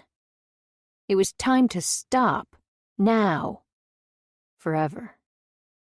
Uma shifted, squeezed her inner muscles, and Ivan moaned, tightening his hold on her. Good, she said. I want to feel everything, to be here with this man. She didn't have to see his face properly to know the look he'd have. A little surprised, a little excited. He liked her in charge, enjoyed giving her power, and the thing was, it only made him seem stronger. When she leaned back, he gasped, and the sound of it, the helpless, needy, uncontrolled sound, made her feel like a fucking goddess. Like she'd wrested control from him and taken exactly what she wanted, and oh, Lord, that was good. She licked her finger and reached down to touch herself, the circling of her clit, her only outward movement. But everything was so tightly clamped around him that she wondered how she'd last. Uma had never quite believed her mother's claims about the tantric powers of sex. The notion that fucking was somehow a spiritual experience. She'd always thought it was another hippie excuse to run around and hump like bunnies. But this, him pulsing inside of her, and her body contracted in orgasm, pulling him in, this was more than just for procreation or even fun. This was something else entirely, like reaching new heights of understanding or making magic. Touching those stars so far above them, as if this was bigger than them. It was, Ivan's muttered Jesus, told her that he felt it too. She lay, slumped on top of him after, staying that way as he softened. He reached down and held onto the condom while she pulled up and off him. On her back, Uma opened her eyes as wide as they'd go and sighed, already mourning the loss of him inside her. Air had never smelled so clean, night sounds so ethereal. The sky was absolutely majestic. After he settled back in beside her and pulled the quilt over them, Uma sighed a second time and almost giggled, thinking of her mother in India, halfway around the world. Sex outside in the cold autumn night. Yeah, Mom would be proud. She snuggled into this beautiful man's side and let the giggle bubble out. There you go, Mom. Om fucking shanty. 23. As always, Squeak woke Ive at the crack of dawn, and as always, he'd get up right away to attend to her needs. Well, to hers, and to the dozen other creatures who depended on him. This morning, though, it was a lot harder. It may have been the 4 hours of sleep he'd gotten, or maybe the woman sprawled across his body. Yeah, that was probably it. He was covered by so much of her that he was hot. Crazy, considering he could see his breath. But man, she felt good, even fully clothed against him. He loved the weight of her, the warmth of her breath on his collarbone, and the tickle of her hair against his chin. A quick glance at the clock showed it was just after 5. Still mostly dark outside, but definitely time to get a move on. He wondered what time Ms. Lloyd expected Uma back at her place. If he hazarded a guess, he'd say probably around now. Not because the woman needed help at the butt crack of dawn, but to be a pain in the ass, as was her way. At his dog's insistent squeal, he slowly scooched out from under Uma, careful not to wake her. Better to move now, before the tail started thumping into overdrive and the whining turned to barks. Squeak had been obliged to pull him out of enough mornings after to know exactly what it took to get Ive moving. Boots first. Then he grabbed his towel and soap and stumbled to the door to let her out. He pulled it closed behind him, knowing how much noise the animals would make while he fed them. He bent and filled the cat dishes with dry food, still buck naked and fucking freezing. Wet food was at night only, but you'd think the animals didn't know that, the way they looked at him accusingly, bum-rushing his calves, always pissed at the hollow ping of kibble, rather than the hiss of cans opening. Into the woods for a long morning piss, then back to the hand pump, beside the workshop for a quick wash. It was too damn cold to be naked out here. He could go up to the big house, like a normal person, but why waste the time? Teeth chattering and skin puckered into a million tiny goosebumps, he walked back inside and moved to relight the fire. Only once the flames began eating away at the logs did he stand up, preparing to reward himself by returning to bed, when Uma made a sound. A low, unearthly kind of noise, like he'd heard only once or twice in his life. Joey was gouging Ivan's eyes out, and it was a million times worse than anything Uma had experienced. She was blind and naked and freezing cold. Oh, God! Joey was there above her, and she could almost feel the needle burning into her flesh. There was a hand, rough on her arm, and she shrieked, frantic, turning, flopping like a fish. Another hand, and Joey's hot breath had her yelling, keening. Nothing worked, writhing, straining, flailing, scratching, and searching for escape. A wild, rabid animal. A rat caught in a trap, a lizard brain. No, less than that. An amoeba, without conscious thought, just an instinct to survive. All the pushing and pulling only served to land her on her rear, hard, until she scrabbled away. The last resort for a woman buried alive. She'd scrape her hands to the bone if need be. It was his voice, that goddamn voice, that eventually got through to her. Uma, baby. Uma. Uma, I got you. I got you. You're okay. I got you. A litany of slow, patient words spun like a finely woven web, one layer at a time. They slipped and slid over her and clung, wrapping her in their warmth before they finally got through. Ivan. It was Ivan. She was on the floor, in his arms, big and warm and safe. Her cocoon.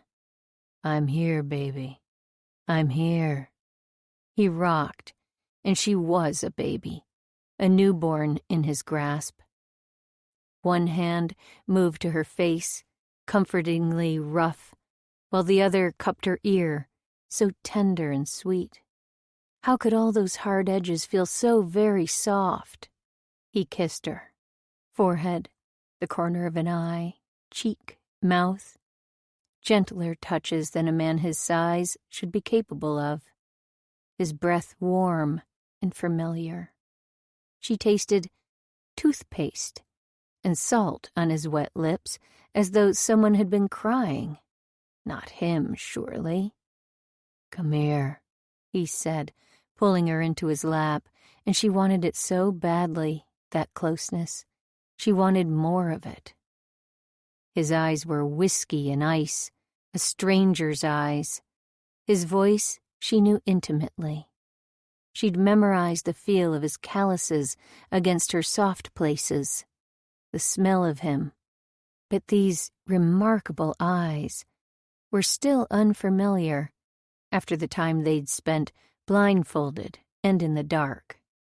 I got you, he whispered again, and she let him take her weight. After maybe 10 minutes, Uma took a deep, shaky breath in and unstuck her face from the crook of his neck. Morning. She cleared her throat and tried again. Morning. Morning, baby, he said, his voice so gentle it almost broke her heart. Nightmare? Figured. I've got to pee. With the tiniest huff of what might have been a laugh, he nodded, slow and unsure, before releasing her. Need company? He managed to make it sound almost lascivious, which was a feat, given, well, everything. And she was so thankful for that. His humor, his seemingly endless support. No, thank you, but I wouldn't mind something for my breath. He stood and helped her up, handed her a tube of toothpaste and sent her out. She headed toward the shelter of the line of trees, ignoring where the drive curved back up to Miss Lloyd's place. She'd have to head back there shortly, although she didn't want to. Didn't want to go to her next laser appointment. Didn't want to do anything but stay here with Ivan. Even if peeing outside in the freezing cold wasn't exactly her idea of a good time. One reason for him to move into the big house, with its perfectly good kitchen and electricity and running water. Oh, and heat. Then again, there was something about his cozy little space that suited him to a T. Man at his most elemental. She picked her way toward the edge of the woods, the hangover of her dream disappearing into chilly practicality. And it occurred to her that he'd been completely naked when he'd held her. Hale and hearty and shamelessly nude in the crisp winter morning, whereas she had gone to sleep fully dressed. Even here, without a single witness, in the great outdoors, she squatted under an oak tree, incapable of glancing at her own body. Because of Joey. All because of Joey. She stood and pulled up her pants, let her eyes take in the landscape in a way she hadn't before. The big white house, pointlessly empty. Farther along the forge, with its chimney puffing out smoke like an industrious little train. So busy, so full of life, with its mini herd of cats eating beside the door, and the man inside, flesh and bone and so much heart. And beyond it, past the fallow fields, loomed the Blue Ridge Mountains. Timeless, beautiful, permanent. They'd be there forever, those mountains. Forever, unlike Joey and his stupid ink. Not his, mine. My ink. My skin. He'd wanted to make his mark on her. Well, she was done letting him, today, right now. Done. With a sure stride, she returned to the forge and opened the door to a welcoming waft of heat. Always warm in here, always inviting. And there he was, Ivan, his eyes just as enveloping, only they offered so much more than heat. She paused on the threshold and, at his smile, moved toward where he lay in the bed, patiently waiting. "You okay?" he asked, half sitting up. "Yeah." He made as if to say something else, or shift or stand up, and she stopped him with a hand, palm out. "Hold on. There's something—" She swallowed. Mouth dry, she tried again. "I need to show you something." Ivan did nothing but blink, and she saw the worry there, tightly reined. "You'll be disgusted." She held back a sob, breathed through it, and shut her eyes hard. "I won't." Okay.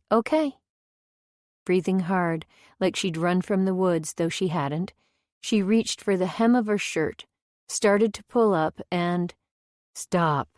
She opened her eyes. God, when had she screwed them shut? "Come here," he said, begging, almost begging. "I need—" "Please." She hesitated only for a second, then walked to the bed, where she stood for an awkward moment before he reached out and pulled her under the covers into his warmth. "Don't want you doing this alone, baby." That, after everything, was what sent the tears rolling. Quiet tears. Her tears. And through those tears, with Ivan watching over her, Uma pulled off her shirt and took back her skin. Everything in Ives' body came to a standstill. His breath, his heartbeat, probably the blood in his veins. Last night's story had in no way prepared him for this. Nothing could have prepared him. It took less than a second for him to understand. Ah, fuck. Breathe. In for 10 counts. Out for 10. And now, focus. You're losing her. Focus. Some functional part of his brain found it ironic that he was using those anger management techniques after all. Who knew? He forced his gaze to her shoulder. Her beautiful shoulder. Destroyed by that motherfucking...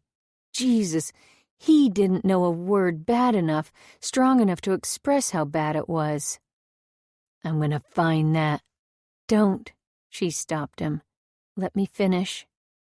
This kicked in the gut feeling, breathless and nauseated, was exactly like his first day in prison. No, worse, like the day Frank had hit Jesse. The worst day of his life, until today. Maybe it's not as bad as it looks, he thought. Maybe she wanted this. But the tattoos looked like nothing you'd choose. Not even close to what the guys did to each other inside. This was disorganized, jittery, like the scratchings of a possessed child. Was that an M? He squinted at a series of letters on her wrist, shifted back, and saw, with a start, what it said. Mine. The letters more faded than some of the others, but still there. The bastard had tried to claim her skin. Joey did this to you? It wasn't really a question, but she nodded, drew another deep breath and met his eyes. She asked if he was okay. She asked him, and goddammit, something broke in his chest. He leaned in and kissed her, eyes wide open, pushing out the hatred and the rage as best he could because he wouldn't lay that on her. Not after everything else she'd gone through. But fuck if he'd let the dude off. She pulled slightly away and put a hand to his chest, holding him back so she could move on to her pants. Quickly, efficiently, she undid them, pushed them down, and awaited his verdict in this nightmare of a striptease. Parts of her were covered, absolutely coated in ink. Multicolored streaks, masquerading as words, ran up and down both of her arms, her shoulders, over to the top of her back, her breasts, those beautiful nipples. This was what people did to show ownership, to a gang or a person. She'd been branded, like cattle, only worse, because he could see here and there where the fucker had run out of ink or lost control of the needle. There, where it petered out. He thought she must have fought back, and in one place, a big blotch so thick and dark, he wondered if the bastard had pierced a hole in her. On her beautiful, soft, perfect skin. It was absolutely obscene. He forced his eyes from her body back to her face. What he did to you, he's gotta... Shh! She put a hand over his mouth. This is for me. Let me keep this. This? It took him a second to realize what she meant by this. This moment. Sharing her body with him. Her pain. That's what she meant. And he was ruining it for her. But fuck. Never in a million years had Ive imagined the horror. He'd thought the guy had beat her, but not. No wonder she couldn't look at herself. He could barely look at her without feeling, oh God, so much shit roiling inside. Nausea, horror, pain, and then anger. No, not just anger, because he'd felt anger before. And this was so much more. Stronger than anything he'd ever known, even compared to when Frank had beaten Jesse. This was way off the scale. Because back then he'd been a stupid kid. his anger diluted from being constantly pissed off at the world. Today, his rage was a sharp point, honed by years of containment, years of calm.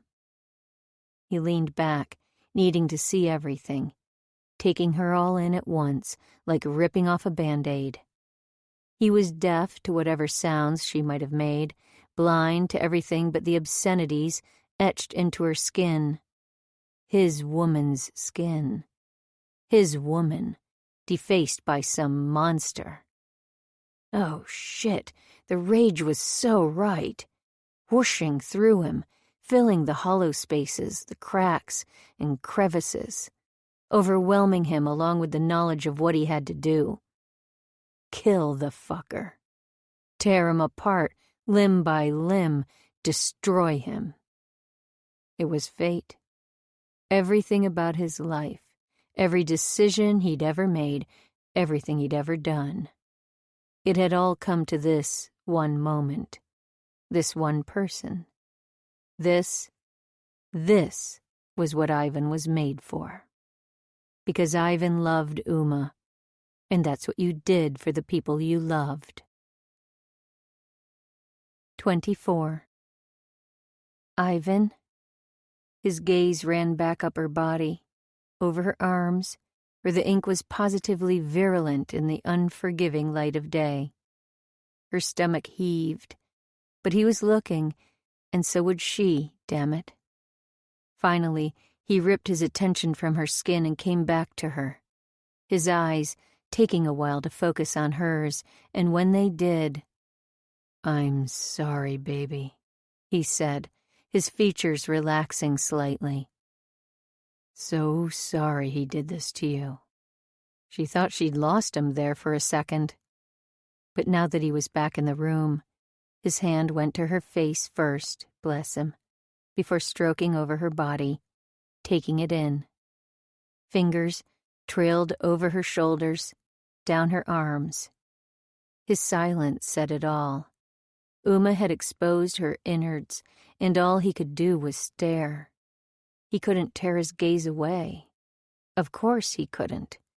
She'd torn herself open, exposed her aching, bloody heart, rent it still beating from her breast, and handed it to him on a fucking platter.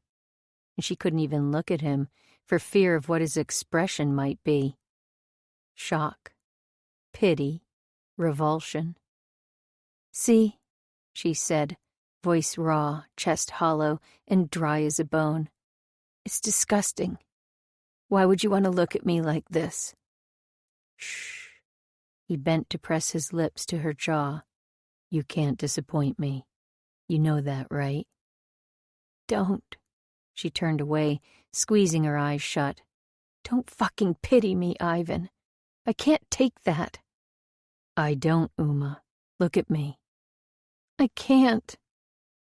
He kissed her. A slow, sweet press of lips, a luxurious stroke of tongues punctuated by the scrape of his jaw.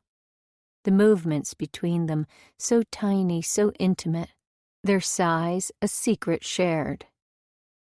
Her breath expelled hard, emitting something noxious she hadn't even realized had been blocking her throat, and he took it in. "Look at me, please." It was an effort to open her eyes again, an actual, physical effort. But she did it for him. Gently, so gently, his hand rested on Uma's shoulder and trailed down, a first stroke, followed by his eyes and then hers. For a second or two, she couldn't quite catch her breath as she let herself look. How strange for her body to be so unfamiliar. The skin, not her own. "Does it hurt?" After a deep inhale, she looked away from herself and focused on him. "Only for a couple of days after a laser session. I'm getting them removed. That's why I'm here." "What? They don't do that up in the big city?" "The place here does it for free. For people like me. I heard the doctor who runs it talk about it on the radio." She shook her head. At first I couldn't believe it. I was convinced it was a trap. Joey's got connections, huh? You have no idea. After a brief hesitation, Ivan kissed her again, this time on the tip of her shoulder. She turned to watch his lips against her shame. Not my shame, my life, my experience, me. The affirmation was overwhelming, almost painful in its clarity. She owned these lines, every one of them. She'd suffered for them, would suffer even more. They were hers, just as surely as anything she'd ever done or achieved, only these were greater because she'd survived, like badges of courage, unfamiliar but without the slightest doubt, hers. She'd earned them, after all. Her next breath was clean, easy, the fear gone like a filter taken off, and she could see herself. Above her, Ivan continued his sweet perusal, slow and thorough, and like a tourist in her own life, Uma followed along. He traced the circles around her nipples, then leaned down for the bee's nest of scribbles on her belly, back up and over to the B in bitch, the one he'd spelled right. It took a while for Ivan to take the scenic route back to her face, and when he did, there was a change in him too, a smile on his mouth, if not in his eyes. She felt the air he forced into his lungs before he said, "The tats are kinda badass." A joke. He was doing his best to adjust, and he was joking. Her heart twisted up inside, so hard it hurt. At her look, he met her gaze and said, "What?" It was a challenge, a show of admiration. "You think I'm kidding? You are a badass." With a huff, she looked away, a little embarrassed at the attention or the compliment, and sore from too much emotion. For several beats they shared something. Trust, maybe. Understanding. Whatever it was, it hurt. He leaned in, pressed his forehead to hers, and whispered, "I got you, Uma." She closed her eyes, swallowed back tears, and nodded, a tiny movement he had to be touching her to have felt. The mood changed. He broke it again, just like that. Pasting a grin on his face, he bent to lick a path from beneath her ear to her shoulder and palmed a breast. "The tats," he said, between swipes of his tongue, "are badass."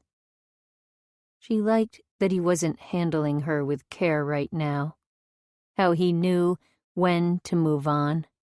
And God, she liked how he weighed her in his hand, not too gently, before his fingers moved inexorably to her nipples and pinched. Only a light pressure, but enough to send a jolt through her. "You are such a guy," she managed through a series of gasps. Because, damn it, she didn't want to be coddled. She wanted the unreserved hunger that shone in his eyes, maybe just a little of the mean and savage man she'd mistaken him for once upon a time. "You're fucking beautiful, Uma." She still didn't entirely believe him, but the words felt good anyway. "And this," his hand skimmed her arm, "this is just history. It's who you are, like this." He touched the scar on his face. She reached up too, and their fingers met where the angry red mark emerged from his hairline. "How'd you get that?"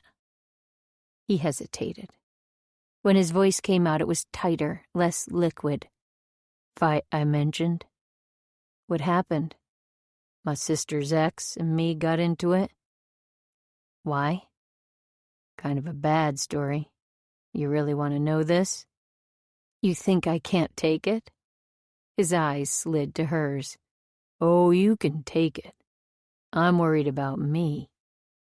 "You don't have to talk about it if you don't want to," she said, maybe a little hurt. "I don't want to," he said defensively. "But I have to." "No, you don't." "I do. After everything you shared with me." He let a hand settle on her belly, where several jagged lines came together in an illegible scrawl. "Besides, it's kind of who I am, you know? Why I'm here." "Oh." Propped up on his side, head in his hand, he started. "Frank, that's Gabe's dad, beat Jesse up. Bad. So when you told me about Joey, I thought that's what you meant." "Oh, he hit me that night. But he also—" A flash of memory. Struggling, Joey holding her down, the fear that she'd never leave that room. Not alive, at least. Well, this happened.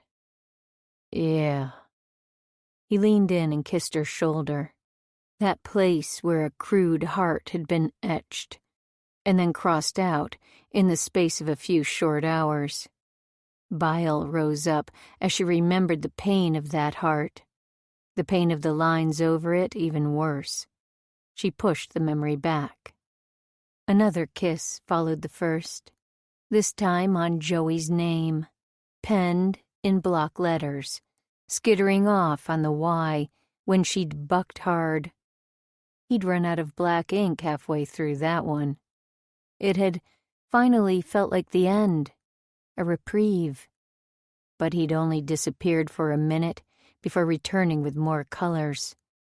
The sight of all those bottles, brimming with ink, had about done Uma in. That was when she decided to let herself die. She closed her eyes hard on the memory, shoving out the stench of ink and blood.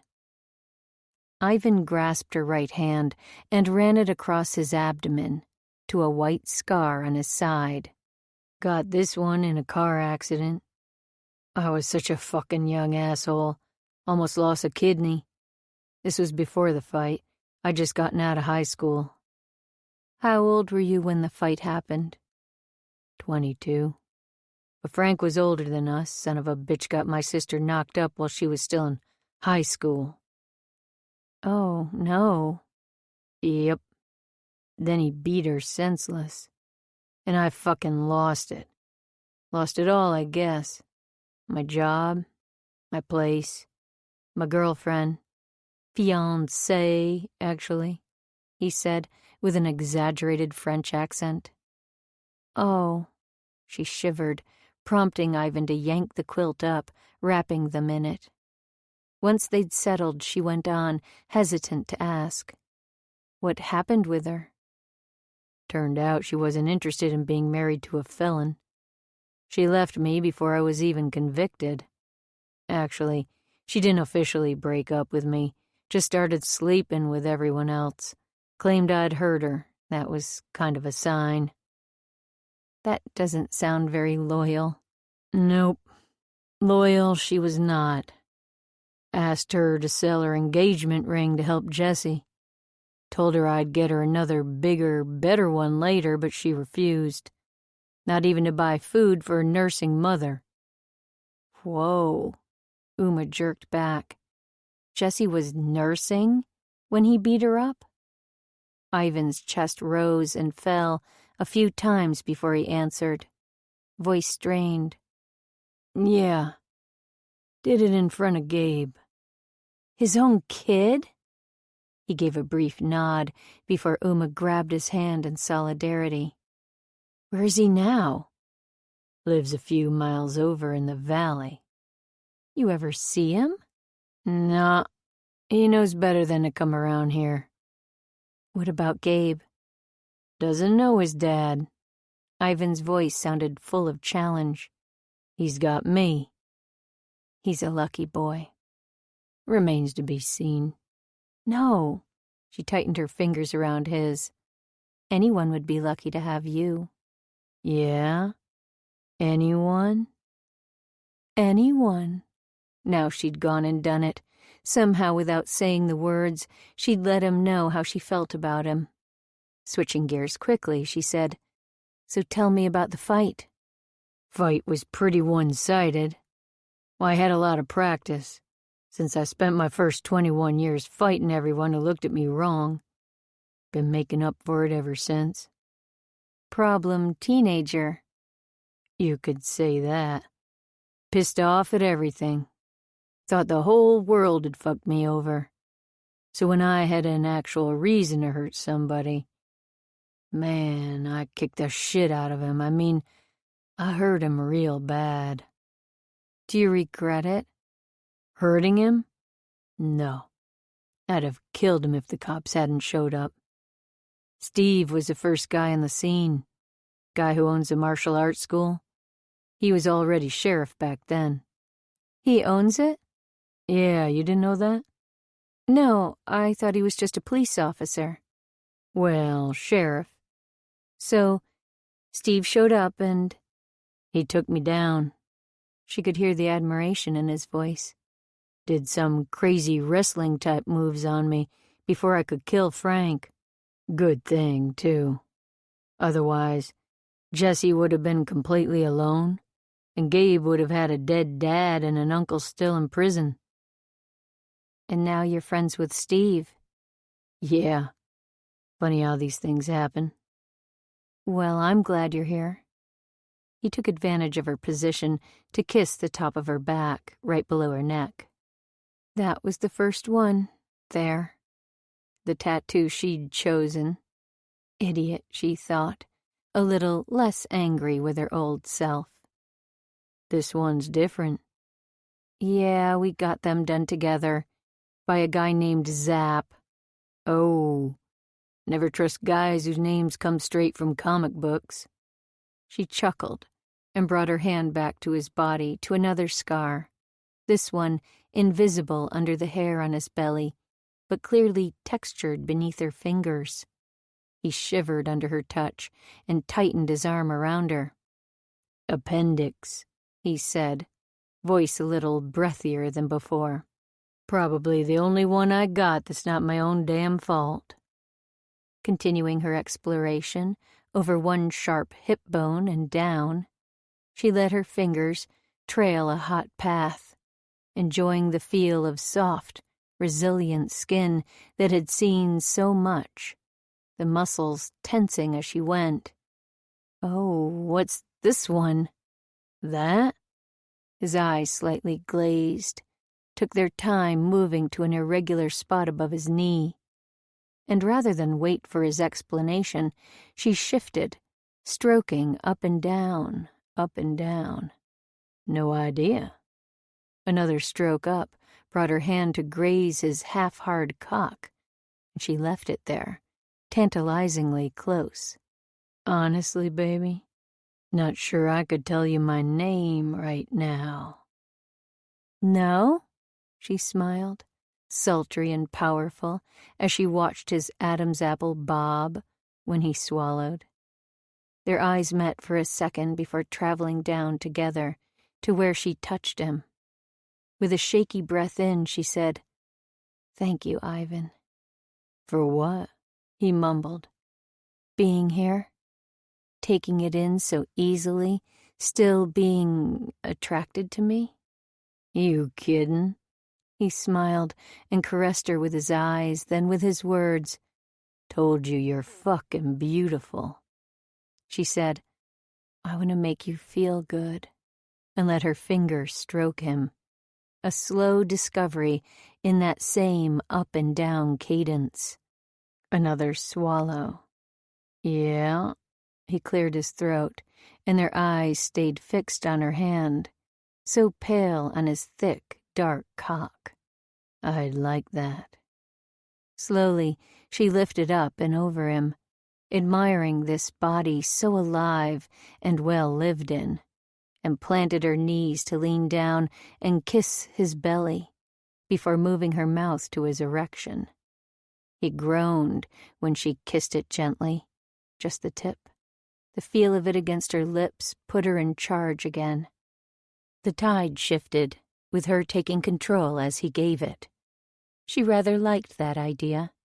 A finite amount of power to be shared in infinite configurations, like a drop of mercury, separating and reshaping over and over again.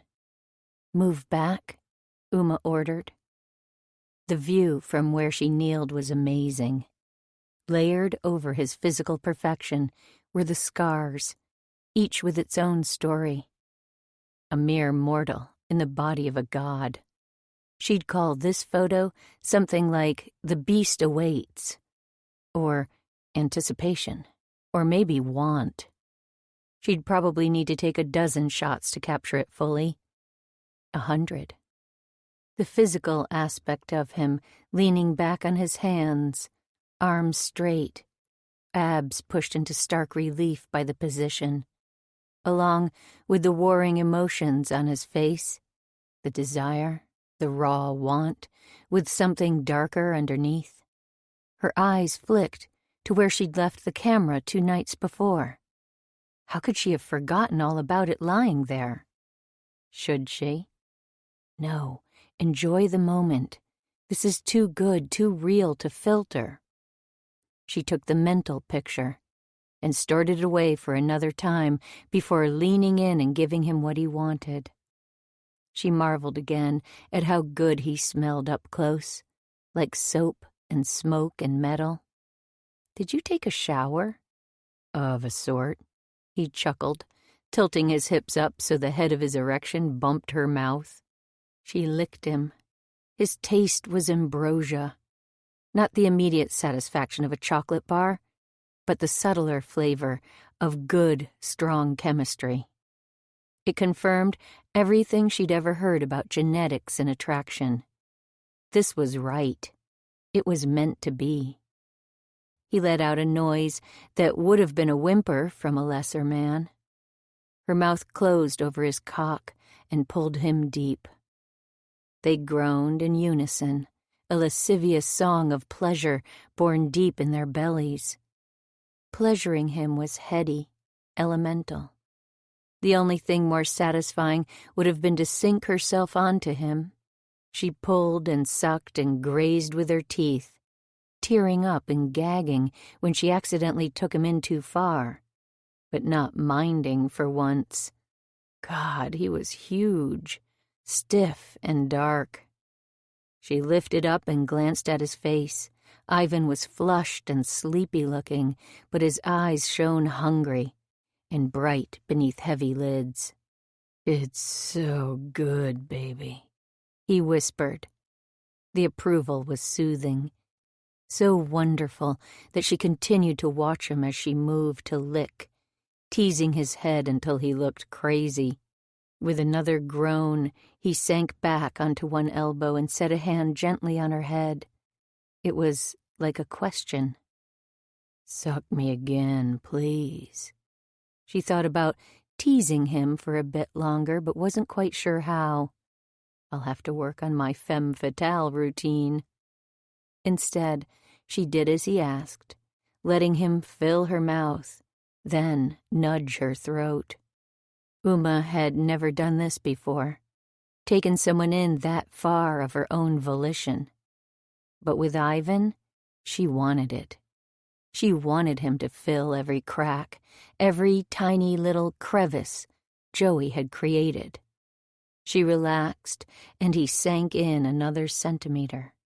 Up and down, but this time with suction. The next just tongue, another time with teeth. She learned him, played him like an instrument. Who knew giving a blowjob could be so enjoyable? It was amazing, unbelievable, a treat. She was lost in it. The in and out, the taste, the smell, and those fucking sounds he made. Uma owned his pleasure. Without thought, she reached down and gently weighed his balls. She heard the moment he changed. Harsh breaths, peppered with groans, were forced from his throat, and the hand on her head finally grasped her hair, giving her the rhythm he needed. 1 pull, 2, faster than she would have done it on her own. 3, and he tugged her up. Stop, you gotta stop. No, she went back for more. I want to fuck you again, Uma. I want to look at your face when you come. Please, please. What was it about the sound of Ivan begging? Who needed water or food or even air? God, she could live off that sound. With a seesawing motion, she leaned back, pulling him with her until he was on top. He hovered over her, taking her in, memorizing her. Why would he do that? Why would he want to? She nearly pushed him away or covered his eyes, but instead ignored the niggling doubt and accepted the perusal. Slowly, so slowly, he leaned into her and rubbed his chest against hers, nipple to nipple, and the crisp rasp of hair to skin. The rough brush of his thighs against hers. She shivered and pulled in a shaky breath.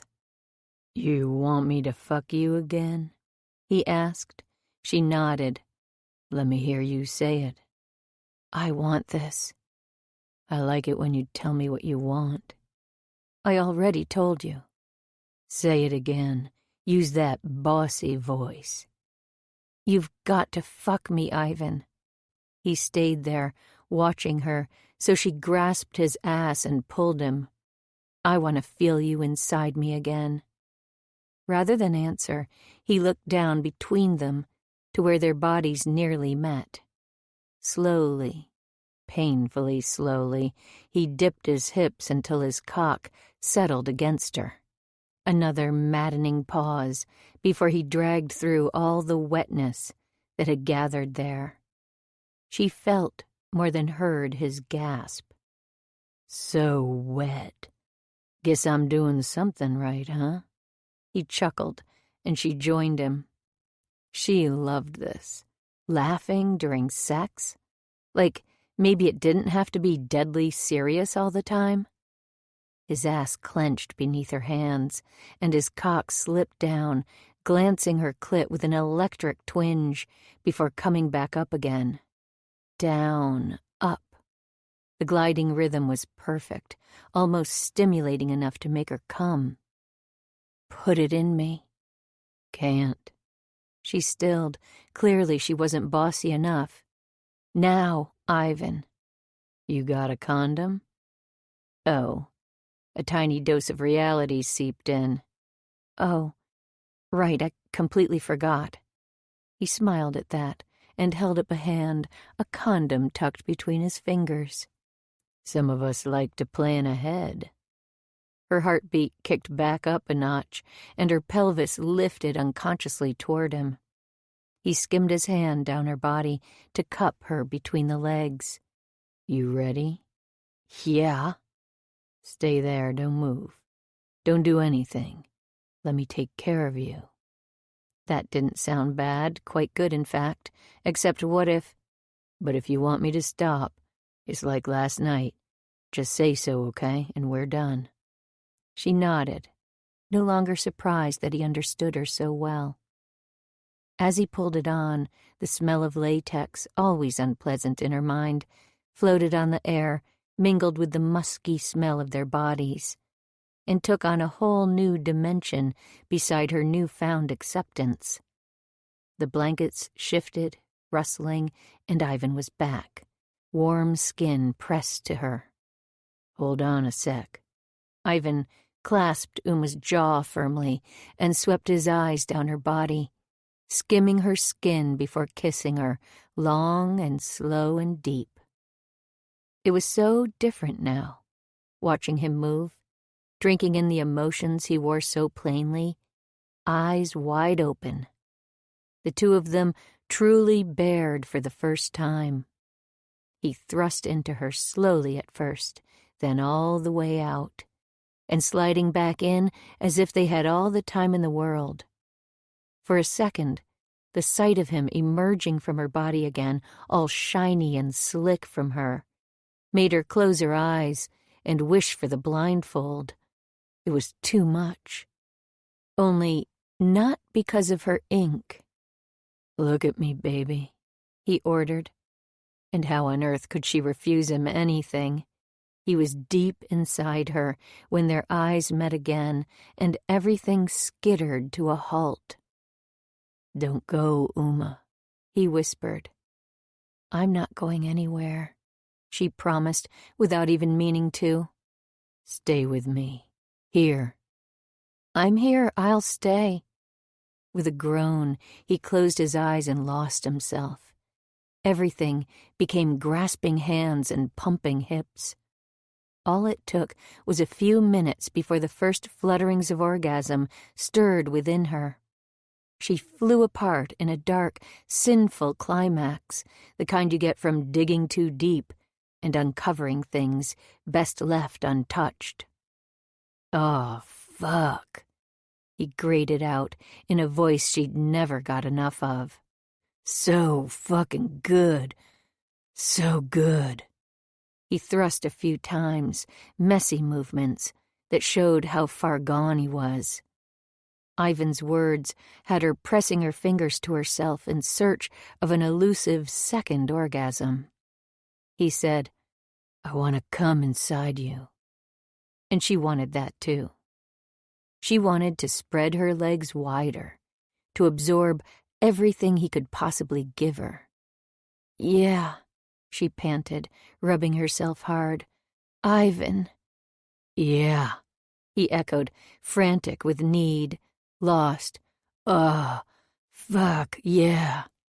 His hands, hard as vices on her, the filthy things he said, led her straight into it. Another climax. Different this time, weaker, more in her head than her body. She was aware of Ivan shouting as he came, thrusting another handful of times, tight and jerky, before collapsing onto her. Their bodies cooled, and the craziness subsided, but their touches didn't stop. A gentle squeeze of her hip, a callous thumb to her face, his weight too much, but so very perfect, as he nuzzled her neck. As their breathing eased, he shifted off a bit and settled at her side, leaving her chilled, her with a shadow of regret for what she'd done. She'd promised to stay here, tied to a man, a new relationship. What would Joey do if he found out? What would he do to Ivan? Who the fuck was this person she'd become? This wasn't her.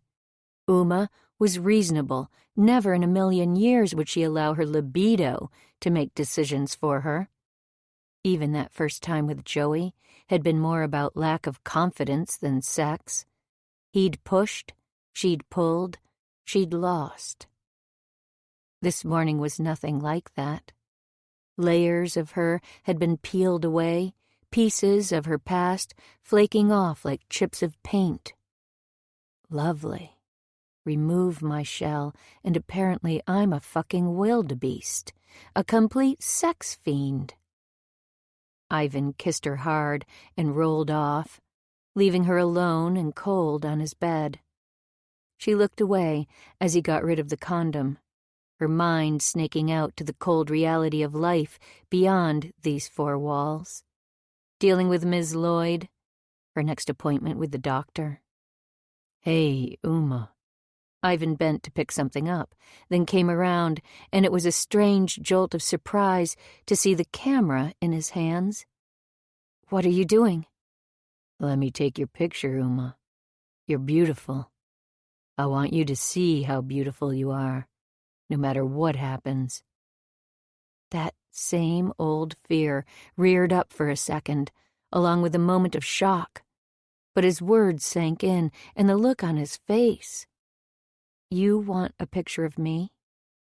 For a second or two, his face tightened, and he lost the young, sweet look she'd gotten used to. "Want more than that," he finally said, and the words resonated deep in her chest. With a big breath in, she capitulated, imagining the photo more permanent suddenly than the ink on her skin. "Go ahead. Take it." Eyes screwed shut, She turned and waited for it to be over. Just when she thought he'd never snap the damn thing, she felt it. A shift. A realization. Whatever it was, it felt as real as the metal Ivan pounded with his hands. As real as the photo she was letting him take. He wanted more. She turned to him, opened her eyes to the camera and the man on the other side, and let him see all the things she might be willing to give. With a flash and click, she was immortalized. Uma Crane, bearing skin and soul. She sighed as he kissed her, trembled a bit as he dressed her, slow and sweet, and once he'd thrown on his clothes, they walked down the drive hand in hand before a long kiss goodbye beneath Miss Lloyd's kitchen window, heedless of the woman's squinty stare.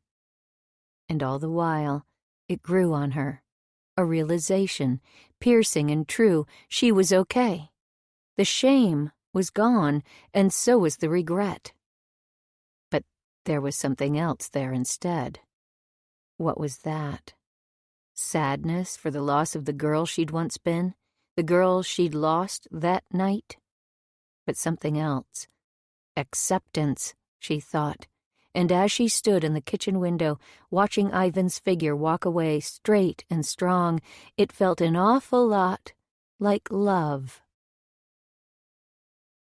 25.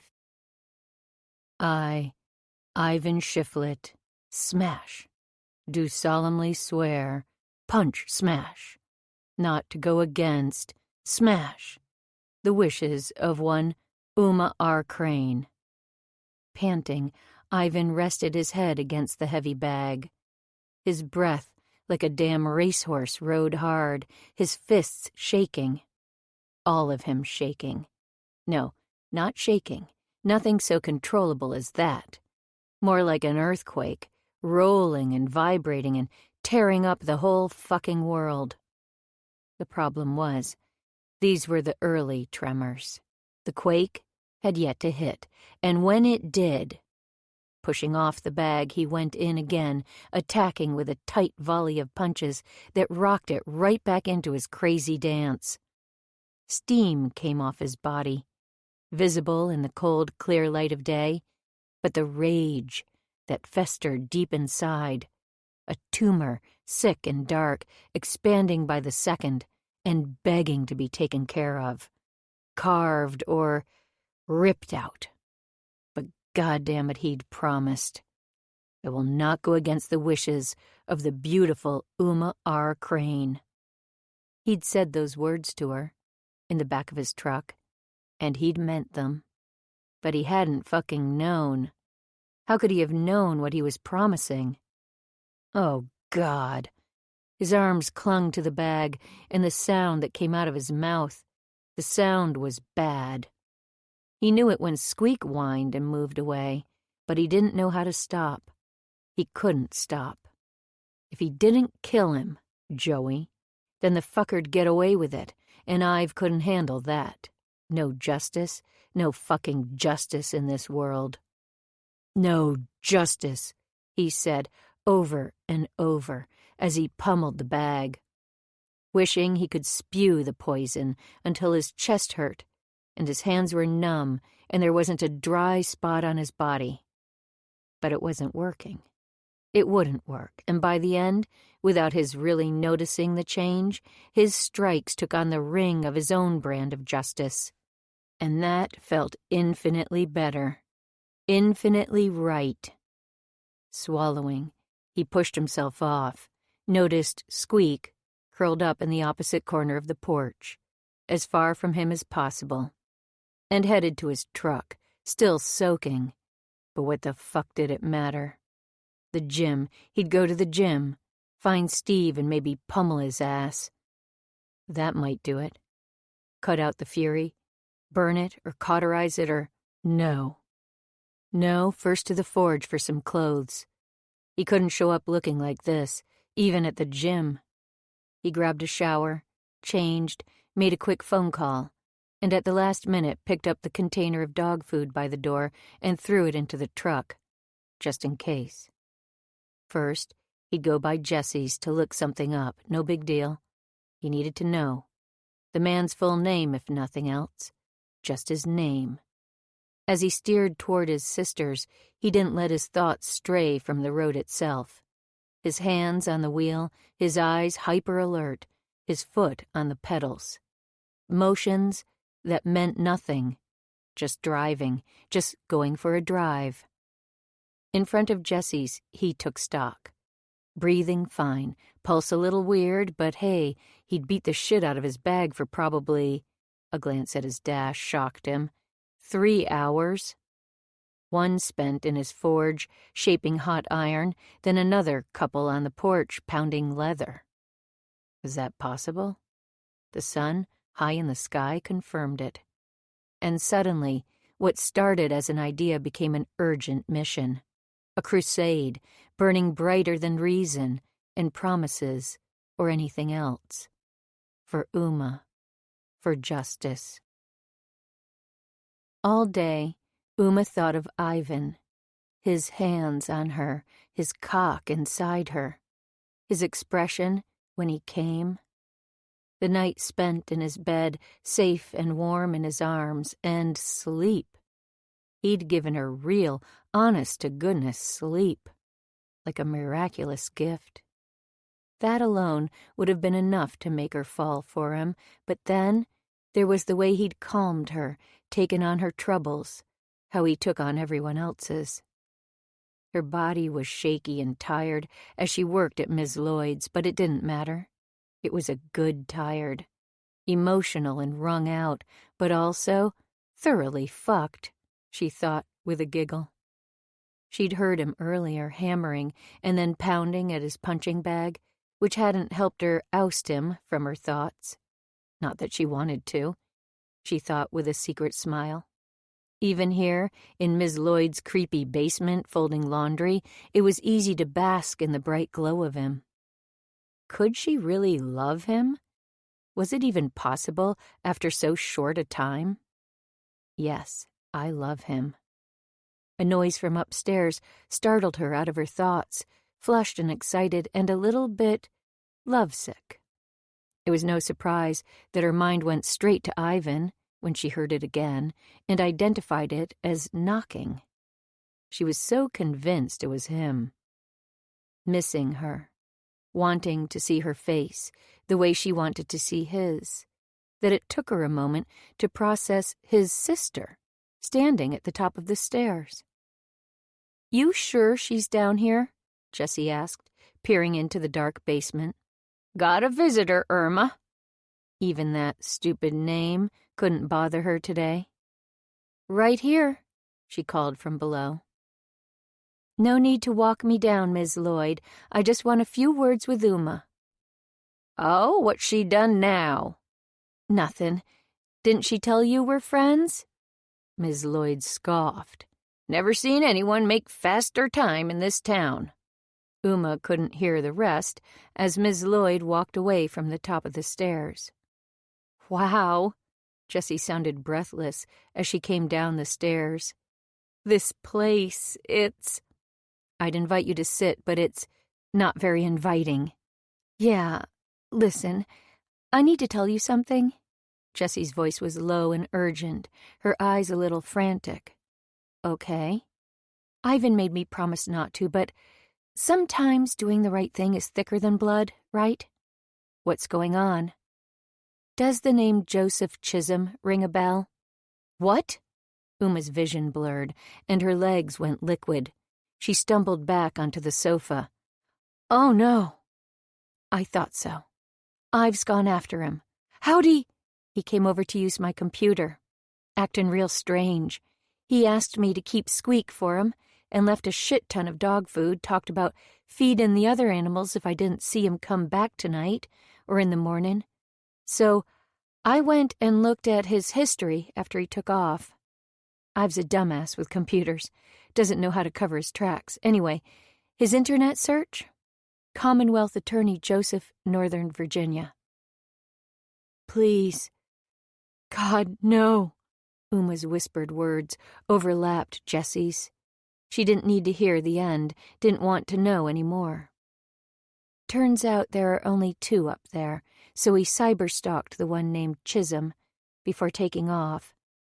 I remembered what you'd said about your ex being a prosecutor and... Oh, no, fuck. A buzzing started in Uma's ears, louder than her words. Her head was shaking, back and forth, side to side. It wouldn't stop. She couldn't stop at any of it. Anything. All right. So I've gone up there to find him. You know he'll do something stupid, right? Jessie was louder, the frantic edge right there in the forefront. He promised, whispered Uma. What? Oh, God, when did he go? Couple hours at least? Didn't think to check the computer until a little while ago. He's not answering his phone. Then it's already too late. Look, I called Steve and... The cop? No! Oh, please, no! Look, he's our friend. I had to tell him he... She lowered her voice. Said you were a person of interest in some case? When Uma didn't respond, Jessie moved closer to squat at her feet. What is going on? I want to help, but you've got to tell me. Let me help. You can't help if the cops are involved. The words came from deep in Uma's chest. A dead place. They're on his side, and nobody can help. Something occurred to Uma. I don't get it. How'd Ivan find out about Joy being a prosecutor? I told him, came Ms. Lloyd's voice from the top of the stairs. He called when you took out the trash. Wait, now you decide to answer the phone? Uma asked, disbelieving. Ms. Lloyd shrugged. Know about the ad now, don't I? Figure I'd give the caller a piece of my mind instead of being scared. I trusted you, Uma shrieked. The betrayals, like a knife to the chest. Ms. Lloyd's and Ivan's. He's going to kill him, Ms. Lloyd. Don't you get it? Ivan'll go back to prison for this. Uma looked between the 2 women, frantic. Joey works with cops, judges. He's been hunting me for 6 months. What do you think he'll do when Ivan shows up there? Oh, God. I've got to go. I'm going. I'll go and... Hold on, said Ms. Lloyd. No running off half-cocked. It'll only make things worse. What fucking choice do I have? Jessie said. I don't think this is the time for... Shut up, both of you, while I get a drink. Slowly, Ms. Lloyd made her way down the rickety steps. You'll screw it all up, you hear? Her voice was low enough to cut through the yelling and sharp enough to pierce the cloud of panic hanging in the air. Her eyes, when Uma's met them, were deep, dark anchors. Welcome to Leon's man cave. Mr. Leon Lloyd, my husband. The way she stressed the first syllable made it sound like a dirty word. She hobbled to the back wall and flipped a switch, lighting up the animal head trophies hung high on the wall and shimmering over the dust motes floating on the air. Then placed a glass on the bar with a decisive thunk and filled it with a golden liquid. Is he... Uma began, briefly derailed from her panic by Miss Lloyd's odd behavior. Dead? Yes, dead as a doornail. Dead, dead, dead. The last was said in a sing-song. Uma mouthed a silent, oh, exchanging a frantic look with Jessie before saying, I'm sorry, Miss Lloyd, but... It's Cookie. Cookie? My name?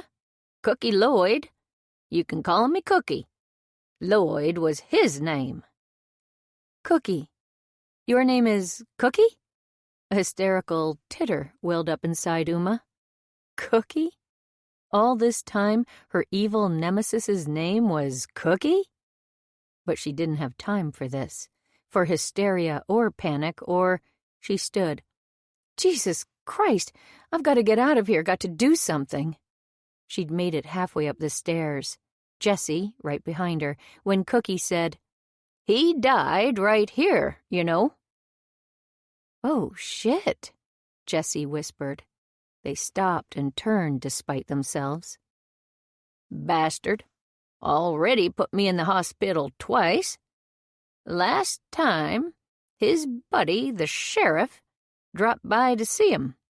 Told him he'd have to rein it in or people'd start asking questions. Cracked ribs he could hide, a black eye, but the broken ankle, now that raised eyebrows at the emergency room." She smiled and pointed at her leg, the one she limped on. "Cooked, cleaned, sucked him off. Son of a bitch never was happy, no matter what I did. He had to hurt me. Said it was my fault. And my mama brought me up a lady. Taught me to grin and bear it. Wasn't till the miscarriage that things changed." Uma gasped in a breath at that, shocked at the image of a young Cookie Lloyd in a family way. "He killed my baby. Killed her." "I didn't know there was a baby," Jessie said, still quiet. "A girl. Knew it in my bones." She nodded, eyes glazed over with a film of memories. Bastard. Murdered my baby girl and put me in the hospital. Everything changed after that. I wouldn't take it again. Never again."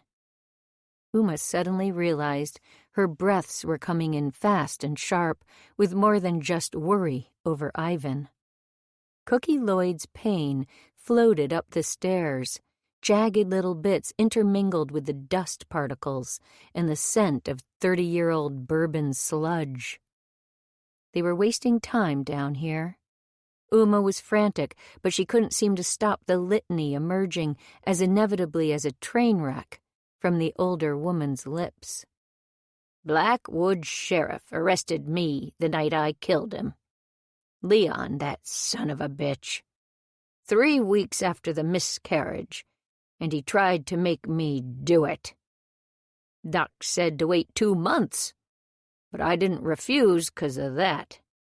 I told him no, because I'd never, ever let him get me pregnant again. No way I was bringing a sweet little baby into this foul, disgusting place." She slugged back her drink, slammed her glass on the bar, and meandered over toward the deer heads on the wall. Her veiny, wrinkled hand reached out to touch a shiny black nose. On the stairs, Uma stood, transfixed. "See that space between the 2 heads?" Cookie Lloyd couldn't see the other women nod, but that didn't seem to matter. She continued. "Always wished they'd let me keep his body after they embalmed him. I'd have dug him up myself if they hadn't put me in prison for so long. Too rotten after 8 years. I wanted to get a taxidermist to stuff Leon's head. I'd have stuck the stupid fool up there, right where he belonged." Holy shit. That knocked the air out of Uma. The image of the man from the wedding photo, his glassy eyes staring blindly out from the wall. Men. Filthy, disgusting animals. Cookie turned to them with a sweet smile. Lucky for me, I got my house back. Your uncle, Jesse, never touched a thing here. Let me move back in after I got out, and left it to me when he died. Killing Leon could have ruined my life, but I was lucky. Not all of us are that lucky, though. Her face sobered, and she moved quickly to the bottom of the stairs. Old Gus and Ive are the best men I've ever met in my life. The best. You need to know that. That boy is 1 in a million. And what he's willing to do for you, don't you stop him, Uma. Let him do it. Don't you regret what you did? Uma asked, knowing the answer, too shocked to deal with the rest. Not once. Not for 1 single second do I regret killing that man and putting us both out of our misery. She didn't think she could do that, and she knew she couldn't let Ivan do it for her. I've got to go, Miss Lloyd. I can't stand her and Yeah? Well, if you don't let him take care of this problem, the problem'll still be out there, won't it? You might want to think long and hard about what you want for the rest of your life. You tired of running now? How you think you'll feel when you're my age? Justice. The word beat its rhythm in Ives' mind, his dead muscles, his aching heart. Justice. The letters screamed out from the statue right there in front of the Fairfax County Courthouse. What a joke. He glanced for the millionth time at the paper crumpled in his fist, the picture he'd printed of the bastard he'd come here to kill. Deputy Commonwealth Attorney Joseph Chisholm. Just thinking the name sent another one of those furious tremors through his body. So strong it should have shaken his truck, should have unbalanced the statue's fucking scales. Swallowing back another mouthful of bile, he sat in this parking spot and watched the comings and goings of every pathetic cog in the system. Finally, too taut to stay folded up in his seat a moment longer, he got out and slammed the door. Fuck. He hated courthouses. Hated lawyers. Hated this goddamn joke of a justice system that let bad people get away with so much evil. He hadn't eaten all day, but the hunger felt like strength, a fire in his gut mixed with the fury and his aching need. He'd stay here, at the front of the building, where he was bound to see the fucker sooner or later. Unless he hadn't come to work. Ive paced back and forth, up and down, eyes searching, skittering from one person to the next. The lulls were the worst, because there was nowhere to focus, nowhere to put this fucking thing, this illness or whatever the fuck it was trying to tear itself free from his gut. Jesus, what if he didn't come to work today? Running a hand over his hot, sweaty brow, he turned to squint at the building's front door, then headed inside. "Excuse me," he rasped out to one of the guys at security. "Can I help you?" "Yeah." Fuck, his chest hurt. "Supposed to meet someone. Joseph Chisholm. He here today?" The man looked at his colleague. His face squinted in a way that would have been comical if in a different situation, a different world. Slow. Too slow. I've wanted to take him by the throat, to shake the memory out of the man's brain and into his mouth and... "Hey, Sid, you seen Joey C. today?" "Nope." Fuck no. He have an office someplace, or... Wait, hold on. Ain't he on the Seilheimer trial? Judge Herndon? Yeah, they're in there. He must have got in early before we came on. The man looked at his watch. Should be out in a bit. I wasn't sure if he managed a thanks before he turned and headed for the door. He was here. The man was right here in this building, and the anger was eating Ive up alive. "You could sign in and wait right..." He spun back, so fast his vision blurred, and he had to shake it clear again. "There another way out of this place, another exit?" After a pause, the first man responded, "No, sir," and Ivan shoved back outside, where he'd try to breathe. If only he could get some fucking air. This was it. Today. Joey Chisholm would die today. Uma wouldn't need to spend another night afraid. 26. "Ivan's still not answering." Jessie ended the call again, phone clutched in her hand. They stood on Cookie's front porch with no idea what to do next. Shit, okay, do it. Call the sheriff again, call Steve, I'll turn myself in, whatever I have to do. What if it's too late? If we don't get the cops involved, we can... Jessie stopped, closed her eyes, and shook her head. You're right, we have to call. She started to make the call when Uma stopped her, suddenly calm, so completely calm. I'll call him. He's not answering. Not Ivan. I mean Joey. I'll call him and... Oh, hell no. What are you... I can talk to him.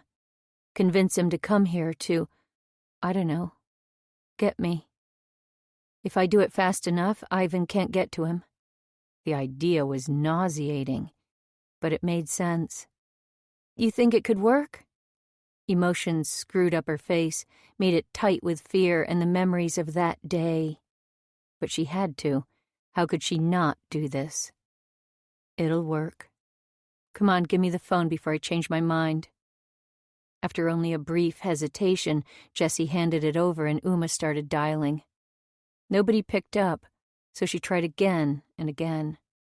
All the while, Jessie beside her, visibly anxious. Finally, third time was the charm. This is Joey Chisholm.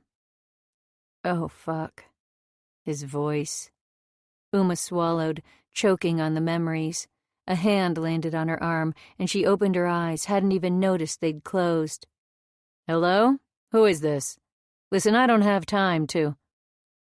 Joey? Inhale. He can't hurt me. Jessie squeezed her arm, and Uma met her eyes and held them steady. It's me. I mean, Uma. No sound. No sound at all. Not here, not on the other end of the line. Say it, just say it. Jessie nodded, biting her lip, looking nervous as hell. How are you? Oh. He was all gaspy, surprised, and happy. Oh, I knew you'd come to your senses, sweetheart. Trying her best to sound natural, she went on. So, how would you like to come get me? That would be... Yes, of course I'll come, Uma. You know I want to see you. I've been waiting for you to call. Can you come now? She asked, feeling utterly unafraid somehow. Calm, strong, and ready for whatever happened. Jessie nodded encouragement. Where are you? I'm in Blackwood, Virginia, she said, taking in the landscape around them before raising her eyes back to Jessie's and holding them. How soon can you get here? Back and forth. Ive paced the sidewalk, his eyes glued to that door, waiting. Every time it opened, he lost a breath and a heartbeat, and every time it took him a while to get it back. A dude bumped him on his way out, clearly not happy and in a hurry. And with a look, Ive knew his story. He or someone in his family in trouble. Dealing with the courts, working shit out by the letter of the law, which was the worst fucking way possible. He could relate to that man. He was that man. The thought brought him up short. His body stilled, and his eyes focused for the first time not on what lay past those dark glass doors, or what would come out next, but on the person reflected in them. Him. The guy looking back at him, in filthy jeans, ratty button-down plaid shirt and scuffed work boots, looked rough. He looked like a convict. Like he deserved to be here, getting his sentence handed to him on one of the scales of justice. A sudden curiosity drove him to edge closer to the glass and see what it revealed. It showed a face that was well worn, his experiences etched into his face like every other bad guy there. He looked like exactly what he was, an ex-convict up to no good. He watched his brow wrinkle up with his first whisper of a doubt. So what was the plan anyway? Come up here and tear some shit up? Kill a guy? With what? He looked down. His bare hands? Jesus. Had he truly evolved so little since his youth? Another glance in the glass showed lines carved into his cheekbones, circles under his eyes. He looked tired and worn, like a guy who'd lived. But have I? Have I really lived?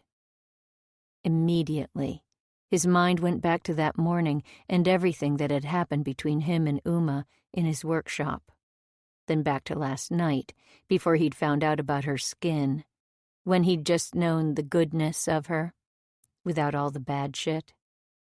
He wanted to go back, to that perfect evening spent in the bed of his truck beneath the stars. He wanted a do-over, and not just for now, but for before, too, for her. He wanted her not to have lived through hell. He wanted to meet a younger, happier Uma, whose life hadn't been destroyed by that son of a bitch. And for himself, too. Who would he be if he turned back time to before prison, before the biggest mistake of his life? Suddenly, he wished the woman he wanted could look at him like he was one of those normal, straight-back citizens, rather than one of the losers slinking their way out of the courthouse. In an unconscious gesture, he reached down, expecting warm fur and finding only air. Shit. He was so used to having Squeak by his side. What the hell would she do if he went back to prison? Jessie'd take her. But what about everyone else? Ornery, the mean cat and Gertie, the rug cat and all the others, and what about Pepe, the baby skunk? Not to mention any animals that were bound to show up someday in the future, looking for help. Oh, hell, he couldn't leave them. Not only that, but he didn't want to. He realized with a jolt that he liked the guy he'd become. This man whose experiences were etched into his face, the way Uma's were etched into her body. By that same token, he understood that what was between them, this intense, unexpected caring between two near strangers, would never have happened if they hadn't been exactly who they were today. They were united by their histories as much as their chemistry. And he liked that fucked-up quality people got when they'd survived the shit life threw at them. They came through the other side stronger, maybe less whole, but with more grit. He liked Ms. Lloyd's crazy limp and the notch in Squeak's ear. He liked that ornery was, well, ornery. And hell, he liked how Uma's sweet, soft core was covered in an exoskeleton of pure fucking titanium. I promised not to do this. I solemnly swore. The thought rose up like a vengeful phoenix from the ashes of his idiocy. If I do it anyway, I'm betraying her just like Joey did. He had to go back. Now. Before it was too late, he had to go back and... "Excuse me, sir." Ive blinked before turning to face a pair of police officers who'd approached him from the sidewalk. Behind them, a squad car sat quiet, its blue lights on. "Yeah?" "We'd like to ask you a few questions." Sure." He blinked again. Sweat, he realized. Sweat in his eyes on this cold fucking day. Beside him, the door to the building opened and a man strutted out. Holy shit, it's him. He squinted at the loud blue shirt and tie beneath the guy's expensive-looking gray suit, then let his eyes move back to the face. Joseph fucking Chisholm. I've had no trouble recognizing him from his picture, even with the phone pressed to the man's ear.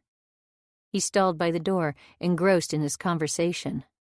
One of the cops spoke, and I've had to unglue his eyes from the man to focus on this new problem.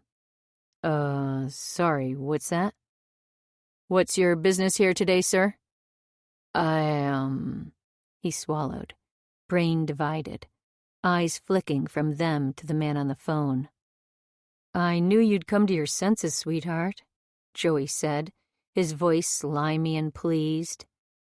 The cops again, talking, and I've swung back, feeling weird, wrong. Wait, I need... "Of course I'll come. You know I want to see you. I've been waiting for you to call." A hand clamped onto Ive's arm, and he almost shook it off before remembering where he was, who he was with. Just in time he stopped, stilled, held his breath. "Sir, we need you to come with us." "Stop that man," he said, wanting to struggle. He heard a woman. That was her on the phone. He's... Sir, you need to calm down, now. Fuck. He wanted to tear his arm away and roar. To tackle that fucking bastard to the ground, but he didn't. What stopped him was his own profile reflected in the glass. What would it look like if he fucked this up? Was he willing to gamble it all away? Willing to waste more years and months and those precious lost hours? It took more strength than he knew he possessed to relax his arms, calm his voice, and let the officers lead him aside while Joseph Chisholm drove happily toward the woman he loved. He'd find a way to get to her first, before it was too late. He could love her and protect her and respect her enough to listen to her wishes, even if fear for her was rattling like mad in his chest, ticking like a bomb waiting to go off. Uma sat in Blackwood's coffee shop for an hour and a half before finally giving up. Joey wasn't coming. It was time to go. She didn't know whether to feel relieved or disappointed.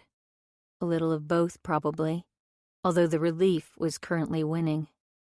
Why hadn't he come? It didn't make sense. She seesawed back to fear. Did Ivan get to him after all? After the phone call? No. No way. The sheriff would have heard it on his thing by now. They'd know. But God, she thought of the call. How Joey'd surprised her by sounding eager. Through the fear, she'd had a flash of why she'd gone out with him to begin with. It was strange to be reminded that not everything had been bad. It made her feel like less of a loser for staying with the guy. It had also calmed her, grounded her, made her more decisive, sucked away some of her terror. He'd sounded gleeful when they'd talked, mentioned a surprise he had for her and said, "I love you," before hanging up. How weird that she used to repeat those words back to him. Today, they left her cold. And now, he hadn't shown. She'd given him more than enough time to drive down from Northern Virginia and locate the coffee shop. She pulled out Jesse's phone again and called. No answer. What was he playing at? "Think it's a no-go?" Steve said from the table beside hers, and she nodded. She stood and stretched, eyeing the coffee shop's dark window.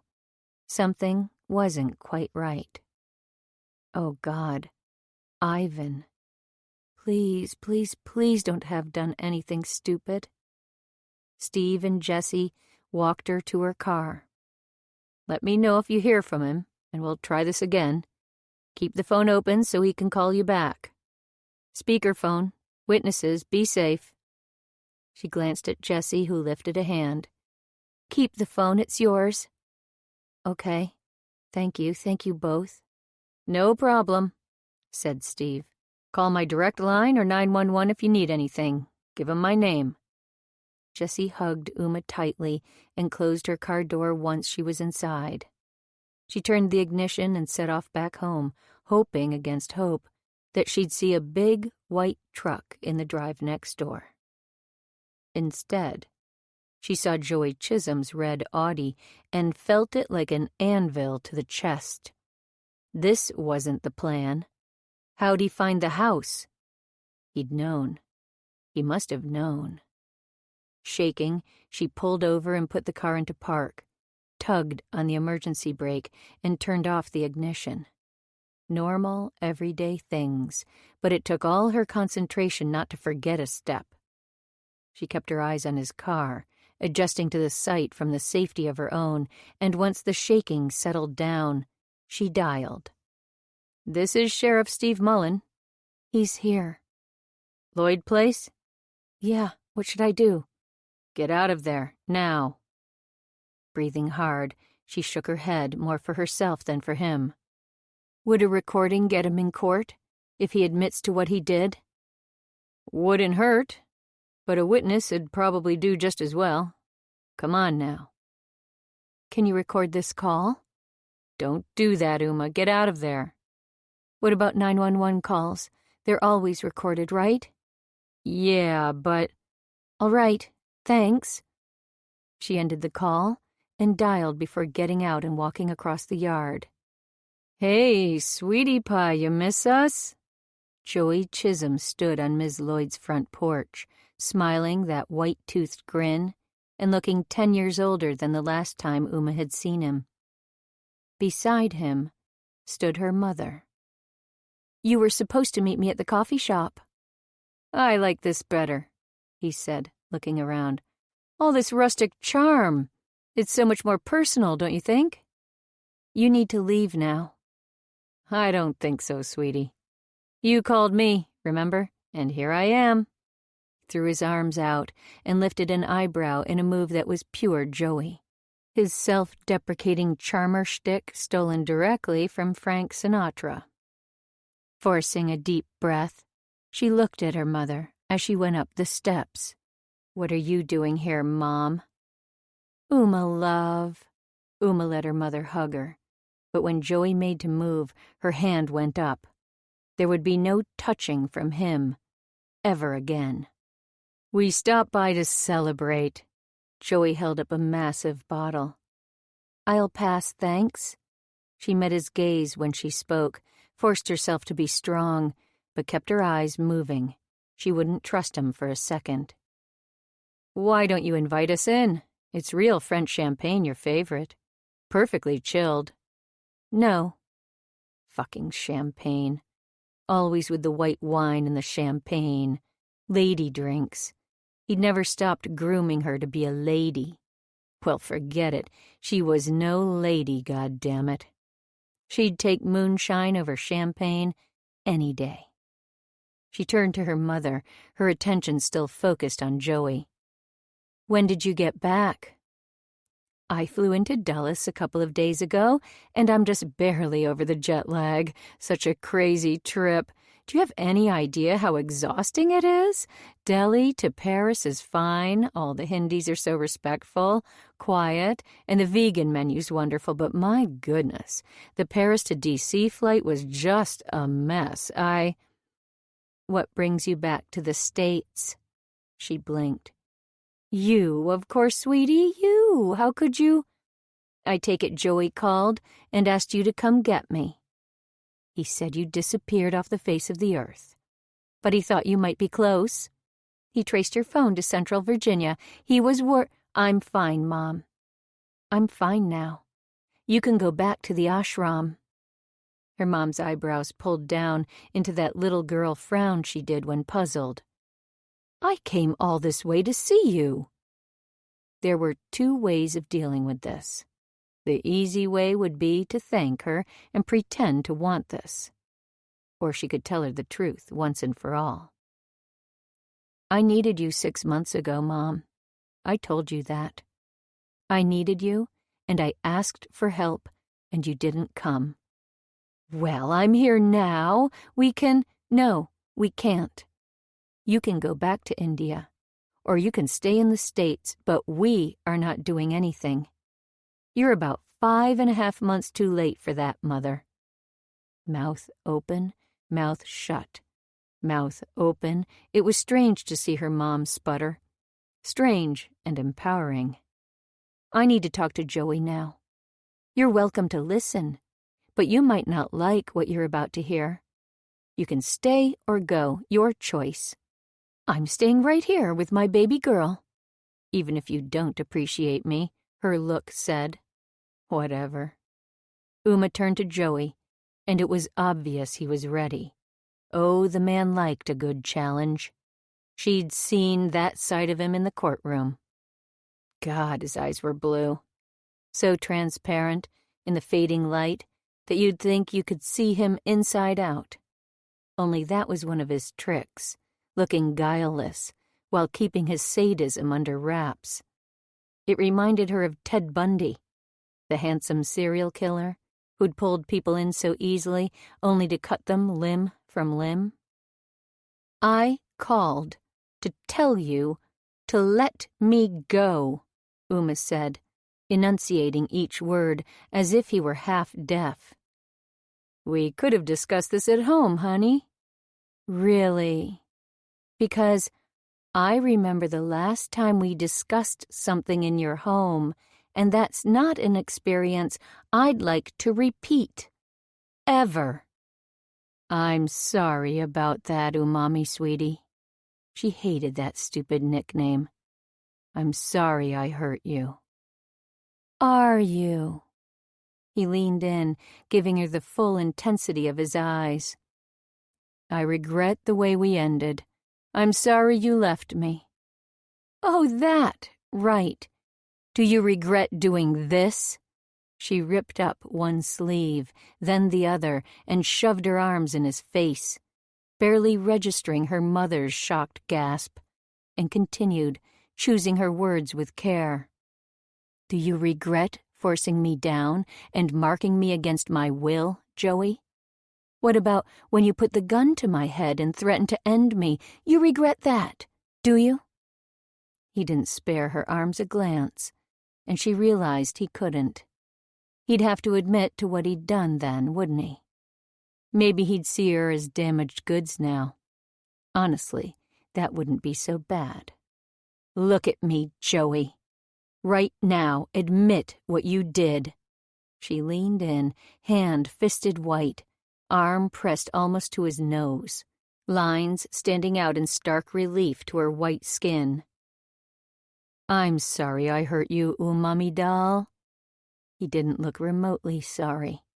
He looked slightly irritated and embarrassed in a keep-your-voice-down kind of way. You were really harsh, you know? You went kind of crazy. And the things you were saying, I couldn't get you to understand. Joey leaned in to whisper, as if no one else could hear. Why couldn't you just listen to me? What do you want now, Joey? You've got half the cops in the state after me. My phone's being monitored. She made a big show of the phone, held tight in her hand. I can't access my bank account or use my credit card without raising red flags. What you're doing can't possibly be legal. Why are you harassing me like this? He swallowed, and the tightness around his mouth showed how irritated he was at her outburst. Clearly this wasn't going the way he'd envisioned it. Well, tough shit, because this was Uma's show. You need to come home now. I get it.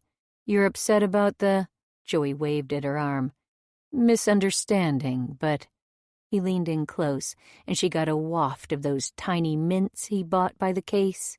She nearly gagged when he stage whispered, You punched me. Each word came out harsh, punctuated by shallow breaths and a light shower of spittle. You tricked me, tied me up, left me there, Uma, for the cleaning lady to find. How could you do that to me? Did you honestly think I'd let you go after that? Her mother shifted where she stood and opened her mouth to talk. Uma interrupted her. I tricked you. She was loud now, and he hated that. He hated vulgarity. You, Joseph Chisholm, handcuffed me for 17 hours, beat me, and marked me against my will. You wrecked my skin with your insane chicken scratch, and this was the hard part, the part she'd never said to anyone. This was the bit she wasn't sure she'd be able to get out, but she did. She said it. Uma swallowed hard, closed her eyes, remembered the feel of Ivan's lips against her skin, and found the courage. You raped me, Joey, on the living room floor. You pushed my face into the carpet while I tried to scream at you to stop. Oh, man, the tears were coming, rolling down her cheeks in streams. And although she'd said everything quietly, the intensity in her voice had to have carried halfway across the state. On a sob, her mother pushed away from Joey. Do you remember that part, Joey? Huh? Do you? I tried to say no, but how could I, with my underwear stuffed in my mouth? Joey's lips opened, then closed into a hard, thin line. You know what cracks me up right now, though, after everything? She pushed a laugh into her voice, watching as the rage suffused his perfectly formed features. He was mad, really pissed, and that was what she wanted from him. Experience had told her that when Joey was angry, he did stupid, stupid things. "You thought I wanted you back today. Remember? Look how you came running when I called.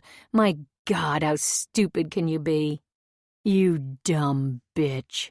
Of course you said no that night, but you didn't mean it. You always liked it rough."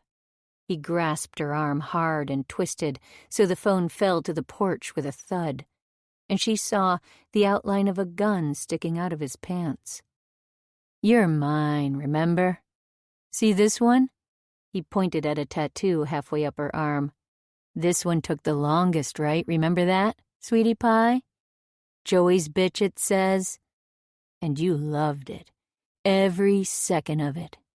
The sex that night, you fucking wanted it so bad. You could say no all you wanted, but really, you were dying for me to stick it in you." From somewhere close by came the sound of an engine. The police. It had to be. "You liked hearing me scream, didn't you, Joey?" He yanked her against him and slammed her against the wood of the door, thumping her head hard. "Do you miss me, umami? God, I missed you." His breath was hot and vile against the side of her face. One hand moved to her breast and squeezed. "I missed this." "Joey, you need to let me go, now." "Oh, no, honey. 7 months I've been looking for you, waiting for you to pop up someplace. No way I'm letting go now." He squeezed harder and moved in for a kiss. Before she could think about what she was doing, Uma reared back and let her fist fly, punching him hard in the nose. Stunned silence. The calm before the storm. Joey went at her, hands tearing at her hair, her clothes. Reaching for his gun, he leveled it at Uma. And without even knowing quite how she did it, she moved, her body led by instinct and memory and an intense desire to live. It was that pattern she'd worked and reworked in self-defense class just days before. She'd practiced it on Ivan, and apparently it worked. Without thought, her arm swung up and out, the momentum powering her knee into Joey's crotch. His weapon went skidding to the floor, and he was left panting and clutching himself in soundless agony.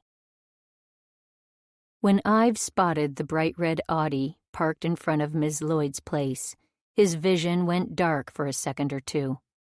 And then he saw them. The man on the floor of the porch, Uma above him. He had a brief moment of pride before Joey attacked again. He was up and on her, and the other woman, whoever she was, did nothing but scream, while Joey tackled Uma to the ground, swinging wild, ugly punches. Oh, fuck no. Everything happened fast after that. He roared up, more on the lawn than not, and barely got it into park before throwing himself out of the truck and into the fray. They were caught in the glow of his headlights, that fucker not even noticing Ive until it was too late. And when he got his hands on him, what a relief. It was easy with the fucker on top of Uma. He just grabbed him and threw, down the porch steps where the guy landed with a thud. But it wasn't enough. He'd kill him. It was too late now. He really would kill him. He barely registered the shrill keening of that stranger's voice, or the shriek of a siren not too far off, or the metallic ka-chunk of a rifle. But as he moved to finish the job, his head turned in time to catch the door swinging open to reveal Ms. Lloyd, looking like some deranged Robert Rodriguez heroine, shotgun pumped and looking for a target. "Don't do it, son," she said, barrel leveled straight down at Joey Chisholm, but eyes on Ive. "Uma was right. Bastard ain't worth it." And although it took him a few seconds for the red to fade from his vision, when Ive's eyes landed on Uma, her inked-up arms bared to the world, He decided she might be right. The cops arrived, the sheriff leading the charge, but Ive didn't pay a bit of attention. What mattered was that Uma was safe and whole and fucking strong. She handed her phone off to Steve and headed straight for Ive. He'd seen the way she'd taken that fucker down, and he was proud of her. His woman. He moved to pull her into his arms, but her outstretched hand held him off. "Where have you been?" she asked, out of breath and hissing mad, her pupils wide in her pale face. He stilled, understanding the importance of this moment. "I had some thinking to do." "Were you going to hurt him?" Fuck. He couldn't lie to her. "No, I was gonna kill him." "I told you I didn't want that." "I know. But you left anyway." "I left, but—" Her hand came up again, and this time she looked more than pissed. Cold. "I had to call him to save your ass from getting into trouble." "You didn't have to do that, baby. I was come—" "I don't want to hear it." She stepped into his body, leaned up, and whispered close to his ear. "You promised, Ivan. You swore to me." She looked at him hard and at the hippie woman on the porch. "Ivan, Mother, I need some space and some time to think right now. Come on, Cookie. Let's talk to the cops." With that, she bent to scoop up the cell phone and walked to meet the sheriff. 27. When Uma woke up, she could hear him hammering away. Only, it wasn't just a sound or a rhythm. It was everything she had left of him. She closed her eyes, imagining his capable hands in her hair, his eyes devouring her body, and, as she had every day in the week since everything blew apart, she got up, in nothing but a tank top and underwear, and sat by the window to listen. Each clang of his hammer was a punch to her stomach, to her heart. And though he'd come by a few times, had even thrown pebbles at her damn window one night, she couldn't do it. How could she ever trust him again? Even with the leaves mostly off the trees, she couldn't see Ivan's workshop past the bend in the drive, and she'd tried. From down the hall came the sound of Cookie getting up, her slow steps a little lighter for all the excitement. God, the woman was so happy about everything that had happened. Joey in jail, her mom making an effort, at least what felt like one.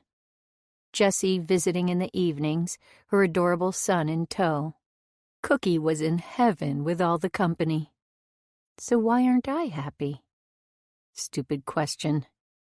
When Cookie's wailing got too strident to ignore, Uma opened the door still half naked and called down the hall, "Hold your horses, Cookie, I'll be right there." "'Bout time. What is it I pay you the big bucks for again?" "Yeah, right," Uma smiled. She had access to her money again and didn't need Cookie anymore, but she wasn't ready to go. Soon, but not yet. That evening, Jessie came to the house alone, with beers in tow. The women sat out on the back steps, drinking together and watching the sunset. "When's your next treatment?" "Couple days."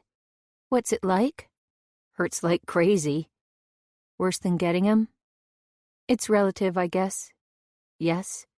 "No, because—" Uma's voice trailed off as she pressed her wrist to her face. "Mine," it said. And it was. "So, when are you moving out of this place?" Uma shrugged, not quite willing to look at the other woman. "Oh, man, I can see it already. You and Cookie, old as the hills, deaf and blind, yelling at each other as always." They shared a smile at the image and tilted their beers back to their mouths. After a breath and a pause, Jessie asked, "So, you talked to him yet?" Uma didn't need to see where Jessie was looking to know whom she meant. "No." "You should." "I planned to. I needed time to think." "You done?" "Pretty much." What'd you come up with? I'm crazy about your brother. I just can't be with another man who makes decisions for me. Oh, girl, I get that. Trust me. But you know what happened with him, right? Uma raised her brows and looked at Jessie while she took another deep slug of the beer. Geez, she downed it fast. Yeah, well, she had an excuse. He came back. Okay. No, I mean, he decided not to do it. Before you called Joey, before any of it, he realized that what you wanted meant more to him than some kind of macho reprisal. So he came back. Something loosened in Uma's chest, something she hadn't even realized was tight. What the hell took him so long? She asked, sounding angrier than she'd intended. Jessie chuckled and took another swig. Oh, man, so get this. Apparently, he was a mess when he got to the courthouse, like a big, sweaty, heart-attacky mess, just loitering. Can you imagine that? I've all hopped up and... Anyway, as he was about to head back here, he got stopped by a couple of cops, searched him, searched the truck, asked him the kind of questions he gets asked all the time, being an ex-con and everything. Wow, was the only word Uma could get out, past the rushing in her ears. Yeah, so he wasn't thrilled. I can imagine. Suddenly she needed a second beer. She grabbed it with one sweaty hand and twisted off the cap, took a sip, and pressed it to her face. What's he up to over there? Spending a lot of time in the big house. What do you think? A quick look at Jessie showed the woman's eyes focused on her, all humor gone. The expectation there was dizzying. He's getting his place ready. For what? Realization hit Uma like a sledgehammer. For me? Now don't go running over there all pissed off that he's taking your ability to choose away and all that crap, 'cause he's not. He's giving you a choice, another option. For the first time in days, Uma felt the first tiny stirrings of hope and excitement, of something to look forward to. In the distance, Ivan went out to his truck for about the 50th time and grabbed something from the back. It looked like a rug rolled up. As he turned back to the house, he caught sight of them and raised his head in greeting. He paused for a second, and she could feel the yearning from here. When she was about to lift a hand to wave back, he turned and slowly carried his load up to the house. So what's happening with Joey? Jessie's question drew her back to their conversation. Aggravated assault and rape. Good, Jessie sputtered. I mean, not good, but I'm glad they got what they needed to take that bastard to court. Don't worry. Uma's shoulder bumped her. I know what you meant. So, what are you going to do now? I mean, you could probably get your own place and move back up to Northern Virginia if you wanted, right? Yeah, I could. Uma looked at Jessie again and back at the big house, remembering her first sight of that place and its owner. That first solid handshake. The most comforting thing she'd felt in forever. That was one thing that hadn't changed as she gotten to know him. Nothing felt better than Ivan's hands on her skin. Maybe she'd had all the time she needed to think. Maybe she was ready to find out what came next. She smiled and finished her beer. After a few more minutes of silence, she pulled 2 more beers out of the 6-pack and stood up. Mind if I steal these? All yours. She smiled her thanks. Better check on Cookie.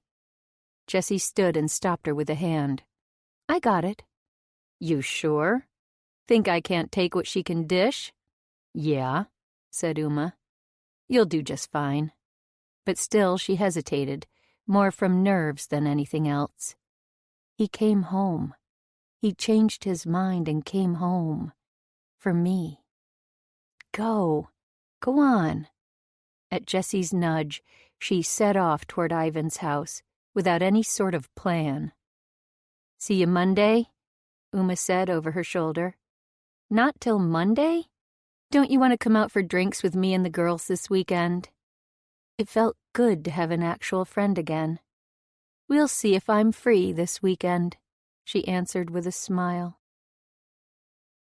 She looked taller than she had before as she approached, more in control. He wasn't sure if that was an entirely good sign, for him, at least. On the other hand, the 2 beers she held definitely were. A peace offering.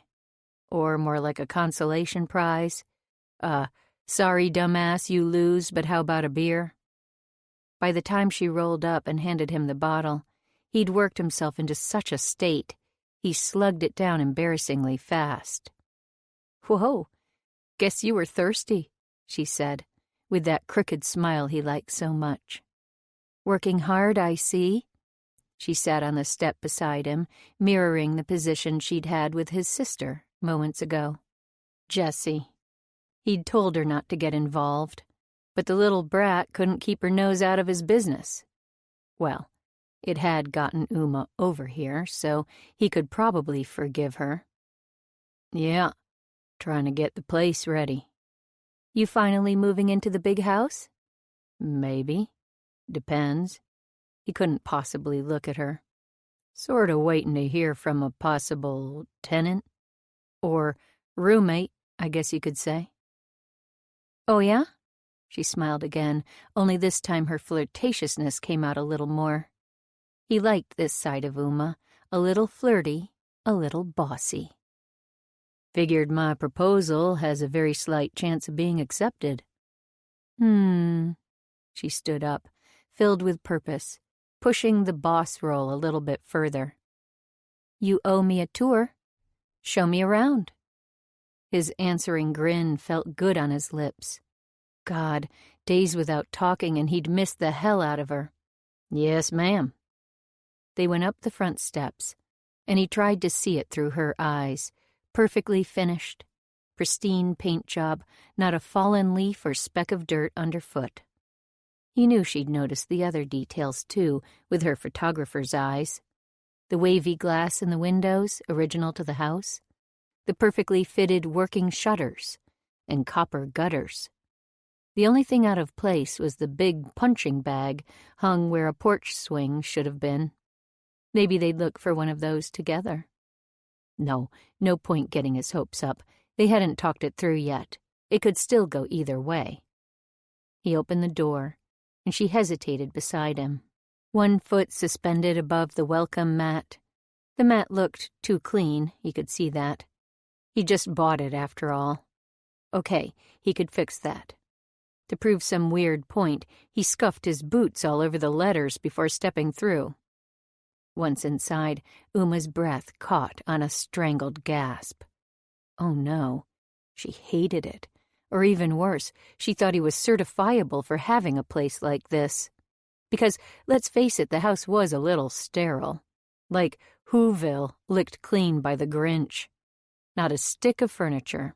Not a tchotchke or gewgaw in sight. The walls were painted a stark, glaring white. Nothing else. When her breathing went back to a normal sort of rhythm, he dared to look at her. Just a slide of the eyes, but long enough to catch her look. "Oh, Ivan," she whispered, brown eyes glowing in the fading light. "It's beautiful." Thank God. Again, he squinted and tried to see it from her perspective, how it really was, without the layers of garbage he'd shoveled out, the paint he'd sanded off, all the hours of work he'd put into it. The house was grand.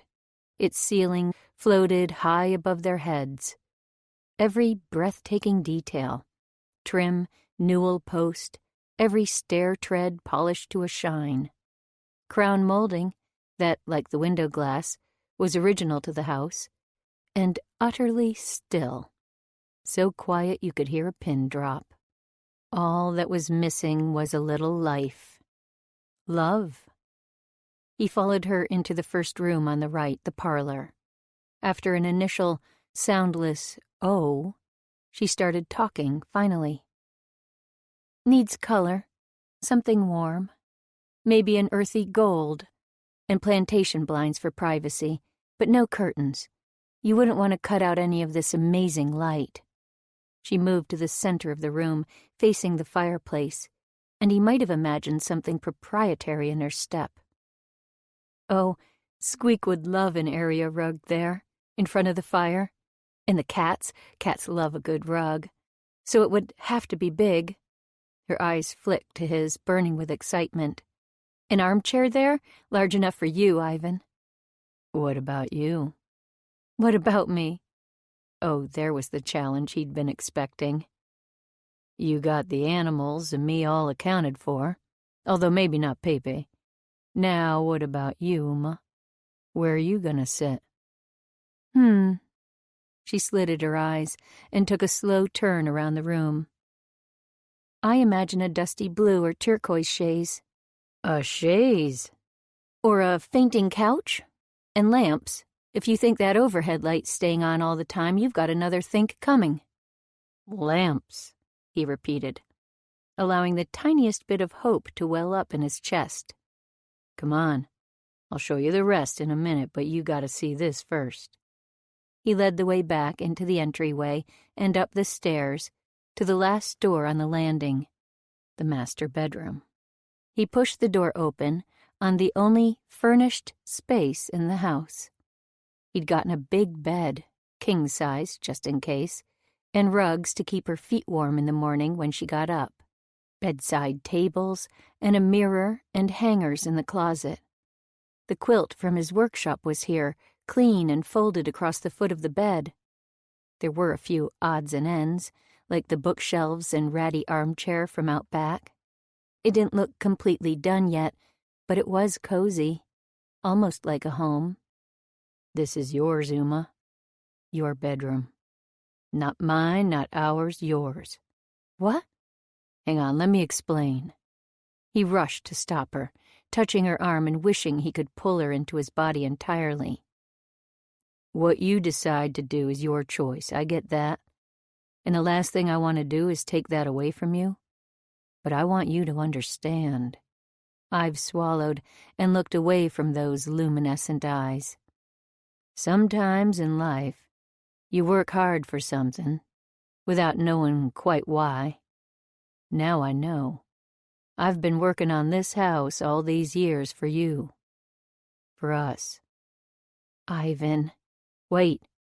I'm not trying to force your hand, and we've only known each other a few weeks, so this place, it's yours. The room is beautiful, but not the room. The house. The house is yours, Uma. For as long as you want, forever. With or without me. I can't take... You can do your photography, and I'll keep doing my thing. You can keep checking on the old bat next door if you still feel the need. Stop! He stopped. She moved forward and put one slender hand on his chest. Why did you decide not to go after Joey? Oh, hell. He stepped back and thought about it. There were lots of reasons, some of them having to do with survival and self-awareness. But the most important was the realization that he'd taken her power away from her by going against her will, exactly the way Joey had when he'd tied her up and hurt her. Ivan would never do that again. It's complicated. Try me. First of all, I had to go. I had to. Unconsciously, his hand went to rub his chest hard. Thought I was gonna die, Uma, when I saw what he did to you. I thought you didn't... I couldn't live with it, you know. My body, my brain, it was like they'd seen you got hurt by him, and there was nothing left but making him pay. No choice but to go. It's what I do when I love someone. I can't... He shut his eyes tight, opened them, and met hers. And then I got there. Fucking crazy as hell, and I saw myself. I saw who I could have been and who you would have been if he hadn't done that. Oh, Ivan, you shouldn't do that to yourself. No. But you know what I realized? It's gonna sound insane, but if he hadn't hurt you, if I hadn't made all my stupid mistakes, if the ad hadn't run in the Gazette, and you wouldn't be here." She gasped at his words, a tiny sound, but enough. Just enough for him to latch onto. "We wouldn't be here, baby, if we hadn't gone through all that shit. And I couldn't imagine not going home and seeing you again, getting to know you." He leaned in, eyes down, and put his forehead to hers. "How could I find out everything there is to love about my woman if I break the first promise I ever made her?" He whispered the last bit.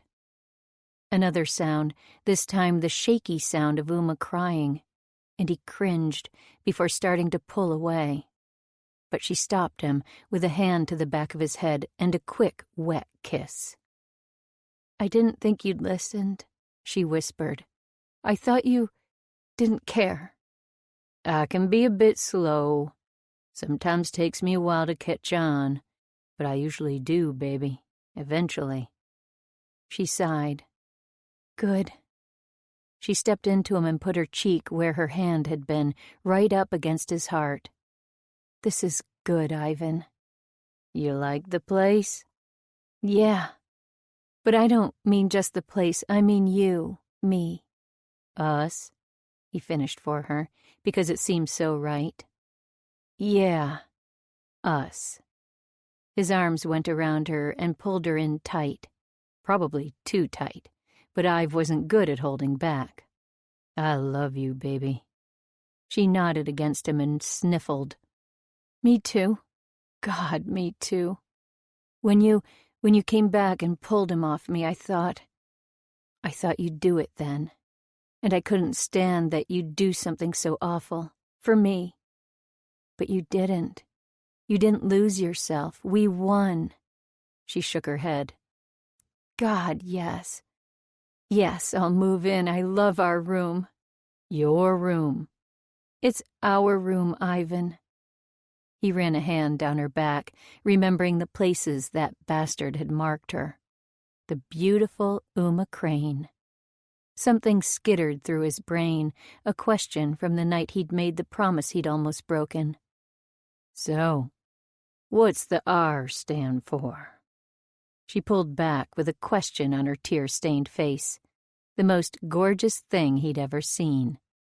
"Huh?" "Uma R. Crane, you said? I made my vow to the beautiful Uma R. Crane. What's the R stand for?" Oh, man. Her smirk kicked him right in the gut, and he couldn't help but smile. "Guess you'll have to wait and find out," she whispered, taking off her shirt and yanking him back toward the bed with a smile. This concludes Under Her Skin by Adriana Anders, narrated by Wendy Tremont King. Copyright 2017 by Adriana Anders. This unabridged audiobook is published by arrangement with Sourcebooks Incorporated and was produced in the year 2017 by Tantor Media Incorporated, a division of Recorded Books, which holds the copyright thereto. Please visit tantor.com for more information on our growing library of unabridged audiobooks and to take advantage of special offers.